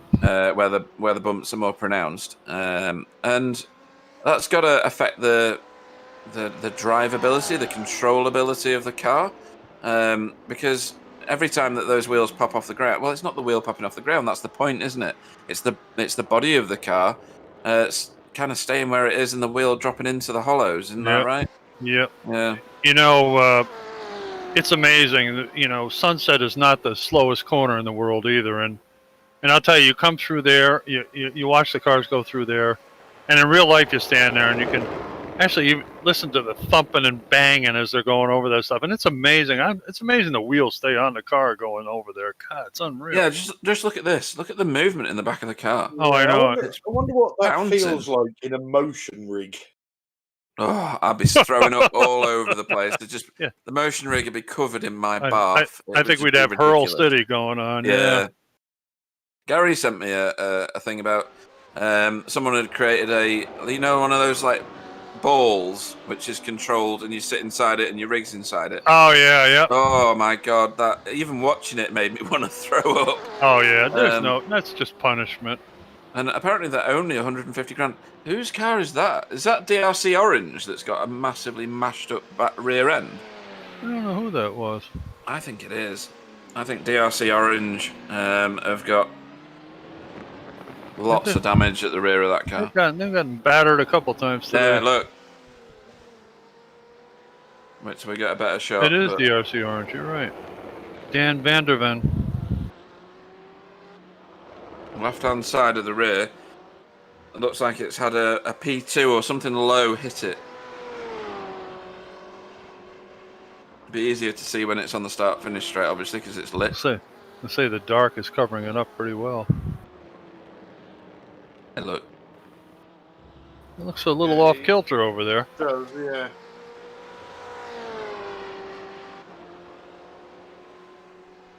Yeah, that's had some serious damage. Interesting you talking about balls, Pete, and obviously everybody's now wondering where this conversation is going to go to. I'm a bit worried, to be honest. Yeah, I can't remember what they're called, but testicles. You know those big balls that you get inside and you roll yourself about in. They're called zorbs. Zorbs, that's it. So I did see a video of a lady. In a Zorb, who was violently sick. Probably the most sick I've ever seen in my life. And bear in mind, I've got 2 children and a grandchild. And unfortunately, she was still rolling about. So you can imagine what happened to the sick and what she looked like when they finally got her out. So, I have another story on a similar theme while we're on it. We talked about snail sex in one very long endurance race once. So this is going to be about puke in a bubble, I think. So, have you ever been to Alton Towers? Yes. Have you been to, what was it called now? The ride that is like a massive big wheel and it starts off horizontal, and then it turns vertical, and you're basically spinning around upside down. No, I don't do upside down. All right. I think it's called the Enterprise. Anybody on the chat that's been to Alton Towers? I don't think the ride's there anymore. Let me know. But I went there with school. I used to bunk into there with a few friends because we live nearby. But don't tell anybody that, apart from the 34 people watching now and anybody that watches the stream. But you got in it and you were in a pod, and one person sat lying with their legs flat and the next person sat on top of them. It was before the days of, like, what was it called? Where all the kiddie fiddling. Never mind. But anyway, Jimmy Savile era. Yeah. So I was in a pod with a school friend, and we got on the ride, and it did the horizontal thing, and the thing lifts up with the G-force, and then the whole thing lifts up, so it's like a big wheel going like round and round. And we looked up, and the pod, literally directly above us, just filled. So you couldn't see the people in it anymore. And we were like, what the hell was that? And anyway, when the ride came to a stop, someone had been sick inside it, and it had literally filled the entire thing, and they'd been spinning around for at least 5 minutes. And they had to close the ride for the rest of the day. But of course, we stood there and waited for them to get out of it, of course. Oh, God. So funny.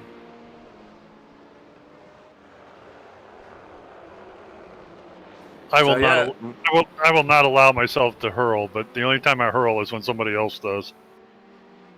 Really? Oh, God. Yeah. I like a good hurl. I do. It cleans you out. Yeah. I always feel like it's my last breath. I don't know why. I just don't like the feel of it. Especially after your 10 or 15th pint. It just means you've got more room for more beer. Oh, flashing lights. What's that? Who's that? Get him. You're ahead of me. I don't know if you guys have seen it yet, but I've sent you a picture with a question on our chat. You have, yeah. And I think, although designed for pooping, it might be for the other reason. Did you see what I sent you?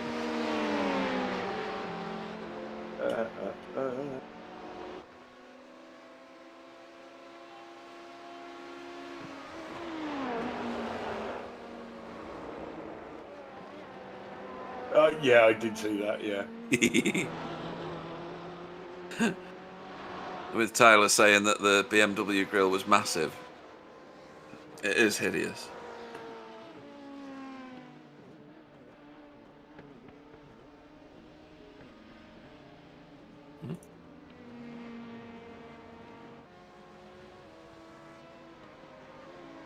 So let's have a recap on our positions at the moment. So in P1, Patrick Pelchat for Fuga Simsport LMP1 currently leads the way, with Pieter Elson in second for Backmarker Racing Blue, and Casper Johansson for Twisted LMP1 Blue in third. In LMP2, we currently have Ruta Seegers for Team DRC Red. Please tell me if it goes wrong, because I don't trust my timing screen. They're currently leading the way. We have R3T Racing Team with Marian Brabet in second. And in third, we have the Stage 1 Racing Junior team with Kevin Duval. Into the GT class, and let's separate this into Pro and Am. So, is it the 100 numbers that are pros, guys? Yeah, 100 numbers the pros, yeah. So, Mads Gravson for Fuga Simsport GT currently leads the way in Pro. Ricardo Duarte for Hashtag Racing is in second. And third in Pro is Ryan Bellien for Team DRC Blue. In GT-AM, we currently have Car Canal for 27 Motorsport leading the way, also third overall. Oh, just seeing big Orion one. Bellion having a spin there. Stephen Jones for Lithium Motorsports is second in AM. And Victor Urela Garrido, and I've got no idea what team he is in because it's just disappeared off my screen. Thank you, Sam. Yeah, just so you know, Stefan Jones is from Backmarker Racing Orange, not for Lithium Motorsports. Yep. And Victor is for WOSR, Eyes on Performance Junior. Yeah. Wilder Sim Racing, Can't trust my timing screen. Oh, there's a bit of a wiggle going on with 27 at the minute. I don't know what he's trying to achieve with that. Any ideas, Sam? Anybody? Why would you be wiggling your wheel like that? Well, he's just had a spin. Oh, right. Didn't see him hit anything. No. Well, I must Actually, admit what he did was when he came off Sunset, turn 17, he went a little wide at the exit and got on the grass just next to that concrete wall. Yes. And got a little squirrely. Tried to correct it, and that's when he went around. Oh, okay. I've seen drivers, if they tap a wall or something, give the car a good wiggle just to see how it's handling. Right. Okay. Maybe it was just that then. Maybe he just wants to be sure whether he can still breathe and take nourishment or something. Maybe. Yeah. Yep. The back of a P1 car isn't very well lit, is it? No. Two little thin lights at the top. Well, who's going to close that on that? An F-16? I mean, come on. All I'm thinking, right, is when you've got your shopping in the boot and you drive out on a foggy day, it's going to be a hard car to control and nobody's going to be able to see you because those lights are just useless. Well, I don't think you'll take that to the market, Pete. Where do you put the groceries? Behind the driver's seat. Okay. I'm sure you can get a banana back there. Okay. And I noticed another thing about those. The pictures I've seen, those guys in that cockpit, there's no wasted space. Those guys are crammed in there. Wow. Yeah. Looks very tight. It's not built for comfort, is it? Nah, and I don't think if you're like 6 foot tall, I don't think you fit in there either, to be honest. Take it you've never been in a car of that kind of spec then? Well, at one time I wanted to buy a Cobra kit car from Factory 5 here in the States, and I went over to their factory in Massachusetts, and they had a couple cars on display, and I climbed in their competition version, and I thought I'd have to get extracted with a porta power. I was so crammed in that car. I was so disappointed. Would they have had to build the car around you? Oh my God, I was so disappointed. I wanted one of those so badly, and I just couldn't fit in it. Kind of really annoyed me. Yeah, Bill's like 8'6", folks. Not quite, but yeah. Wide.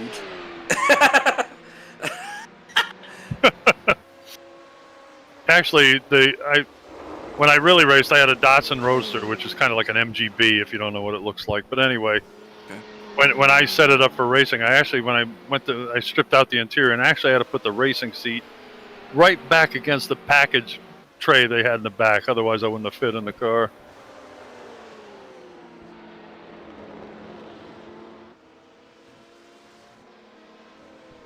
My kind of car, it wouldn't handle. You had to throw it around like a stock car. I loved it.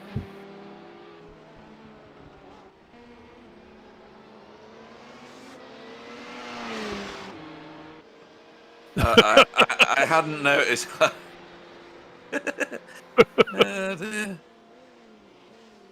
Get some more pajama pictures, Clyde. Yeah. Why were you looking at that anyway? It just popped up on my Facebook, alright? I don't believe that at all. Who the hell sent that to you?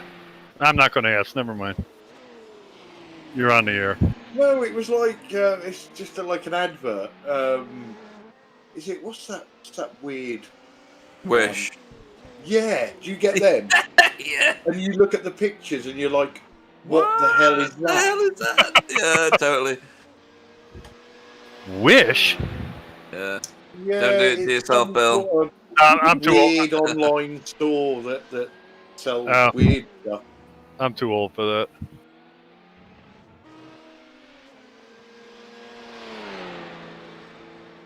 I knew exactly where you'd seen it. I just wanted you to admit to it. Oh dear, funny. You helped him along when he couldn't think of it, right, Pete? Mhm. Definitely. So, I remember So- waking up early one morning and I don't want to hear the rest of this sentence. No. Grabbed myself All a right. coffee. Grabbed Thank God it was a coffee. iPad thing. Oh, hang on. What do we Hang got on. going on here? Kevin DeWall. That's Kevin DeWall. Stage 1. Yeah, He's and, near the top of the field, isn't he? He was. Yeah. Whoa! Whoa, Wow. where's he gone? That GT3 spun in front of him. Not GT. I'm sorry. GT car spun in front of him. Right. I don't know why he spun. It looked kind of crazy. Yeah, it was weird. Why did that go Here we go, on? here we go. Is this a better replay? Yeah. Oh, did he get- Whoa! What Did he the get hell lamb happened to on that there? Ferrari? He got his rear wheel on the curb, and then he kind of tried to correct, and he came across. Boom! He Wow. exploded. I think he got hit by this guy, Kevin Yeah, DeWall. I think you're right. Oh, you think that's what sent him off the track to begin with? Yeah. On my screen, though, there was only one car showing, so it looked like he hit some sort of landmine, like Clyde had said. And he went flying through the air. Huh. Here we go. Oh, I've just seen it on the broadcast. Yeah, definitely. Yeah, that's what sent him up in the air. Yep. Right, well, that was disastrous coming Well, I together. thought you were asking me how he spun. Oh, okay. No. Where were we going with this? He got up in the morning, pole vaulted yeah. into So, the bathroom. so grabbed myself a coffee, grabbed my iPad thing, opened up Facebook, and the first thing I saw was a contraption on Wish Right. that helped women pee while standing up. All right, that's useful. Yeah, Yeah. practical. Yeah, nice.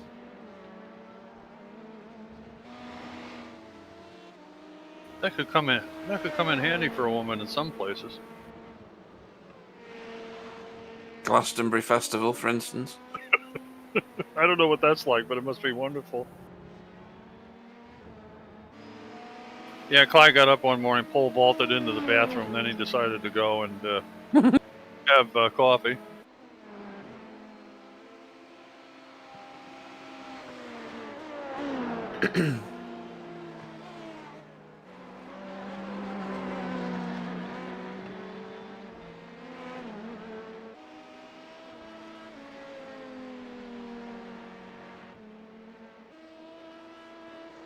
I feel like we live at Sebring. We've been here a lot lately. We have. It's a great track, to be fair. It is. I really like racing it. I'm not terribly good. Well, I can be good at it. It depends what car I'm driving, to be honest. Most successful in the Indy Pro at the minute, or the Star Mazda as it was once known, because it's pretty much the same car. Yeah. That is probably my most successful car of all the ones on iRacing.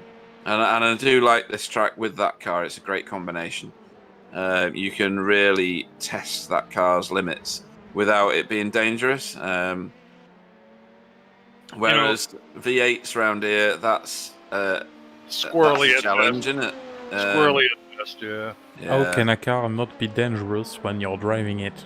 Well, Just asking the question.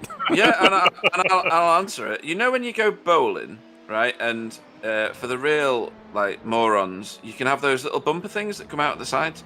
I find that the Indy Pro is a bit like that, to be honest. It is so safe that even I can drive it to the end without any incidents. Yeah, you and no incident in the same sentence doesn't sound right, to be honest. I'm pretty sure I can provide you with a screenshot of an incident-free race with me and the Indy Pro. The race has to be longer than 100 meters. See, now you're just narrowing it down so your argument works. But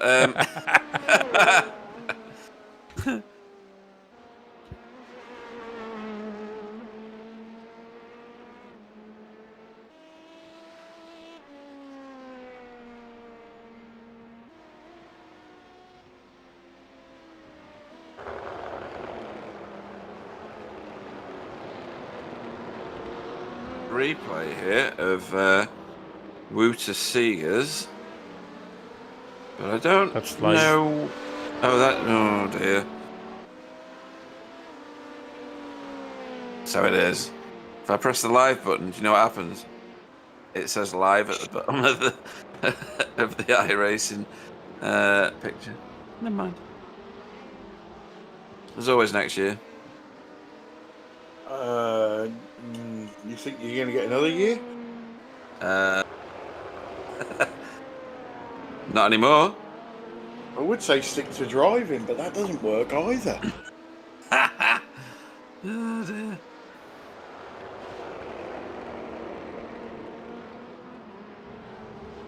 So come on, drivers, come on, don't be shy. Get your butts in for an interview.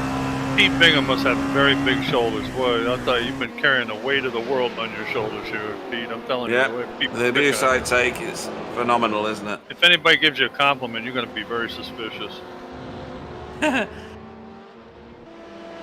So, who's driving this car at the minute? With the flashy Thomas- lights? No, Billy yeah, Fletcher. Thomas Johnson. He's in the 138 car, Who's that? which is the GTE. Billy Fletcher. There. No, I was more meaning the. That's a Tom- car that we've not really said a lot about, is it? No, That- it stayed out under of the trouble, to be radar. fair. Yeah. I can't remember saying Luxim 24 Esports Pro. They were at the beginning or the end of a train of cars, 5 deep, much earlier in the race. And were just keeping themselves out of trouble, to be fair, which is all you really want out of an endurance race, isn't it? But I was talking about the Sapphire Simsport Alpha P2 car. It's Thomas Johnson at the minute.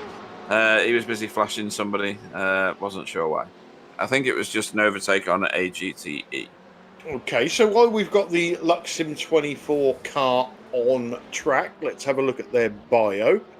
So the team is made up of Billy Fletcher, Alex Crater, Ben Epsom and Braden Coates. They are all from the United Kingdom, and the team obviously met through sim racing. So far this season has been up and down. They had a great Spa, but then they were unable to field a car at Nürburgring or Monza. They've had multiple wins and top 10s in the ever-competitive CXR League, multiple top 10s and podiums in WGTC, and pole position and fastest lap in their respective splits for the Le Mans 24 in the HPD. Luxim is short for Luxury Simulators.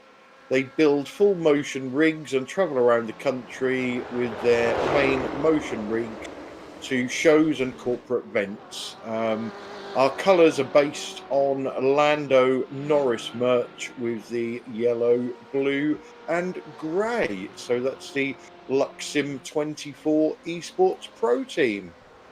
That's a really interesting one, isn't it? It is interesting, yeah. Yeah.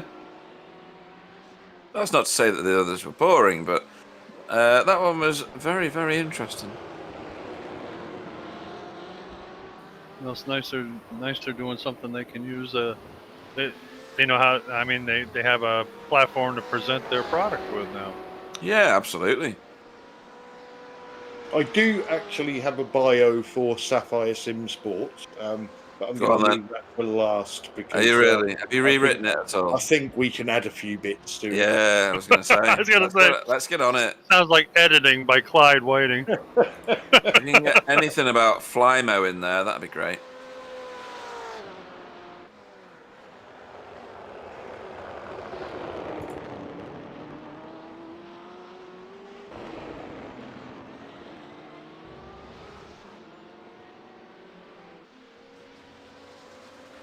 You must have to have ultimate faith in the fact that your car's going to turn when you do a move like that on someone. Really? The car just... I mean, what is the G-force in one of those things? It must be Oh, phenomenal. Yeah. Did you see how quickly it turned to the right when it overtook the GT car?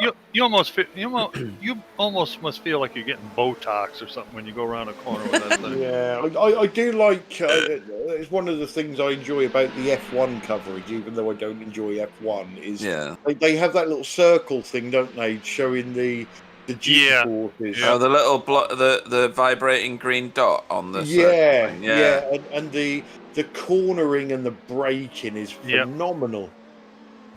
Yeah. You see that P2 was going to turn in then, and it went, oh no, sorry. It's really funny. Kind of compare braking force. In the production car I used to run, wasn't really good. It had front disc brakes and drum brakes, similar to a Jag XKE in the front, same calibers, Girlings. But anyway, the first time that was Nice. Sapphire, wasn't it? Yeah, that was Sapphire Simsport. They like to take new routes through there. But anyway, I had a chance one time to drive a friend of mine's Formula Ford in a practice session. And a Formula Ford is not a really potent Formula car. But I think what amazed me most was the braking, how much further you could brake into a corner. Actually, it's because it's got great brakes. And it doesn't weigh much, but it was amazing how different it was. It was like the first couple times you stepped on the brakes, you were like a half a mile from the corner still, and you thought, whoop, that was a little too early. And even though it had a 1600 Kent engine in it, which you boys should be familiar with, which doesn't have a hell of a lot of power, it accelerated well too, which really surprised me. Yeah, I think they run the EcoBoost engine now, don't they? They do, yeah. That's a little different. Wow. Which is a fantastic little engine, that is. Yeah, that's eons beyond the 105E, I tell you. God, look at the way it just throws it around behind other cars. That would take some getting used to, don't you think, Pete, doing that kind of stuff? Well, overtaking cars, you mean? Yeah, absolutely. No, That'd take a lot that of too, yeah. It's something Pete is yet to experience. You will like have Pete. to put the MX-5 against the P1 to get Pete going long enough to overtake some cars. But a couple laps though, Sam. That was still taking 10 laps. Well, I'd have to stay here and take this abuse. I could go anywhere and get this. I'm like Pete. The only time I overtake people is when they stop on the side of the track. Yeah.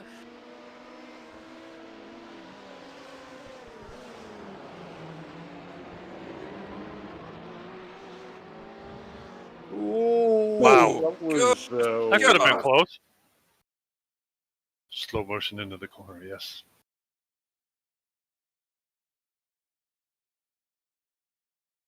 That's Someone a replay. tell me what those two letters after Fuga are. On that lateral stabilization. Waiting for it to come in view.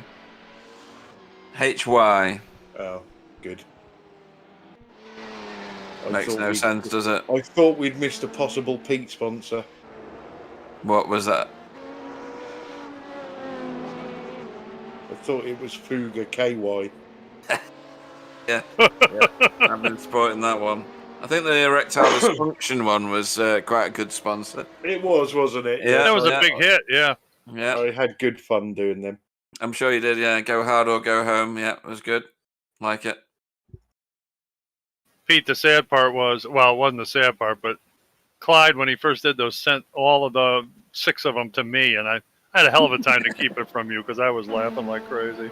Oh, dear. It was a step up from the Viagra one. Now, that one took me ages. How's that? The Viagra one. Yeah, why? With the little pills all over it. Yeah. Why did it take you so long? I don't know. It just getting everything lined up was a nightmare. Because it took some. Yeah, I tell you what, when I worked for HMV quite a few years ago now, and the security manager, who I won't mention his name just in case, he invited everybody to a poker game, and there was a lot of alcohol and obviously a lot of poker, and we were just playing for. There was a bit of money involved eventually when we all got too drunk. But when one of the other security guards went to the toilet, he who had been drinking wine all night, and he got a bit torn to pieces over the fact that he was drinking wine just because he was being different. And anyway, I've nearly said his name then. The security manager powdered a Viagra into his wine, and when he came back, he obviously drank the rest of his wine, and Hutch was. Oh, I did say his name. Whoops. And he was like encouraging him to drink a bit more. And you could see the moment that it happened, and his face just changed as if to say, "What the hell is that?" And he then struggled to compose himself for quite a long time, to be fair. And Hutch is busy topping his drink up all the time, saying, "Come on, drink up," waiting for him to go to the toilet again. And in the end, he couldn't take it anymore, and he stood up, and he was like, Hutch was like, "What's that? Is that for me?" Oh, so funny. Yeah, like Omar the tent maker's in there, huh? Yeah. yeah. So our teammate Rob Venn on the chat is saying the HY is for hybrid. Oh. You? Wait, you didn't knew that? Is it Like you did. I just asked that question, Sam, and you was quiet. No, Don't I just pretend thought to know you it were now. making a joke for the KY. No. Okay, excuse me. I thought you were more involved in this race than you are. Go back to sleep. Yeah. Yeah, I'm gonna We buy don't myself believe a him. coffee. I'll be right back, guys. Not having for a bar real, of that, Sam.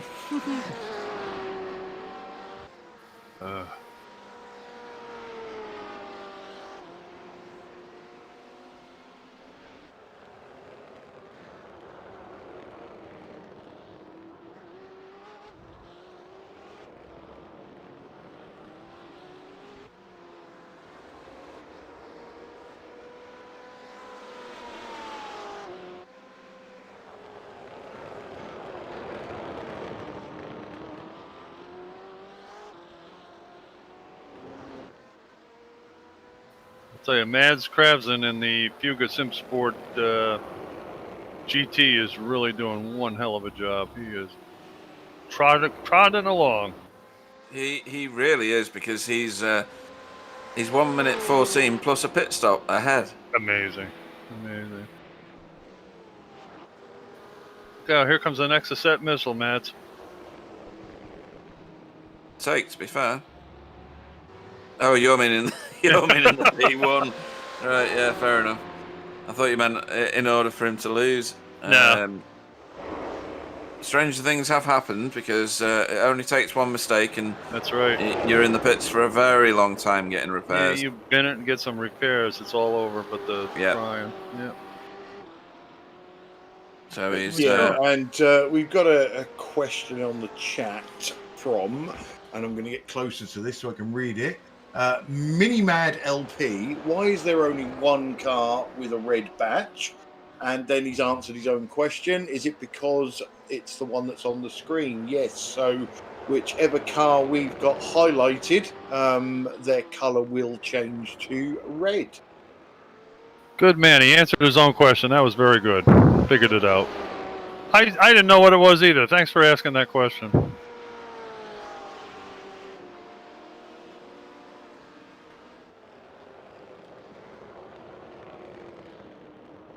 Well, I didn't know about the red and green. I learned that today. I appreciate that too. I've been doing this how long? I should know this stuff, huh? No, every day is an education, Bill. Every day. Yep, even at your age. Yeah, well, I can never retain it anymore. I mean, I can remember stuff 30 years ago, but 20 minutes ago, it's gone.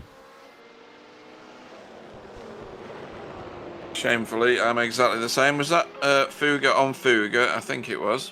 Yeah, yep, it was. Again? Not the first time again. we've seen that. Yeah, totally. Both still leading their respective classes. So Amazing. GTE is being led by Fuga Simsport. with Mads Grafson at the wheel, and Patrick Pelchat is leading the P1s in the Fuga Simsport car as well. Now, Mads Grafson's got what is that, a Norwegian flag, isn't it?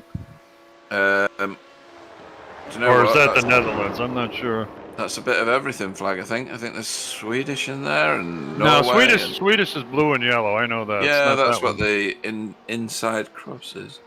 Unless you're seeing it from somewhere else. Well, I'm seeing it on the screen here. It looks red with a kind of a white or silver cross in it. Yeah, I think it's an amalgamation of flags. Are you able to help us out with that, Sam? Guess not. Apparently not.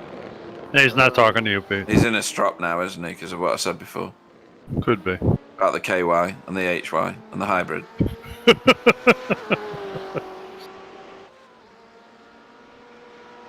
Shout out to 27 Motorsport too. What a great job they're doing. They're the AM series theoretically, and they're running second in their class and way ahead of the rest of their guys. Amazing. Yeah, and I'm just going to give a shout out to Matt Gale from the Virtual Racing Association. I'm not sure if he's watching, but just asked me a very, very silly question, and I've had to call him a knob.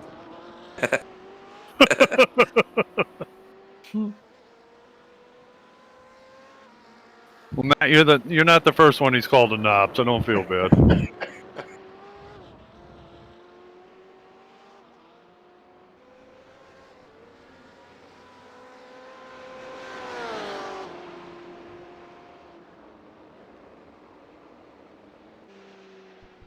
Yeah, we already answered that one, Sam. Yeah. Sure. I'm used to you not knowing any answer of technical stuff. This is why I decided to ask kindly in the chat. We know the answers to everything. We just pretend we don't to make you look good. It's the question that we don't understand. We know the answers, we just can't work out the question.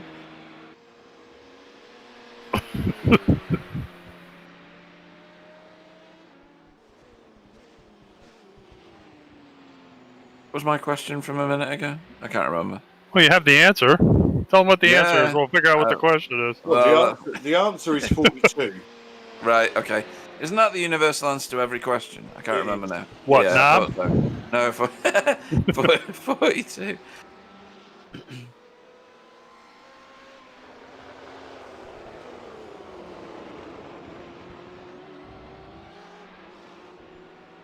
I'm guessing you've not read or watched the Hitchhiker's Guide to the Galaxy, Bill. No. Oh, it's brilliant. You've got to watch that. I have a question for Clyde. Has your team won 42. 4 in a row effective today? No. Oh, damn, really? They should have, but they didn't. Hammers. Yeah. Wasn't a draw either. They lost. No. They were in 5th place. I know it's early days, but wow. That's too bad.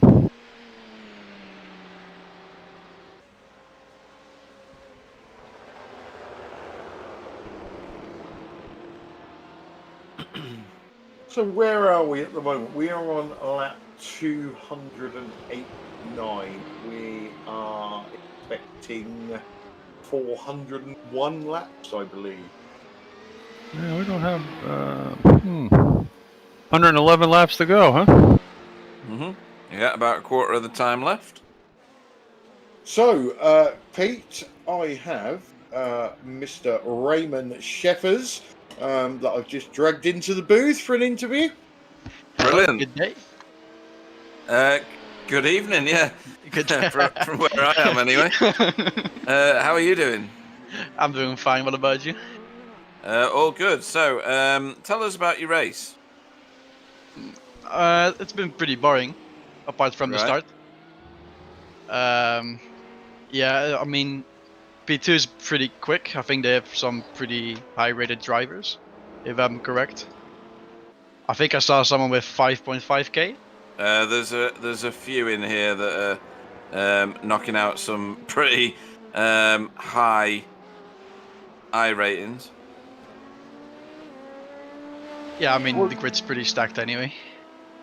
What team are you driving for, Raymond? Team DRC Red, currently right, P1 okay. in the P2 class. Wow. Okay. Yeah, you guys are doing really well. So, Yeah, it's sorry, go yeah, on. go on. There you go. No, I was going to say Tom Voss has done most of your driving so far, hasn't he? Is he your star driver, or are you the star driver and you're waiting in reserve to blast your way through the field and get the victory? I mean, I'll let Tom have his moment today. And, That one's going to come back at you, you know that, don't you? Yeah, there's a casted Christmas card not coming through there. I casted us a lot of time today, so I'll give him his moment. So how many guys do you? How many guys you got? 3 or 4 today? Today we are with 3. We were gonna drive with 4, but our 4th decided to not race because he wasn't that comfortable on the track. Okay. I see you got Wooder Seegers in there right now. Yeah, Water's pretty fast as well. I mean, we're all equally paced, but yeah, I mean Tom has the edge today. Yeah. And where are you guys from? I know it says Benelux, but that's a couple of countries or more. Yeah, we're all from the Netherlands, apart from Wouter. He's from Belgium, so he's a bit of the foreigner of the team.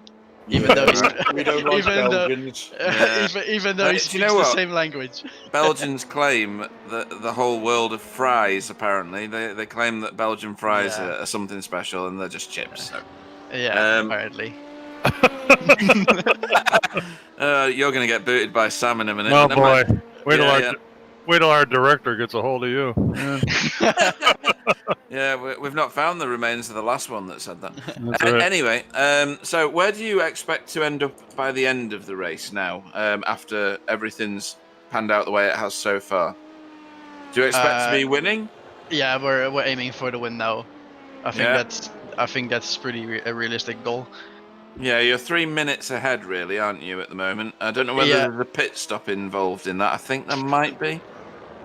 No, when I was in the waiting room, I saw that P2 disconnected. Yes, that's right. Yep, he did. Yeah, so, and they were like 5 seconds behind us, so we're kind of delighted, but also feel got it for them.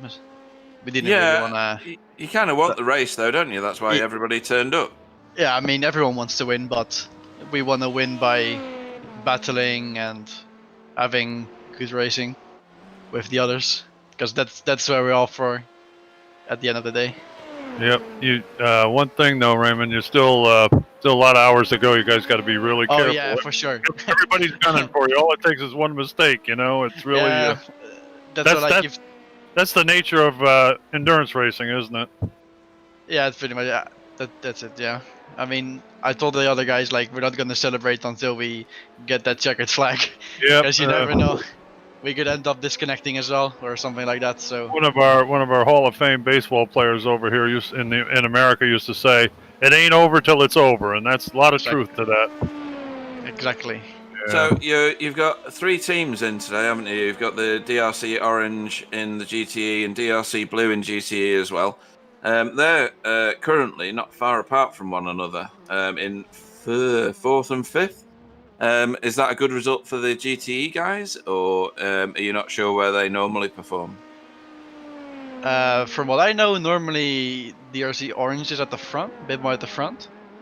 I think they even started from pole this race. Oh, they did, yes, yeah. They started on pole. They were up at the beginning. That's true. And I mean, for Team Blue, I mean, Fedo drove for like 5 hours straight or something. So yeah, he did.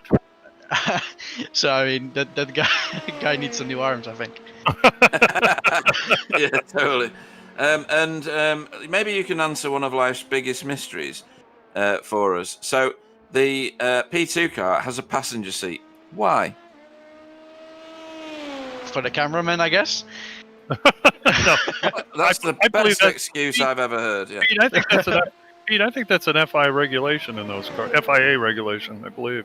Is it? I believe so. Yeah. Is it like in the UK where a hackney carriage is supposed to carry a bale of hay for the horse?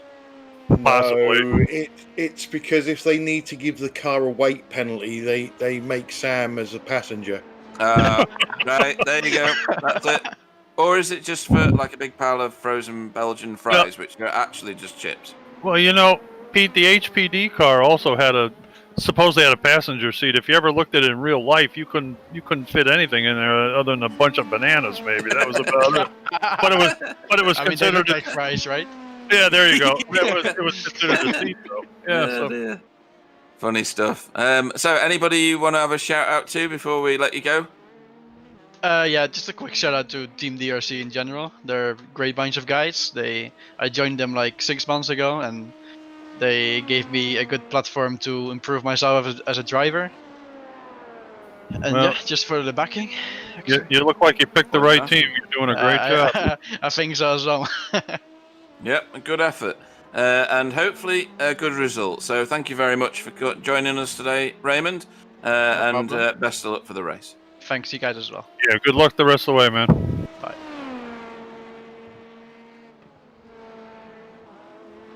Okay, so we did have Billy Fletcher waiting for an interview from Luxim 24, but there was an incident with the Luxim 24 car and the WOSR team car, which has given a drive-through penalty to the WOSR car, and Billy is now in talking with the stewards. No, he's back. He's now in our waiting room. So without further ado, let's bring in Billy Fletcher from the Luxim 24 Esports Pro team. Billy, welcome to the booth.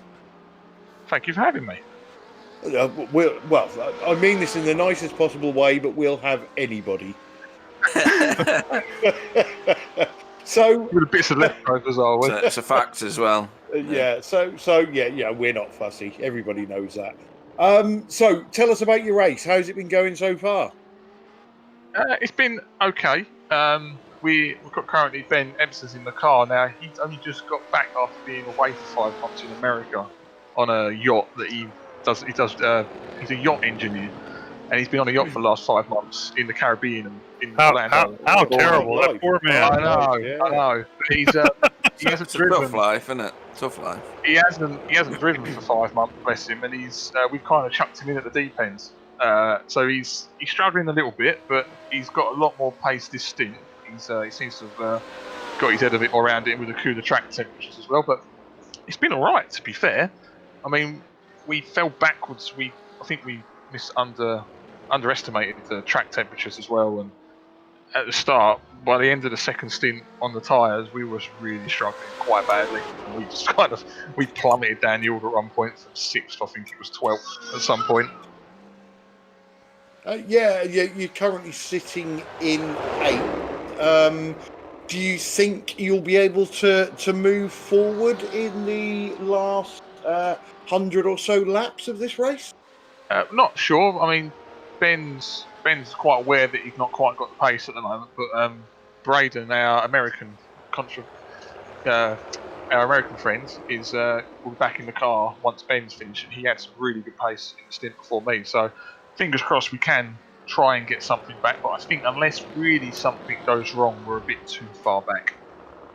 Right, okay. So, obviously we know you're part of this Luxim 24 team. Are you part of the Luxim Luxury Simulators?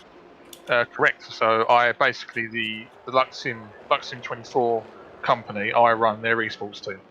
Okay, so tell us a little bit about Luxury Simulators then. We did read your bio out a little while ago, which was very interesting, but give us a rundown. Rob Pearson and Anthony Lux are the co-owners of, well, Rob's the main man, Anthony Lux sort of helps run the company with Rob.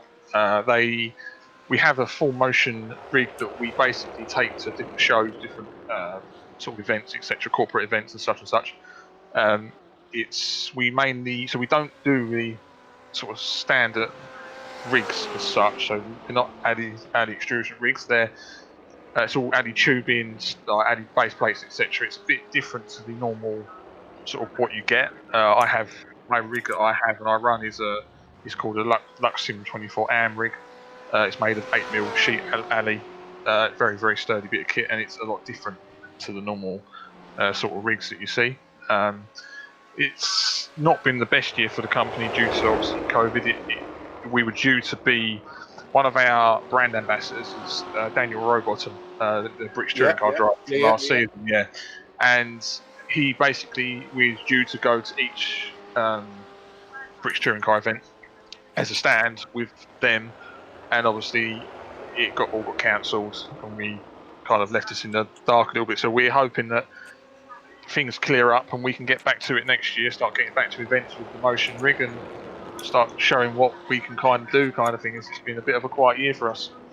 Yeah, I can imagine. And obviously, you know, when you're not at shows and things like that with the motion rig, what does the motion rig do? Does it just sit there and do nothing, or does somebody use it? To be honest, obviously, again, COVID's been a little bit difficult, but we try and meet up enough every weekend. We're all kind of, most of us are local to where the rig's based, so we sort of try and meet up every now and again, and we use the rig for events now, and we do use it for training as well. We've even had, when we did Le Mans 24 this year, one of our drivers actually stayed at the unit all weekend and used the motion rig all weekend to race with us. Excellent. Well, you know, if you ever need anywhere to keep it, I'll forward you my address. And that's the last we saw of that, Rick. Yeah.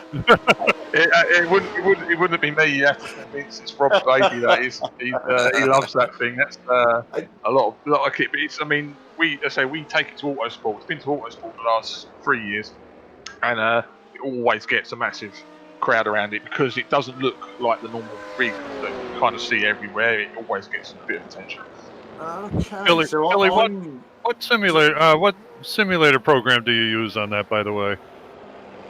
Well, when we take it to shows, we use iRacing. Okay. So we actually have a sort of a link with iRacing, and they help us out with a special program. It's a bit like the R Factor 2 Pro program. Yeah. And basically, so we can use it. It's a good program to use at shows. So rather than you having to reset the car bits and pieces like that, what it'll do is the person will jump in the rig to have a go. They start in the pit lane. They get 3 flying laps, and then they have basically the car resets back to the pits.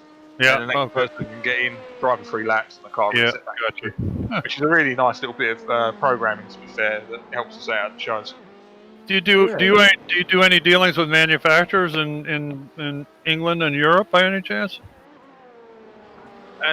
Regarding that sort of side of things, that's more Rob's protocol. I said I'm more sort of help run the esports team for them, and it's only been the last year that I've really started getting involved with helping them run the rig at shows, etc. But then obviously everything got cancelled anyway, so I've not got a chance to get around with the rig. But we do a bit of driver training. The British Porsche Super Cup driver Will Martin, he had a lot of training on our rig, so it's had its good uses. Good. Well, sounds interesting as heck, I'll tell you. Yeah, it's very good. And I'm hopefully planning on going to Autosport next year. So if it goes ahead and if you guys are there, I'll definitely come and give you a look. Yeah, definitely. One question. We was talking a little while ago on the stream about the bump and the lateral movement of the cars around Sebring, and I happened to say, could you imagine what it would be like in a motion rig? Well, you must be the best person to tell us exactly what it's like. It's very good.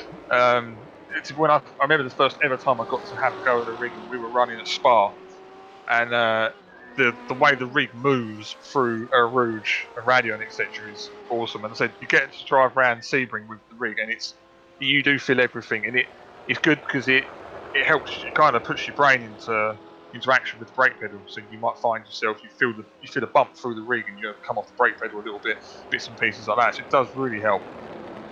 Yeah, brilliant. Well, it's been absolutely fantastic this interview. Obviously, we found out about your race and all about luxury simulators, and we're always glad to get some little companies into the limelight and get their name out there for people to go and have a look and see if there's anything that you can do for them. So thanks for that, Appreciate Ollie. that. Thank you very much.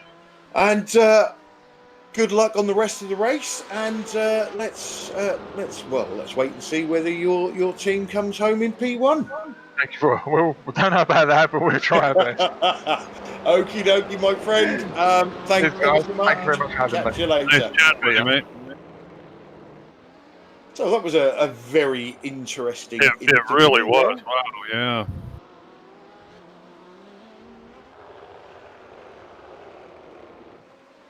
It was nice of you to offer to hang on to it for him, Clyde. That was really, really nice of you.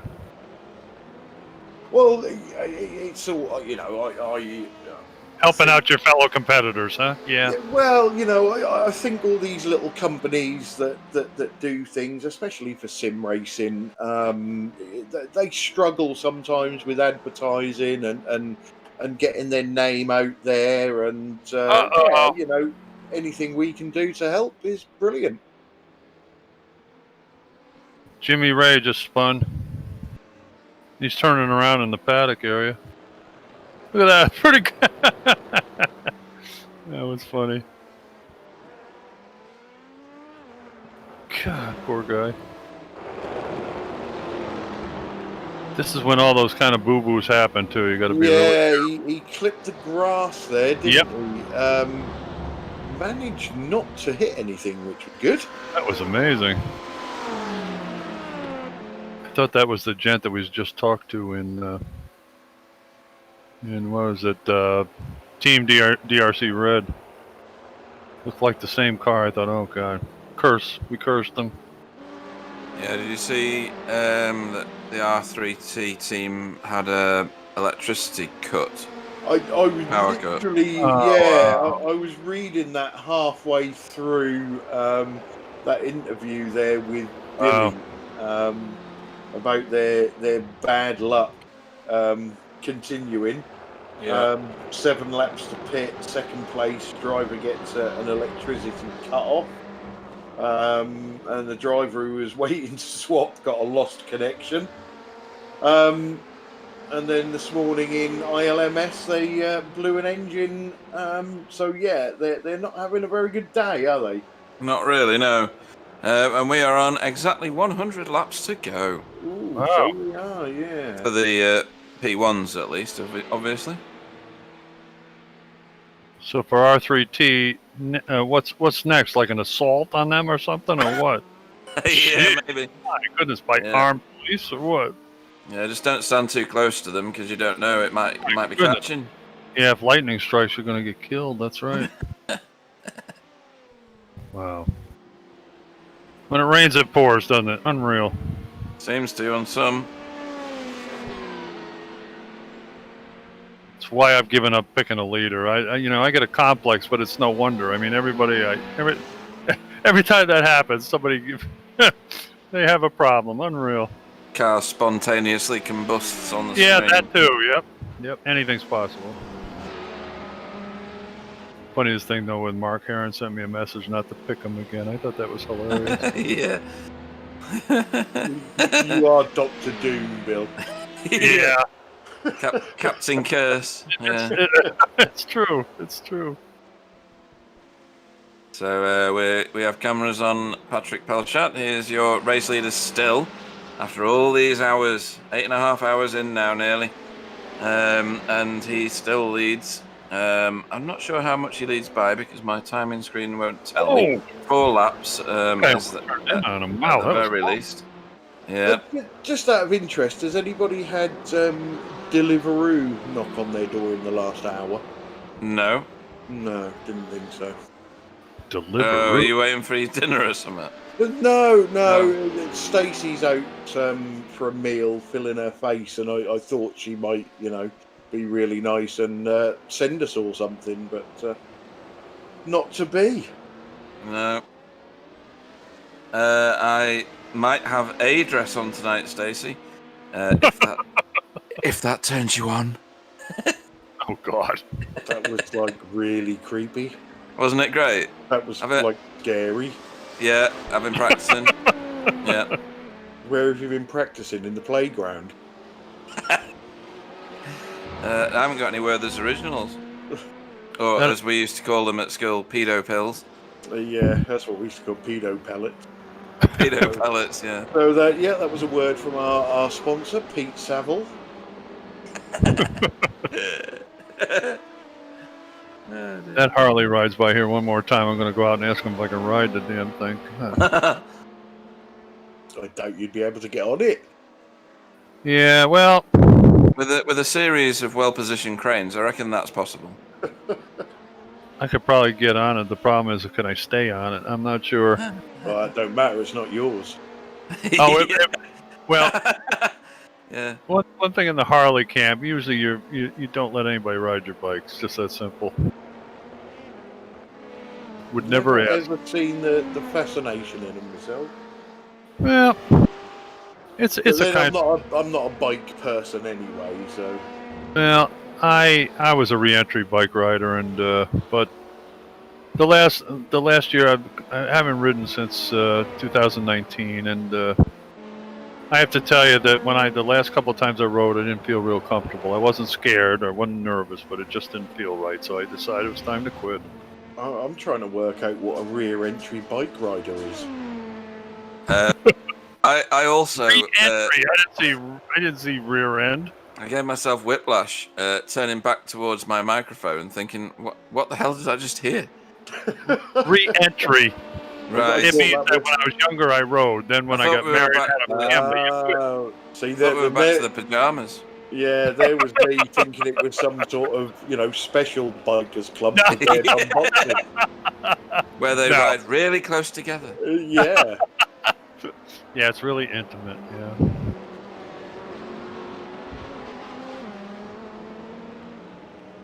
It's kind of funny. Wants a beanie hat.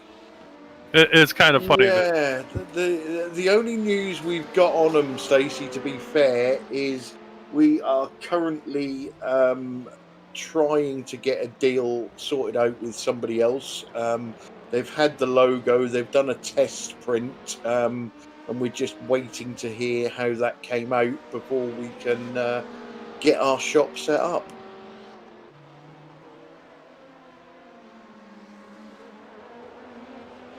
Stacey's probably thinking, I've been lied to before.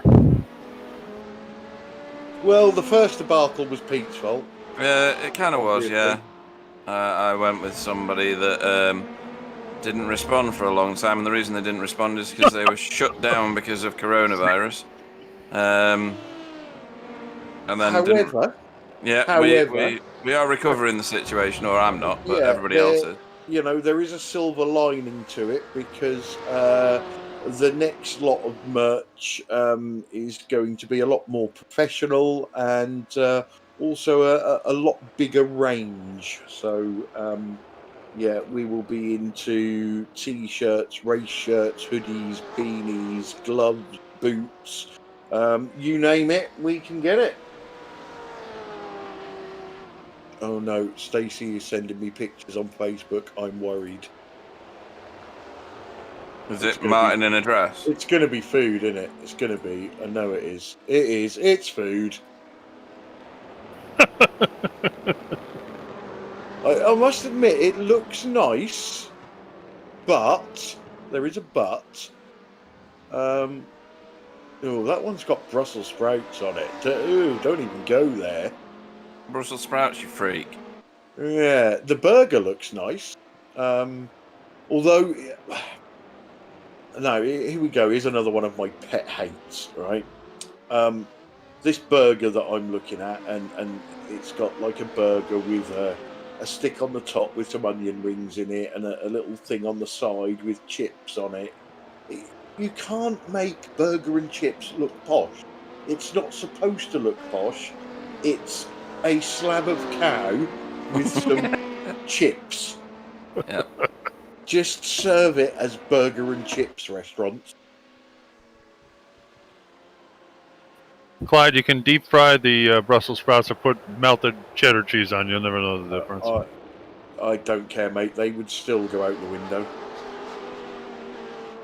So what do you have at Christmas then? Not Brussels sprouts. Brussels sprouts. I have some meat. Potatoes. I usually have a little bit of meat on the side.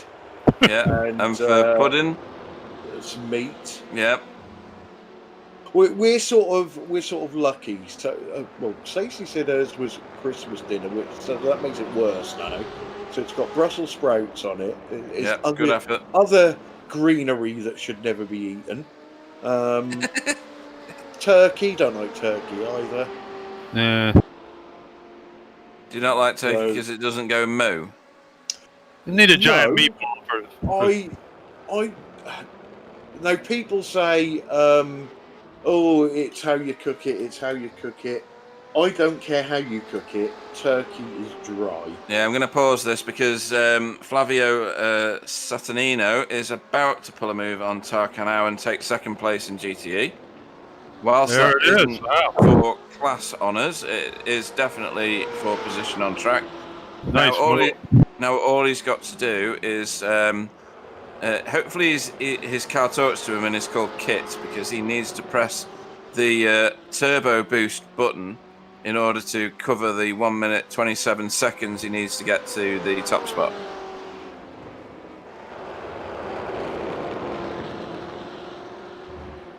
So you were saying about vegetables? Yeah, well, you said about Christmas dinner. What do you have on your Christmas dinner then? Well, we're sort of lucky because,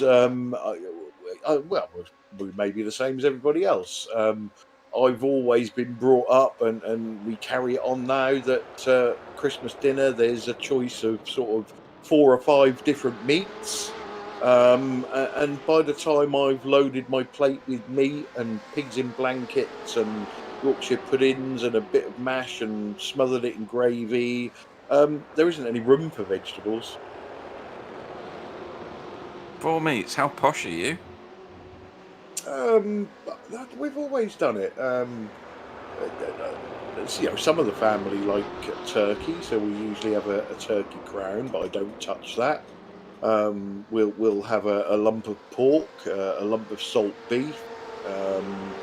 We have one of them like 3-bird roast things, where you get like a. I want to know how one bird eats the other bird. Yeah, I know. I think it's a bit like that. What was that film? Human Centipede. Oh, don't. A bit like that. Yeah. Mental scarring involved in that one. That's just not nice. Oh, lots of bad memories.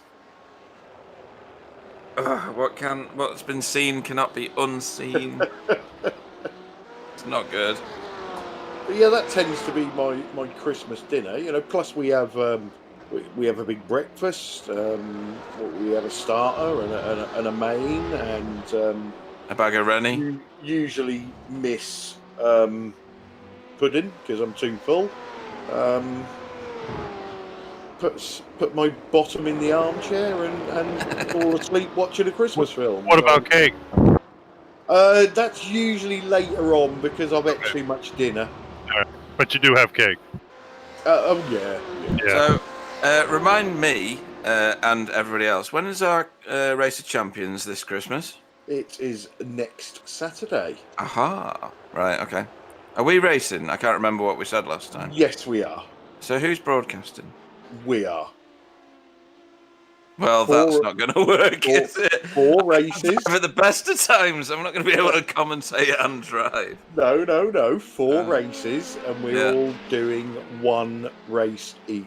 Oh, right, okay. Oh, no, there's a good question on the chat.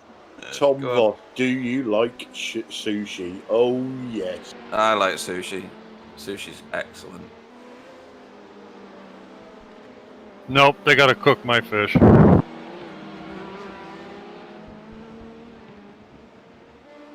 Clyde, do you eat sushi? Yes. I like most fish, shellfish. I could probably eat that all night. Yeah, but it's raw, Clyde. Yeah. I'm not really that fussed, to be honest. And they put seaweed on it too. I don't know how you can do that when you can't eat a vegetable. Again, seaweed's one of them weird things, isn't it? I love I don't know if you get it in the States, but in the Chinese restaurants you get like a fried crispy seaweed. Yeah. Nice and salty. Never Very happened. nice. Nah, the only thing I'm familiar with is like bok choy, which is their kind of, I don't know what you call it. That looks like a human brain, doesn't it? No, Bok that's choy, the one that it's a looks like an onion sort of thing. Kinda, yeah. Yeah. But I'm thinking of celeriac. We went to a Chinese restaurant when we was in Orlando, and it's funny how a Chinese restaurant the meal tastes different in different parts of the world. Absolutely. Well, it does in the States. Cater to the local taste, don't they? It does in the States too. You have good Chinese restaurants and you got crappy ones. It's just that simple. Some cook it really nicely. Others, it's like fast food. It's not worth a damn. Yeah, last time I was in China and I asked for sweet and sour pork balls, they looked at me like I'd grown 3 heads. What the hell are you talking about? Yeah. Yeah, there's a lot of that with Indian food as well, isn't there? Yeah, there is, yeah. A lot of our curries that we eat in Britain, they've never heard of in India. That's right. They're literally just for our taste buds. See, that's Stacey's gone all posh now. She's now put a Marks and Spencer's apple pie in the oven. Ooh. Sorry. You guys over there are really into Indian restaurants. We don't have much of that here, to be honest with you. Oh, that is my favourite. Yeah, you're missing without out. a doubt.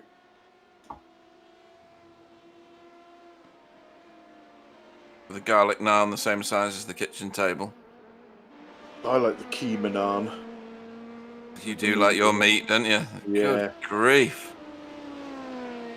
You should see Clyde and I when we go to the Brazilian steakhouses over here. Ooh, baby.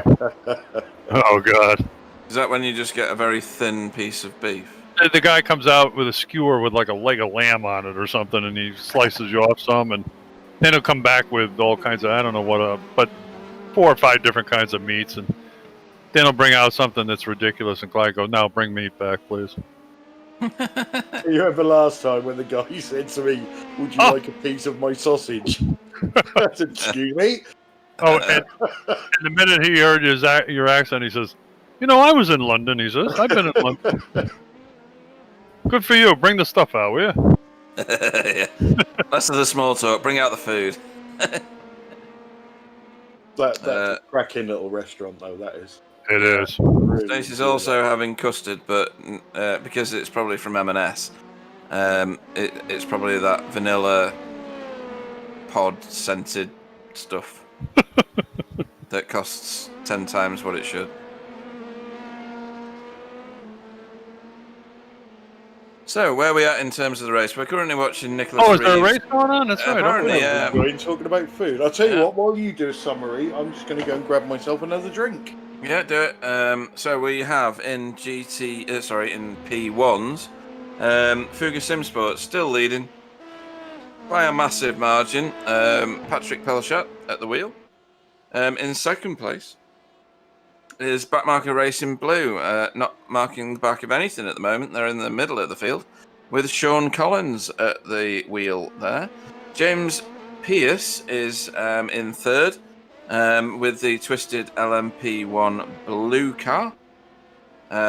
He's currently in the pits, I think, yes. And I think he's been there for quite a long time, which might mean that there's something significant going on with that car. He's been in and out several times today, unfortunately. Yeah, I don't know how many pits it is because I don't believe my timing screen. We'd have to wait for an expert to tell us. Oh.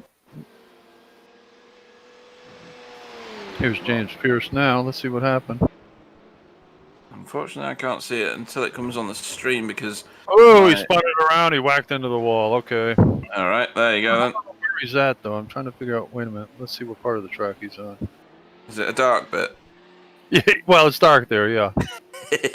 Oh, I've got it on the stream now. So he's just gone through He's getting into the S's, so he's going to be at Le Mans. Is he going to spin into the inside wall? Oh yeah, Oh, it was before just, he got to Le Mans. just before Le Mans. Yeah. Yeah. Okay. So that's mullered that one. Then in P2, we have DRC Red, who we were speaking to before, with Wouter Seegers at the wheel of that one. I don't know where they are on track at the moment. I'm looking for SEG. There we go. They are approaching Cunningham Corner. Yep. Which is this corner here. Looks like they're following the Lithium Corvette at the moment. Yeah, not a Ferrari.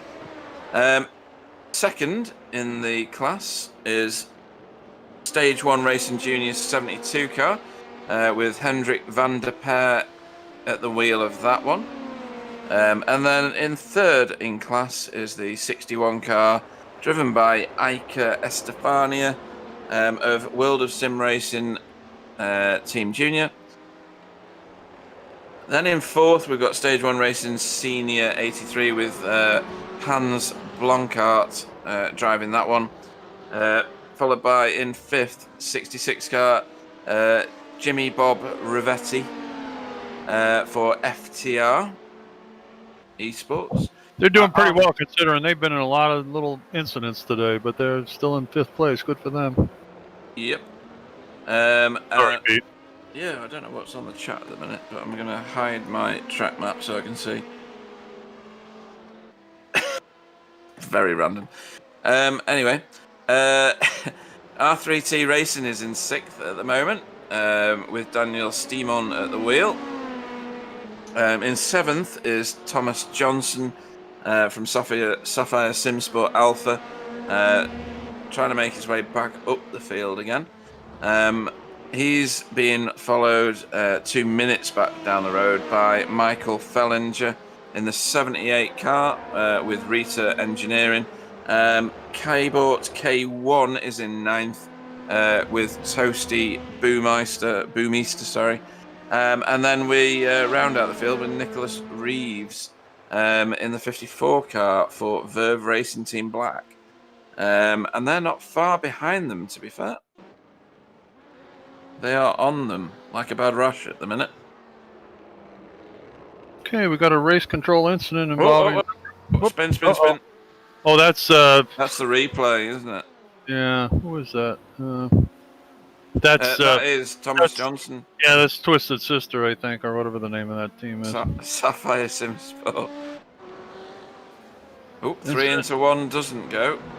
Neither does 2, but look at that. There was definitely contact there. Number 23, Twisted LMP1 Blue. Number 56, Sapphire Simsport Alpha has been determined as warning for number 55, Sapphire Simsport Alpha. Right, so thank you. Yeah, that's Martin Pearson's car getting a penalty, a warning. Sorry.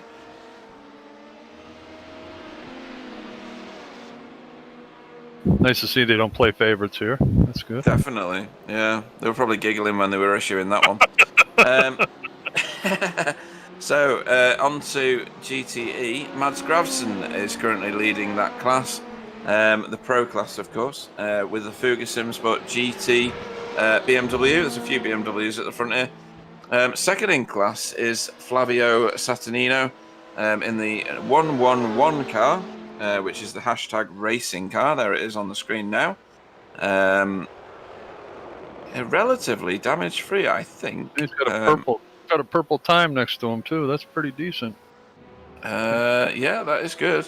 In third, we're seeing some close racing, so I'm going to stop for a second because that K-Bort K1 car is about to get KO'd. I'm back, guys. Look at this, nice battle. That was a good overtake, that. Yeah, it certainly was. I would suggest that the K-Bort car's got worn tyres because it didn't really get grip up going on. No, he didn't. He couldn't get off that corner very well, could he? No. We've decided to alternate the conversation, Clyde, to about racing. Really? Yeah, it's a wild concept. Daniel Just- Stimon in R3T is going very, very slowly there, or it looked like he was. Oh, that's why. Oh. Sideways slide. That's actually well controlled by him. That's He pretty jumped good. over that. He jumped over that high curve there too. I think that's what started it all. Yeah, they were one-time leaders of this class. So how the mighty will fall, I suppose. 27 Motorsports is in the pits. What happened to them? Who is, sorry? 27 Motorsport, 4th position in GT, the first AM car. Up, he's exiting now. He's coming back out. All right. Must be a scheduled stop then. Could be. Continuing on. Third in class in GTE is the 171 car driven by Dan van der Ven. And that is for DCR Orange. Then the Lithium Motorsports car, thanks to the pitting of 27, is in 4th. That's driven at the minute still by Michael Matusek. Paulo Lopez is in the 218 car, so the first of the AM class in the 27 Motorsport car. Then we've got DRC Blue in 6th place with Fedo Coman. That's behind the DRC Blue car that we're looking at now, coming out of the hairpin and heading down towards Cunningham in a couple of corners. And then we've got, sorry? There is some breaking news. I don't know whether you've covered it yet. Bill may have done. What have you got? Sapphire Simsport hit the wall. Yeah, we've done that. Oh, hit the wall. Yeah. And, didn't know about that. But the breaking news part is Martin Pearson wasn't driving it. Right. Really? Well, so he says. Right, okay.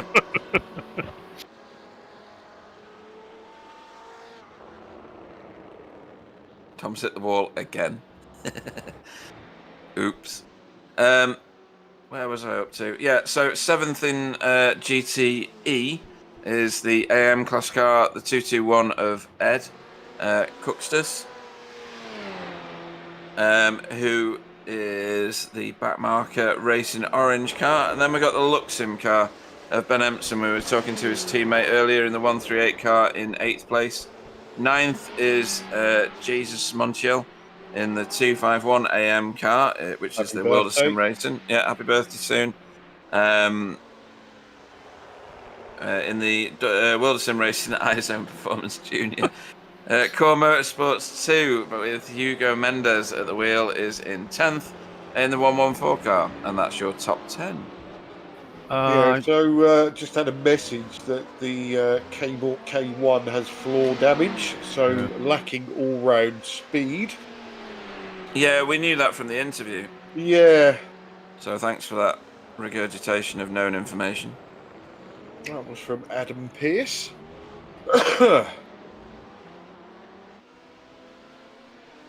So Martin said he's only hit the wall once, whereas Tom's done it twice. Oh well, then that's totally worse, isn't it? They are obviously basing their race on who can hit the wall the least amount of times. Wall contact, huh? That sounds like my kind of team. Yeah. Important statistics like that, yeah. That was part of the conversation when we did the Le Mans race, if you remember. But Tom Voss has asked us, what do you guys think about Pepsi? Yeah, don't understand that at all. All I know is that when I was about 14 or 15, I did the Pepsi challenge and failed it because I chose Coca-Cola. So I didn't get a free drink, bastards. Don't drink soft drinks anymore, but Pepsi used to be my choice when I did.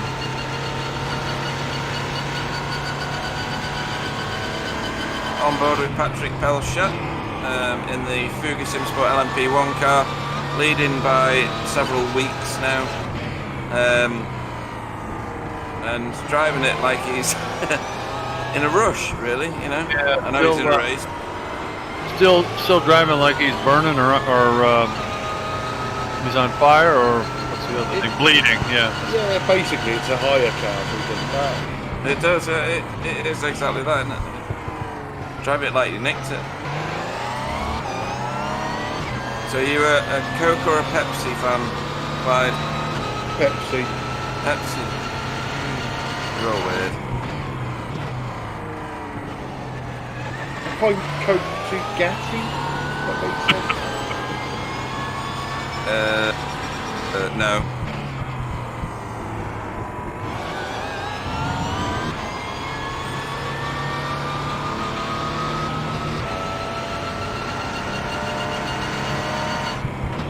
And I prefer the diet version as well.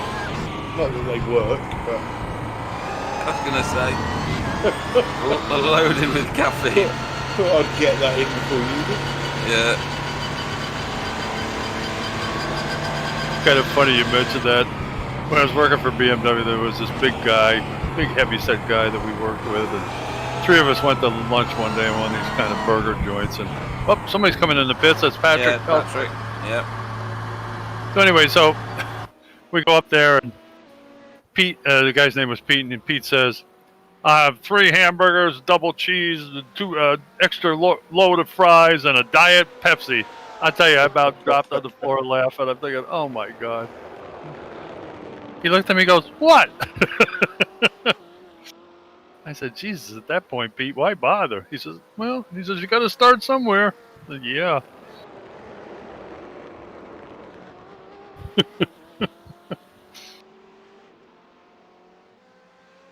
So Stacey's still cheering for the. Who is she cheering for? The Sapphire team, Sapphire Simsport. Yes, 55 car. Yeah, self-harmers they are. Well, she's not a fair weather supporter anyway, you know? I mean, usually they, whoever's winning, they go for it, but not Stacy. Oh, she's... Whoa! What the heck happened there? I can't see it because my screen's not Ben showing it. Empson. He just spun Ben coming Empson. into that turn. That's the Luxem car, yeah. Wow. I'm gonna have to watch it on the stream. Ooh, Here comes the replay. It just came into that corner. It was just bizarre. That was really weird, wasn't it? It was. He wasn't even anywhere near the turning point. No, that was landmine territory. That I thought they got rid of all that. I would think he struck some oil or something on the track. It almost looked like that, but I know they don't do that. Crazy.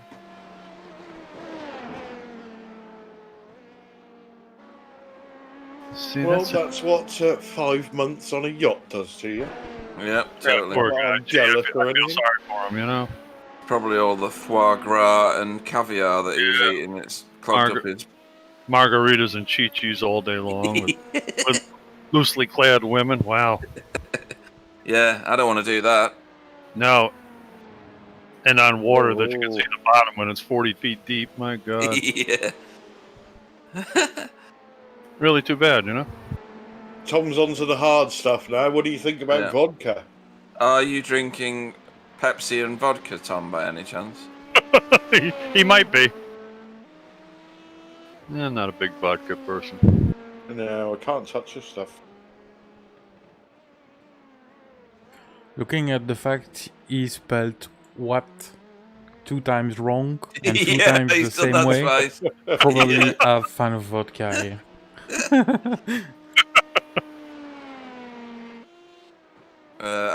I went on a work exercise to a country that shall remain nameless.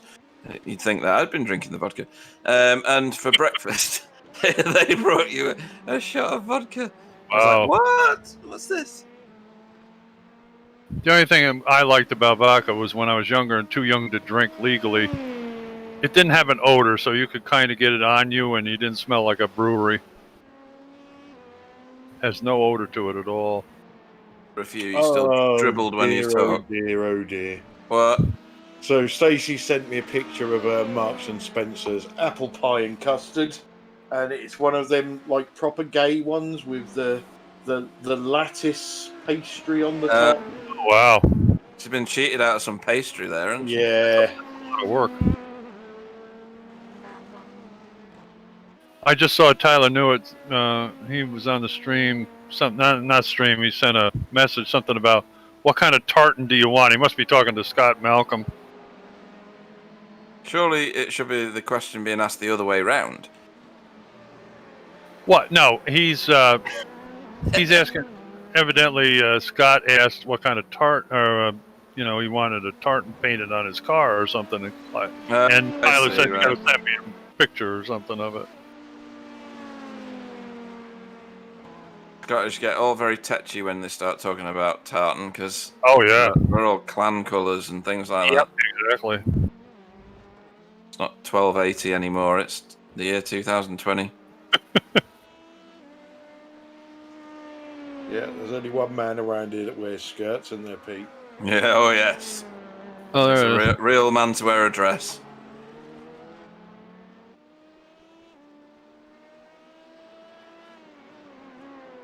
Is Teddy Woods new to our chat?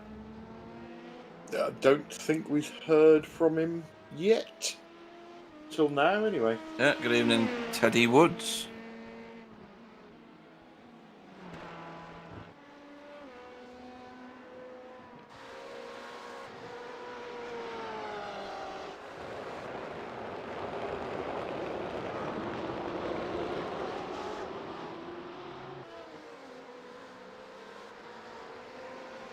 Okay, we have got joining us in the booth, Ted Lowendick.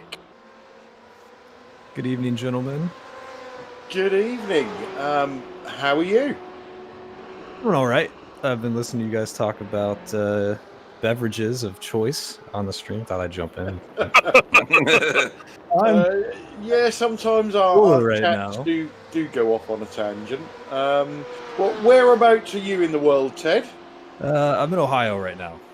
Oh, Bill country. What part of Ohio are you in?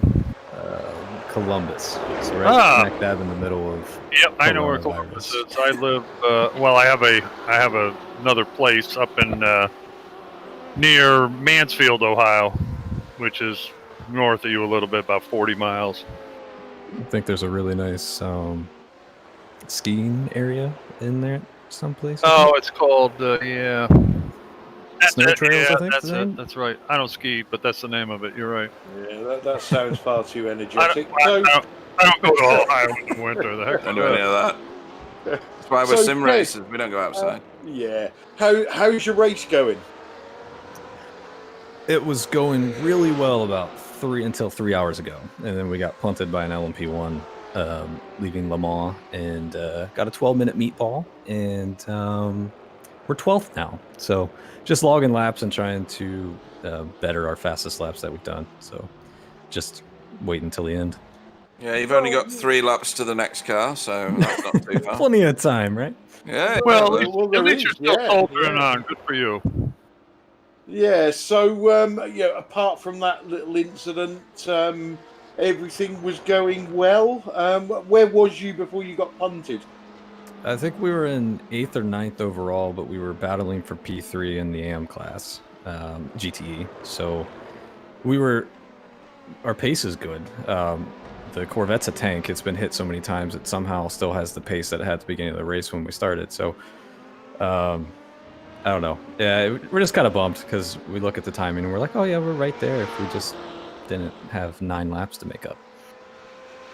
Yeah, it's that is multi-class and endurance racing. For sure, Sometimes the dice fall in your favour, and sometimes not.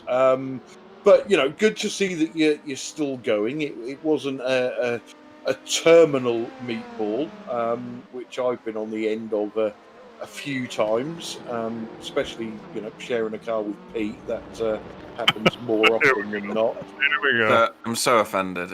I really am. Going forwards, are you going to get them laps back? Probably not. No. No, but I suppose I'm just looking at the cars in front. It only takes, as you found out, one little incident, and you can miss. You can quite easily lose 4 or 5 laps in the pits, can't you? Yeah, if you think about a lap's about 2 minutes long, so 12 minutes, there's 6 laps right there. So Yeah. Exactly. we got a chance. And we're at that stage of the race, and bear in mind there are lots of European drivers. That it's getting quite late in the real world, so tiredness could creep in. Well, you have to say real world, don't you? Because it's 11 minutes past 9.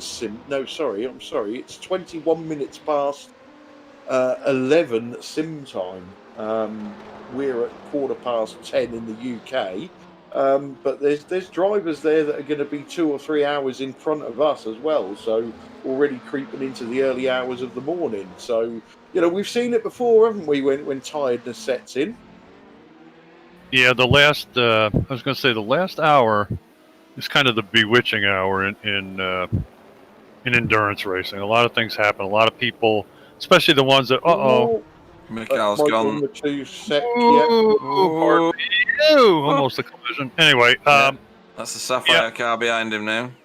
Anything can happen. I mean, it's strange how a lot of things happen, and I commend you guys for soldiering on, even though it feels like hopeless. It's I think you're doing the right thing. It's tough to do, but hey, you might as well have fun doing it. Yeah, it's a good test session and stuff like that for the future. So.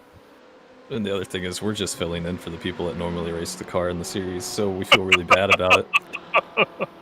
Don't feel too bad. Oh, jeez. Yeah. So you're in it and they're not. So that's what I was meaning. Look at it.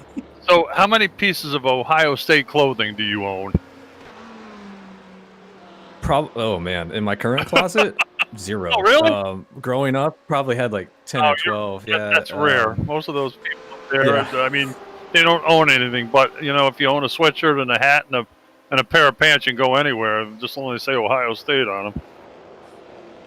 Right, you can just kind of hide yourself in the mass of people, especially on Saturdays right now. Any bar, can't go to the bar, but for sure, that's for sure. But I didn't live in Columbus my entire life. I grew up in Ohio, but it was a small town east of it. Okay. And when you grow up outside of Columbus, the Buckeyes are one thing. When you live in Columbus, the Buckeyes are the thing. Yeah, I know all about it. I mean, when they found out when I was from Florida, and they realized I was a Gator fan, they weren't real happy. But oh well. Hey. Anyway. Well, I'm glad you guys are soldiering on. I give you a lot of credit for that, really. Yeah, thank you. Gavin's found his pace. He was struggling to break the minute 58 second barrier there when he first got in the car, and now he's starting to clip off lap times consistently. So that's good to know. Yeah, and I'll tell you, getting toward the end of the day here, it's really hard to stay focused too, going around the same track over and over and over again. It's difficult. I mean, like Pete and I mentioned before, we start thinking about dinner and, what are we going to do later and all that kind of stuff, I think the same way he does it, I'm thinking about, well, I got chores to do and, that kind of stuff. And when you do that, all of a sudden, like Pete says, there's a concrete wall that appears, where'd that come from kind of stuff. So, but anyway, glad you're soldiering on, and I hope you're having a good time anyway. Yeah, I'm enjoying myself, and you guys are putting on a pretty good show so far, so appreciate that. Yeah, we're out of our minds. We we talk about all kinds of stuff. That's what makes it interesting. Well, it's an 11, 12-hour race, so you guys can only discuss racing. Oh, there's a race going on? Right? Really? Okay. Yeah. All right, good. Excellent. So before we let you go, Ted, any shout outs you'd like to give? No, not really. I'm kidding. Just want to say thanks to the team RSR Esports AM for letting us drive the car today. It's been fun. They've been helpful, and we've got Butt Kicker on the side of the car today. And there's a host of other sponsors that the pro team runs, but I don't think I'm allowed to say them. So must be another network. Okay, we get it. No, it's just it's okay. You know that. Excellent. Well, it's been a pleasure talking to you, Ted. Thanks for popping in and having a chat with us. And we hope that the rest of your race is incident-free, and maybe a few cars in front of you do have some incidents.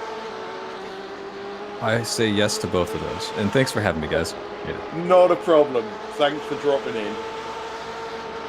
So that was Ted Lowendick, and I was just looking at my my driver information, and let's get a couple out of the way because I've still got a few to go through before the end of the race. So the R3T racing team. Quite an interesting bio from them. I'm not even going to try and attempt the names, but they are based in the Czech Republic. They've never met each other in reality, but just in the sim community. And these are the sort of comments I like. How is your season gone so far? So. Short and sweet and to the point, isn't it? They concentrate on endurance races, ILMS, official iRacing, etc. And they've been asked to share any other information, and it's quite funny what they say. I've been there. We are still fighting about the skin because everybody likes something else. They haven't been together that long, so they haven't really got any funny stories to tell. But hopefully ISRC will provide some to them. So that's always good to know. And there's a few drivers in that team that we recognise. And this did make me chuckle. So Twisted LMP1 Blue, who I believe are the third place P1 car at the moment. So that's James Pearce and Casper Johansson. They're a multinational team. I'm still giggling looking at it now. How did your team meet? And the answer is Grinder. You don't get a better answer than that, do you? How has their season gone so far? Decent so far for blokes with no practice. Right. They are holding the lead so far, seeing how long we can hold it against these pros. They've had some good results. Second in the iRacing Le Mans LMP1. Third in the iRacing 12 Hours Sebring in the LMP1. First in the ISRC Nürburgring GP 6 hours. And first in the 24 hours Nürburgring race. So they've had some good results. It just gets worse. And good job we're after the watershed. So please share any other information or stories that make your team interesting or different. Really don't know anything. Many of our conversations and races involve dick jokes and Rainbow Six Siege. So these team bios are getting better as the night goes on. James Rivet on the chats just said, did we catch his spin earlier? I think Jim Bob's really got to narrow it down. Yeah, which one? Give us a chance, will you? Yeah, the last one was a little dicey. So we've Sorry, still carry got... on. No. Just I'm not going to do any more at the moment, but we've still got 5 more team bios to go through. So looking forward to them.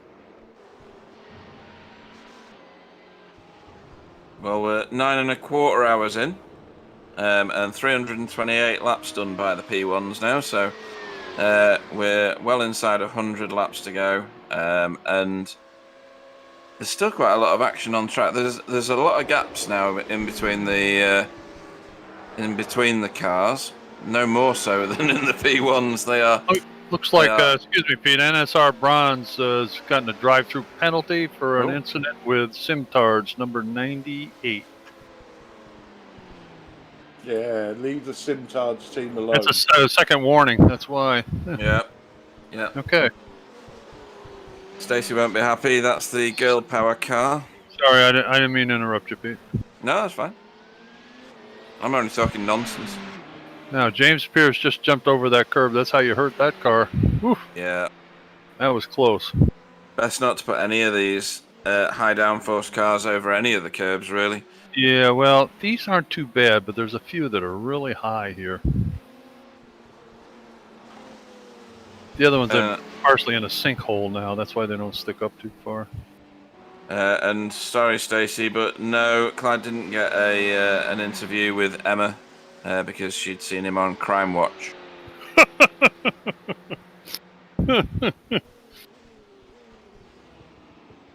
No, we did ask, but either Emma is very shy or Emma isn't Emma. Emma just doesn't like Clyde, which is the more believable of the three options just provided.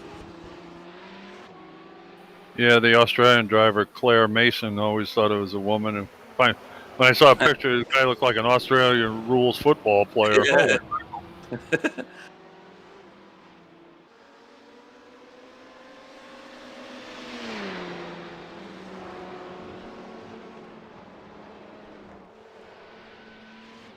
Well, Claire can be a man's name. Claire Chennault was one. He was the head of the Flying Tigers in China. There's a bit of the useless information for you. Yeah, that one's exceptionally useless. It is. Bill is a fountain of guff. How true. How true. It's close. Can't tell you anything important. Still laughing at that. That was good. Bill's a fountain of guff. That's a good one.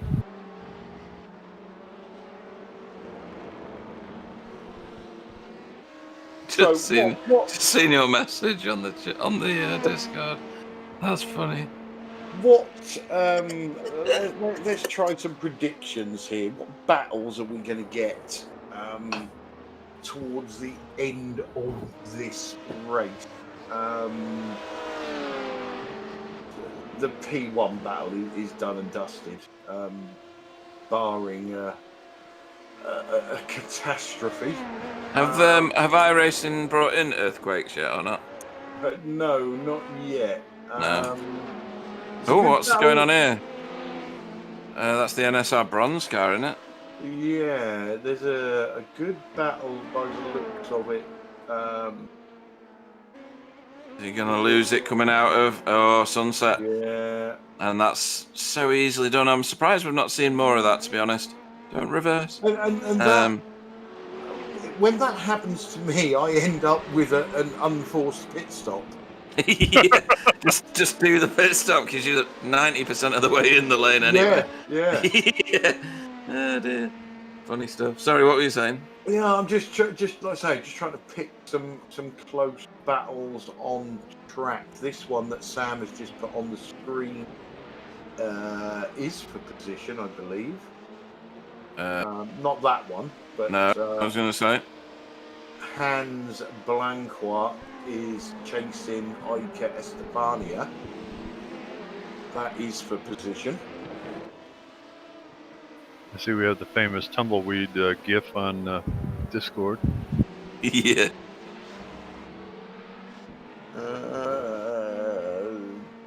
P1 in GTs, I don't think is.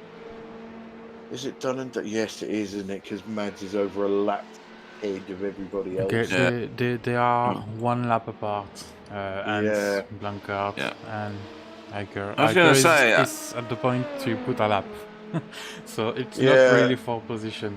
Third and fourth is close in GT. That's 4th and 5th in GT in P2. Hans and Jackson. Jackson is just behind Hans. Can see in the foreground.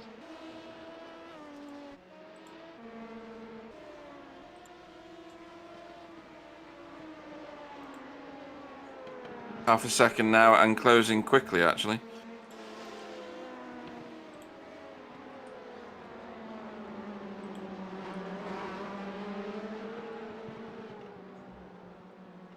Yeah, couldn't agree more there with Stacey. We said that at the start about needing more ladies in Simsport.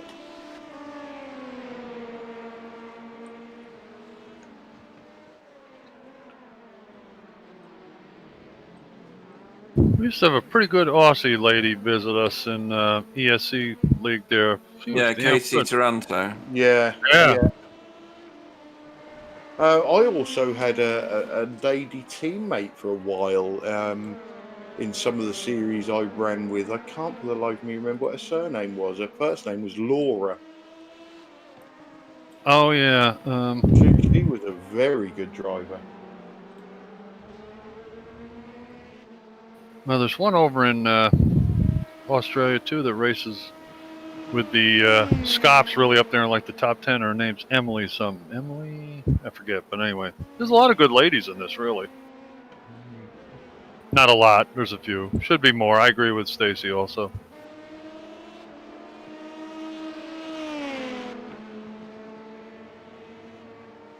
And of course, we have Mary Jackson too. We forgot about her. Oh, exactly. Yeah. Yeah.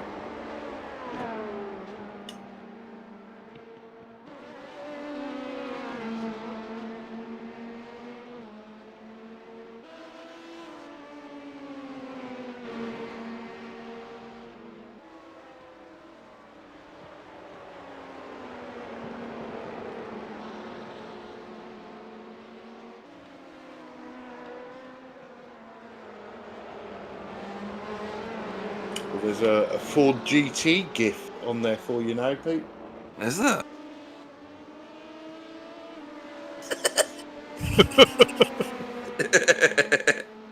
Yeah, that's funny. That looks exactly like the back of the card. Class. Have you just read Stacey's last message? No, not yet. Oh dear. Oh dear. Look for the key. Make sure you put some petrol in it.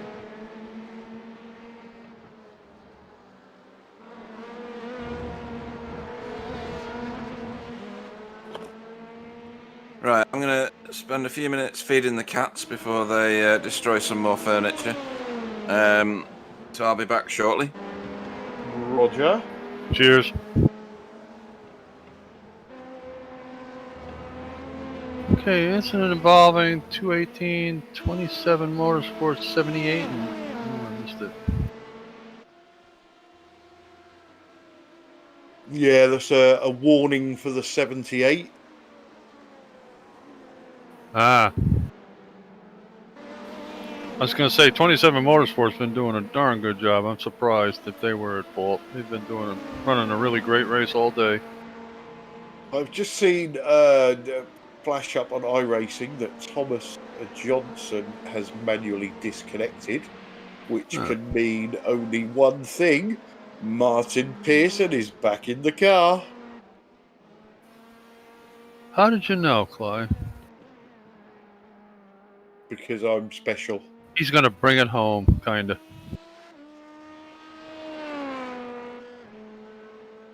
Yeah, so the laps are counting down, aren't they? What we got, 67 to go, something along them lines? It'll probably be over before you know it, really.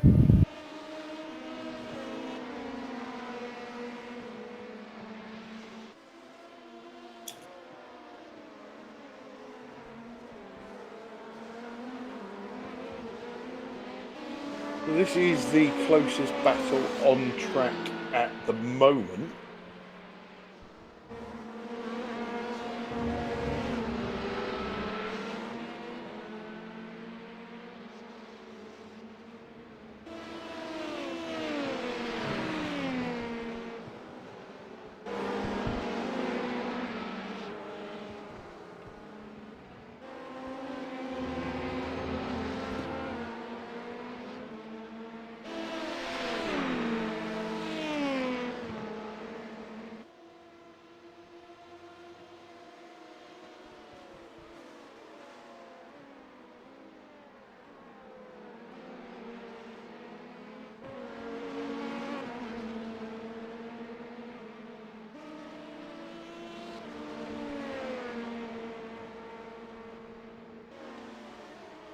know what happened? Hans Blancart was dueling with somebody. Now he appears to be alone. What the heck happened? Yeah, I think it was Jackson Lowry, wasn't it? Yeah. What the heck happened to him, I wonder? I think possibly Jackson was just a quicker driver, got past and has started disappearing into the distance. Ah, okay. So he's passed. Oh yeah, there you go. You're correct, Clyde. Must have had a minimum nana nap there. I missed that one.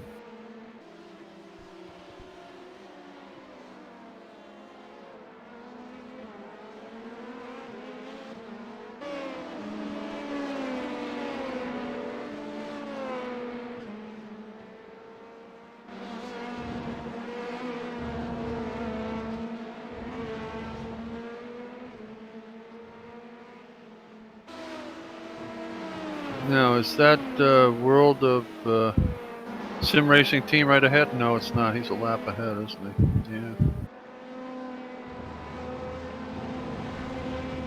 So let's have a look at the German Sim Racing Friends team bio.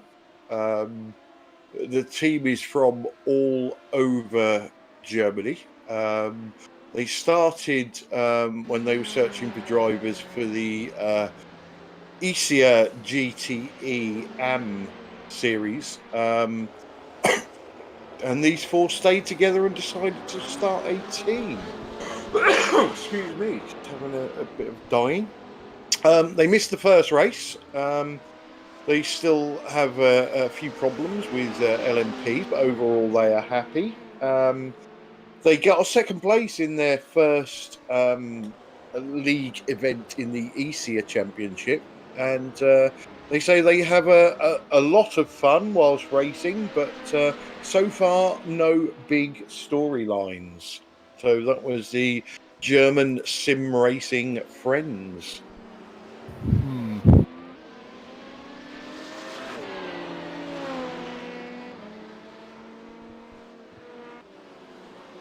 That was a good feature, asking for bios. It's been kind of interesting, really.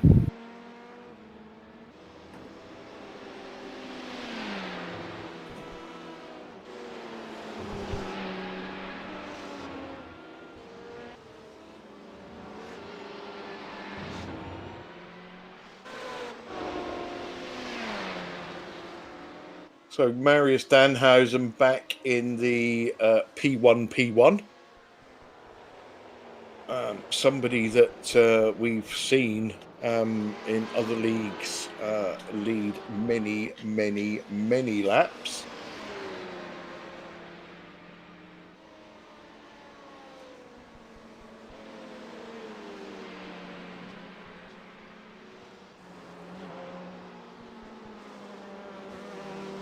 Oh, and Ben Cullen has woken up.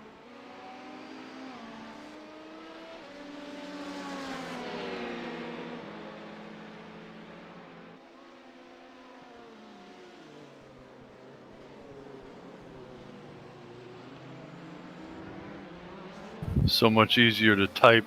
Oh, someone was taking the old hairpin there. Yeah, that's happened more than once today. So much easier to just type rather than type and drive. Really, Ben? You just realized that, huh? Jeez. I don't know how you do it, to be honest with you. Yeah, that was Manuel Wynant just missing his braking point and bailing out of that.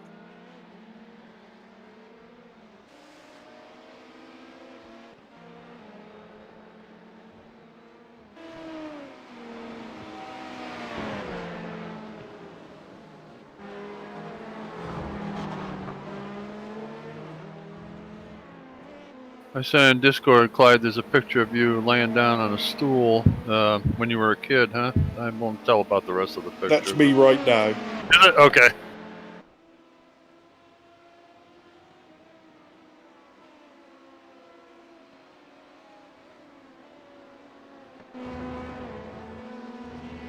Yep, Manuel line. Oh, we're over to Wooder Seegers, our leader in LMP2. Team DRC Red. He's got a at least one lap lead over everybody. He's doing a heck of a job. Yeah, interestingly, the GIF that Sam just posted is Pete when I tell him no, he can't have another stint in the car.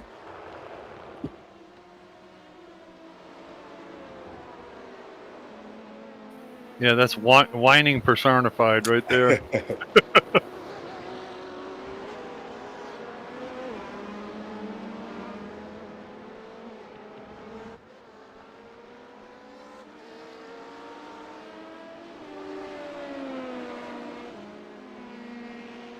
So Ben Cullen's doing a 6-hour race. So at the moment, Ben?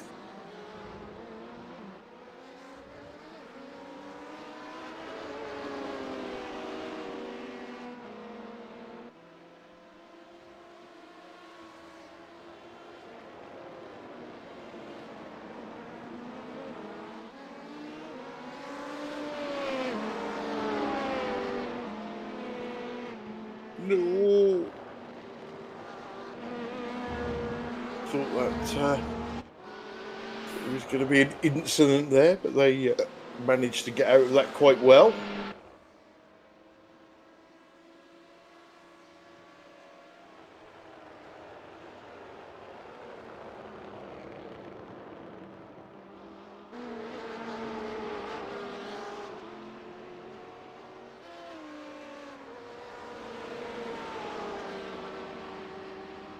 On the screen, we got Todd Edwards, Fuga Simsport GT, number 191, first position. He's got a 30-plus second lead over second place. Another great performance.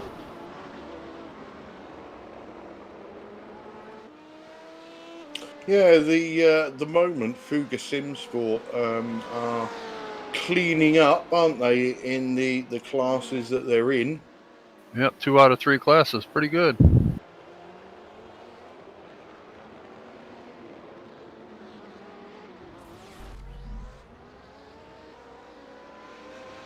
No, so Ben's doing the ILMS 6-hour. Nah.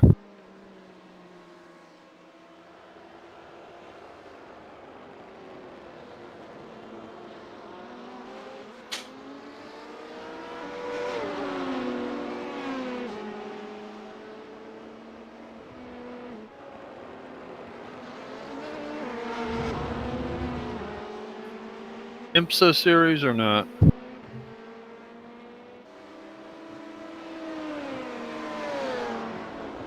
Clyde, do you know? What's that, sorry? Is ILMS a IMSA series? I don't know. Sam would probably be the best one to ask for that. Sam, do you know? Let me just the time to wake up. No, it's not IMSA. It's the WEC series. Okay, thank you.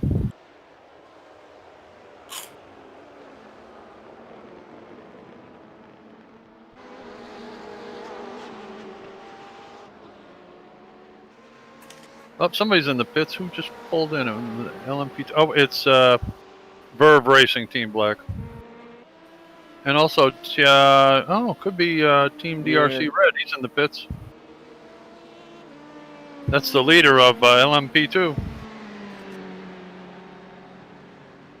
Considerable lead. He should have no problem coming out in the lead.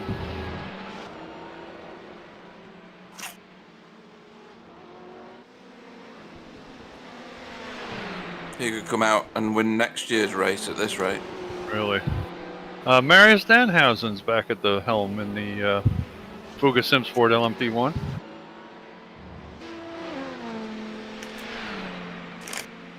I said that about 20 minutes ago. Oh, okay.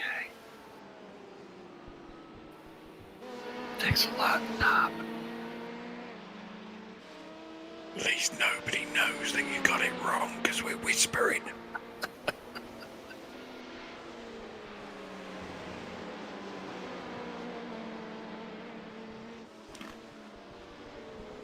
Pete's eating crisps.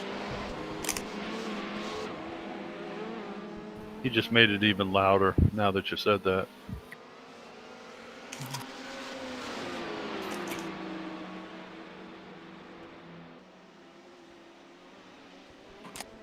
And I bet they're really girly, like sweet chili or something like that.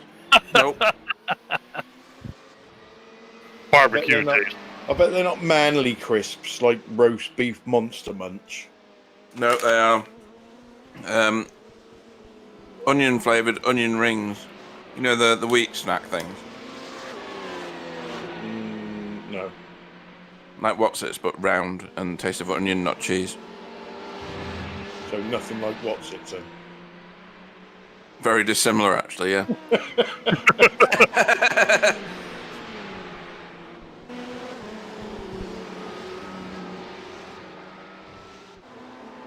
Mitch and Maris Danhausen is back at the helm of Fuga Simsport LMP1.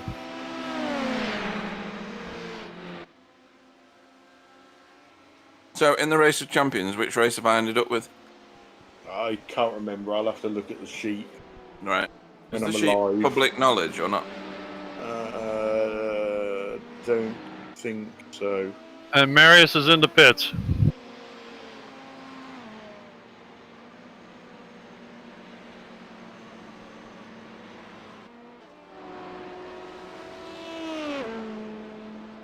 There's Raymond Sheffers, who we had on the chat. Or in the booth, excuse me.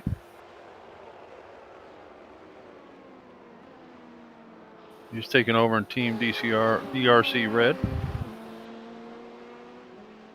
I have to ask what Stacey's talking about now. What? Right? Okay. What are mix-up crisps? Is that just where there's like loads of different makes and they're all odd shapes and stuff like that?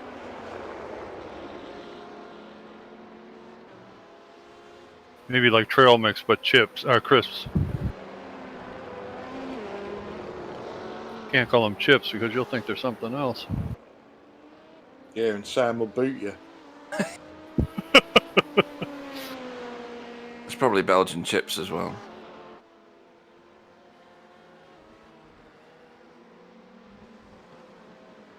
As Pete Bingham's screen fades to black and his, and his microphone gets extinguished.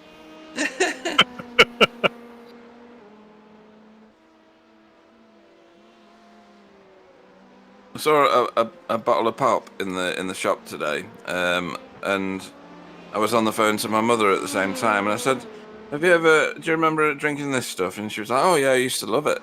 It's called sarsaparilla. And so I thought, oh, I'll just buy a bottle and see what it tastes like. And it tastes of germaline. Ew. It's just not nice. Yeah, it's kind of similar to root beer, actually, but kind of yucky. Yeah.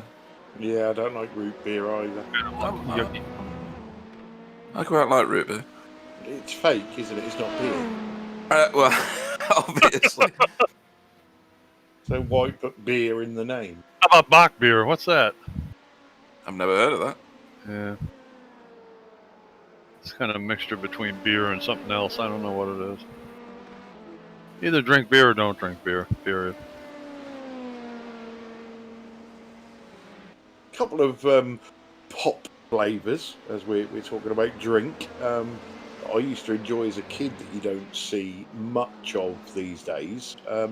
Cream soda, remember that? God, that's horrible. Yeah. Must be a northern thing. You can get it all over the place around here. Horrible. Right, and what about dandelion and burdock? Again, same. You can get it anywhere you like up here. Dandelion? It's not really dandelion, is it? Yeah. Get out of here. I have no idea. Yeah. And burdock. Burdock's a flower as well. Ugh. Tastes nice. That's like kale. It's the bitterest crap you ever tasted in your life. Oh no. Oh, no.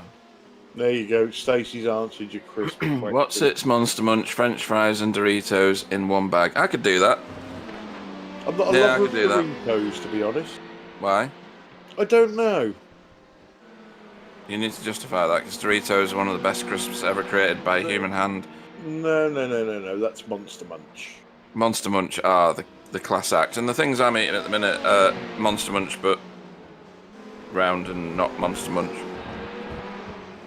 So they're what's it nuts, but they're not what's it shaped and don't taste of cheese. Okay, I'm gonna have to take a photograph now and post it on Discord. It's just not funny anymore. We have a race going on, really? Yeah, okay. Yeah. Where? Okay, Backmarker Racing Blues in the pits. Oh, someone just went wide and took out a load of cones there. Whoa! That was wide for Baga Simsport, too. Fuga. Baga, I'm alright. Fuga.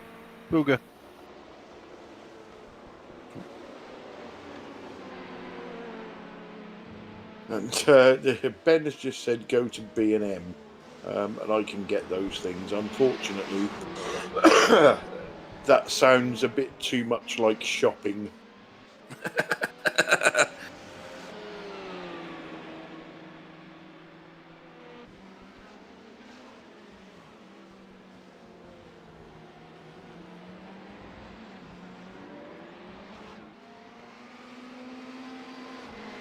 Do either of you guys have beans and toast over there? Yeah. Really? Yeah. Uh-huh. That looks like an onion ring, Pete. That's what I said. Did you? Yeah. You didn't? You said it's like a what's it, but it's not like a what's it. It's round and it doesn't taste of cheese. You could have just said it's an onion ring. I did. That was the first thing I said.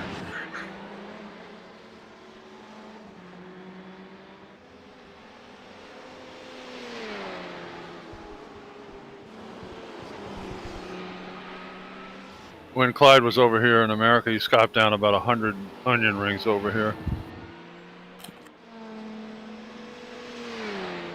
They are good onion rings, though. Any place we... They had one of those blooming onions at Outback. Yeah. They're good. They're good. Hang on a minute. I've just Googled onion and it says vegetable. Nah, it's a root. And how? What the hell? And how is that any different to another vegetable? Because it is. Vegetables grow under or on the ground, and fruit is above the ground. What? Because I like garlic as well. Garlic's the best thing ever created. Or technically harvested. Keeps the vampires away, too. It does, yeah. An onion is a bulb. That's correct. Not a vegetable. Now, potatoes is different. They grow underground.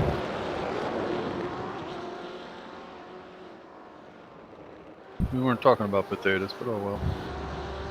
And FTR Esports is in the pits as well. Potatoes confuse me. Because you don't understand their language, or what? No, right. So potatoes grow underground, right? I'm glad you noticed that. Yeah. So, who found the first potato? I think they were Irish, but I'm just guessing. Wasn't it Mr. Potato Head? But obviously they didn't know it was there because it was underground. So was it just a lucky dig? And then, what? Did they look at this thing that was covered in dirt and go, I know, I'll peel the skin off, chop it up, boil it, stick some butter and milk in it, and call it mash. I think the mash came much later. I'm gonna guess at this point.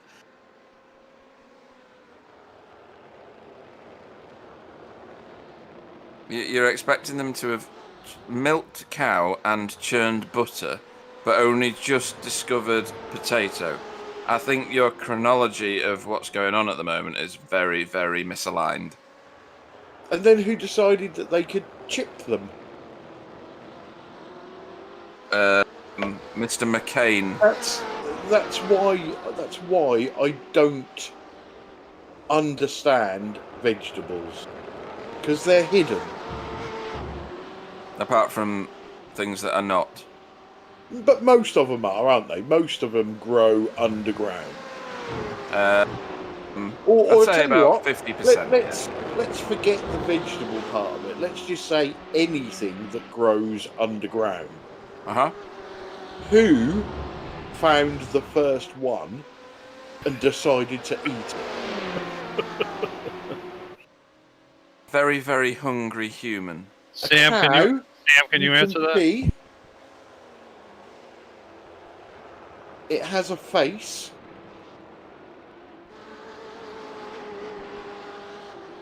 I got one for you, Clyde. Why does a potato need eyes when it grows underground? Would you tell me? Yeah, well, you know that is my bog standard answer, being a meatitarian. I think you'll find that your technical term is a processed vegetarian. No, not having none of that. Don't ever use me and the word vegetarian in the same sentence.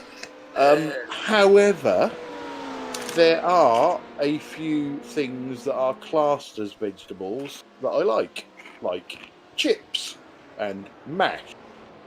And people say to me, well, you reckon you only ever eat anything that used to have a face? Well, potatoes have got eyes. And I like sweet corn. That had ears. That's not a vegetable, that's a grain. Corn is a grain. So Stacey is asking us what we've got going on over Christmas. The answer to that will be not a lot. The GT4 TCR League obviously takes a break this coming week for week 13, but then it's back. And I think that could be the only thing that we've got running over Christmas. Race of Champions. Yeah, that's not really over Christmas, is it? Next Saturday we've got our Race of Champions, and Sunday we've got the final VRA GTCC race of this year. Anyway, that's back obviously in January. There's every possibility that we won't be broadcasting the official Friday night iRacing V8 race. V8 ESC is finished at the moment, possibly until next year. We've got another new series starting next year that can't really say a lot about at the moment, but looking to be very exciting. And I also think that if we do too much broadcasting over Christmas, there might be some very drunken broadcasts. Like last year's Race of Champions. Yes. Was that the one where I got all the scores wrong because I was that drunk? Yeah. It was the one with the perfectly circular track. Oxford Plains. How could you ever forget that?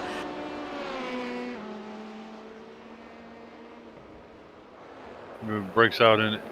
Will it go around in circles? You know. God. I hit Jamie McKnight 4 times and still didn't destroy his car. I waited for him, aimed for him, and missed. No, I remember that. You were the one that disappeared off the side of the track. Oh dear. Is that when he was calling? Is that the time he was announcing the trains? Yeah, train announcer. That was in the rally cross race, wasn't it? Yeah. So what have we got left here then, guys? Just over 50 laps, isn't it? Yeah, 52 laps to go.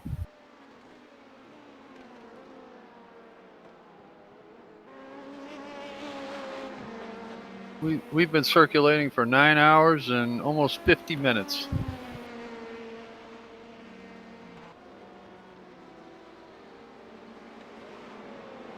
Feels like only 9 hours ago that we were watching the start of the race. Probably was. So there's some big gaps knocking about at the moment. So Marius Danhausen, excuse me, leads the P1 field by 9 minutes 10 seconds, and then Pieter Elsen is leading Kasper Johansson for in second place by 30 3/4 minutes, which is massive. Jeez. Raymond Sheffers, who we're watching at the moment, he was the one in the chat before, leads the P2 field for Stage 1 racing by 2 minutes and 2 seconds, so just over a lap. He's lapped the whole field now. And then Hendrik van der Peer is 7 seconds ahead of Iker Estefania, who has 2 minutes and 47 back to Jason Lowry. And then everybody's reasonably paced out behind him. And then Taj Edwards, the top car in GTE, is leading by a fair amount, actually.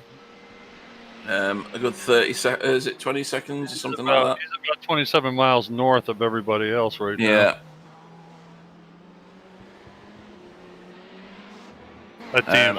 And everybody else is at least a lap down on the top 2 in GTE. So everybody's spread fully out now. Everybody's settled into their rhythms. Everybody knows now that in order to finish, they've got to keep out of the way of all the faster cars or position their car in a safe place to overtake. Otherwise, they're going to be throwing a hell of a lot away, aren't they, Bill?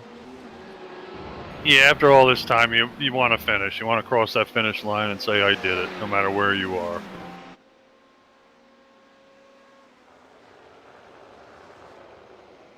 And this is when it can happen. You know, you get a little bit sloppy, you're tired, you're not concentrating or whatever, and it's just, you got to really be, up on the wheel right now. Really do.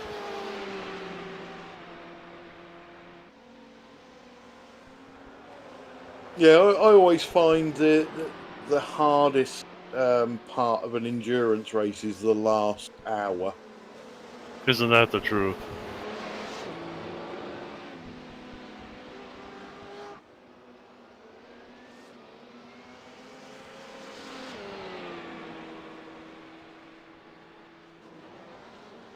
So I guess we're not going to see any daylight, huh? That's unusual. No, definitely not. Wow, I thought we'd be having the It's sun gone come midnight, up. aren't we? Sim time. Oh yeah, okay. Okay, so let's do another team bio then. So the K-Bort K2 team, 3 drivers from England and Germany, and they say they are part of the big K-Bort family. So far, they crashed out at Spa and Monza, but then had a miracle victory at Nürburgring. They're an all or nothing type of team. Pete would get on well with them then, win it or bin it.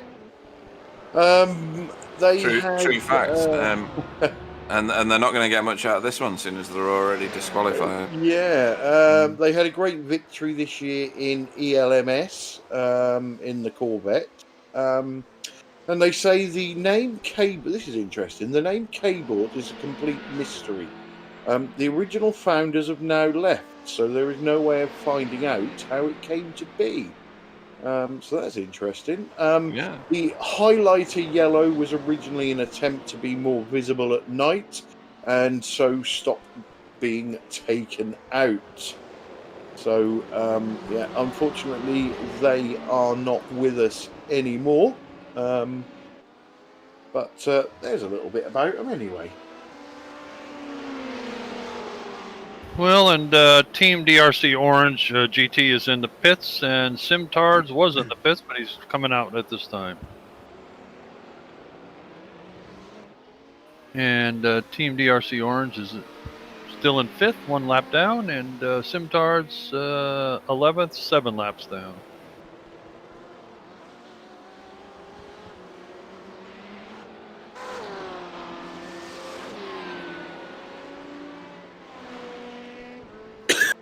Excuse me.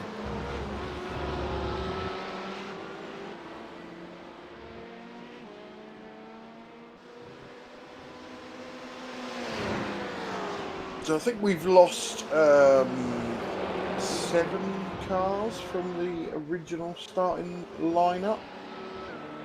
6 of which were GTs and 1 P2. Yep, that would work out right. Yep. It's not a bad attrition rate, to be honest, from an endurance race of this length. Definitely not.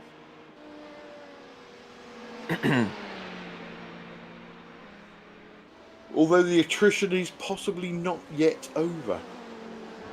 Very true. Highly likely people are going to get tired now, especially if they are doing late stints after doing early stints. Means they've probably been awake for quite a long time. You start getting in a battle, your wits aren't as sharp as they were. You got to be really careful.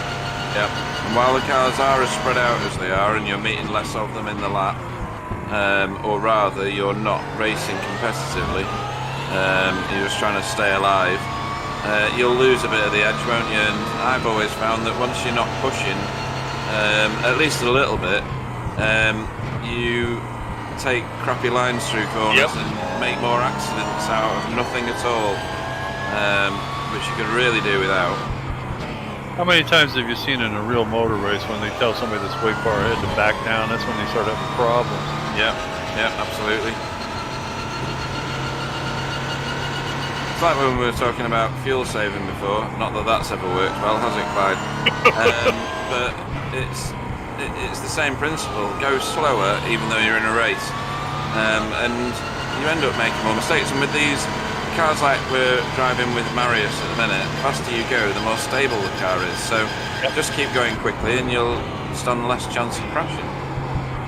Just right now, we got up to 189 miles an hour there down the Ullman Straight. Crazy, isn't it? and right now his concentration is absolutely necessary.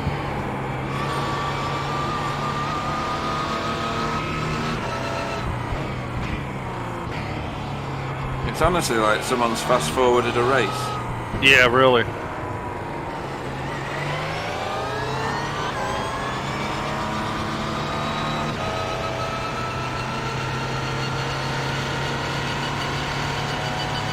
I'm telling you, riding this thing is like, you think you're watching from the cockpit race sped up, you know, faster speed. Yep.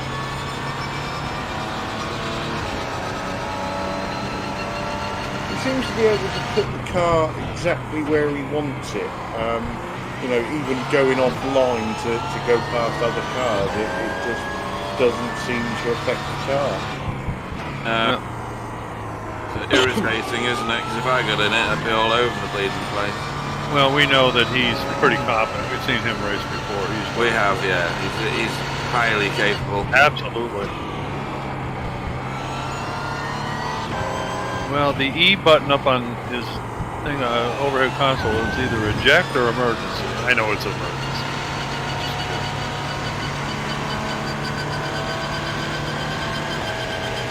I think eject would be more helpful. Probably.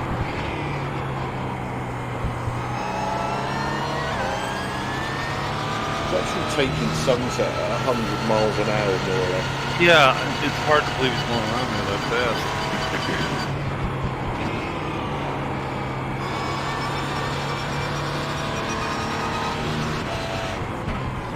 But with confidence, right to the edge of the track. There's a little offline going through there. Yes, it was. Yep.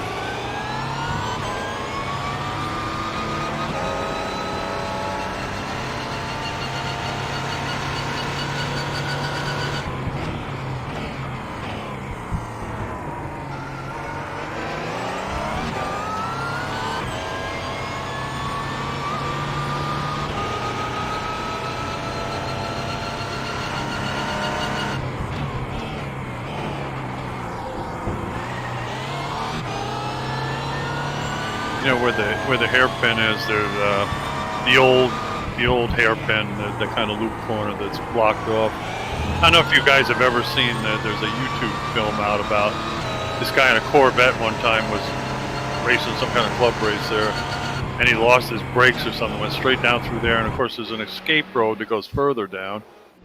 and it goes through a gate onto a public road on the back. Well, he couldn't stop. He blasted through. It was like a kind of a chain link fence. He broke through that, went onto the highway, went down, coasted into the hotel over there. The hell's the name of it? You can see it off that corner there, and he looped around and then went into the main gate of Sebring where you go in, and went across the bridge and parked in the paddock. He had so much. I can't believe he got that far coasting. It's hilarious.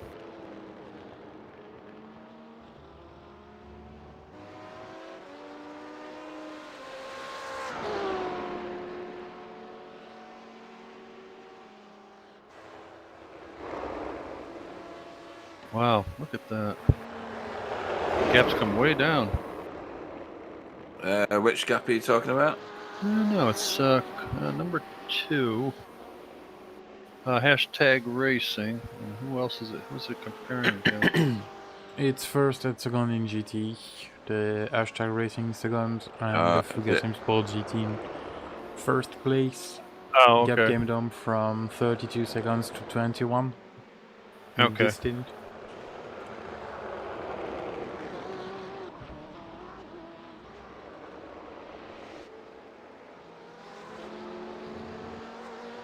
Yeah, Flavio's in the pits now. Yes, he is. Yeah, I was going to say, is that waiting for a pit stop, and of course, then it happened before I said anything, so I kept my mouth shut.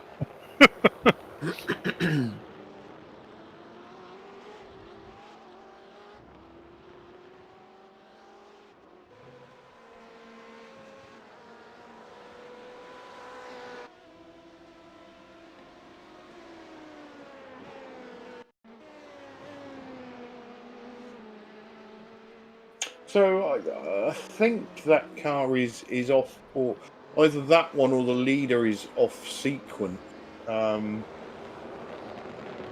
the rest. Light and Lee spinning there, and that's a replay. Yeah, that's 9th place in P2 for Verve Racing Team Black.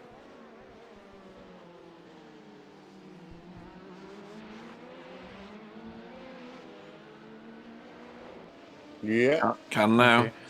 That's the leader, which is out of sequence. Remember, they are saving fuel since the start. Yep.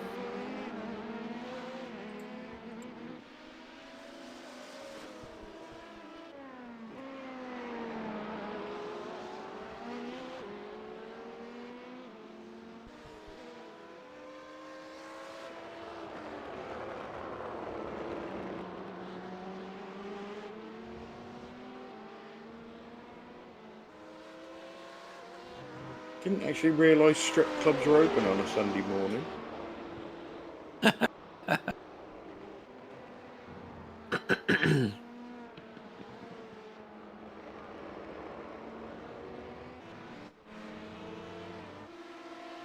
Yeah, it's getting on late for you guys over there, isn't it? Wow.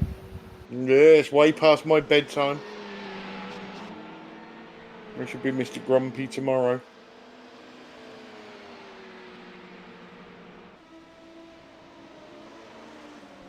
And the difference is... I was going to say, like, anybody's going to notice anything there.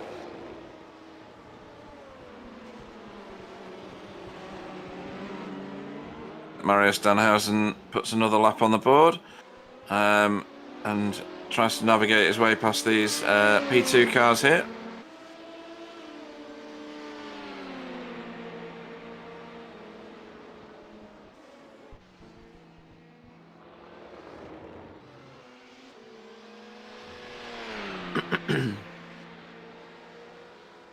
Peter Ellison. Oh, sorry, go on. No, that's okay. Benchmark Racing Blue, second car, and LMP1. Behind by 5 laps.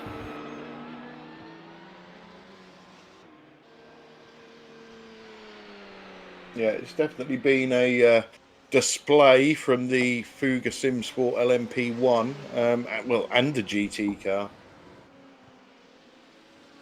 Yep, they got their stuff together, no doubt about that.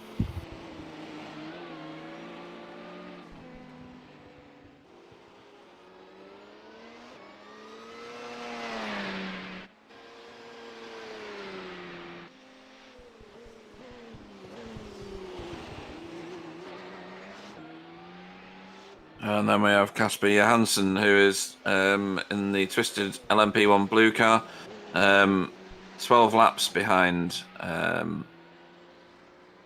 17 laps behind second place, 23 laps behind the leader, which is significant. Yeah, he's had a heck of a journey today. He has, and testament to him, or to them rather, that they've stayed in it. Indeed. It would take a miracle now for them to be able to win.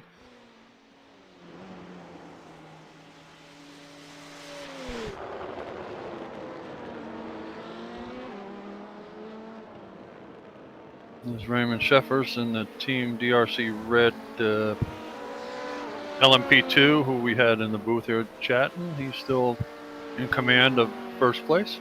Yeah, he's got a commanding lead. 3 minutes and 1 second over Hendrik van der Peer, who's driving the Stage 1 Racing Junior 72 car. On your screen now. He's just got to stay alert and keep doing what he's doing.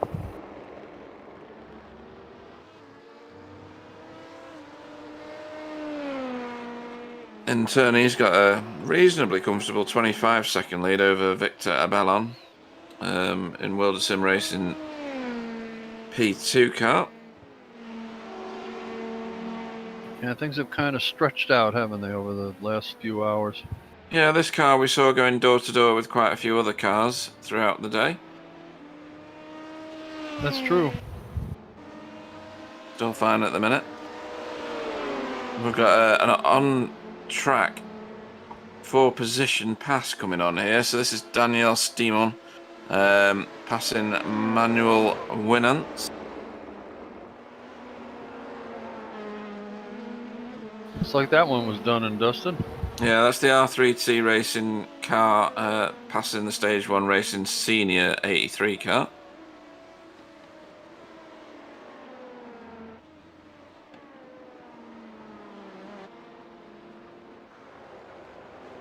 And this is what we were saying earlier. By the time you get to the end percentage of laps, the fields start to come back together again. And whilst you might not be racing for the top spot in the class, there's still some close racing that goes on. That's true. The guys that are on the podium right now got to be extra special careful and concentrate immensely on right now.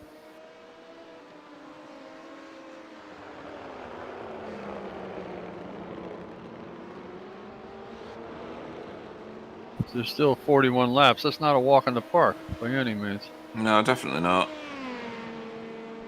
It's a marathon inside a marathon, isn't it, if you know what I mean? Yep, absolutely. So let's take this opportunity to do another team bio, and that is the 78 car of Rita Engineering. These guys are all German. They was driving in the same Formula One league and then decided to drive a 24-hour race of Spa in Assetto Corsa. After that race, they wanted to continue, get more professional and start to grow. So they now mainly race in iRacing and Assetto Corsa. Their season hasn't gone quite as they expected so far. They've had a lot of problems during the first races, but hopefully it will get better in the second half of the season. Their biggest success was a P3 in the IWEC Championship in the GTAM last summer. They finished P5 in the 24-hour of Le Mans this year and scored some more podiums during other league races as well.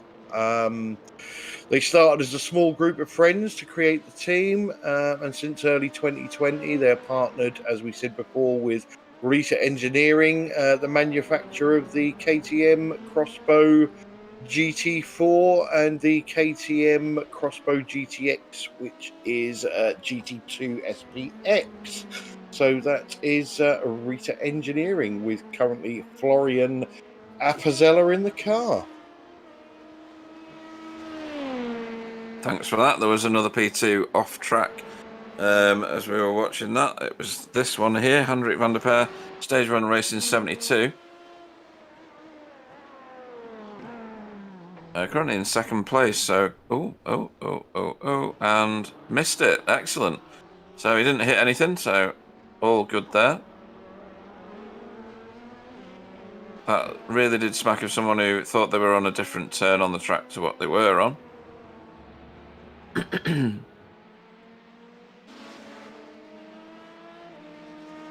This is their sister car, Stage 1 Racing Senior 83.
So, give him his dues. Martin Pearson is still going. They're currently 7th in P2 class.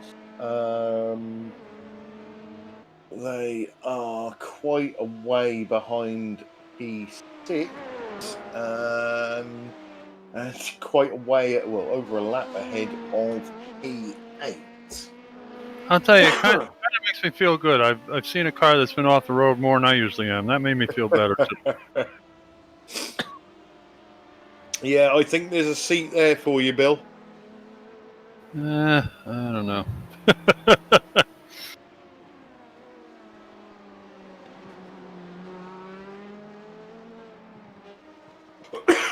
I don't think I could pilot one of these things very well. They're pretty quick. We have, we have good old Toasty Boomeister back in the booth with us. Good evening. I suppose depending on where you are, it's probably Sunday by now. Yeah, it actually is. So, how was that last stint for you? It was the best I've driven today, to be honest. I mean, I've had one off because one LMP1 car decided to go to the left-hand side of the GTE cars while I was passing them from the right. So it was a bit hectic, but other than that, it was it was good. And how are you finding the nighttime conditions? Do you enjoy driving at night, or do you find you have to put extra concentration into it? Well, on this track, it's not that bad really because of all these small lights on the edge of the track. So it's actually pretty easy to know where to drive. Like the last endurance race of iRacing I did was on Kota, which ended on nighttime. That was just a plain nightmare. You couldn't see anything. Yeah, we've broadcast a few races at tracks without lights of any way, shape, or form, where the race is finished in darkness, and it can be tricky but funny. We also had a guy that had some damage on his car and ripped the front end off and lost his headlights. So that was very interesting. So we're slowly moving towards the end of the race. Are you expecting to pick up any positions before the end? I think we're probably gonna end up 10th. We're currently set at 9th, but we are one pit stop behind. Well, we need to do one more pit stop in comparison to them. So my teammate is currently on his first stint out of 3. He's gonna triple stint these tires to the end, and yeah, but it's probably not enough to stay in front of P10. Are you still suffering with that floor damage?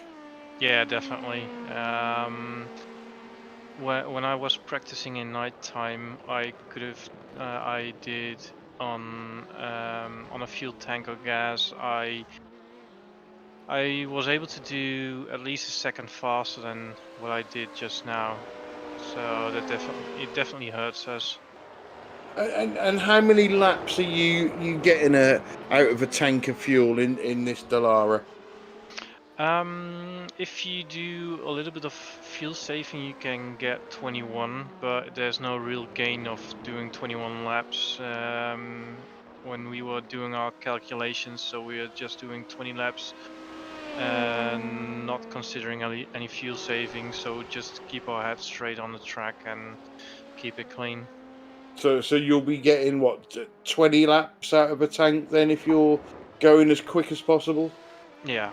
Yeah, okie dokie. And obviously your driving stint is over. How have you enjoyed the race? It was pretty good. The driving standards in this league is pretty high. It's the first race I've done in this league so far.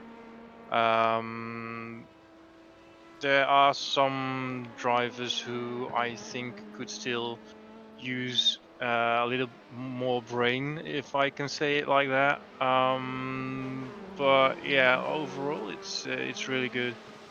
Well, that's always good to hear.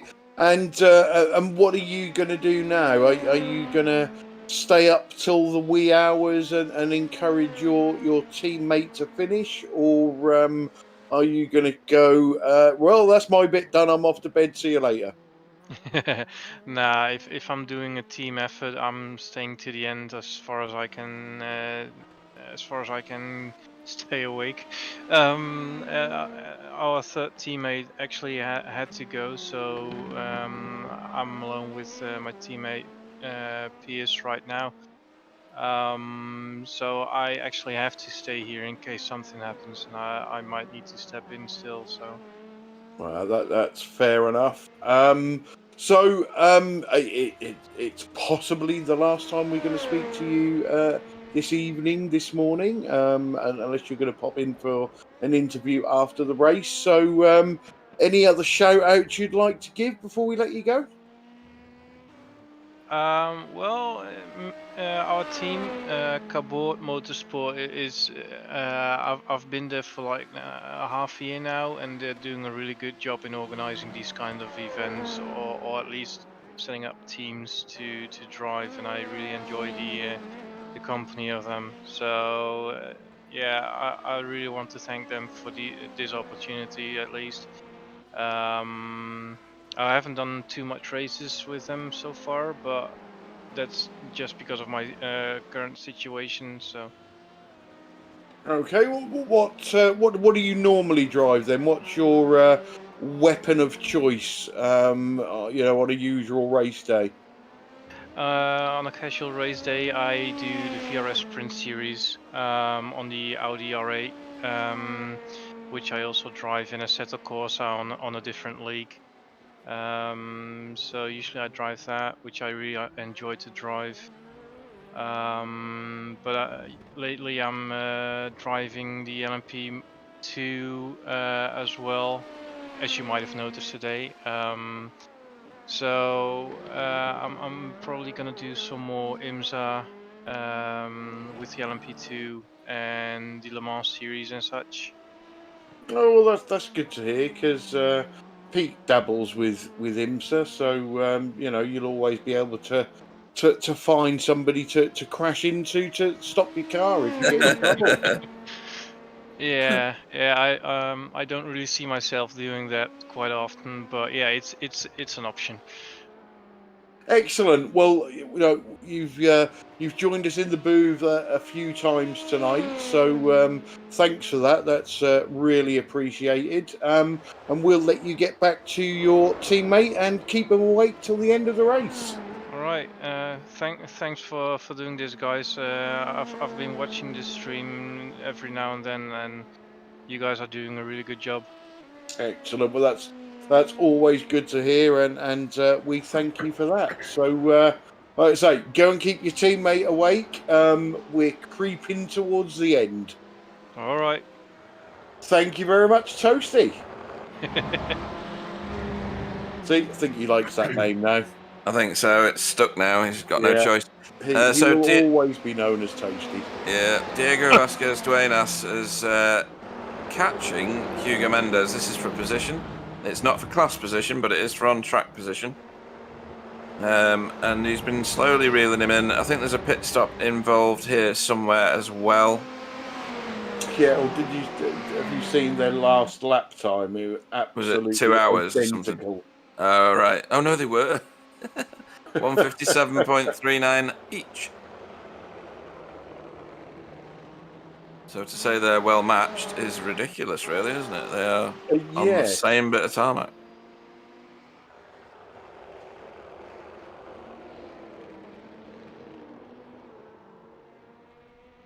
Racing's having a rave at the minute. Yeah. Diego just got a little bounce off the curb there.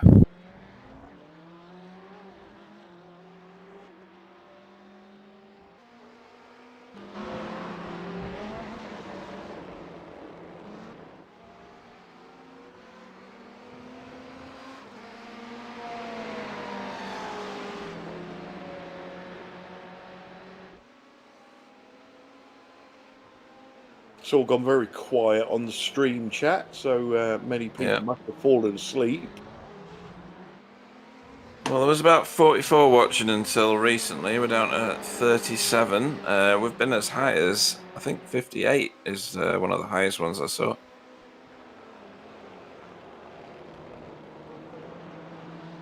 Nope, we got one dislike, 58 likes. We need one. You know when you watch Netflix and you get halfway through an episode and it comes up, are you still watching Netflix? That's what we need on this. Do you remember what Isaac said about penalty points and when they start getting drive-throughs on them? Yes, I do have all that information.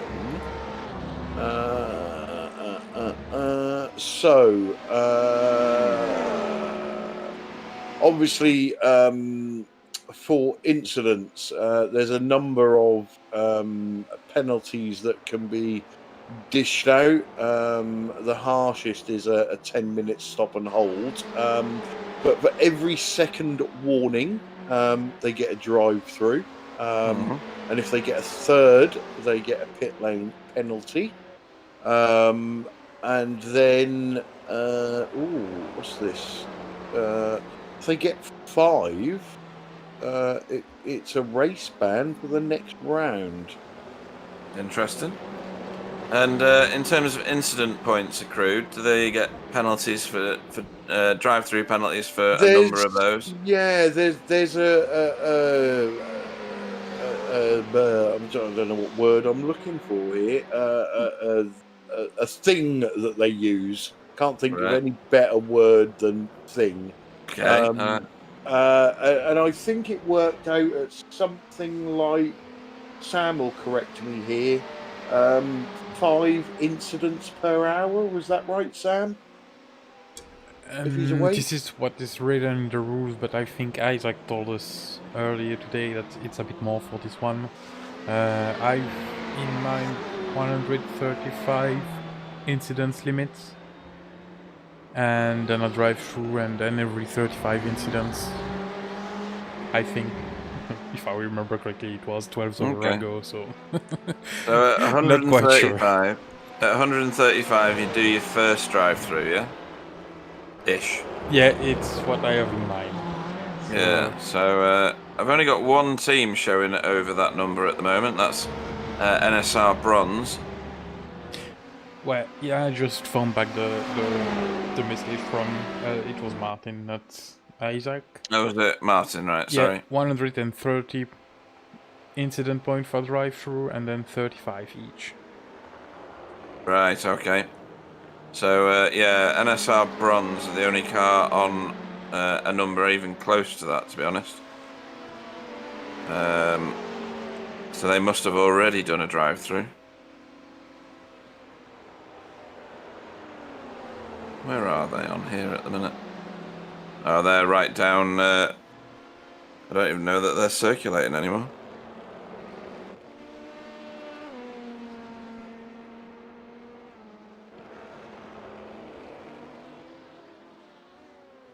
They are beat. They're still racing. They're on screen right now. Yeah, just on the SDK, the numbers aren't actually moving. But yep, they are still going. They have got a long way to go to catch the back of the field. And again, Hugo Mendes and Diego Duenas scrapping over the same bit of tarmac. Their last lap was 200ths of a second apart. We're down to 30 laps to go. And we are, yes. We've been going 10 hours, 26 minutes, 49 seconds. Yeah, so less than an hour to go. Probably going to finish this under 12 hours. Oh, yeah.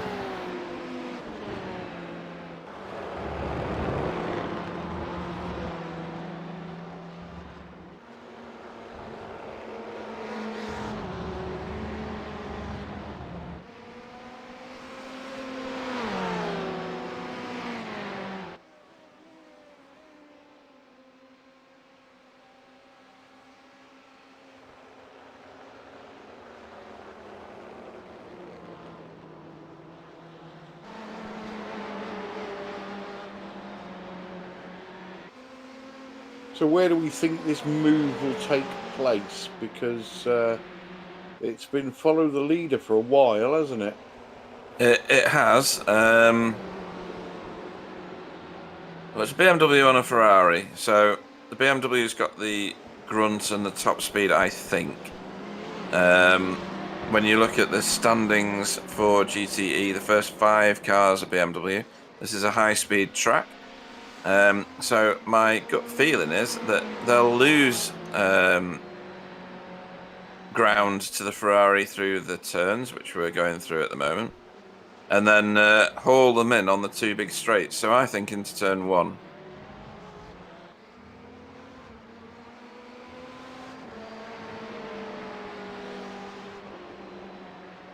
Yeah, I'm not quite sure of the the power differences. Oh, maybe not. Oh, get out of the way. Oh. Well, that sorts that one out. Yeah. So Diego will drop back quite a distance, I would think, after that. I think at first glance it looked like he just caught him too quickly under braking and then had to snatch at the brakes and the rear went around. But I think he missed his brake marker. Yeah.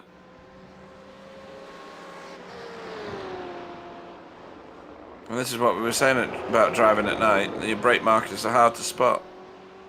Hope he's not using shadows. Who in their right mind would do that? I think you answered the question with the question. It was a good tactic until iRacing decided to move shadows. Yeah, and then we started hitting walls and trees and all sorts of stuff.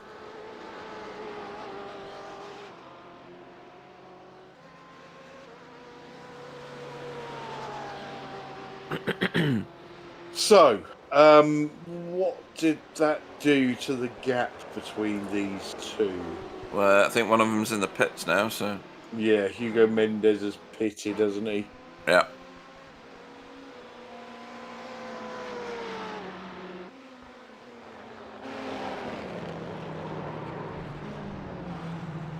So all on his own.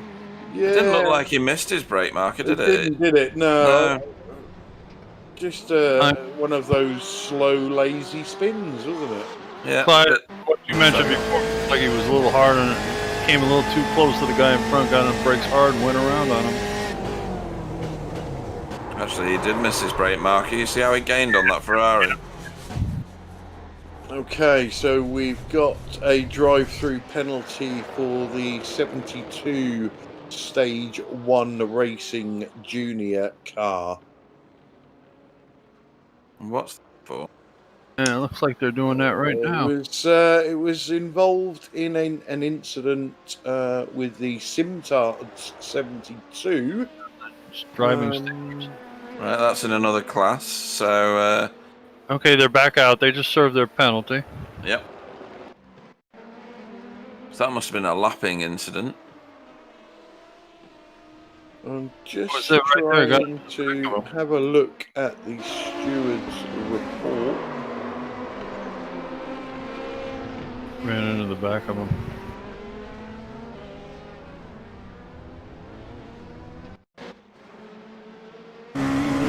Reported as a dive bomb by the P2.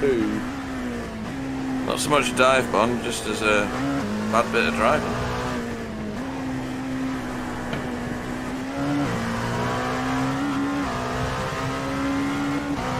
Yeah, it was, wasn't it? I would call that a misjudgment. Yep. You know, I'm glad when Toasty was on, it was mentioning the lights on the side of the track, and I've been to Sebring a lot of times. There's no lights, but he's talking about the reflectors. I see them now. Yeah. Yeah. Okay. Cat's eyes. Yeah. Yep.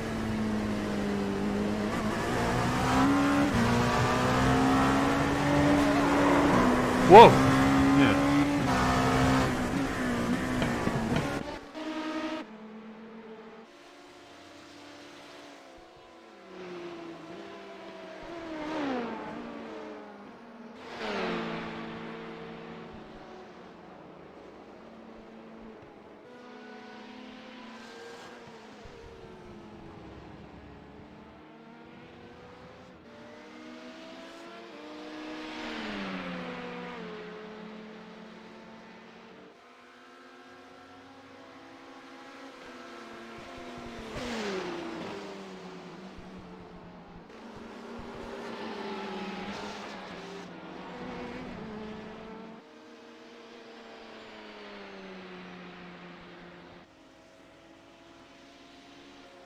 Yeah, that's the so that drive-through is for second place P2, isn't it? Yep, that's right.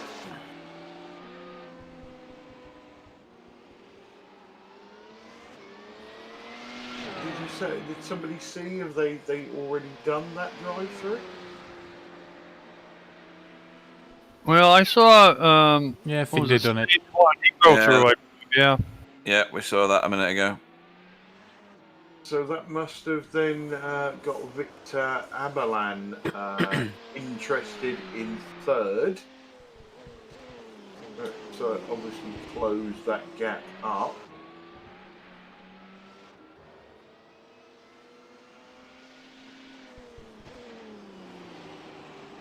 I'm not sure whether there's another round of pit stops for these guys. I'm assuming that there is. Well, the GT cars, I think were pushing about 30 laps, weren't they, on a tank? We heard there from Toasty that they're doing 20.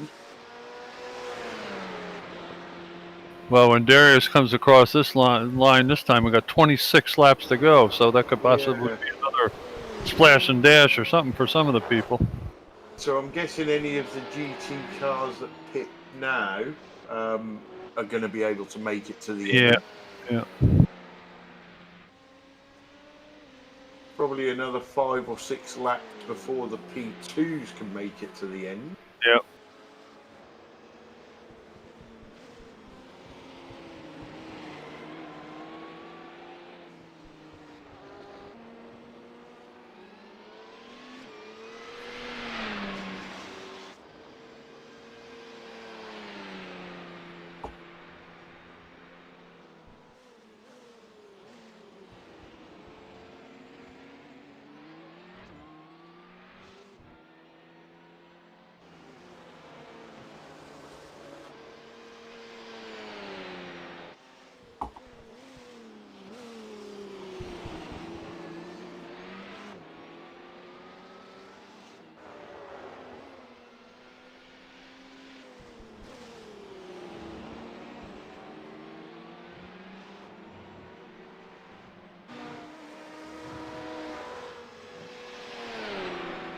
So it looks like Diego Duenas is under pressure, or is he pressuring?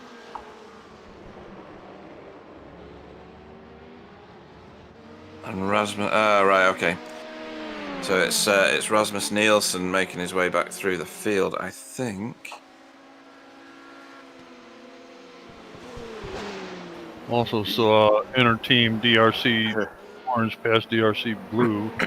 You know what that's done though. So Hugo Mendes and Diego Vasquez Duenas Back together again. Back together again.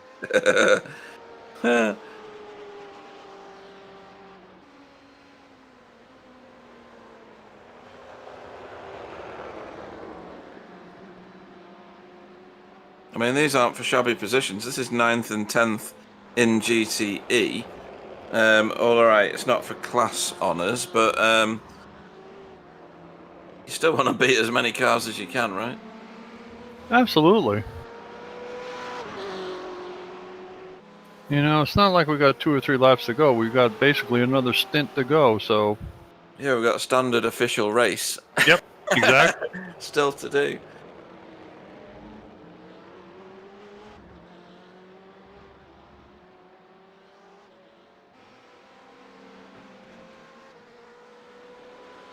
Stage 1 Racing Junior 72 is in up. They're exiting pit now. Currently in 3rd place in LMP2.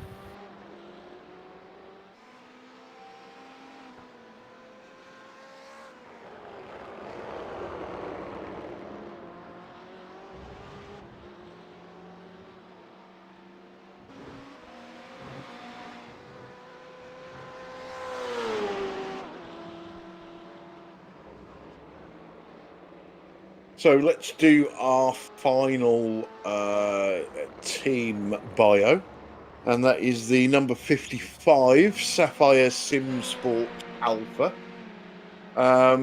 So the team tonight is Thomas Johnson and Martin Grasscutter Pearson.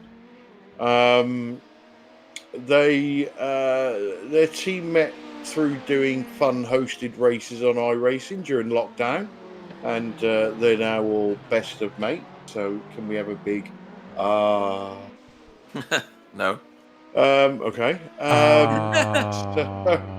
Such a soft touch, Sam. Now it's got creepy. They missed the first 2 rounds of the season, then got caught in an incident on lap 1 in round 3, so they just trundled around for the 6 hours and hoping to get their first proper result at Sebring. They've had countless Nordschleife victories, although whoever typed this in has put Vic Crotes. I have no idea who he is. And any other information is true to form. Not much. We're just a bunch of idiots crashing too much. Speaking of which, Sapphire just pulled in the pits, Martin Peterson. So a big thank you to all the teams that took the time to fill out that little questionnaire and give us some information on your teams. So we got to know you a little bit better. That pit stop looked a bit weird behind the Rolex sign. Sure, that car's pointing in the wrong direction. It's pointing outwards. Unusual strategy, but if it works, fine. So luckily for Martin, we can't see that. We haven't got a replay. And we can't see him getting it all wrong.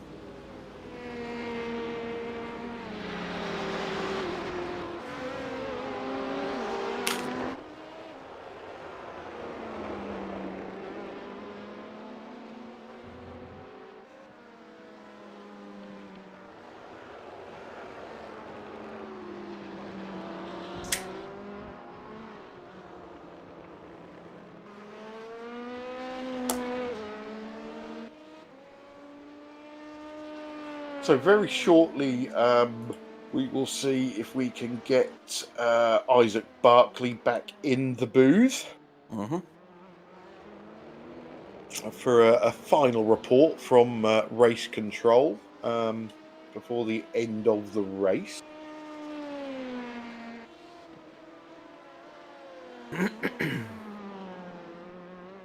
But I think we'll hand him over to you, Pete. Okay. Let me just whiz him a message. Look at Pete's onion ring again.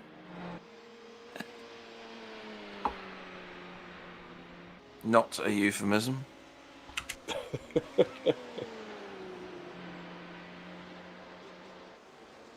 Yes, when I said onion ring, I didn't mean rusty sheriff's badge.